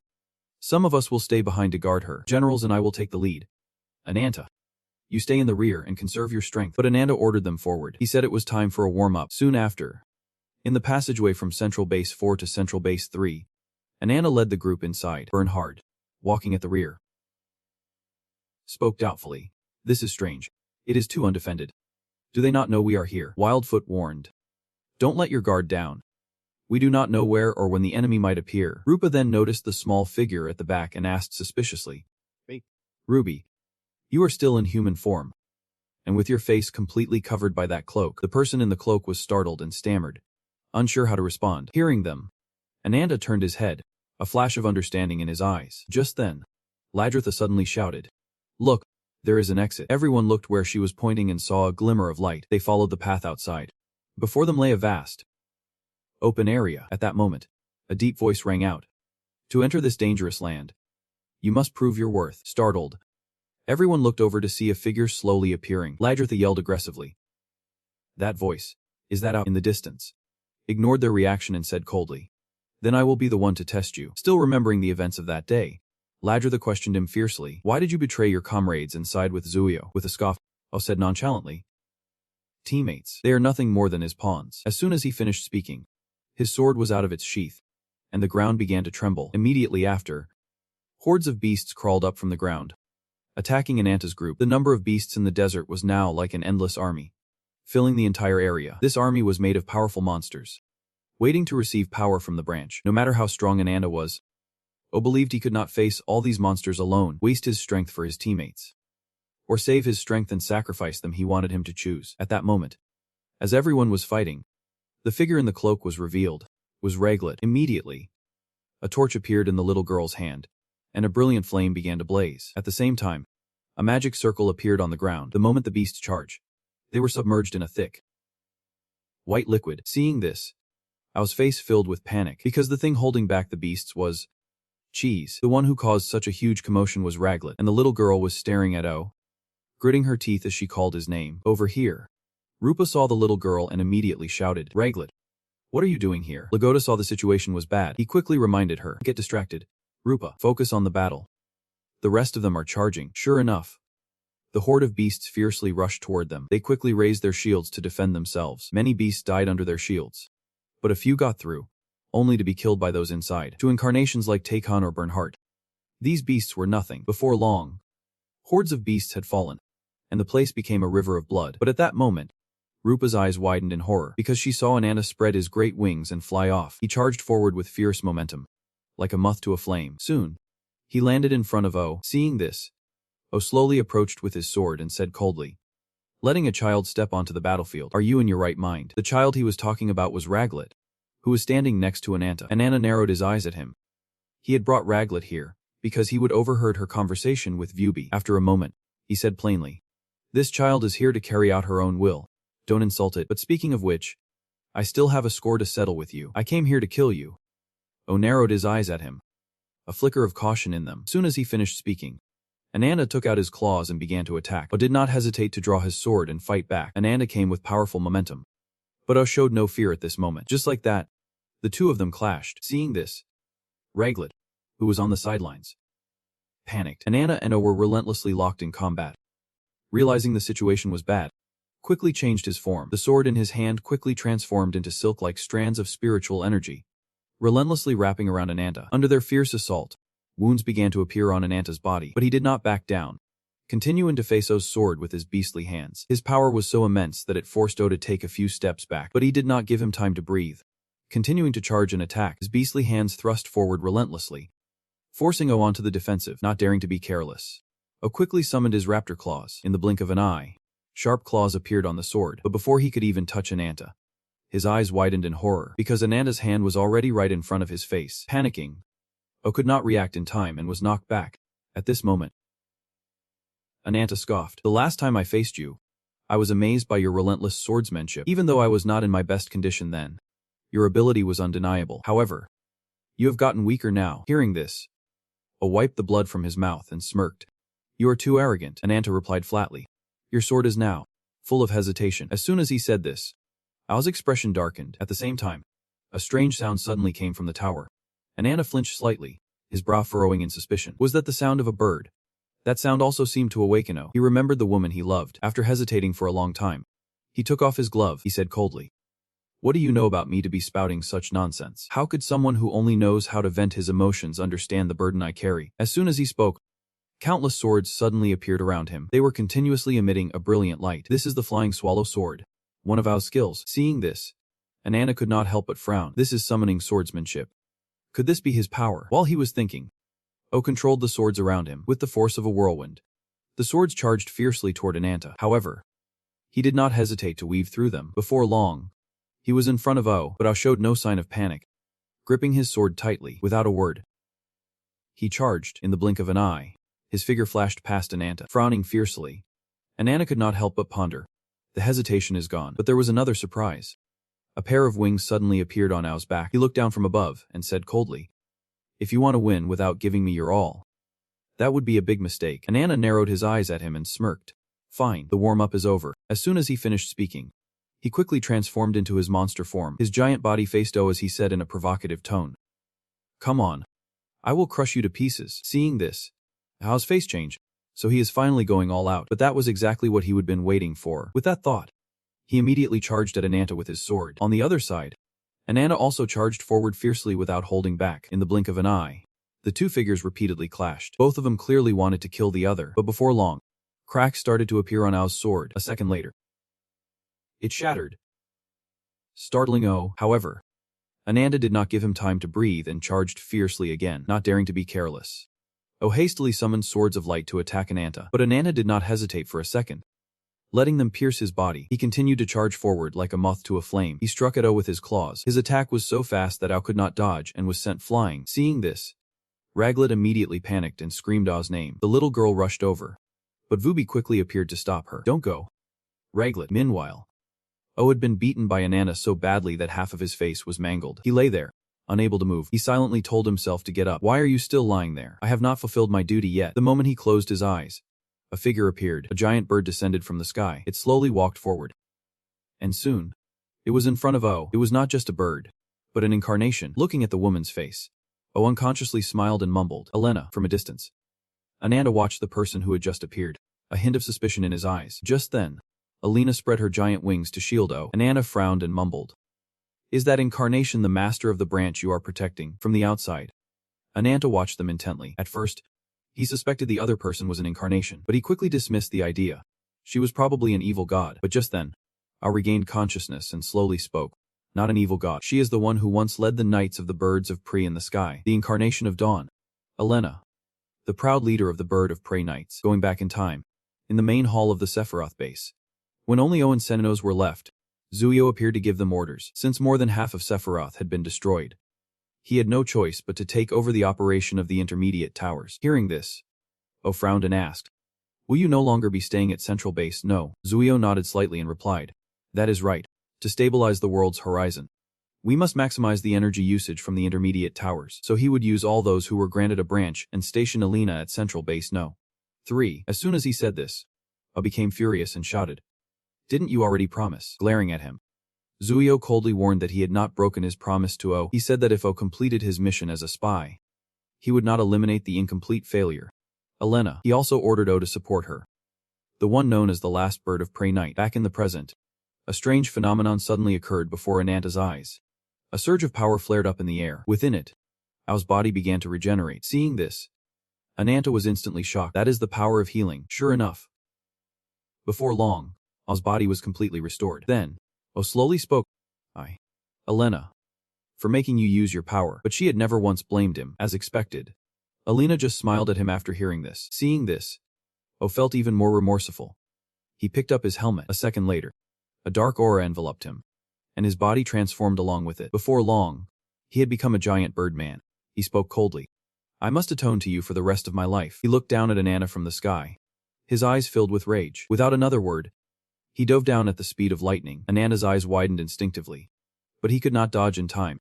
One of his arms was cut off by O. Seeing this, Ruby and Riclet were terrified. Meanwhile, O looked at Anata coldly and said smugly, "Our way of hunting is very fast. You will lose your life in the blink of an eye." However, Anata quickly grew another arm. He gave him a cold smirk and said, "Let us see you try." Immediately after, a series of swords appeared in mid-air, surrounding O and forming a circle like a magic formation. On the ground, Ananta let out a ferocious roar.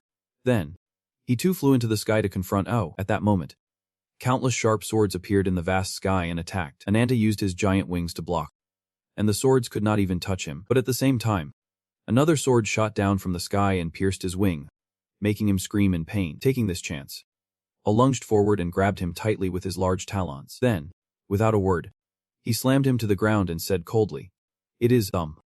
A heavy object fell to the ground just like that. Watching from the sidelines, Alina grew a little anxious, but before she could rush in to help, a white liquid enveloped her. It was Riclet who had acted.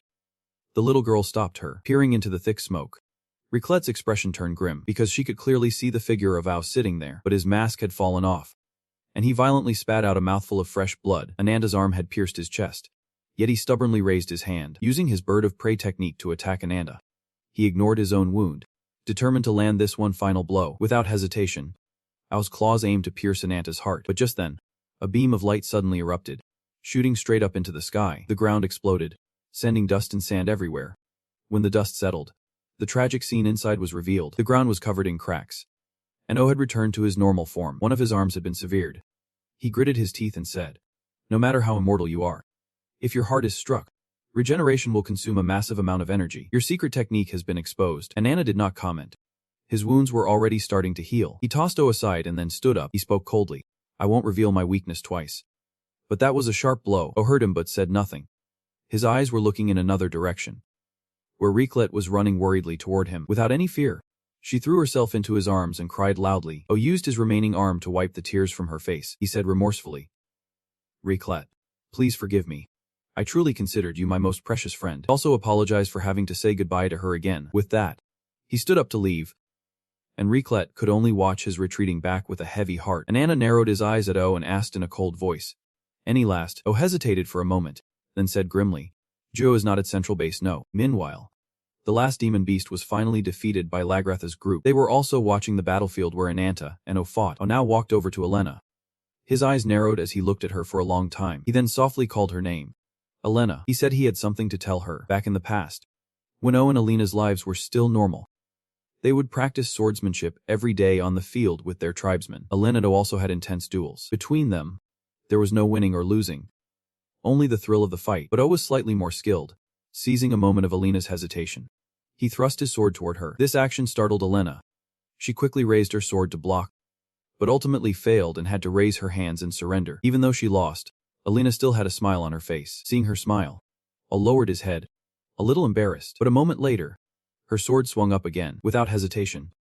She tapped him on the head with it. The two of them continued to have fun on the training field just like that. Time flew, until they met the incarnation of Wings. He summoned O to his palace. Amidst everyone's admiration, he bestowed a title upon O. In that happy moment, O wanted to share it with Elena, but when he looked at her, his face fell, because someone else had appeared by Elena's side. The two of them were being affectionate right in front of him, but he had no choice but to swallow his discontent. In the days that followed, Juo led O's tribe into battle with their advantages.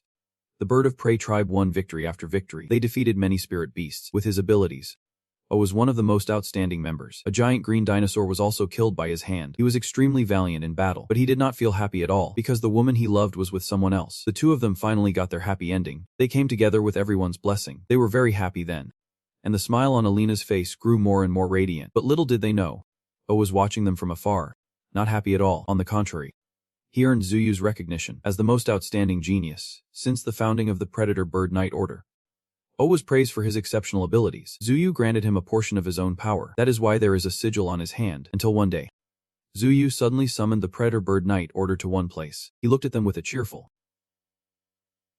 inviting expression. Members of the Predator Bird Knight Order. Alina looked at him suspiciously and hesitantly asked, "Lord Zuyu, why have you brought us here?" Zuyu did not answer, calmly saying, "You have come at the right time." Just as he finished speaking, a figure appeared behind him. The knights below immediately began to murmur, "Who is that behind Lord Zuyu?"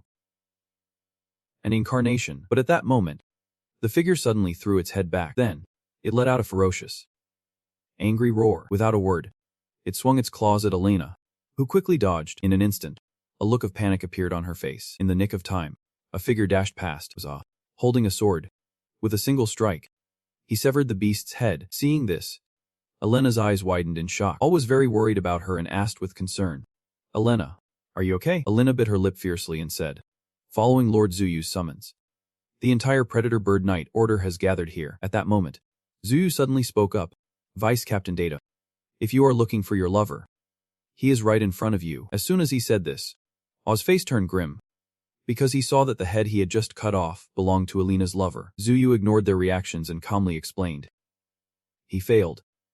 That man longed to become the pinnacle of the Knight Order, but in the end, he could not withstand the grace of the Wings." In an instant, the place fell into silence. O's forehead was now covered in a cold sweat.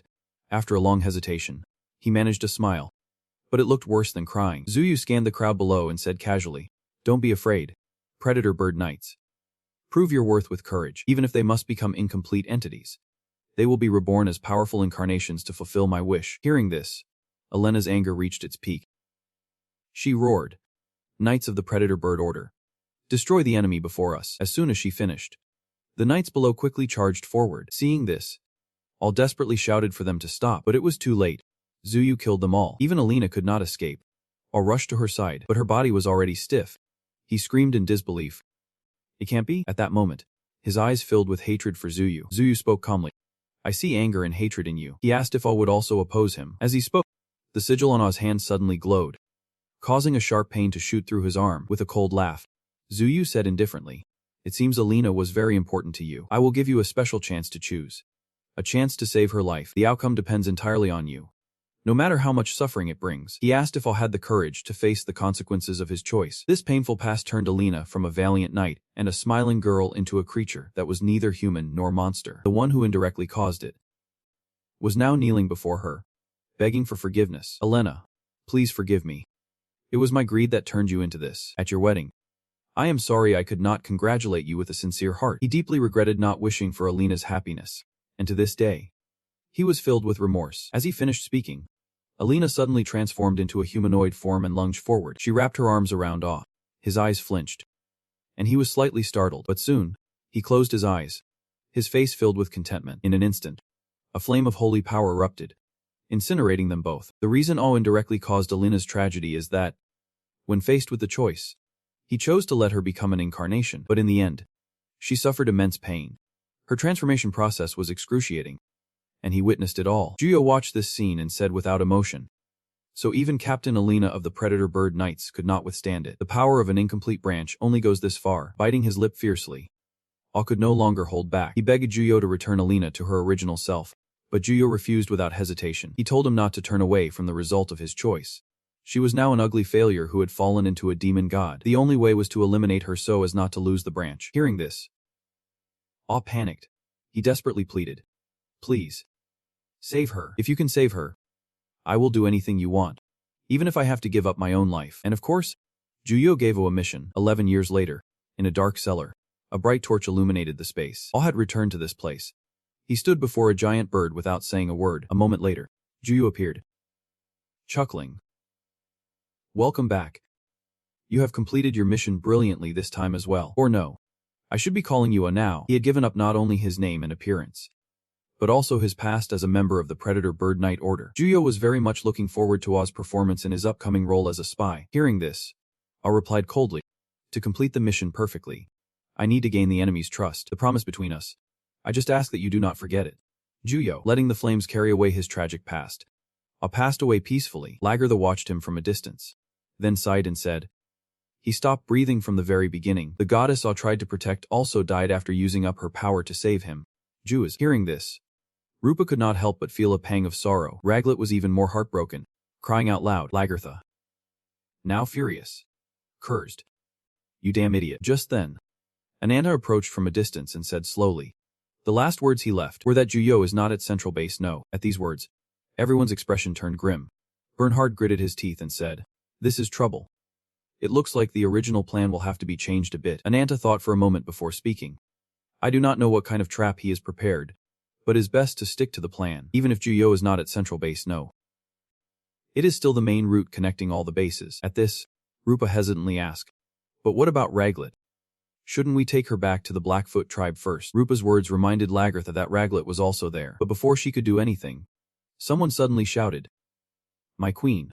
Look, Lagertha looked where the person was pointing and saw a door. She immediately cursed. Damn it. They are blatantly luring us into a trap. But Anata did not seem to care and kept walking forward. He had returned to his normal state and said calmly, let us move to the next base. If Juyo is not at Central Base no. He must be planning the ritual somewhere else. Different from what we predicted. But so what? Anata still decided to press forward according to the plan, no matter what awaited them. He had a very bad feeling. Before long, they moved to the next gate. Before them was Central Base no. A vast base with many castles. But at that moment, a crack suddenly appeared in space, quickly forming a large hole. Seeing this, Jupa's face immediately changed. Because before them were the incarnations of the wings. A low voice rang out. Move now. Immediately, space cracked open again. Ananta's group entered through the rift. Soon after, they saw Bahiran standing there, waiting for them. He squinted at them and said coldly, I have been waiting for you. Sacrifices for the wings. The moment they saw him, their expressions turned grim. Anata was the only exception. He transformed instantly. Then he said coldly, I have also been looking forward to fighting you. But Bahiran just shook his head and chuckled.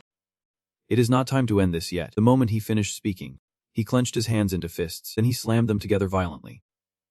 Immediately, space began to waver. Anata's eyes widened in horror, because beneath his feet, the ground was starting to crack. Before long, a massive pit had formed where they stood. Anata and his group were sucked inside. In the blink of an eye, the place was empty. The first person to open his eyes was Bernhard. He was now in a snowy mountain region, but there was no one else around. He muttered in confusion, where was everyone taken? But just as he finished speaking, he saw something appear below. It silently fired a red beam of light at him. This was the execution ground created by Zuyo. Ananta's group had been scattered to many different places. The common thread was that someone was waiting for them in each location. They were the loyal subordinates of the wings. All of the incarnations of Sephiroth had entered the battle, regardless of the location.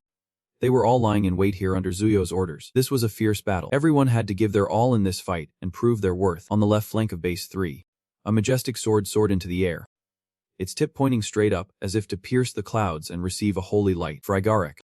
Lagertha's powerful cry echoed through the area as a brilliant light erupted, like the aura of a war god, far surpassing Picobon. That light, upon reaching its peak, suddenly exploded, radiating in all directions and illuminating the land shrouded in deep darkness. The monsters, witnessing the dazzling sight, all took a few steps back, their worry eyes tracking the explosive power. However, moments later, they began to stir again, each taking a stance, ready for battle, creating a suffocating pressure that filled the air. Everyone, form up. Protect Her Majesty the Queen. Skarn turned and gave a decisive order to the soldiers behind him. There is no time to worry about others right now. But is everyone safe? Her Majesty. now had her bow ready, her worried gaze fixed on Lagratha. Lagratha looked at the young girl, her eyes shining with confidence, and said in a firm voice, "Have faith in them. I do not believe in gods or demons." Just then, the monsters began to roar, their blood-red eyes blazing, intent on tearing apart every living being before them. "I only believe in my own body and spirit. I only believe in myself and my comrades. Everyone. To battle." Lagratha's resolute declaration echoed with immense spirit, a call to arms signaling a merciless battle. On the right side of Base 3, thick smoke billowed from a powerful enemy attack that had struck Bernhard. This attack. He looked up at the deep crater where the other bear had struck. Suddenly, a realization flashed through his mind, and his eyes widened in shock. Impossible. An iron foot, cold and mechanical, stomped hard into the thick snow with a dull thud. The white bear had now transformed half of its body into powerful mechanical devices. With shards of glittering ice glowing on its back, it let out a mighty roar, startling Bernhard. That form. What in the world is that? The ice shards on its back suddenly glowed brighter. As if channeling more power into the bear, its two front limbs slammed down into the snow again. And immediately, a wall of ice rose from the ground, rushing straight toward Bernhard. The bear roared as it rode the ice wall. Charging toward him, a direct blow came at him. He managed to block it with his axe, but the terrifying momentum forced him back several steps. Bernhard mustered his strength, planting his feet to keep his balance on the slippery snow. "I feel no kinship for you," he growled as his body began to transform. Through the thick smoke, his form gradually became clear, transforming into a massive, powerful brown bear. "For the sake of our shared blood, I will take your life with my own hands." The two giant bears immediately charged at each other, neither willing to yield.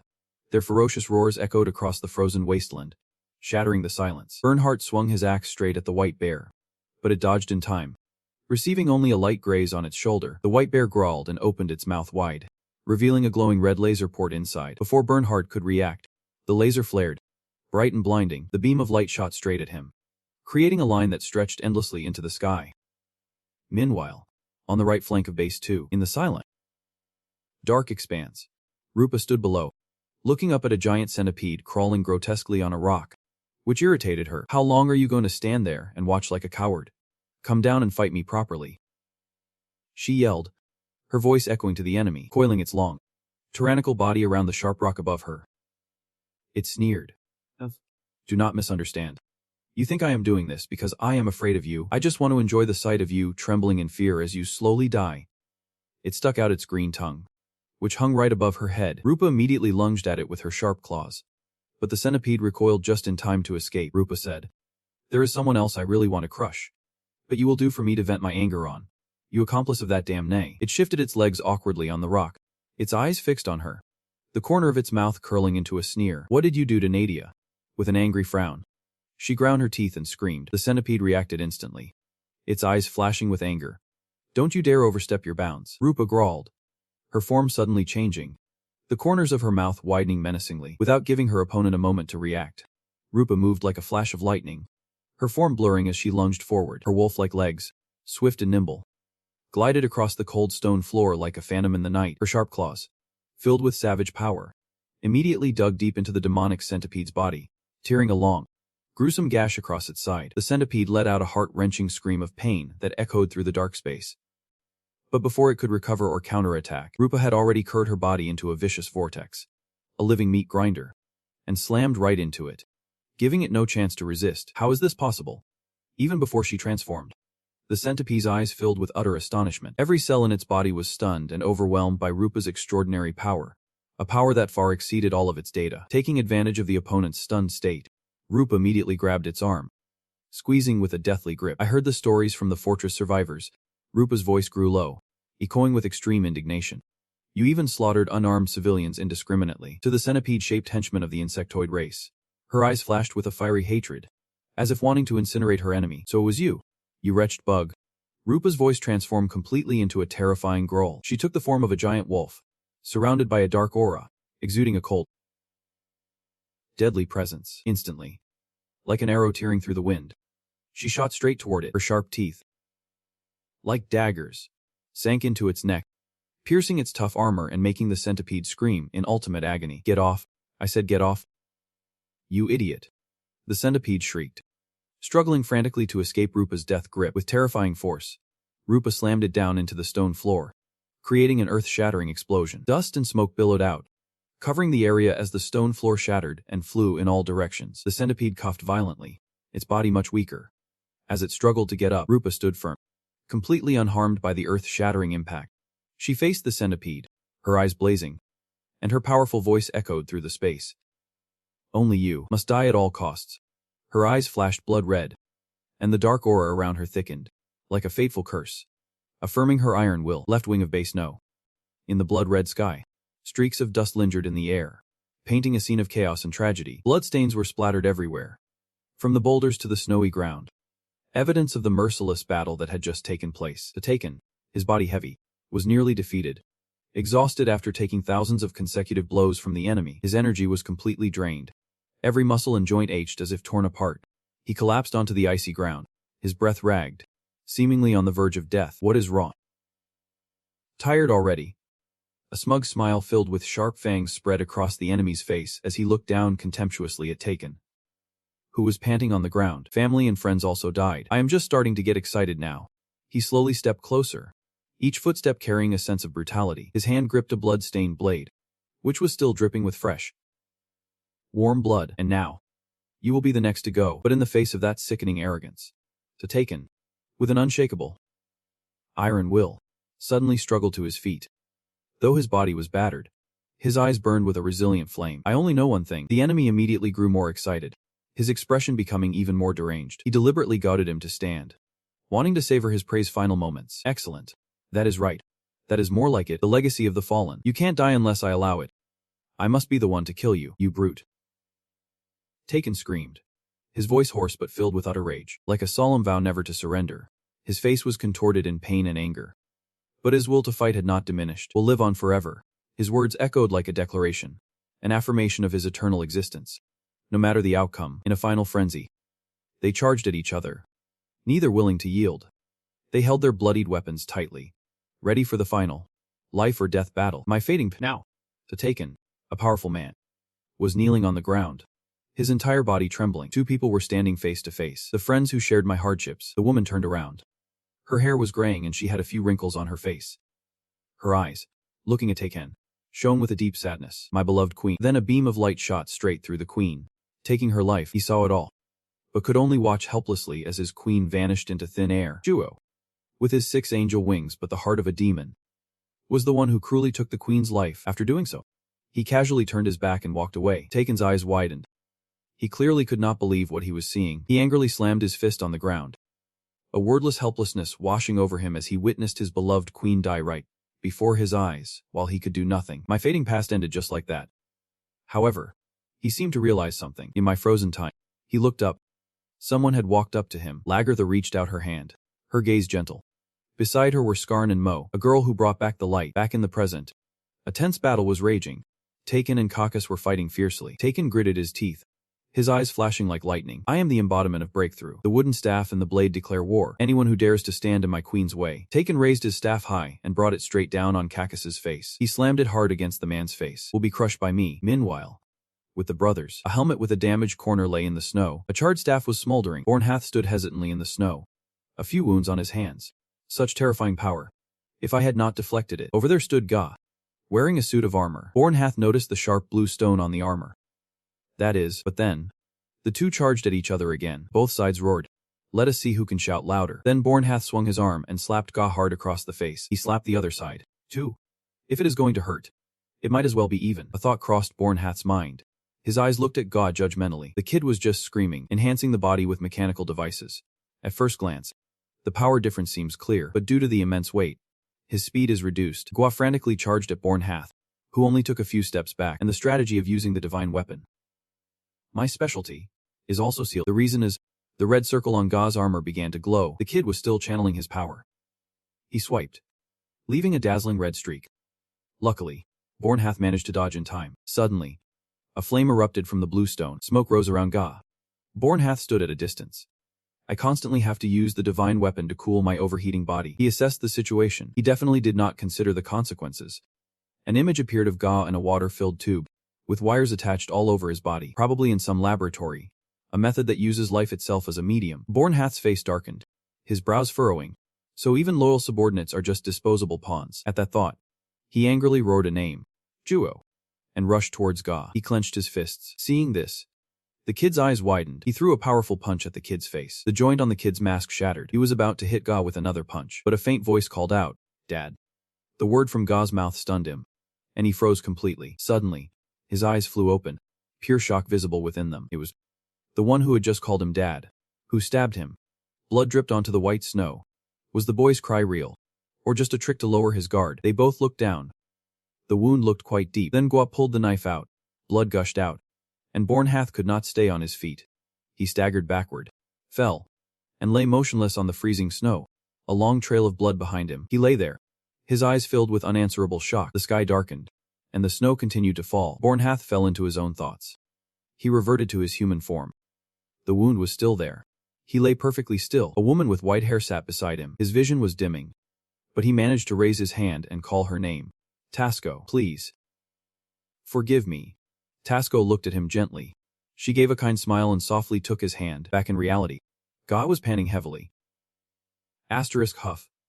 Huff *. The boy's eyes were glowing. Suddenly, he let out a loud roar, and his entire body turned red. Just then, Bornhath, who was lying motionless, used his power to create something. It turned out to be an axe made of ice and snow. He gripped the axe tightly and shot back to his feet, as if nothing had happened. Seeing this, Ga let out a growl, his eyes showing displeasure that Bornhath could still stand. He immediately swung the axe straight into the back of the kid's neck. Ga screamed in pain. Then he suddenly bent down and bit hard into Bornhath's shoulder. But surprisingly, he did not push Ga away. Instead, he pulled Ga into an embrace. Though he was in great pain, his body trembling uncontrollably, his vision darkened. He looked up to the sky and said to Ga, "Even though she is gone, your mother always loved you with all her heart." An image of Tasco appeared, holding Ga in her arms. Her calm face radiated the gentleness of a mother comforting her child. But Jua's voice echoed in Ga's head, "Don't listen to those empty words." Just then, a light flashed from Ga's armor. A red light enveloped them both. He kept speaking. "The divine weapon told me," as sharp shards of ice floated up. "In the next life, please call me your father again." It seemed there was no light left in his eyes.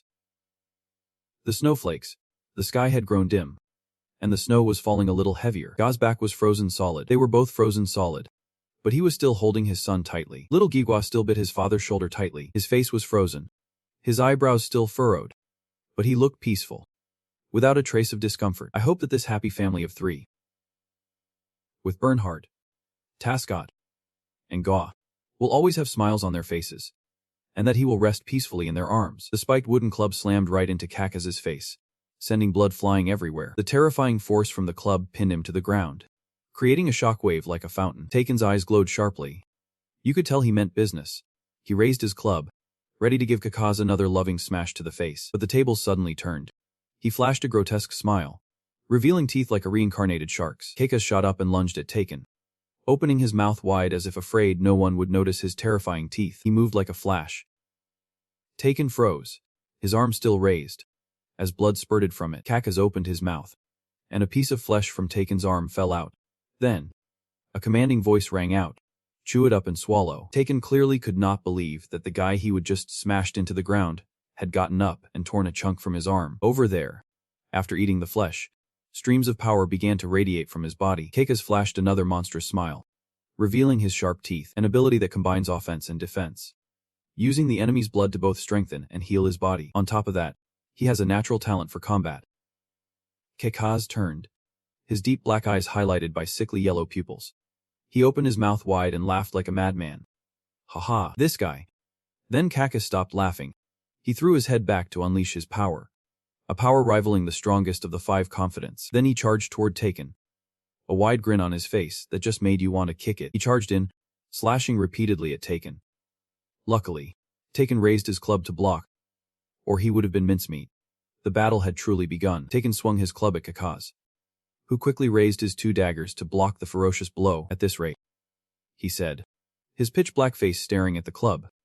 His hands trembled from the incredible force of the blow. Kakaz yelled, "My blades will go dull soon enough." Then he swung his right-hand dagger at Taken's face, while his left hand continued to block. Caught off guard, he could not react in time. A slash went from his cheekbone, across his right eye, and up to his forehead. Blood spurted out, and his face contorted in pain. Anger flashed in Taken's eyes. his brows furrowed so tightly they nearly touched. Keikaze continued slashing wildly, while Taken constantly used his 2 clubs to block the blows. One of his daggers struck Taken's club and shattered. Keikaze dropped the dagger and swung a fist at his angry face. That nice nose. It is a goner. The punch landed squarely on Taken's face. But he stood still as a statue, unable to process what was happening. But the punch was just a feint. With the dagger in his other hand, Keikaze quickly slashed across Taken's chest. Blood gushed out. He gritted his teeth, enduring the pain in a rage. Keikaze's elated expression showed just how satisfied he was. Taken, having let his guard down, stood still and did not defend himself as Keikaze slashed at him again and again. His terrifying, a clown-like face was ecstatic, his voice filled with glee. "Ha-ha. You can't let your guard down." But just as he said that, he froze, looking down at the shattered dagger in his hand. In a sudden twist, Taken swung his club. It landed squarely on Keikaze's stomach, causing him to double over like a shrimp. Blood spewed from his mouth, filled with rage and indignation. He chose the path of a berserker, burning his own life force away. Taken was covered in gashes, his eyes bloodshot. Every breath he took was filled with rage and fury. "What I desire is not power." Keikaze quickly got up after being struck by Taken's club. "That bullhead is just recklessly channeling the power of the evil god." Keikaze spoke. "Interesting. I like strong opponents like you, but of course," he said, smiling again. His previously pitch-black face was now cleaner. He was no longer holding daggers. 2 new blades had grown from his elbows. "Only when you are weaker than I am." Keikaze charged quickly toward Taken. Slumped with exhaustion, he straightened up when he saw the charge. Holding his clubs wide, he slammed his clubs together to attack the approaching Keikaze. But the man leaped up just in time. He soared into the air and then dove down at Taken. Mouth opened wide, he managed to raise his arm to block the vicious bite. But his arm was sure to be the victim of those teeth. He gritted his teeth and endured the pain. His eyes squeezed shut. Taken threw an uppercut, sending Keikaze flying. That voice rang out again. "Chew it up and swallow." A red light enveloped Keikaze. It was as if he would awakened his Sharingan after hearing that. He threw another powerful punch at him. But unfortunately, he dodged it. Keikaze got into a ready stance. Then he leaped. He went straight for Taken's bulging bicep. He bit a large chunk of flesh from his bicep and threw it away. What a damn animal. Suddenly, Taken's hand shot out and grabbed Keikaze's neck, giving him no time to react. Taken lifted him high into the air by the neck. Choking, Keikaze could do nothing but struggle to break free. Then, still holding his neck, Taken slammed him straight into the ground. Just from that slam, the power radiating out was like Liu Rian's aura. Keikaze screamed in pain like a pig being slaughtered. Taken suddenly raised both hands, gathered his strength, and yelled, "Hiya!" He swung his arms, unleashing a terrifying power. Keikaze tried to block Taken's punches with his hands. This is the worst possible matchup. His eyes were blood red, filled with resentment. The more this bullhead gets injured, the stronger he becomes. Now he is truly a mad bull, raging uncontrollably with terrifying power. The more I heal with his blood, the more power I will just be giving him. Facing Taken's barrage of punches, Keikaze remained calm, focusing on a full defense until his opponent self-destructs. He recalled something someone once said. Your instinct to trample the weak is proof that you are the weak one. Remembering that, his usual smile vanished, replaced by a look of anger. He stopped, staring intently at something. Taken was looking where Keikaze had been. Now, there was only a patch of darkness. But then he realized something was wrong, and his eyes showed it. Suddenly, a shark burst from the ground, knocking him into the air. How humiliating. Keikaze's voice rang out, tinged with anger. To think I would have to go all out against someone who is not one of the wing's confidants. It was as, in the form of a shark, he actually looks less scary than when he was human. He just needs 2 pairs of shoes to look exactly like Chalalazakalala. Silence in a certain cave. Never mind. A battle is underway. A gray wolf is dodging attacks. It is, Kazunga exclaimed. So fast. He has blocked all of my attacks. Rupa unleashed her power, pink markings appearing on her body. Her claws looked rather feminine. She yelled and charged at Kazunga. Dream on, you idiot. Seeing Rupa charge at her, she panicked. Stay away. Rupa charged in and slashed Kazunga's body repeatedly, making her scream in pain. Seal of blood. She clicked her tongue. So shallow. Her voice trembled. Stop acting so tough. You think the likes of you can compare to me? Kazunga yelled angrily at Rupa. Then, a bizarre and horrific scene unfolded. She pulled herself out of the monstrous centipede body, sending blood splattering everywhere. A blast of power like a geyser hit the ground, and the centipede vanished into thin air. Rupa let out a growl. She probably knew she was done for. Kazunga shouted. Playtime's over. A real battle is starting now. This is getting intense. I will tear your old body to pieces. Damn. This new body looks even creepier than the old one. It grew 2 more legs and 2 long, trailing centipede antennae. On top of that, her face looked just as hideous. There is one immutable truth in this world. A pitch-black figure was hovering with 6 angel wings, A god. There can only be one at the top. That brilliant light attracted the strong for different reasons. Those seeking the meaning of their existence. Those who embrace love. Those aiming for the top. Now there are two. Those who submit out of fear. Each one is unique in their own way. How interesting. I am a wise and calculating person. You know immediately who I am talking about. Kakas. Back then. His face did not have that scar yet. I want to solidify my position just below the one at the top. A shark sat imposingly on a pile of other creatures. The day I become the right-hand man of the one at the top is not far off. Truly a man with the will to rise to the top, until a single mistake was made. A pair of stunningly beautiful blue eyes appeared. But they were not very friendly, until and marked an indelible scar in the fall of my status. My handsome face was ruined by that damn scar, but my true nature has not changed at all. Kakas did a 180. Flashing a victorious smile. This guy is the master of betrayal. For sure, to trample the weak and humiliate the defeated, to prey on the weak. That is the path of the strong that I follow. Back to the battle between Kakas and Taken. As for Tan, you could tell just how pissed he was by his eyes. One moment he was fighting a human. The next a shark pops out and sends him flying, but suddenly, his eyes showed surprise. All he could see was a cloud of dust.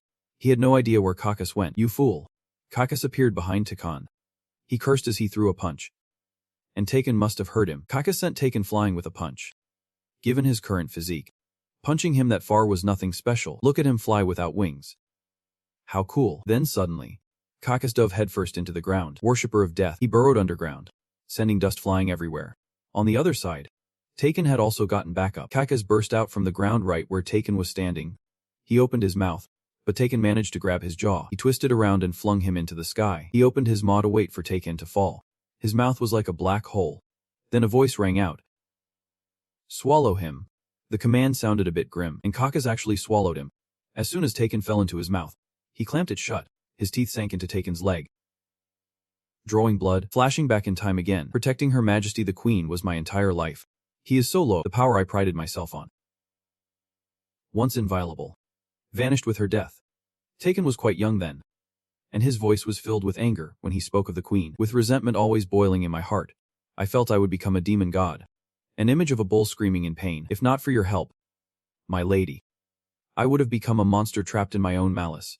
Ladritha had been sitting silently, listening to Taken this whole time. Now, she finally spoke up and asked, "What do you plan to do from now on?" He replied, "As soon as my wounds heal, I will find him." His determined eyes showed the certainty in his words. "Even if I become a mindless monster," he said angrily, "I am prepared to burn away this life. I won't allow it." Ladritha flatly rejected Taken's intention. "Don't think that following your master in death is a virtue. Do you think the deceased would want that?" He was a bit taken aback by her objection. "Even though you have lost your master and bear an indelible scar." Her eyes looked straight at him. "Your true nature is still that of a protector. Live on."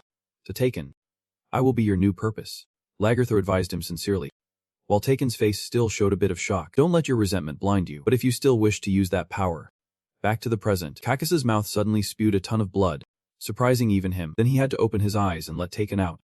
Because if he kept his mouth shut anymore, he would fall apart. He had truly used that power to force Kakas to spit him out. His new form looked cool as hell. Ladritha's words still echoed in his ears. "I will allow it when you have to protect someone important." It was that permission that allowed him to unleash his true power. Kakas was a bit shocked by Taken's new form. The two of them stared at each other. A shark and a bull. Let us see who will take home the trophy. Suddenly, Taken raised both hands. Turns out, it was to summon his two clubs to him. Taken grabbed his tools, ready to take out Kakas. It was one of those "I have arrived, and your time is up" moments. Vice Commander of the 2nd Legion. Leviathan. He channeled power into his clubs, increasing their combat ability. The incarnation of conquest. To Taken, he got into his stance, ready to fight, and even invited him. "Come on." Just looking at the clubs in his hands, you could tell how terrifying their damage would be. One hit from that and you would be a goner. "I will definitely win." So cool. A convincing declaration. With eyes that showed he could absolutely do it. Hearing him say that, Kakas's eyes could not hide his anger and contempt. "What the hell are you talking about, you bullhead?" Then he once again burrowed into the ground. This shark is probably the only one that does not swim in water. He swam a long way from where he was to where he was standing. The only difference was that this time, Kakas chose to swim in circles to surround Taken. His intention was probably to make him dizzy, not to attack directly like before. Then he suddenly burst up from another direction. "I will tear your old body to shreds." But before he could reach his target, Taken spun around and smacked Kakas with a club. Not only did he fail to attack, but he got counterattacked. The side humiliating. The side that Taken hit was completely smashed, with blood splattering everywhere. His mouth was still wide open, Probably too shocked to even scream. He fell flat on the ground after taking a hit. Before he could even process the situation, Taken was already in position for another strike. And this one looked even more devastating. Then he brought the club down. This time, I was right. The blow was incredibly powerful. And he aimed straight for his head. The earth and sand around them flew everywhere. In the end, only a large crater was left, and the result? He bit off more than he could chew. He wanted to tear the other guy to pieces. But in the end, he is the one who got his head smashed in. Blood splattered all over Taken. He just stood there motionless after finishing off Kakas. Everything faded. And he returned to his original form. A gate resembling Heaven's Gate appeared before him. In front of it, a line of people stood neatly. He gave a satisfied smile. Ladratha. Then he started walking towards the gate. My queen, may you live on forever. My life was a series of painful days. Bloodshed. And hunger. A giant centipede. Surrounded by the corpses of other creatures. To survive, I showed no mercy. The centipede was holding the corpse of a wild boar in its mouth. I had to defeat my enemies and eat them alive. Besides that, no other emotions existed until I met him, a man with long, silver-white hair stood before the centipede. He opened his hand. A branch like a diamond glowed in the darkness. The figure of a woman appeared in the thick smoke. A voice spoke up. Girl who carries such ferocity within you. What is your name? The girl was admiring her new form. She replied, Kisanga. This meeting was guided by the branch leading to the world's transformation. Juyo smiled and extended his hand toward Kisanga. That handsome face and perfect, godlike body were truly flawless. He asked her, Kisanga, are you willing to stay by my side and lend me your strength? Hearing the offer, she broke into a smile. Her eyes clearly said yes. She answered, I accept, and reached for Juyo's hand, which had been outstretched this whole time, just to hear her say, I accept. From the day Juyo chose me, my world, once devoid of interest or purpose, suddenly gave birth to a strange feeling. Before, the corpses were merely animals. Now, humans have been added to Kisanga's list of victims. Kisanga, with the upper body of a young woman, but the lower half of a centipede. She was slithering over a mountain of human corpses, the bodies of those whose lives she had stolen. I am a special existence, chosen by the embodiment of the noble wings. Kisanga was very proud of this. Only my thoughts, only my will can represent him. She turned her face, her hands still stained with blood. Her eyes and smile revealed an unpredictable cruelty. That is what I used to think. A bloody arm fell to the ground, followed by a heaven-piercing scream of pain. The fifth Senfuruth. Kisanga. Juyo stood on a high wall, his steely voice echoing, while Kisanga collapsed below, clutching her severed arm, her body trembling uncontrollably. Don't forget your place. His face was thunderous. Next time, it won't be just an arm. The threat made anyone who heard it imagine the worst. Her terrified face said it all. I understood immediately the overwhelming difference in our level, a being who possessed absurd power, and I, who had forgotten my place as an insect and equated myself with my master, realized it a little too late. Before him, everyone is just an insect crawling on the ground. I finally realized what to call this surging emotion. It was love. Kisanga's eyes turned from blue to purple. The color of love, a mad love. A voice cut through Kisanga's thoughts. You are wrong. Her expression froze. She shot back. What? Rupa lost her patience. How many more times do I have to tell you? That is not love, she said, her eyes resolute. It is terror and fear. Hearing this, Kisanga immediately retorted. Who do you think you are to say that? What do you know? Her voice was filled with utter panic. She continued. I once fought to fulfill the dreams of my precious comrades. Memories flooded back. Ladratha's gentle face appeared, even while pinned down by her claws. Ladratha's gaze toward her was still soft. And now, I am fighting to fulfill the dream of someone important to me. A handsome, chiseled man was patting her head, her face flushed, her eyes glued to him. She had truly fallen for him. The feelings I have for these important people. That is definitely love, she said firmly, her hand on her chest. Then I will deny everything about you. Her tone was mocking, her hideous mouth widening in a ghastly sight. Then Kisanga suddenly went berserk. Madness. That is the only true.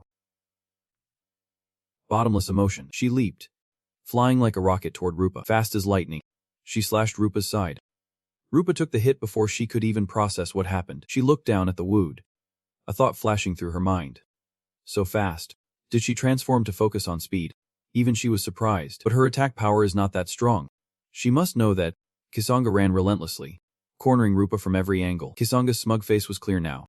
She was staring intently at Rupa. It is obvious she is aiming for a fatal blow. At that thought, Rupa let out a small laugh. Suddenly, Kisanga lunged from behind, going for a sneak attack. Her claws were quite formidable, almost on par with Rupa's. As if expecting it, Rupa spun around, raising her long claws. With a swift move, she dodged Kisanga's attack. Failing, the other woman let out a cold snort. She landed on the ground, cursing angrily. Damn it, you track by scent. You filthy beast. She turned back. Her eyes sharp as a pink light enveloped her. Toxin is her main power. No one would seal their own advantage, just to enhance their physical abilities. She was silently assessing Kaisanga, who had already gotten up and taken an attack stance. I may have the advantage in speed, but in this state, one slip-up could be fatal. She was likely weighing her options. A moment's carelessness will decide the winner. My final move will decide this battle. Rupa thought with certainty. Kaisanga raised the legs on her back, all of which had sharp tips. Then she launched all of them at Rupa. She quickly leaped up, dodging all the sharp limbs. But suddenly, her eyes widened. She let her guard down. Kaisanga had jumped to the same height as Rupa, whipping her tail to strike, gaining momentum. She yelled, "How?" Rupa grew angry. She is even faster now. Kaisanga attacked Rupa with her tail. She ran with all her might, but it was useless. She was still hit, blood spurting from each gash. By the time she could stand, her body was covered in wounds. Of course, after that attack, Kaisanga was exhausted as hell. She stopped, panting heavily. Suddenly, a suspicion arose in Kaisanga. Strange. My poison sting should have produced a highly corrosive toxin. She wondered. How can that bitch still be standing there perfectly fine? Kaisanga gritted her teeth. Impossible. She prepared to attack again. She flew into a rage, attacking Rupa frantically. I can't lose to an incarnation. A small fry like you. Rupa did not flinch, blocking with her arms and shouting. Has the blood rushed to your head? Blood omen. The attack hit. Kaisanga screamed like a stuck pig as Rupa swung her arms, sending slashes flying right at her. She was pushed back, but used her 2 centipede tails to stop herself, then launched back toward Rupa. She summoned a small purple skull. The pleasure of overwhelming the enemy in their final moments is the true fun of a final blow. She aimed the skull right at Rupa, her voice full of confidence in this ultimate move, and with that, she threw the skull down, creating a fountain of purple liquid. Acid bomb. Sounds like it could obliterate you without a trace. A small memory flooded back. Rupa wondered about the mark on her chest. This is, Nadia explained. It is a protective charm. As long as this charm resides in your body, it will protect you from every toxin that exists in this world. The flashback ended, returning to the present. After landing her final blow on Rupa, Kaisanga stood panting in the cloud of dust she had created. Her eyes suddenly widened. Rupa, the one she would just hit with the skull, was slowly walking out of the dust. What a surprise. A woman's silhouette appeared in the dust. This memory. The woman who appeared was Nadia, but in a different form. But she only had time for that thought. Rupa was now larger than ever before. She raised her claws to strike back at Kaisanga. She aimed straight for her chest, slamming her into the ground. She coughed up blood, screaming in pain, her eyes rolling back into her head. Kaisanga lay on the ground, a bloody mess, her body trembling, but she still managed to ask Rupa, how? Rupa looked at her, her expression unchanged. A final move. Then her arm ripped something out of the other woman's body. Her hand covered in blood is meant to be used at the very last second. She opened her hand. On her blood-stained palm was a small branch. The thing Joe had given Kaisanga when they first met at a great tower in the middle of the galaxy. Baihiran stood on the roof, looking down at the small world surrounded by towering walls. He gazed into the distance, pondering. The heart is something that sprouts from life. An image of a huge, powerful monster roaring, a demon beast, is an existence born from death. He raised his armored hand. So why does a heart reside within me? He clenched his fist, showing his own anger and confusion. To achieve what? 2 portals to opposing worlds opened in the fractured space. He frowned, his expression grave as the world's horizon came into view. On one side, a sky ablaze with powerful lightning illuminated countless sharp, jagged rocks. On the other, a deep ocean with violent waves churned beneath a darkened sky. The winged embodiment said I could find the answer. Baihiran looked at the 2 worlds, his face expressionless. But if I still can't answer this question, then Furious bolts of lightning rained down. A phoenix stood on a high rock, spreading its wings in the thunderstorm. Honestly, smoke was now chasing them down the large cliffs. Wild Food carried Goaz, running for her life amidst the lightning strikes. Hold on tight. The 2 ran toward the cliff's edge, pursued by relentless lightning strikes. Just as she reached the cliff's edge, Wild Food leaped with all her might. What a move. The moment she leaped, a powerful bolt of lightning struck, shattering the precarious ledge. Like a rabbit, it was an escape from a fatal blow, thanks to her rabbit-like instincts. Now, they are hiding behind a large mountain crevice. The power to control lightning. Wild Food sighed, exhausted after her narrow escape, as lightning continued to crash down. This is a disaster. The massive creature on the high rock commanded the lightning with brutal force. We will be safe from the enemy's attacks here for a while. Ruby was huddled next to Goaz. If things get tough, we will just move to base 4 in the center with Black Food. Wild Food, holding a yellow orb. Can't we go to Anata? Ruby asked worriedly. Ruby, It is difficult with the current situation. I can't pinpoint Anata's location right now. Everyone else was probably forced into a random teleport. Just like us. Hearing this, Ruby grew even more anxious. I have to get you two to safety as soon as possible. Raglet clutched her skirt and trembled. I do not want to. The little girl stood up and yelled, I do not want to. I do not want to. I do not want to. Raglet shook her head frantically. Wild Food grew worried at her reaction. Raglet is saying she does not want to run away like this.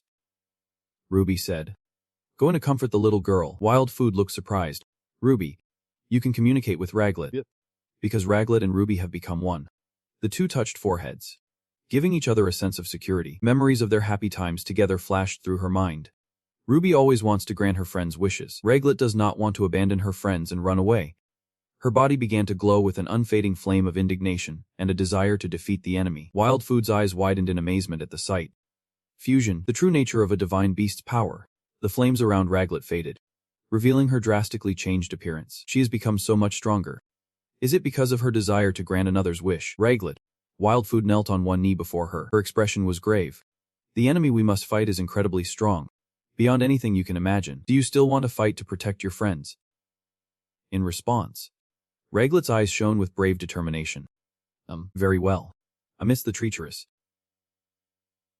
terrifying mountains, the challenges they faced were immense. The monster charged forward like an arrow, bolts of lightning shooting from it. Jeet sat and watched, extremely annoyed at having lost her prey. Suddenly, her eyes shot open. From the foot of the mountain, a powerful beam of light erupted. A giant mass floated up from it, looking like melted cheese. Jeet grew excited, a wide grin spreading across her face. Heh, a mouse formed from the slime. Raglet's materialization. Scene change. The vast ocean. The moon sea. A large current of water swirled and rose like a giant serpent. Within it, a monster resided, standing imposingly before Anata. This is just like a fairy tale. Such a romantic way of putting it. Levian looked down with contempt. This is the highest peak of the 10-tiered moon base. A place where only the highest of the Sephiroth may reign. Do you understand what I am saying? You incarnation of vengeance. Anata gritted his teeth, his face filled with rage. I am the one Lord Geo recognized as his strongest confidant. The whirlpools morphed into terrifying dragon heads. One of the heads opened its massive fanged jaw and lunged. Anata transformed his arms into the claws of a black dragon. Ready to fight, he slashed with both hands, unleashing a powerful X-shaped strike. The water dragons roared as Anata's power overwhelmed them. Two dragons attacked him violently at once. Anata transformed into a mighty black dragon, effortlessly blowing them away. Roar! He shot toward the mastermind like a bullet. He roared, displaying his power. His black dragon form was terrifying. A wall of water appeared, blocking Anata before he could reach his enemy. I will defeat and devour you right here. His voice echoed, provokingly vehement, and I will use my own power to take Joyo's life. Hearing Anata's words, her expression darkened. Levian closed her eyes. The gem on her forehead began to glow. Instantly, her eyes turned black. Lines of power appeared beneath them, accentuating her cold face. Anata's eyes widened, his pupils shrinking in astonishment. Violent waves rose, towering and powerful. The tsunami crashed down, swallowing everything into the sea. Curse the day you were born. The black dragon Anata had become was sinking into the deep, endless darkness of the ocean. He quickly regained his composure and assumed a fighting stance. Anata was ready to face the giant sea monster before him. You who dare to awaken Leviathan. The water dragon's eyes glowed red, filled with rage and immense power as it stared at its tiny prey. Curse the very day you were born. Leviathan slowly moved its long, massive body. Anata watched its every move. Poised to strike, it roared, baring its sharp teeth, its red eyes blazing as it stared at the small black dragon, which looked like a little winged lizard flitting before it. Refusing to be intimidated, Anata beat his wings. His claws began to glow as he prepared to attack. Anata unleashed a double slash, releasing unparalleled power. The attack hit his opponent head-on, creating a massive explosion on the sea. However, he was shocked to see Leviathan was completely unharmed by his attack. Its body was shielded by a giant whirlpool, a waterspout, abyssal storm. A powerful water drill shot toward Anata at breakneck speed. He used his arms to defend himself. The vortex pierced through him, leaving him injured. Its terrifying power sent Anata flying, nearly killing him. You think I am afraid of you? He snarled, refusing to accept such a beating. We'll win.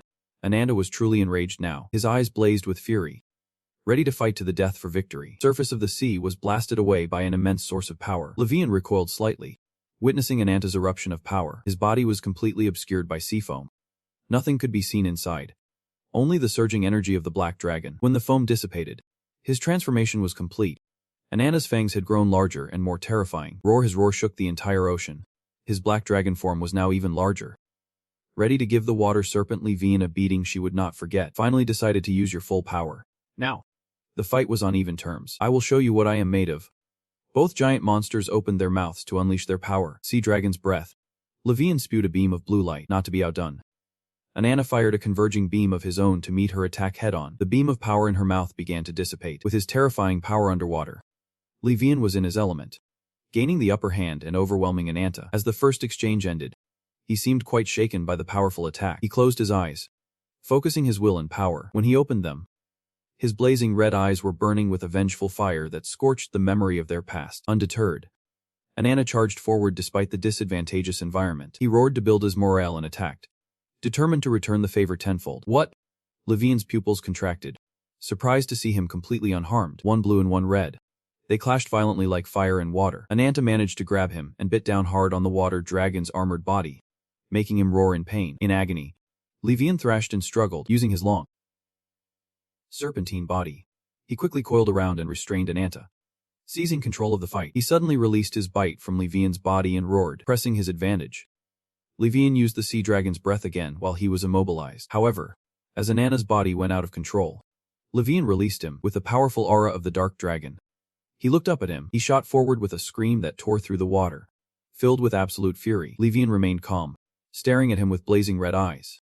See through it. Anata's body suddenly sagged, becoming as heavy as if crushed by thousands of tons. He was horrified when he realized he was completely helpless. Anata curled up, screaming in pain, writhing as if his flesh was being torn apart by the pressure of the abyss. His body exploded in a terrifying splatter of black and red. Within the pile of flesh, something grotesque was still moving weakly. So that heart is the source of his regeneration.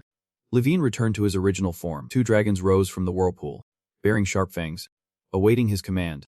I won't give you another chance to revive. The moment he finished speaking, they lunged forward to attack Anata's heart. The heart beat stronger, releasing a stream of dark energy from within. A familiar power gradually enveloped the heart, as if it were summoning something terrifying and mighty. Who do you think you are bearing your fangs at? A woman appeared just before the water dragons could strike. The seemingly destroyed dark dragon rose again, opening its mouth wide to snuff out Levian's pathetic attack. It bit down violently, and the water dragons vanished. You are... he stammered, horrified as the tables were suddenly turned. The dark dragon Azida Haka appeared, saving Anata from certain defeat. You would better remember this. She grinned, revealing a dark mouth full of sharp teeth. I am the incarnation of demonic nature. Azida Haka. Her face was terrifying, completely different from Anata's. This is the first great incarnation, the dark dragon Azida Haka. Levian broke into a cold sweat, frowning warily at this powerful figure. Does she take over someone's body? Like a second Sephiroth.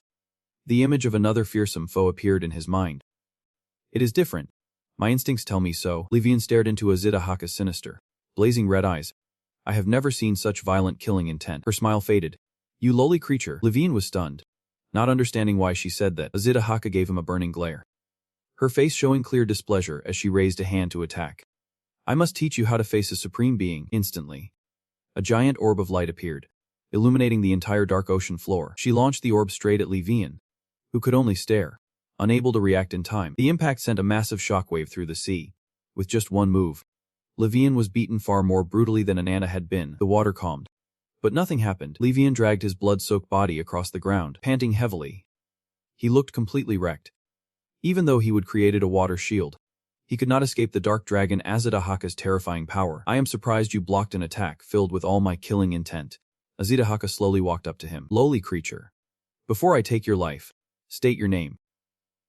She grinned, her contemptuous gaze making him deeply uncomfortable. I am the right hand of the supreme wings, the incarnation of the abyss, the divine beast Leviathan. He quickly regained his fighting stance, refusing to give up easily. A divine beast? Azida Haka grew more excited. Leviathan. I will remember that name. The scene was like a battle between Godzilla and a humanized Leviathan. Baiharan had been observing all this time. His expression remained unchanged as he pensively watched his pawns tear each other apart. What was once a vast ocean was now just barren rock, without a single puddle in sight. Leviathan, scorched all over, struggled weakly. He was now being choked by Azida Haka, looking utterly devastated. The outcome was clear. Leviathan was being choked by Azida Haka. His face contorted in pain. Asterisk choking sound asterisk. His arm fell limply. Azida Haka spoke. So this is the best the wings have to offer. The dark dragon sneered. The day your master kneels before me is not far off. Leviathan struggled to speak, the losers with his last ounce of strength. He defended his master. Not Juo. She did not release her grip, struggling in despair. How touching. He let out a strained cough, looking deep into Leviathan's eyes. The dark dragon asked, "Why are you so devoted to the wings?" Flashback my wish. Leviathan placed a hand on his chest. When a divine beast like me wants to fulfill the wish of someone important, we can unleash our greatest power. Juo turned at his sincere words. You freed me from solitude. I want to fulfill your wish. The incarnation of the wings was silent, then said something that surprised Leviathan. I want to become human, with a cold expression. Juo said, I want to understand the human heart. He raised a hand toward the moon. I want to find the origin of humanity. His face was cold, his eyes lifeless. That is my wish. It was quiet between them. In the end, I still could not understand him. Azida Haka sneered. How foolish. She gave a grotesque smile. How ridiculous. Behind her, an aura took the shape of the dark dragon. Do you have any last words? Leviathan struggled to force out the words. It is because I was alone that I lost to you. Hearing his answer, the dark dragon's face darkened. Even if it is just a formality, I envy your bond. The dark dragon opened its mouth wide, and everything faded to black. Scene change. A place with a purple sky. Anata's eyes shot open. He stood in a clearing surrounded by mountains. He remembered the previous scene. It was similar, yet different. Anata walked slowly. Could this be? Before him was a giant dragon skeleton. Azida Haka's mental world. The skeleton's eye sockets began to glow, and a deep voice emanated, startling him. Anata, descendant of the last dark dragon. Anata looked at the skeleton. You are not Azida Haka. Who are you? After a moment of silence, the skeleton replied, one who has a duty. A purple portal appeared before him. See the truth. Anata was startled by the scene before him. Two children protecting each other. Those children are, the skeleton's voice narrated. It was a brutal era, flooded with blood and corpses. The two children were protecting each other from evil men. A man in black raised his sword before the children. Humans killed humans, and corpses piled into mountains. Anata shouted, wait. In the distance, a dragon was flying toward them. The dragon spreading its wings was none other than the dark dragon. The dark dragon opened its mouth and spewed fire toward the battle. He watched the brutal scene unfold. Azida Haka. The people below ran endlessly from the flames. The primitive tribes called it a protector, the punisher of humanity. The dark dragon opened its mouth wide. That is Azida Haka. The black dragon stood on the ground. I would heard the continent was in chaos, but I never expected invaders to set foot on my territory. The black dragon's sharp, cold gaze struck fear into everyone. The black dragon looked down at the children below.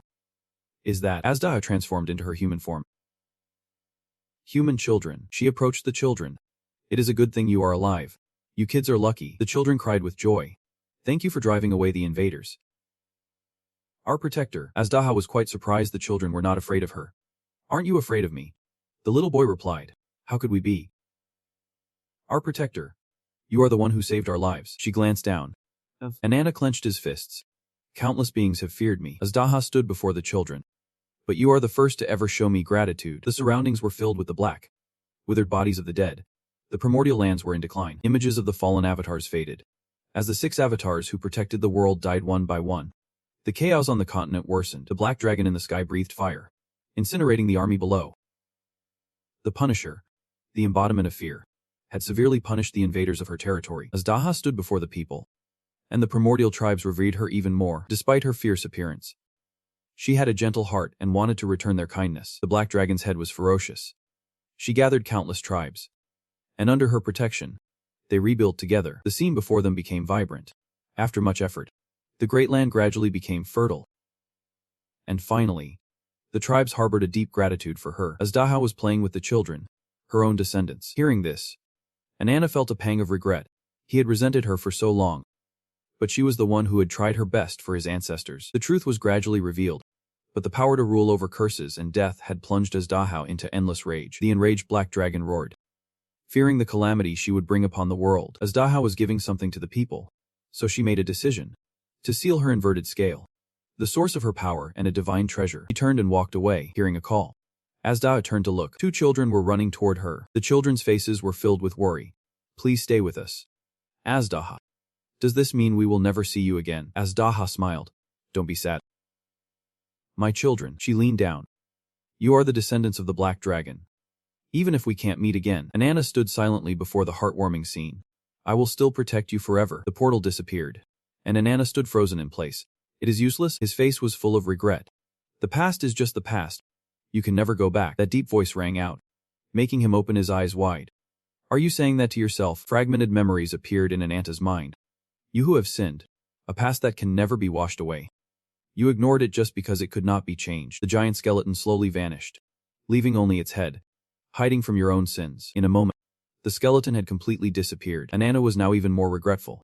Unable to speak, an image of him and Azida Haka appeared on the screen. Fates bound by a tragic past. That is your karma. The scene changes to a place with thunder and lightning, where a mouse is standing and watching. A desolate land full of sharp rocks, with a sky full of lightning. The avatar of light had a crazed smile on her face. Aha! It cuts to a lightning sword.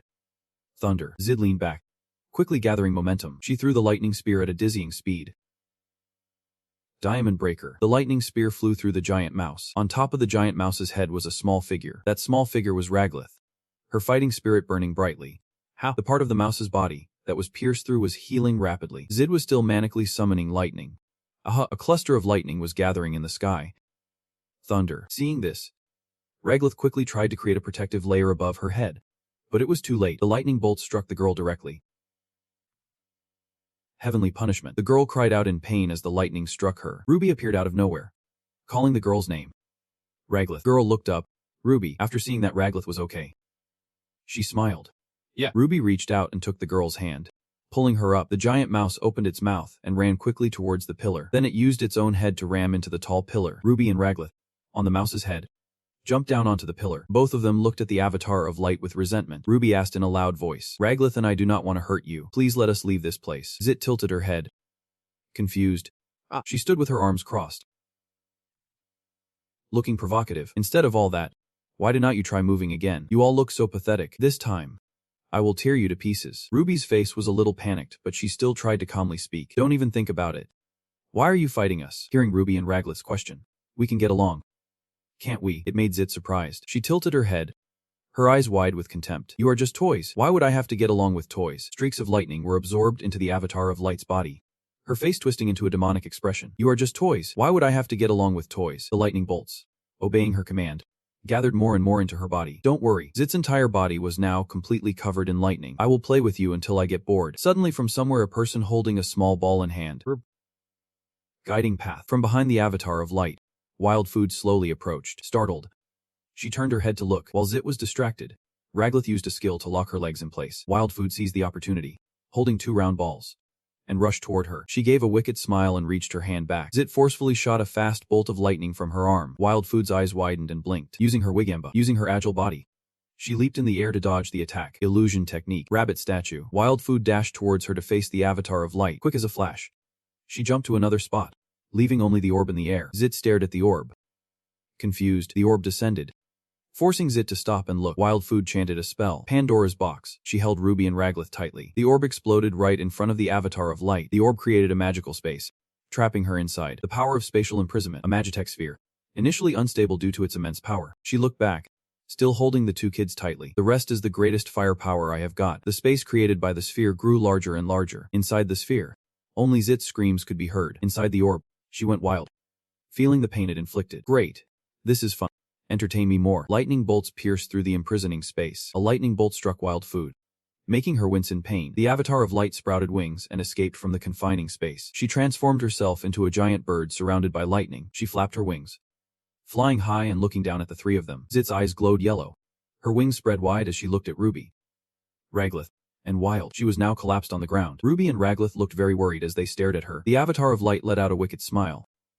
Hee. A few spatial rifts suddenly appeared in the air. A blue ray of light burst through a crack in space and shot straight down. The ray of light hit Zit, sending her plummeting down in surprise. Ruby looked up at the giant bird with golden eyes. Before them stood none other than Bihiran. He landed on the pillar where they were standing. Ruby and Bihiran's eyes met, a worried look on her face. She moved to shield Rakelet, taking a few steps back. As he got closer, Ruby trembled and backed away. Bihiran frowned. She saw one of his eyes staring at them. Bihiran frowned. Divine beast. She was terrified when he spoke to her. I have a question for you. Before this towering, dark figure stood 3 small girls. Ruby, standing right in front of him, spoke up. You wanted to say something to me? She asked him nervously. Her voice was soft but trembling, her eyes full of suspicion. Beside her, a terrified Rakelet looked on while cradling the head of Wild Food, who lay on the ground. Above, flashes of light suddenly burst forth. Like golden thunder in a clear sky, a giant eagle appeared, surrounded by countless roaring bolts of lightning that struck down relentlessly. Roar. It let out an echoing roar, spreading its massive wings as if to cover the sky. A clear threat to the enemy before it. Beheron glanced over, his cold face illuminated by the brilliant golden light from the majestic eagle. His sharp tail sprouted like jagged, terrifying cactus spines. On the tip of one dark tail, a giant eye appeared, moving slowly as if scanning, its gaze piercing everything. Great Eagle opened its beak and roared at him, the sound tearing through the air. Between the two colossal beings stood Ruby's pitifully small figure, like a flickering flame in a storm. Beheron's razor-sharp tail suddenly shot out, piercing the air and plunging into the ill-fated eagle's mouth before it could dodge. Instantly, its majestic body turned pitch black, cracking apart like pottery. The golden light from above illuminated every fissure, revealing its collapse. In an instant, the eagle shattered into hundreds of pieces, like ashes scattered into the dark night. From within it, a brilliant light burst forth, illuminating the sky like a final farewell. Ruby watched, stunned. "I am a demon beast," he said coldly. "Like you. And yet different." The fragments swirled and fluttered in the air like lingering spirits, a contradictory existence, born from death and yet. He continued, holding out a hand to catch a small branch drifting aimlessly on the wind. "Why do I have a heart?" He clenched his fists, his eyes downcast. His muscular body stood there, but the question that came out of his mouth was full of pain. "To achieve what?" he said, his voice heavy as stone. His strong figure radiated a heart-wrenching loneliness. The red-haired girl watched in silence, her eyes filled with pity. "I have asked other divine beasts the same question before, but I never received an answer." He began to speak, his slow voice heavy with dark memories from a forgotten time. "Divine beast of flame, please answer my question." Ruby stared at him, speechless and astonished. "A heart does not tell me what I need." At that moment, he looked like a lonely soul, lost in this vast world. "A heart only guides you to the answer. You said so yourself," she said, raising her voice. "It also depends on what you want." His face hardened, his eyes unreceptive to her words. "I have a loving family, so my heart always wishes for their love and happiness." She smiled gently as she spoke, picturing the gentle Anata putting her on his shoulders, playing in the sun. "Don't you have a wish strong enough for your heart to guide you?" She looked up at him, her small form challenging the giant as if defying fate itself. He asked himself, "Why was I born into this world?" He stood motionless like a statue, his face in shadow, revealing only one eye that smoldered ominously. "I want to know why I exist." His half-beast form stood alone on the precarious cliff, gazing into the distance where old memories surged. Back at base one's right wing, a deformed monster with long limbs stood atop a giant tree, like the guardian of an ancient evil ritual. The ritual altar is complete. Finally today, a woman with long white hair, two curved horns on her head, one eye corroded by something of unknown shape, locked on her body a thick black smoke, as if she carried the darkness from the abyss. The world horizon that I had always wished for would open up. Now we just have to activate the ritual. A world more beautiful than ever is coming. Together with you, Nadia. Only half her face was visible, a thick black streak running from her eye down her cheek. Her gaze was sharp, cold, and soulless. But the sky suddenly turned crimson. Below, two figures faced each other, the tense, killing intent in the air ready to explode. Both were embodiments of nature, yet complete opposites. "Why are you?" She lunged first, charging at the corrupted Nadia with her staff. "Nadia!" she screamed, as Nadia stood with her mouth agape, unable to process what was happening. Finally processing the situation, she launched a counterattack. She nimbly climbed the black trees, dodging the corrupted Nadia's attacks. Her face tensed as she drew her bow, preparing Greasett's technique. She pulled the bowstring taut, an arrow of light ready to be unleashed. "Sidious!" she yelled. The arrows split into streaks of light, curving around the attack and heading straight for the motionless Nadia. A loud bang echoed as the explosion shook the sky. The power detonated in a brilliant flash, and the aftershock cracked the ground and toppled trees. Just as the battle seemed decided, the dust settled, revealing a breathtaking sight. Hundreds of intertwined roots had formed an impenetrable fortress around Nadia. The shield opened, revealing her standing defiantly amidst a sparkling light. A trickle of blood dripped from her mouth, her fiery red eyes still staring sharply ahead. Suddenly, she trembled in alarm, staring speechless into the void. An image of Alethea appeared, her strong figure striding through the ruins, once imprisoned by her past and ambition. "Is this the final form you have achieved?" she said, angrily raising her staff to charge the corrupted Nadia. With a cry of Cernunnos, she brought her staff down for the final blow, but a firm hand stopped it mid-air. Stunning her, she gritted her teeth. "Why are you?" she yelled in Cernunnos' face. "Snap out of it. A world where no one gets hurt by just running away from loss like this." She questioned him angrily, but he just stared at her with a hateful expression. "Do you think the dead can be saved this way?" she said, growing angrier. Her words caught in her throat. Her face filled with shock as she realized his other hand had just pierced through her stomach. He pulled his wooden hand out. She cried out as blood splattered everywhere. The air seemed to turn red from the brutal sight as she collapsed onto the cold ground. Her body convulsed in agony. She said hesitantly, "I did not want to hurt you." Below. She clutched her stomach. Blood pouring out as her body writhed in mortal agony. She transformed into a bizarre, twisted monster, 10 feet tall with 4-foot arms. No longer the corrupted Nadia. She opened her wide, grotesque mouth, drool dripping to the ground. "At least let me help you pass on peacefully." She thought of what to say, but lacked the strength to speak. "I just hope your wounded heart will be comforted somehow." It seems she is resigned to her fate. Back in the present. Time flies. In a vast forest, sunlight streamed through the trees, falling on Alethea as she lay in the grass. She slowly opened her eyes. Where was this? Everything felt like a dream. Someone's voice interrupted her thoughts. "It seems I have disturbed your dream. Did you sleep well?" he asked with a smile. "I am the god Senenos, the first god of this world," she cried out joyfully. Senenos. The god Senenos. Wait. What is happening to my body? Countless questions arose from her shrouded memories. She did not care anymore and ran to the god Senenos. "You have come for me earlier than usual today," he replied kindly. "I am so glad I can speak with you like this again. This little girl, Alethea, has probably been thoroughly deceived." Complex magic circles spun continuously, connecting like the branches of a complete ancient tree. Veins of energy pulsed along the interwoven pathways, as if everything had been calculated beforehand. If it operates correctly, this entire base will run smoothly. As if nothing ever happened, the failure of his trusted subordinates was within his calculations. The man sat motionless on his ancient throne, surrounded by twisting roots that seemed to swallow all light. But the biggest variable right now is the betrayal of Heron. What was unexpected was that he targeted the GEZ branch. The image of the tall, imposing Heron appeared vividly in his turbulent mind. Somewhere inside, thick tubes were plunged deep into a body. The sensation was invasive, but magnified to a desolate, horrifying degree. Streams of hot gas poured out endlessly, like a surging rage. Once the energy was charged, the thick smoke still lingered. He turned and walked on, his eyes dark as if he would seen it all. Now, to eliminate the variable, seed form detects powerful assault. The Sephiroth tree activates. A towering rock emerges from the earth. Inside, ancient, blood-red sigils glowed brilliantly after his brief, cold command. His fists clenched, his eyes flashing with unshakable determination. "From now on, we will begin the countdown to the world's horizon." After his voice boomed like thunder, a series of magic circles began to spin, forming a giant, ancient tree. Strange incantations writhe within the dense barriers. Time flies, and the stream of memory takes us back to the deep green forest, where Senenos and Alethea were quietly strolling. She looked at him, her eyes seeming to peer into his soul. Thinking, this is not the afterlife. It felt like I was peeking into someone else's memories.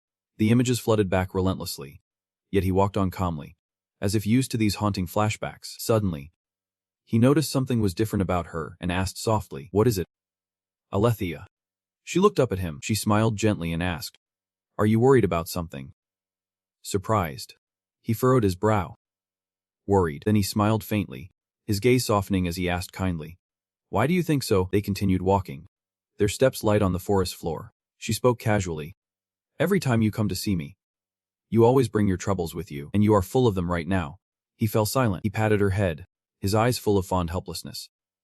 "Honestly, I can't hide anything from you. I suddenly remember the first time we met." Time flies, taking us back to the day he mentioned. "That was the day I was wandering through this forest. He was strolling with his trusted deer." The memory continues with laughter echoing from the dense sea of trees. "I discovered a human child with eyes as white as jade.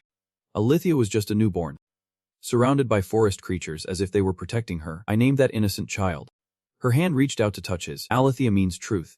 His eyes welled with emotion as he watched her play happily in a simple cradle. "Nothing is more precious to me than the time I spend with you. If only this time could last forever." But her face suddenly fell.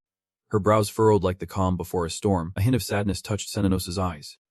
"You were accepted as a member of the great forest, a promising child, blessed by the spirits." She gently reached out to touch the glowing, golden-winged butterflies. "You were such an honest child," he recalled, looking at her as if time had stopped in that moment, always praying earnestly for a peace that would reign over every living being in this land. Face to face, he continued, this world became more radiant. His expression was benevolent, the corners of his mouth lifting into a smile.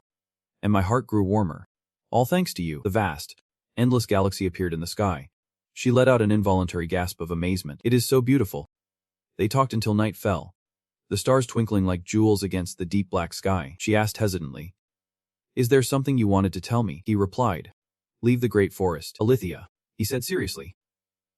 Hearing this, she looked stunned. Before she could react, he continued, "An army, led by the warrior's incarnation, is approaching. Their purpose is unclear, but it is surely an invasion." Senonos said, his face as stern as a statue. "Many lives will be lost. I can't send you to your death. Leave the great forest with everyone." Before he could finish, Alithia cut him off. Her face darkened. He yelled, his voice booming like thunder in the sacred forest. But Alithia's calm expression did not change. Her clear eyes met his as she continued in the same tone. "Lord Senonos." The world seemed to slow, the only sound the wind in the trees.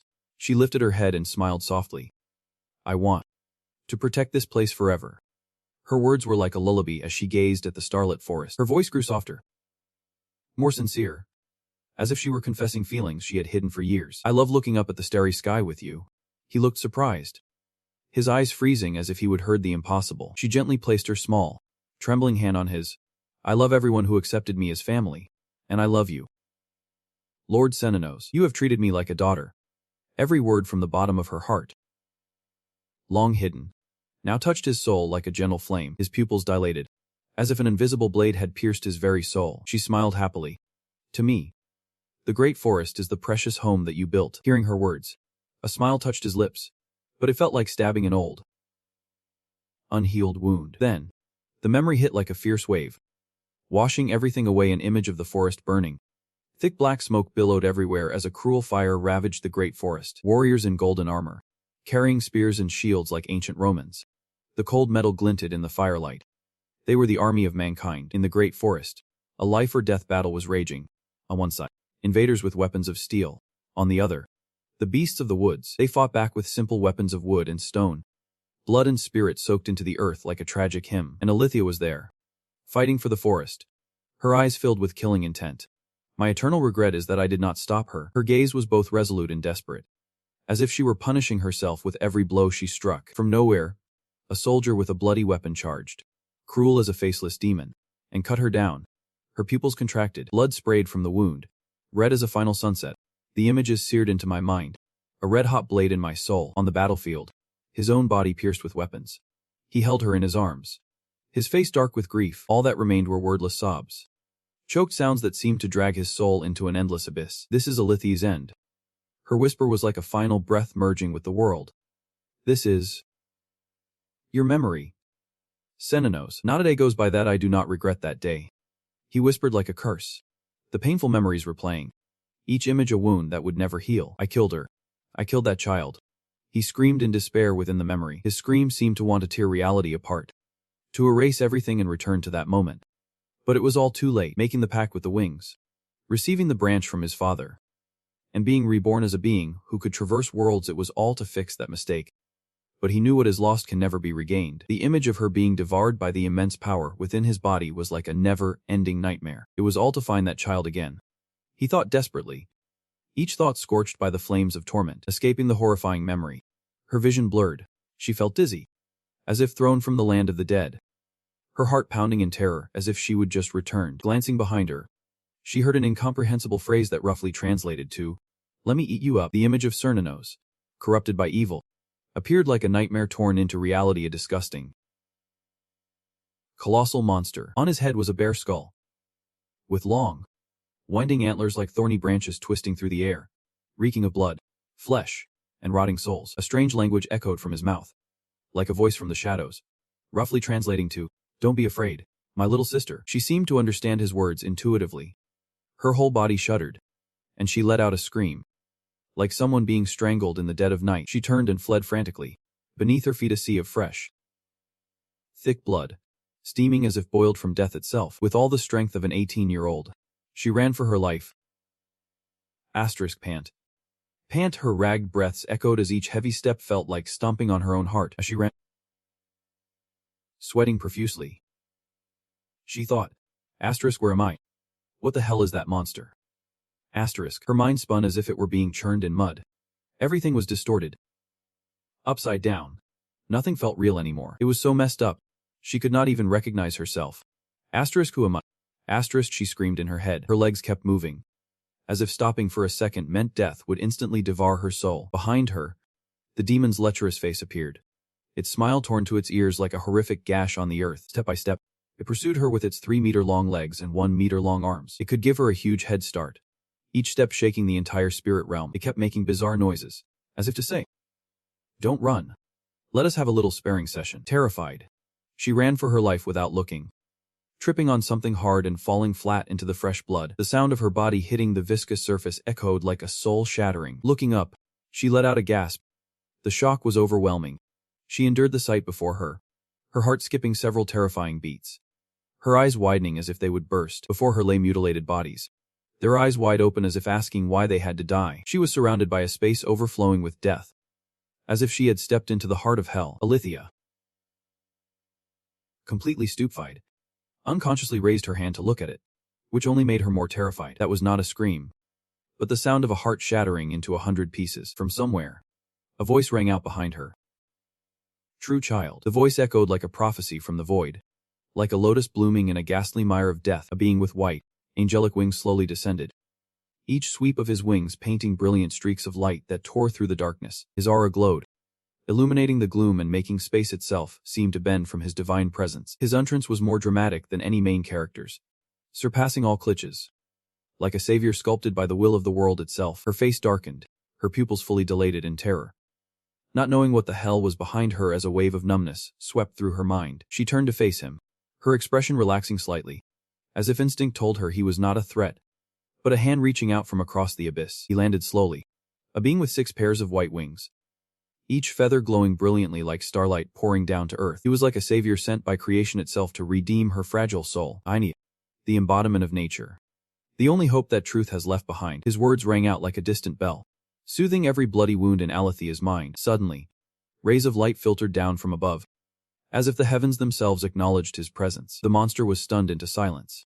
The light shone upon it, exposing all its sins and stripping away its aggressive exterior. Its blazing red pupils filled with fear. Its gaze was no longer a hunter's, but that of prey seeing death approach. Suddenly, it howled as a light grew within it, the converged essence of countless spirits before exploding like a star. The light exploded, obliterating the monster. A brilliant flash swept away the heavy atmosphere, revealing Nadia and Alethea. A trembling voice spoke. "Impossible. I am sure I absorbed it completely." It was like the final whisper of an exposed secret. "How can its consciousness still remain?" Alethea stood watching, her eyes no longer filled with fear, but with faith. "Though no words can comfort you," she said, stepping forward, each step carrying the weight of a silent nature. The darkened Nadia was surprised by her action. The darkness within him paused, as if wondering what he had done to deserve forgiveness. "But I will always be by your side." With that, she embraced Nadia. Her arms were light as the wind, but they carried the weight of a lifelong promise. "I will stay with you." In a desolate land of hazy dust and red light struggling through thick fog, they stood alone in a world on the verge of collapse. One embraced the other, a hug that was like an unbreakable vow to never part. Forever. After she spoke, her eyes widened in surprise. Now a deep, eerie, an alien mix of red and black. Her face was blotched with black streaks running down her cheeks, losing its original pristine appearance. Suddenly, she squeezed her eyes shut, her brows knitting as if something invisible but intense was tearing her apart from within. A small memory surfaced, him placing his hand on the head of a girl with an innocent, pure face. Alethea. The girl's pure eyes looked at him, her gaze like still water in the night. "I only wish for you to live a happy and bright life, beneath a starry sky." Their silhouettes sat closely together, a scene so peaceful it was heartbreaking. "Why are you comforting me?" she asked, looking at him in confusion, her eyes filled with a doubt that could not comprehend his words. "Because that is what Alethea wanted." A flicker of pain crossed her face as she said the name, as if a sky full of memories rushed back in a slow heartbeat. She placed a hand on her chest. "If only I could reach the heart of the person in my memories." Her hand trembled, as if searching for a memory that had not faded. "Does Alethea hate me?" she asked, looking at her with a regretful and tormented expression. Nadia replied coolly. "You are the memory engraved more deeply in me than anyone else in this world." Her words were light, yet they carried the weight of the past. "Even now, when I remember, I get choked up." As she spoke, tears streamed down her face, yet she tried to force a smile. It was an expression of utter agony. A smile that would make anyone watching get a lump in their throat. Hearing this, her eyes widened in surprise, as if she could not believe those words came from the person she hated most. After the initial shock, she closed her eyes, her breath catching in her chest. Suddenly, her body began to fade. She looked down at her hands in alarm as her fingers faded away like morning mist. Sir Nunnos. Nadia cried out as she saw her beloved disappear, her voice urgent and desperate, piercing the air. She looked from her hands to the distant horizon, her face set, as if accepting her inevitable departure. Sorry for making you all wait so long. Her final words echoed across the unusually quiet shore, as waves lapped silently against the white sand. It really has been a long time. The silence swallowed any remaining emotion, leaving her gaunt figure standing motionless, as if turned to stone. Then she vanished into the gentle, swaying breeze, and everything passed so softly it left Nadia speechless. She stood there stunned, her hand reaching out slightly as if in regret, her mouth agape at the strange event. The fragments rode the wind, swirling in the twilight like stardust falling slowly through the air. Then, filled with sorrow, the girl looked down, both of them as if holding on to the last embers of a memory now gone forever. May you both rest in eternal peace.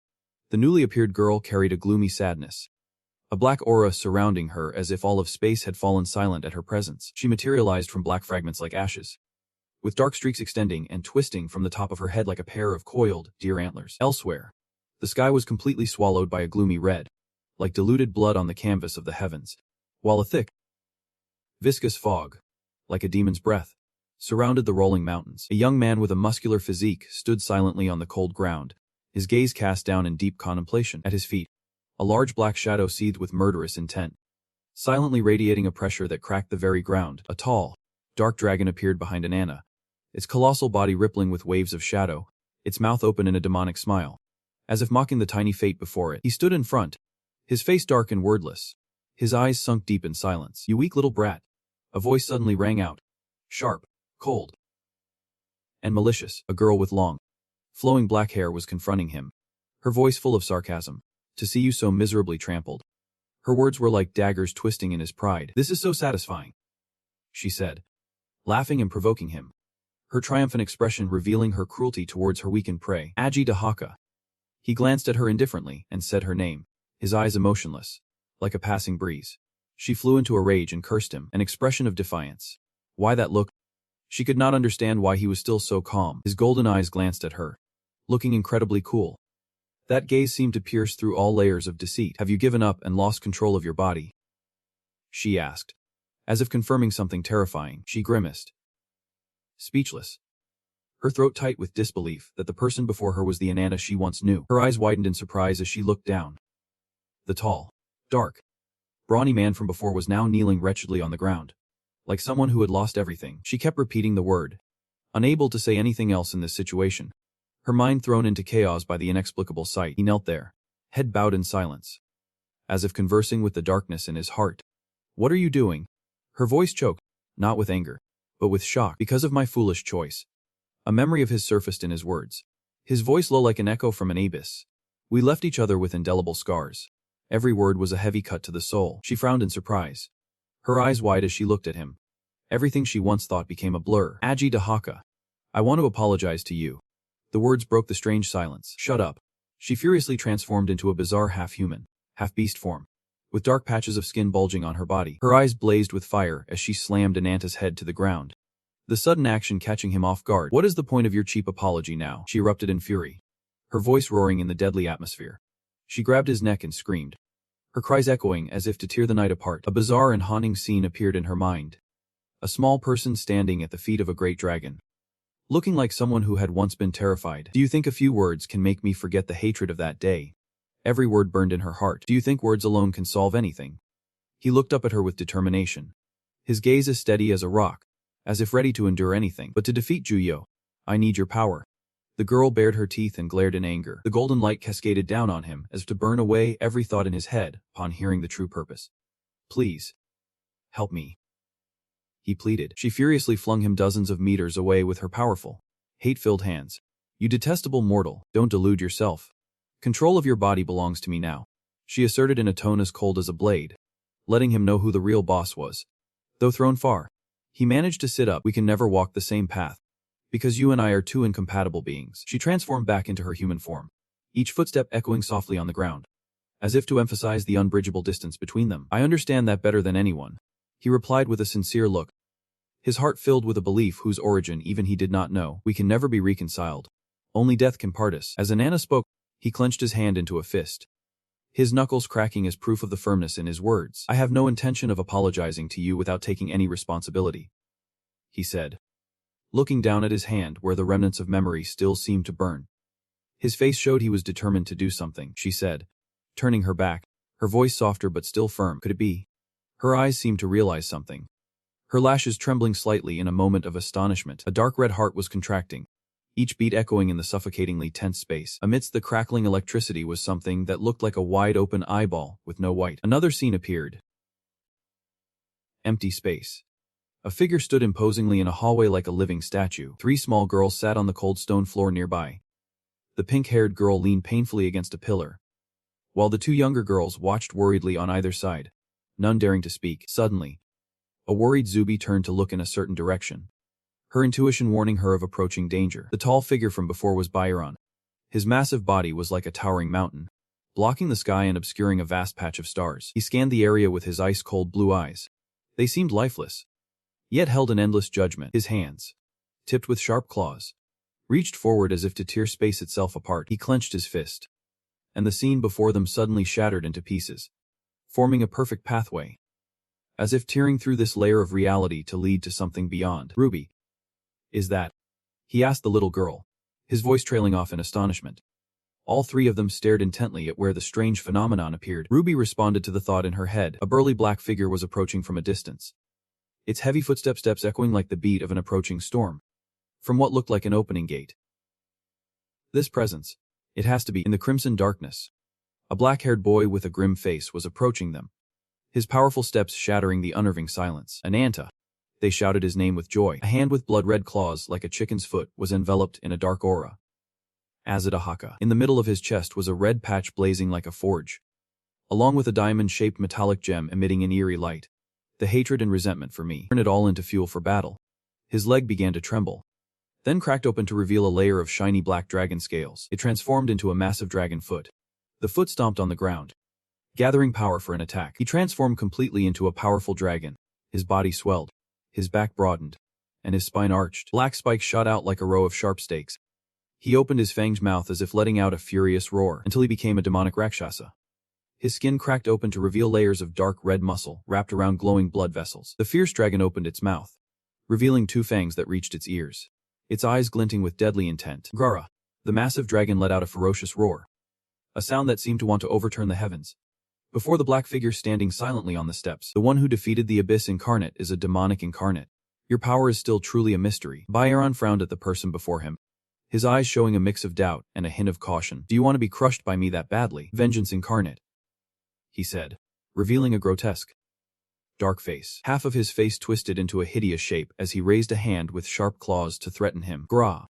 He roared again, this time the sound full of fury and wild instinct, then lunged at the man like a hunter's arrow finding its prey. The man clenched his fist, his muscles tensing as he took a defensive stance. He raised his thunderous ox select punch, lightning crackling around his fist like the heartbeat of a wild beast. Another triumphant roar echoed through the space. He raised his hand, preparing to land a fatal blow on the man. The man recoiled, a flash of surprise in his eyes at the suddenness of his opponent's previous moves. He slammed a devastating blow straight into the man's head. The force was so strong the air around them seemed to rip apart. An unavoidable, crushing force like the sky was falling. Inside the dark, cold building, a dry crack echoed.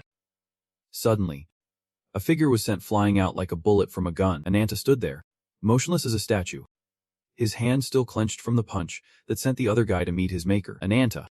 The girls called out joyfully, their eyes filled with relief at being saved from danger. Everyone, thank goodness you are all safe, he said, turning his head.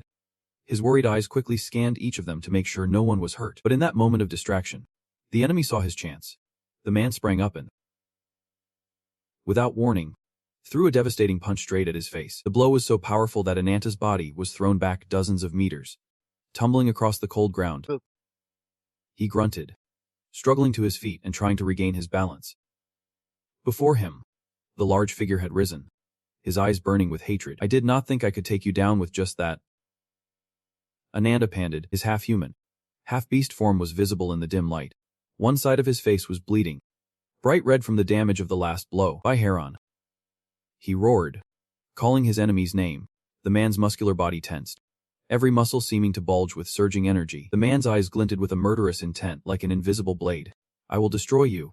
His voice was as cold as a death sentence, a vow that pierced straight to his heart. The two sworn enemies faced each other, standing in an atmosphere so thick and heavy it was suffocating. This world, Byron began, his voice booming like distant thunder, only has the strong who revel in their power, and the weak who are crushed by it and resist. His every word seemed to dig into Anata's pride. He stood tall like a steel tower in a storm, his toned body gleaming with sweat and murderous intent. Anata's feet scraped against the ground, the friction generating so much heat that smoke billowed up, as if the stone floor itself was buckling under his power. His face was twisted, half disfigured from the brutal blow.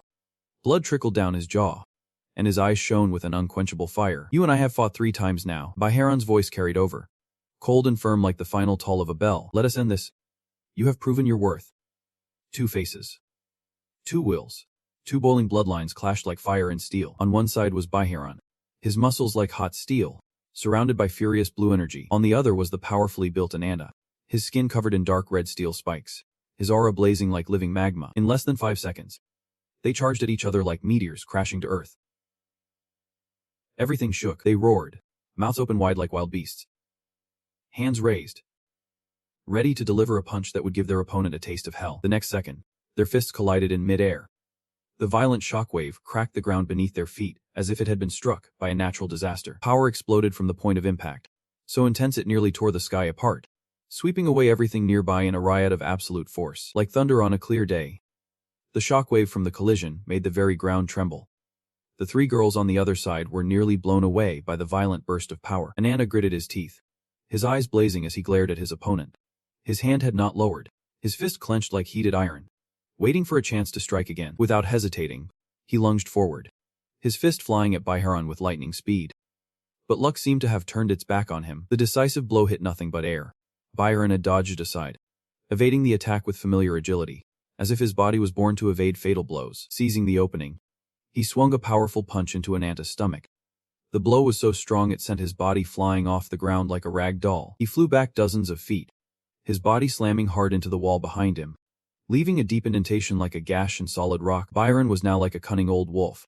He did not rush, but stood calmly, his bloodthirsty eyes watching his struggling opponent. He fanned out his long tail, each scaly branch glinting in the faint light, like a peacock showing off its beautiful plumage before finishing off its prey. A murderous aura radiated from his body, thick as a deadly fog that made the air feel suffocating.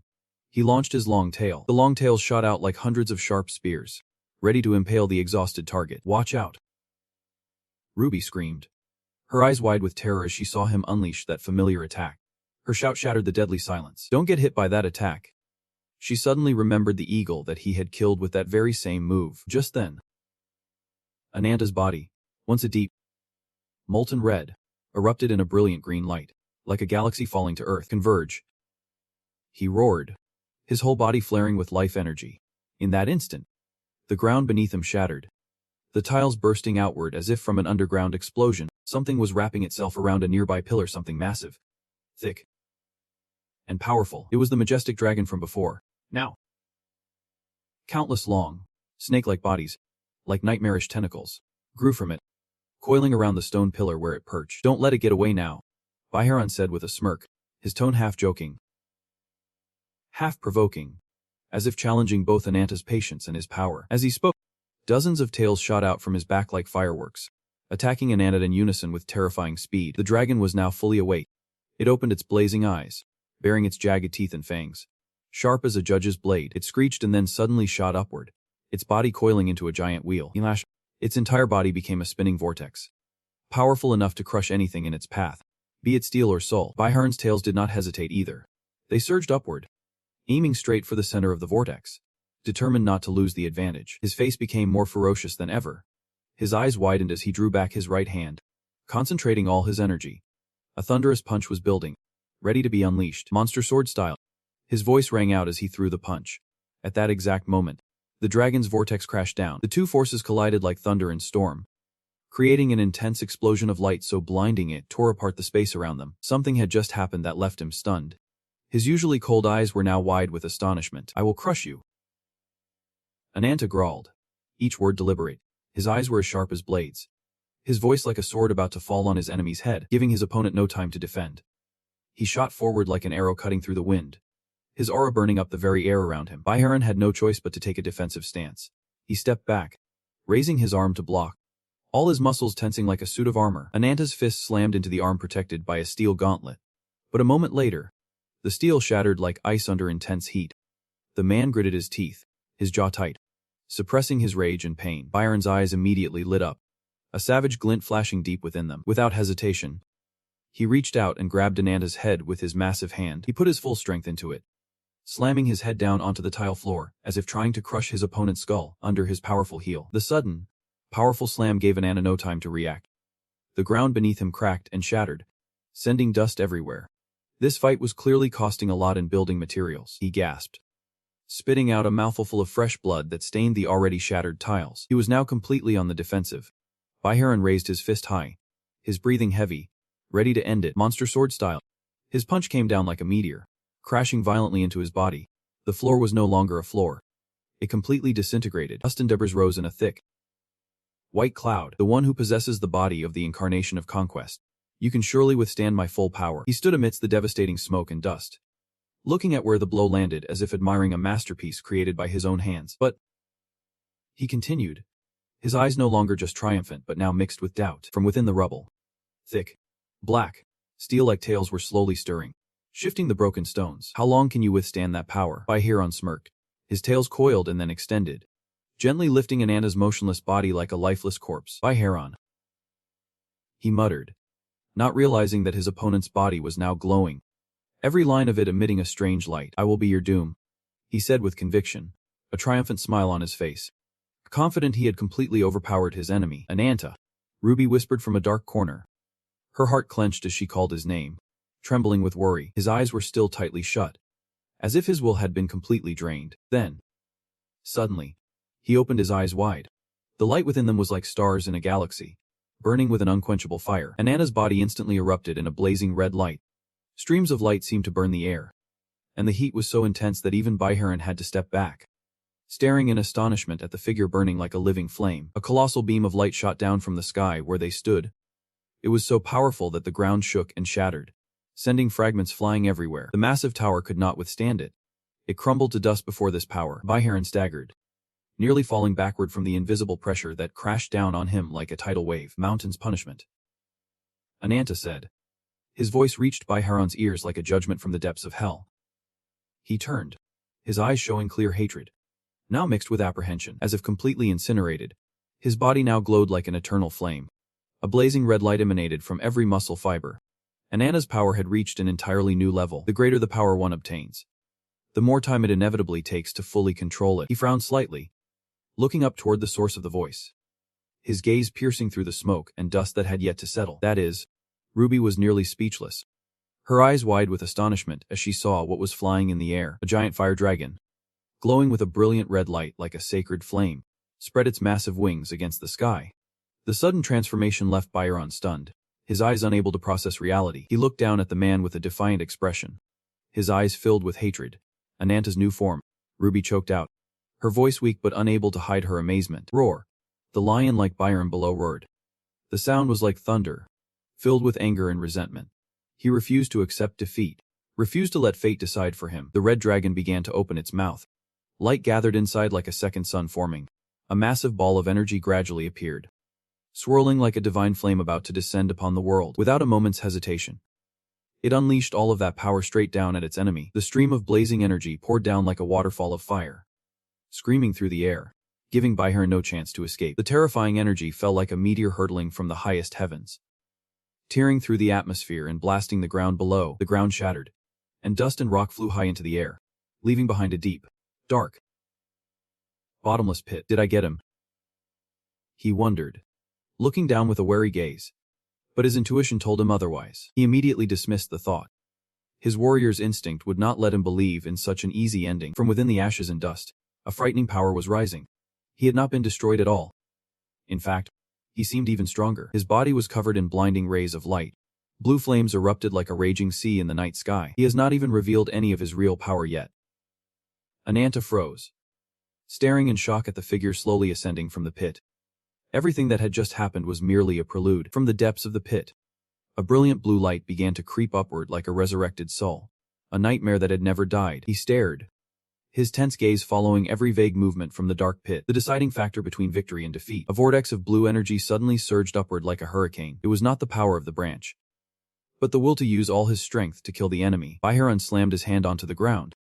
The earth beneath it shattered into pieces as blue flames enveloped his arm, as if burning away all limits of survival. The battle. The three of them each had a different expression. Anata's gaze turned cold, surprise quickly replaced by determination, while Ruby could only stare wide-eyed. Maya was speechless, her heart feeling as if it had stopped. Baiharan, meanwhile, walked up step by step, his gaze unwavering and his body smoking, his aura undiminished. "It is not over yet," he declared firmly, his slow voice echoing through the ash and dust like a declaration of war. A spatial gate shattered open. Shards like broken glass flew everywhere like crumbling stars in the void, and a small figure slowly approached. Ruby stepped out of the portal. She glanced around sharply, her eyes quickly taking in the terrain. "This is Central Base 2. Suddenly, her expression changed. Her eyes went wide, and her mouth fell open as if she was about to shout something without thinking. Before her stood a towering stone pillar. Rocks and debris were piled up everywhere, and swirling pink and purple streaks of light highlighted the chaotic scene. "What in the world is this?" she wondered in amazement. From a distance, the others arrived, their hurried footsteps echoing. They ran over, calling out to her. "Legata, I am glad you are okay." She then asked, "Are you here by yourself? Have you seen anyone else?" She stood straight like a soldier on the front lines, her gaze firm, and answered clearly, "I just got here myself." "What happened?" "This power is clearly from the first spear." Doubt flickered in her eyes and spread through her body like a wave of tension. Legata, his muscular body covered in wounds, and still carrying a heavy greatsword on his back, stammered, "It seems he is gathering the survivors here." Her face darkened, a worry clouding over her. "The others are not here. What about Anata?" A scream that sounded like an alarm shattered the tension. "Your Majesty." The young girl strained her eyes and pointed. "Look." Both of them instinctively turned, their hearts skipping a beat. High above, on the peak of a mountain made of jagged rocks, there was something dark and bizarre. Its giant shadow was cast all around, shrouded in a thin, swirling smoke. A few hours earlier, it was a tense standoff between the black dragon, its body wreathed in blazing red fire, and the monster with long, curved horns that controlled a deadly blue flame. The black dragon's eyes glinted with a murderous light as hellfire swirled around its body. It stared menacingly at its opponent. The lion-like monster let out a ground-shaking roar, then leaped toward the black dragon, a massive amount of power gathering in its mouth. Not to be outdone, the black dragon immediately spewed flames like boiling lava, meeting the lion's attack head-on. At first glance, it seemed the red flame had the upper hand, swallowing the other attack. But then, the monster let out a roar as loud as thunder, shattering the violent attack. It lunged forward, using its sickle-sharp claws to deliver a powerful slash at the black dragon. It took the hit. The black dragon was stunned, its scales scattering red sparks as it reeled back like a kite with a snapped string. Not letting the opportunity slip away, it leaped forward, its mouth full of sharp fangs bared menacingly, as if it wanted to devour its opponent whole. Then it roared and charged, shattering space itself. Glimmering shards flew everywhere, like crumbling stars in the night sky. The two crashed into each other. One side glowed blue like the endless sky, the other blazed red like fire from the depths of hell. The lion's power flared up so quickly that it even surprised the black dragon. A moment's hesitation was all it took. It once again dove at the black dragon with its sharp claws. The blow was as powerful as a lightning strike, causing the black dragon to completely lose its balance and sending its massive body flying downward. With a resounding crash, its body slammed onto the roof of a building. Thick dust billowed up like a huge wave, spreading everywhere. With the battle now in its favor, the lion did not hesitate. It swiftly descended, its eyes and breath still carrying a thick, killing intent. From within the thick smoke, the black dragon roared in anger, its body not weakened despite taking the hit. Its voice was full of fury. "I have had enough of your crap." It then spun, conjuring two streams of thick black energy that transformed into two more black dragons, which charged straight at the lion in a furious counterattack. They unleashed their ultimate move. A massive explosion erupted, and light filled the sky. It seemed the lion would be obliterated, but it stood firm. Then, it roared, shattering all the power suppressing it. Its eyes suddenly blazed. Behind it, Its tails and dozens of demonic eyes opened all at once. Its entire body radiated such a violent aura that the black dragon instinctively recoiled. The black dragon grew noticeably uneasy from that powerful aura. Its pupils contracted and its body trembled. This attack. It is very dangerous. On Anata's side, he yelled. Whitefoot, get out of here. Now. Using the last of his strength, hoping everyone would escape this godforsaken place. Her eyes were resolute. In her hand was a golden orb, shining like a miniature sun. Then she uttered the command. Aqab, lead the way. And a portal immediately opened before them. Teiko held the two girls tight, ready to leave, while a terrified Ruby screamed. Anata, back at the life or death battle. The lion focused the power accumulated in its fanned-out tails, firing a destructive blue beam downward. Like Goku Vertu unleashing a blast straight through the ground. From afar, the beam pierced deep into the mountain, then exploded with a boom. The flash of light illuminated the entire vast sky. It looked down from above, its tone sympathetic yet cold. With that much power, even you could not have survived unscathed. Below was nothing but desolate ruins. It then landed, its eyes still scanning the rubble ahead. All that is left is... It could not finish its sentence. Its gaze tensed. Something that made it feel uneasy was materializing in the ashes. From beneath the ground, a dragon cloaked in purple light suddenly shot upward, piercing its body like a lightning bolt rending the sky. The immense power sent a shockwave through its body. It tried to fight back in desperation. The energy stream grew more intense, then suddenly twisted into a mysterious black hole. After a shout of the technique's name, Chen Xing, its body convulsed as if its very soul was being drained. The sphere grew larger, silent yet terrifying, swallowing everything like a greedy, bottomless abyss. As the smoke slowly cleared, it revealed the creature's body sprawled on the cold ground, completely charred as if it had been roasted alive. Blood soaked its flesh, and part of its body was severely damaged. The image of the black dragon appeared through the smoke, its body blazing as if cloaked in blood-red fire. It stood tall, its icy gaze making its opponent think. Fighting again and again. My body won't stop screaming, but do I care? Both of their eyes flashed with killing intent, leaving no room for mercy or hesitation. It roared and charged the black dragon like a bolt of fury. I asked. Warrior. It punched the black dragon hard in the face. A furious blow, as if questioning itself, born without sharp fangs or sturdy claws. The more it spoke, the more fiercely it fought. Blood and sweat, bone and flesh, its words mingled in a savage symphony as the blows rained down without stopping. Devour the enemy's essence and turn it into a weapon. It then unleashed a critical blow, making the black dragon roar in pain. Its anger grew as it spoke. All you know is how to kill and eat. The reason you were born into this world. It opened its mouth, gathering power. What is it? Then it unleashed a massive beam of light, as if to pierce the sky itself. Struck by the blow, the black dragon's body started to disintegrate. It just let out a grunt of frustration. I just wanted to return to my family's embrace. Then its entire body became a blazing red light as it roared its last words. Find the answer for yourself.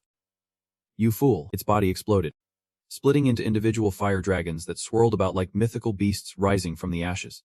They then gradually merged, forming a perfect replica of the once tyrannical dragon within the swirling vortex of fire. A twisting aura signaled the birth of a new form and power. Then it roared, revealing a ferocious, blazing face amidst the flames, its killing intent surging like a raging sea. Not to be outdone, the lion roared back in response. The two powers then clashed head-on, colliding like two collapsing stars. The aftershock was so terrible that its body was almost completely drained, its breathing ragged after the final blow. Its glowing eyes held an indescribable emotion, pained, yet resolute. Incomprehensible. Heron's body appeared, fists clenched tight, floating in midair. But this is the first time words have ever reached my heart. His fists clenched tighter, his eyes as if engraving a vow. Therefore, warrior, I offer you my sincerest respect. He threw a punch as he dove, with all the strength and pride of a warrior dedicating his soul to battle, unwilling to lose. His opponent also threw a punch in return, the furious blow of one who refuses to submit. Two streams of power, one blazing red like hellfire, the other a harsh blue like the eternal sky, clashed head-on, tearing space apart and creating a shockwave like roaring thunder. The conflict had reached its conclusion. The winner and loser would be decided. Heron's body collapsed, fresh blood streaming from his mouth. He struggled to prop himself up to look at Anata, whose body was still surrounded by a blazing red aura. This battle is my victory, Anata said, looking at him in his black dragon form. He continued, the day we fought for the second time. Do you remember what I said to you? Heron looked at him, trying to remember. Back then, also in his black dragon form, he had said to him, a warrior like you, why follow someone like Zoyo? The question praised his strength while also expressing regret for him. Then he smiled and replied, Ruby. He recalled meeting Ruby in those ruins. You said the same things as that fire beast. Her words kept echoing. Primal beasts are lonely creatures, yearning for someone important. That little girl asked me if Zuyo was that person for me. He pictured himself standing behind Zuyo like a shadow. I have never felt any connection to him. It was just that our interests aligned. His body still covered in wounds from the battle. He looked at his hand and continued speaking. We were people who could never share our hearts. And now, even our desires have split apart. With that, he finished speaking, closed his eyes, and resigned his fate to Anata. He remained kneeling. I have no intention of begging for my life. Anata also knelt on one knee and listened. Byron opened his eyes, revealing resolute blue pupils as he looked at Anata. Go and enjoy the rights of the victor. Incarnation of vengeance. Anata, at those words, the power enveloping his body slowly faded. Before this, I asked Whitefoot to immediately escape with our comrades to Labyrinthos if their lives were in danger. He returned to his human form, the mixed red and black aura disappearing. If you were just a savage beast, I would have had to endure the pain of losing my family all over again, he said. Looking straight at him, you are an enemy, but you protected those children. You are a true warrior. He looked confused. Hearing these words of acknowledgement from his opponent, was even more shocked when Anata decided to spare him. Did he be Hiron?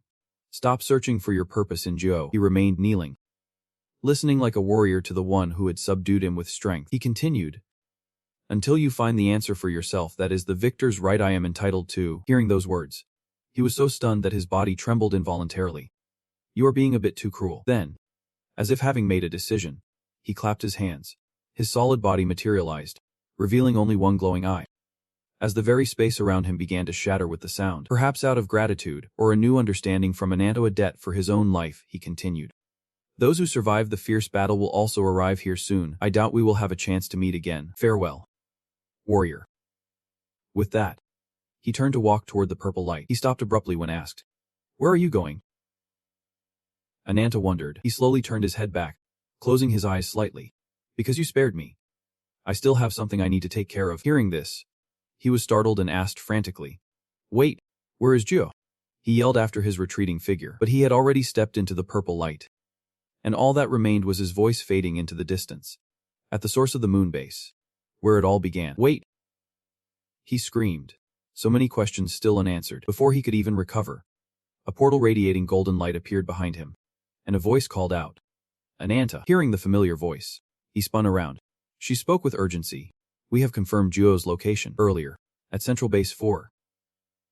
Someone asked, puzzled, are you planning a combat operation? In the center, a golden orb floated, surrounded by threads of magic. Serena and Bradford were communicating about Juo. The search results show we still have not pinpointed Juo's location. First, we need to reorganize, Serena said. On the other end of the line, Bradford also asked, what about the others? Hearing the conversation, Whitefoot, still clutching his wounded arm, spoke up. I will go join Anata immediately. After that, we will gather the remaining survivors and return to Labyrinthos. Serena was lost in thought, while the two kids had no damn clue what was going on. A voice came from the other side. Bradford, get back to Labyrinthos. Now. Yep. Madam. She was a little worried being rushed like that. Without a moment's hesitation, she yelled to everyone, activate the large-scale teleportation device. She urgently rushed everyone. The guards were all bewildered. Right now, suddenly, a loud noise drew the squad's attention. Bradford, what was that loud noise? A member asked. Her eyes filled with fear. Then they all stammered. Wait, look. Something was rising from the ground, kicking up dust and debris everywhere. Red energy from below pierced the sky. Then it took a complete form. Its aftershock was terrifying. Everyone trembled from the pressure it left behind. Bradford, report now. What the hell is going on? Everyone was too scared to speak. Then she said, a machine. Her voice filled with shock. On her end, she looked like she was about to die on the spot. It is a machine. From beneath the old moon base, a giant machine has appeared. The person on the other end heard this and asked urgently, what? What do you mean? Why is something like that there? Suddenly, she saw something and her eyes widened as she looked up on top of the machine. It looked like someone was standing there. Is that Juo? She wondered. His body was corroded on one side, a bloody eye, and long white hair covering his muscular frame. A robotic voice rang out, confirming shutdown of all transfer towers, except for Central Base 4. Then, in the middle of his chest, a mechanical heart was operating. Senyu knows, I will abandon your world of consciousness. With that, He ripped the heart from his body as sparks of electricity searched for a conductor on top of the machine. There was a black indentation in the center. As if made to hold something, he walked over and placed the heart on it. Fine. Then his expression darkened. From the very beginning, I was not a savior. I am a being created in the image of man. A murderer. A conqueror, and the one who will kill thousands and redefine humanity. As he spoke, his eyes hardened, revealing a deadly glint. Then, from nowhere, massive amounts of energy converged. The world calls me a god, in the form of a six-winged angel. One side black and one white. He ascended. A single glance revealed his overwhelming power. Just as everyone said he was a god. At the same time, the entire machine seemed to absorb that immense power and began to glow. Then, from the ground, tree roots began to rise and cling to the machine, which was backed by that source of power. A giant tree emitting a vibrant green light was growing on the moon base. With the stone machine as its core, its power pierced through the solid barrier, shattering everything it touched. Her face showed disbelief. This is the original form of the world tree. His eyes narrowed as if he had spotted her, a remnant of Serena. Disappear. You who are not acknowledged by me. With that, he held out his hand and summoned his magic. He shouted the name of the technique. Light. As a massive source of power rushed toward her at blinding speed, facing those arrows of light, her body froze in fear. Thinking it was over, she closed her eyes. But a fist appeared out of nowhere. It blocked the massive stream of light. The two attacks clashed, sending shockwaves everywhere. Her jaw dropped in disbelief. He looked down with a condescending tone. Have you come to say your goodbyes? Biharon. After that attack, Biharon's hand was still smoking as he remained in a fighting stance like a true warrior. Just then, he called out to the other man. Biharon. His face was dead serious as he asked, do you truly wish to walk a different path than I? Hearing this, the man looked him straight in the eye. Then, he replied, I am going to find my own reason for being. Are you going to destroy the world just to find your answer? His face was now filled with rage as he asked, but why? Suddenly, an immense blue power erupted from him as he roared. I have just changed my mind. A great power radiated from him as he said with conviction, I will find the answer directly in this world. At that moment, he transformed into his beast form and declared, even if it means I have to face you. Biharon took a step toward him and said slowly, I owe you a great deal. Incarnation of wings. Hearing this, the man replied with a blank expression, I have realized a new emotion. Then, his face contorted as he held out his hand and said, an emotion that turns my stomach inside out. Something called disgust. Cut to a scene of utter chaos. Suddenly, Rupo and Lagatha were stunned. They gasped. Look, it is. Before them was his evolved form, carrying a girl, which made them all cry out in surprise. Anata. Seeing him, the group rushed over joyfully. Thank goodness. We are so glad you are okay. He then put her down and ran to the others. Everyone, she announced urgently to everyone. Juo's location has been confirmed. We have to move there. Quickly. Hearing that, Lagatha asked in disbelief, isn't he at Central Base too? Suddenly, a powerful flash of light appeared behind them, making the whole group turn around in shock. Seeing this, the cat girl cried out in alarm, saying, that is. Witnessing this, he immediately identified it. It is in the direction of Central Base 4. Then, he turned and told everyone. Juo was there from the beginning. Hearing this, she exclaimed in shock. What? Right after, he stood before everyone and said, Whitefoot and I will go after him. Hearing this, the group immediately protested. Wait, just the two of you. We can fight together. Despite that, he was adamant. We do not have a way to transport everyone. And for the final battle, I am all that is needed. Hearing this, she retorted angrily, stop talking nonsense. Do you think your life is more important than ours? Are you trying to go die alone? Then she continued, even if we do not have transportation, we will still fight with you to the end. But he ignored her and turned, saying, wait. Whitefoot. Hearing that, her brow furrowed and she made a condition. If I can get to the large-scale teleportation device, there is a way to get everyone out safely. I need you to follow my lead on this. Anata. Hearing that, he replied, we can't afford to lose anyone else. For everyone's safety. Suddenly, she clenched her fist and shouted. Her voice was desperate as she asked, can't I do anything to help in your fight? Anata. Hearing this, he smiled, dropping his beast-like persona, and replied, from the very beginning, defeating Juo has been my role. Hearing that, her eyes welled up with tears as she choked out. But seeing her like this, the group could only stand there, speechless. One choked out. Ruba. Right after, he moved closer to her and replied sincerely, forgive me. Then, He pulled her into an embrace and said, "Because I am the Avenger. There is no one in this world who wants to kill Juyo more than I do." His action made her blush bright red. He continued to explain, "My hatred for him, the rage that runs deep beneath my skin, that is all I have." His face was serious as he confided in her. "I never thought I would be moved by the sacrifice of others." Suddenly, he paused, then continued, "But," Anata held her close, stroking her head, and said, "Now, I am afraid of seeing my comrades die." He remembered the image of those other two and said, "More than I am afraid of failing to get my revenge." Then, he looked deep into her eyes and said, "Because you are my precious comrade." His eyes were filled with sincerity as he looked at her and said softly, "In this world, there is no one I am more afraid of losing than you." Hearing his words, she looked at him with pure happiness. Right after, she raised her hand to his face. Instantly, she gave him a passionate kiss. The kiss was so unexpected that he gasped in shock. Then, she took his hand, placed something in it, and declared, "This is the last time I am listening to your stubbornness." Her voice softened as she said, "You have to come back." Seeing what she gave him, his eyes widened in surprise. In his hand was a small horn. She then said to him, "Promise me." He held back her tears and continued, "On the day you return to your homeland, please let me go with you." Everyone looked at him with determination in their eyes. He looked at everyone, then looked down and smiled. Immediately, he bumped fists with her and promised, "All right. I promise." Right after that, a powerful blue explosion erupted. A figure appeared in the hazy smoke. From above, Juyo, with his enormous wings, boomed. Whatever the truth may be. Below, the man struggled to his feet, sneering, "God is the one who defines humanity." Witnessing this, she could not help but be terrified as she heard him proclaim, "I was created to bring great benefit to the human world." He then recounted his journey.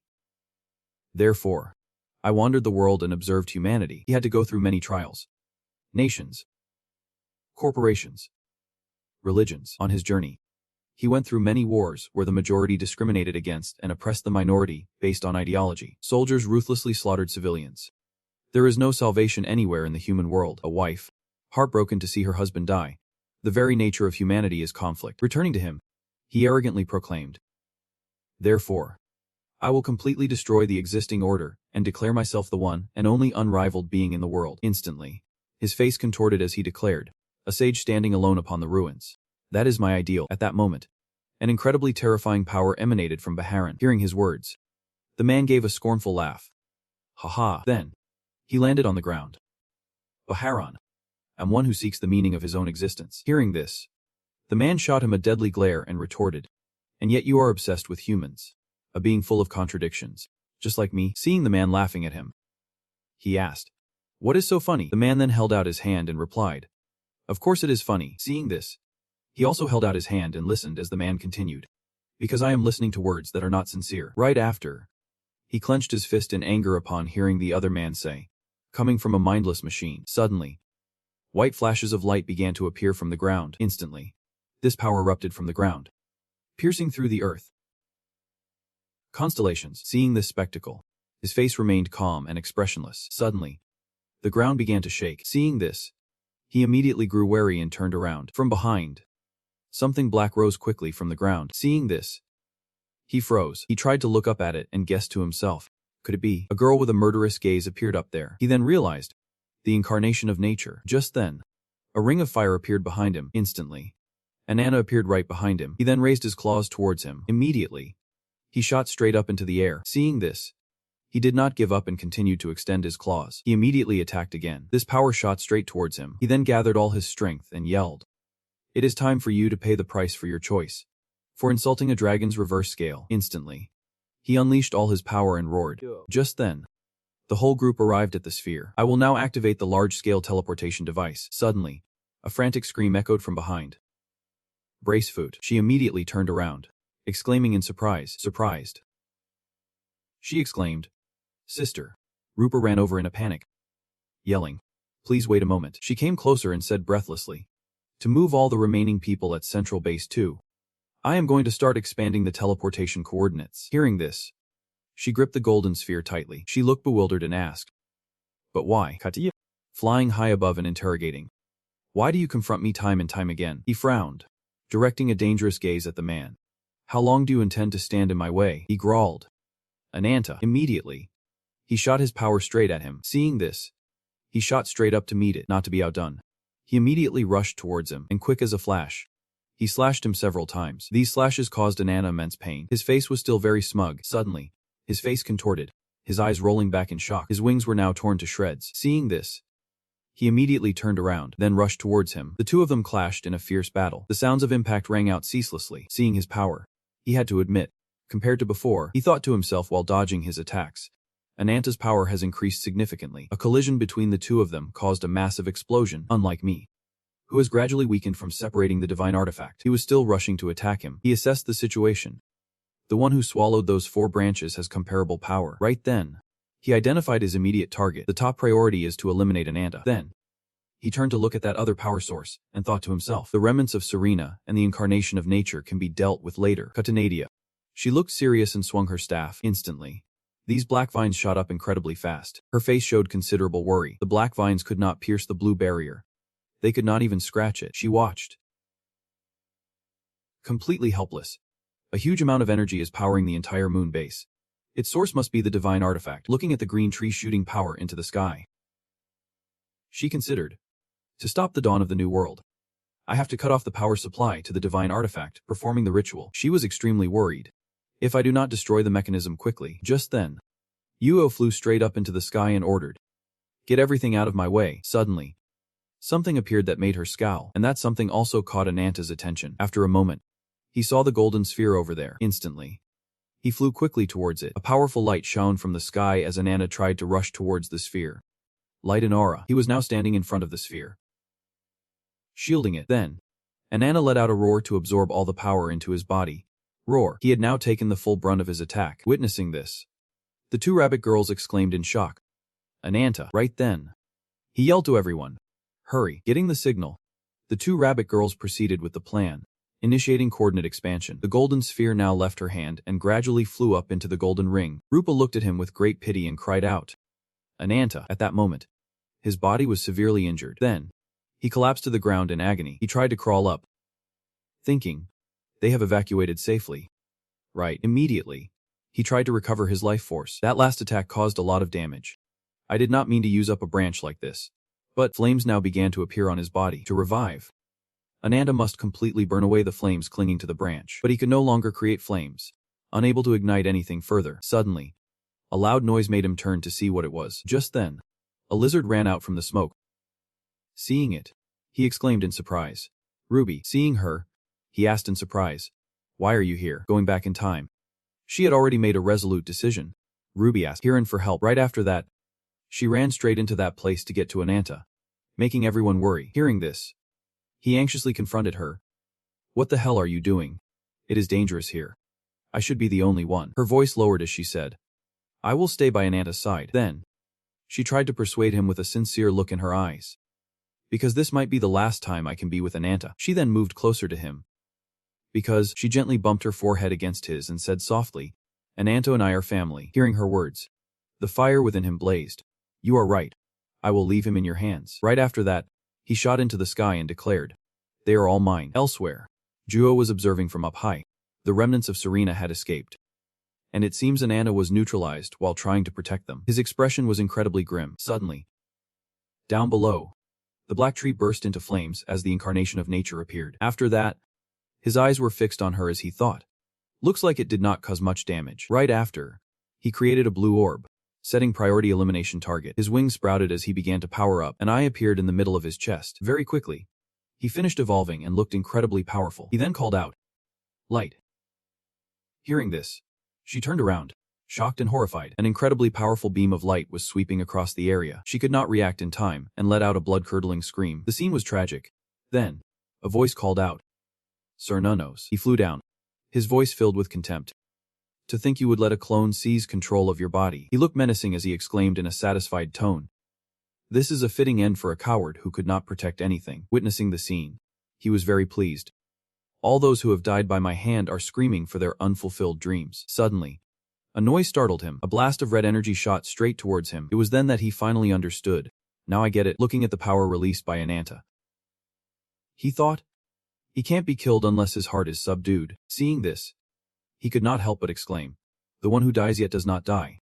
If you are the representative of humanity. He immediately created a blue orb and said, Then let your death adorn the end of the world. Anata, in this situation, he said with determination.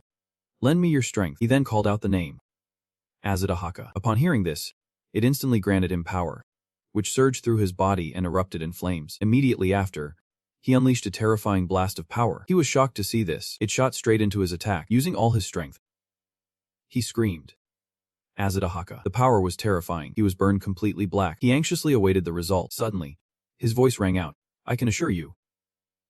Hearing this, he was stunned. He was unharmed. In a threatening voice, he said, no matter who the last one standing is, his body was charred. But his voice was still filled with arrogance. You and I will both be God slayers. You have been turned into a monster by a grotesque curse. If that curse is the power to kill me, then I, too, will face you as a monster. I will remember you. As he spoke, he unleashed power from the tentacles around his body. The power from the flames surrounding Anata also radiated intensely. You will be remembered by no one. I will stand my ground here, and I will defeat you. He spoke with the absolute certainty that he would defeat him. His words triggered a memory within Joyo. Your name. Can you tell me what it is? I do not have anything like a name. Then for now, I will call you Iron Mask. When you get a real name, you have to tell me. Okay, I do not understand. Why would you want that? So that no matter what happens, I can still remember you. These seemingly simple questions had clearly left a deep impression on his mind. Sparks shot out like tree roots. Reaching for the sky, he flew towards him, his entire body radiating light from the power enveloping him. He launched an attack, throwing a fireball at him. The flames from Anata's power seemed ready to incinerate everything. Not to be outdone, Juo quickly fired beams of white light, creating a stark contrast against the night sky. The bubbles of light from Juo's power and the trails of black smoke from Anata's attack seemed to intertwine. The beams of light suddenly erupted into explosions. The explosions seemed to affect him. His body erupted in flames as if to counter the blasts. After a roar, he and his opponent charged at each other, determined to decide the victor. The contrast between their two powers was clear, as if representing good and evil. Smoke and dust covered the entire area. Anata, in the end, what is a heart? It forms a human's shape and emotions. Yet a heart does not reside within me. A black hole slowly opens. Just like that void. Just like my spiritual world. Do you see this? Creator. All life in this land will be annihilated. It was as if he were asking himself these questions, requiring no answer. At the edge of the world's horizon, look at your creation, trespassing on the land of the gods. Who could never become human? Feel my resentment, he screamed, pouring the depths of his indignation into every word. How pitiful, said Cernanos. In Nadia's form, you wanted to become human, but you could not, and in the end, you became a foolish monster seeking revenge against the gods. Giant black roots extended from her body. The great tree Clyphoth. They began to latch onto everything. Light from the branches shot towards the horizon, causing it to close. The world's horizon is closing. From his mangled arm, the remnant of Cernanos fired a blade of energy. Your struggles are useless. With that, he swung his attack towards Nadia, but this time, to his surprise, the shield was shattered. Hiran. He stood there, motionless as a statue. You are still trying to, furious at being thwarted again and again. He roared. How long are you going to stand in my way? A soft laugh echoed. You have taken countless lives, massacred so many, and you still talk about having a human heart. He broke free from his restraints. All you do is obsess over what you do not have, you damn piece of trash. I am going to kill you. Juo. The blast of power was aimed straight at Joyo.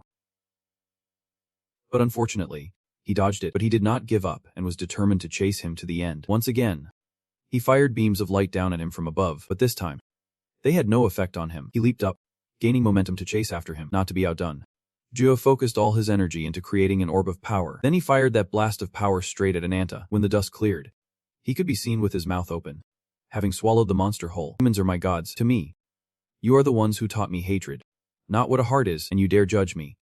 With his obsession of becoming human having failed, he screamed like this to vent his fury. Unable to listen any longer, Anata threw a punch at him. Stop spouting nonsense. The flaming fist crashed down on him. Their powers clashed like intertwining blades. It is too late for regrets now. Fulfill your duty to the very end. You swing your fist straight at the monster. A blinding light flashes. It completely engulfs his body. The blonde girl tries to cast a spell on the orb before her chest. She shouts, her hair flying out to both sides. Below, Reglet, Serena, Rupa, and Lagoda watch anxiously. The blonde girl shouts, and a shockwave appears. A large, golden magic screen appears before everyone. In the smoky ruins, a large figure appears.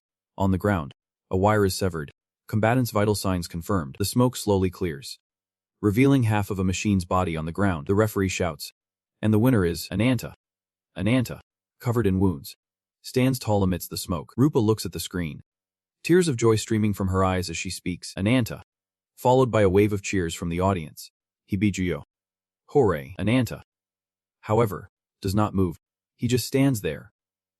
Head bowed, letting out soft sounds. Elsewhere, Byron, also covered in wounds, asks coldly, "Is it over?" Nadia, her face covered in blood, replies, "Not yet." Looking up at the torn sky being swallowed by a black hole, she says, "Not yet. The world horizon has not closed." Juyo then begins to stir. "Can I use motive power to move and act as a device to perform a task?" A stone on his body glows brightly again.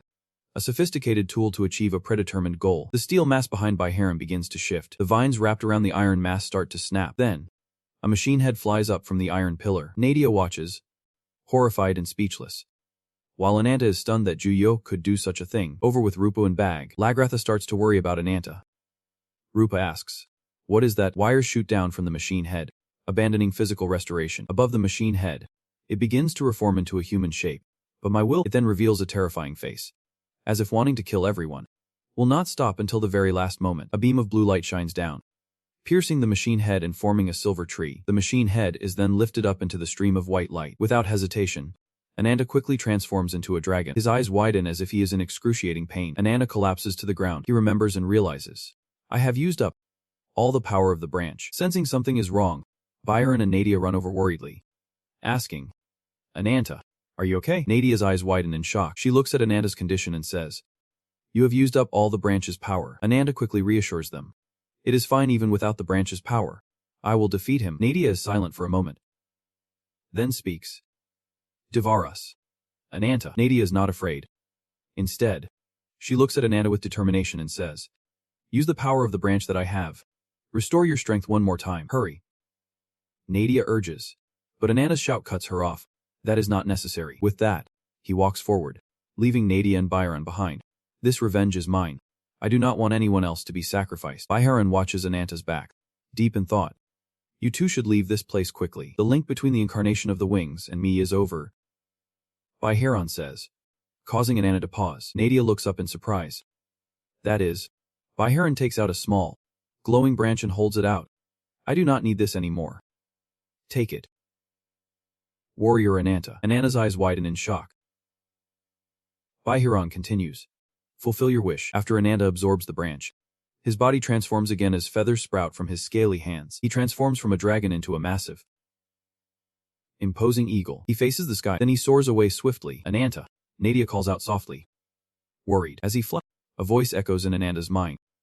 A fearsome red dragon appears before him. "Do you not value your own life?" Anata clenches his fist. "I won't take responsibility or apologize to you." Anata recalls when he met that woman. "Could it be? If you borrow my power to defeat Joyo," Anata says with determination, "I will give you Uberman, which resides in my heart. Along with this body." He looks at Azida Haka. "After the battle ends, seal the evil god's power and reclaim your original form." Azida Haka. Anata lowers his head in acceptance. "I will fulfill this pact, but..." Anata begins, but Azida Haka cuts him off. "I do not need your cheap pity." Anata turns to her, stunned. She continues, "You said this revenge was yours, did not you?" Just then, Azida Haka transforms back into her human form, her aura menacing. "Wrong. It is. I won't yield it to anyone." With that, she bursts out of Anata's body, causing him to lose his balance. Anata reverts to his human form and plummets, shouting, "Azida Haka." Azida Haka rushes on without looking back. "This is a never-ending curse. I will replace my new body with half of your heart." She remembers herself as a child and says, "Until the day I die." Fire ignites in her heart. "Live with your guilt." Juyo also feels Azida Haka's wrath and turns to look. Azida Haka is now rushing toward Juyo at incredible speed. Juyo yells, "Azida Haka." Juyo shouts, "Your grudge should have died long ago." Luna's shadow appears. The magical incarnation. Luna. He had predicted this. She looks at the hole in the sky. 6 divine artifacts containing the god's power. The world horizon is a ritual created from that power. Azida Haka opens her mouth and catches the golden orb. If you can't stop a predetermined future, you just need to leave behind an insurance policy to change the outcome. Holding the orb in her mouth, she looks at Juyo defiantly. "O wings, prepare to receive your curse." Juyo begins to be suppressed by the blue-white light. Azida Haka says, "At the end of this world, you will be with me forever." The orb in Azida Haka's mouth glows even brighter. She says, "Ubermensch." Both Azida Haka and Juyo now enter the pillar of light. Then, a massive explosion erupts from them. The explosion impacts the cracking sky above. The large hole is now completely restored. Anata falls into another black hole, Shouting, Baharan and Nadia stand before the crack.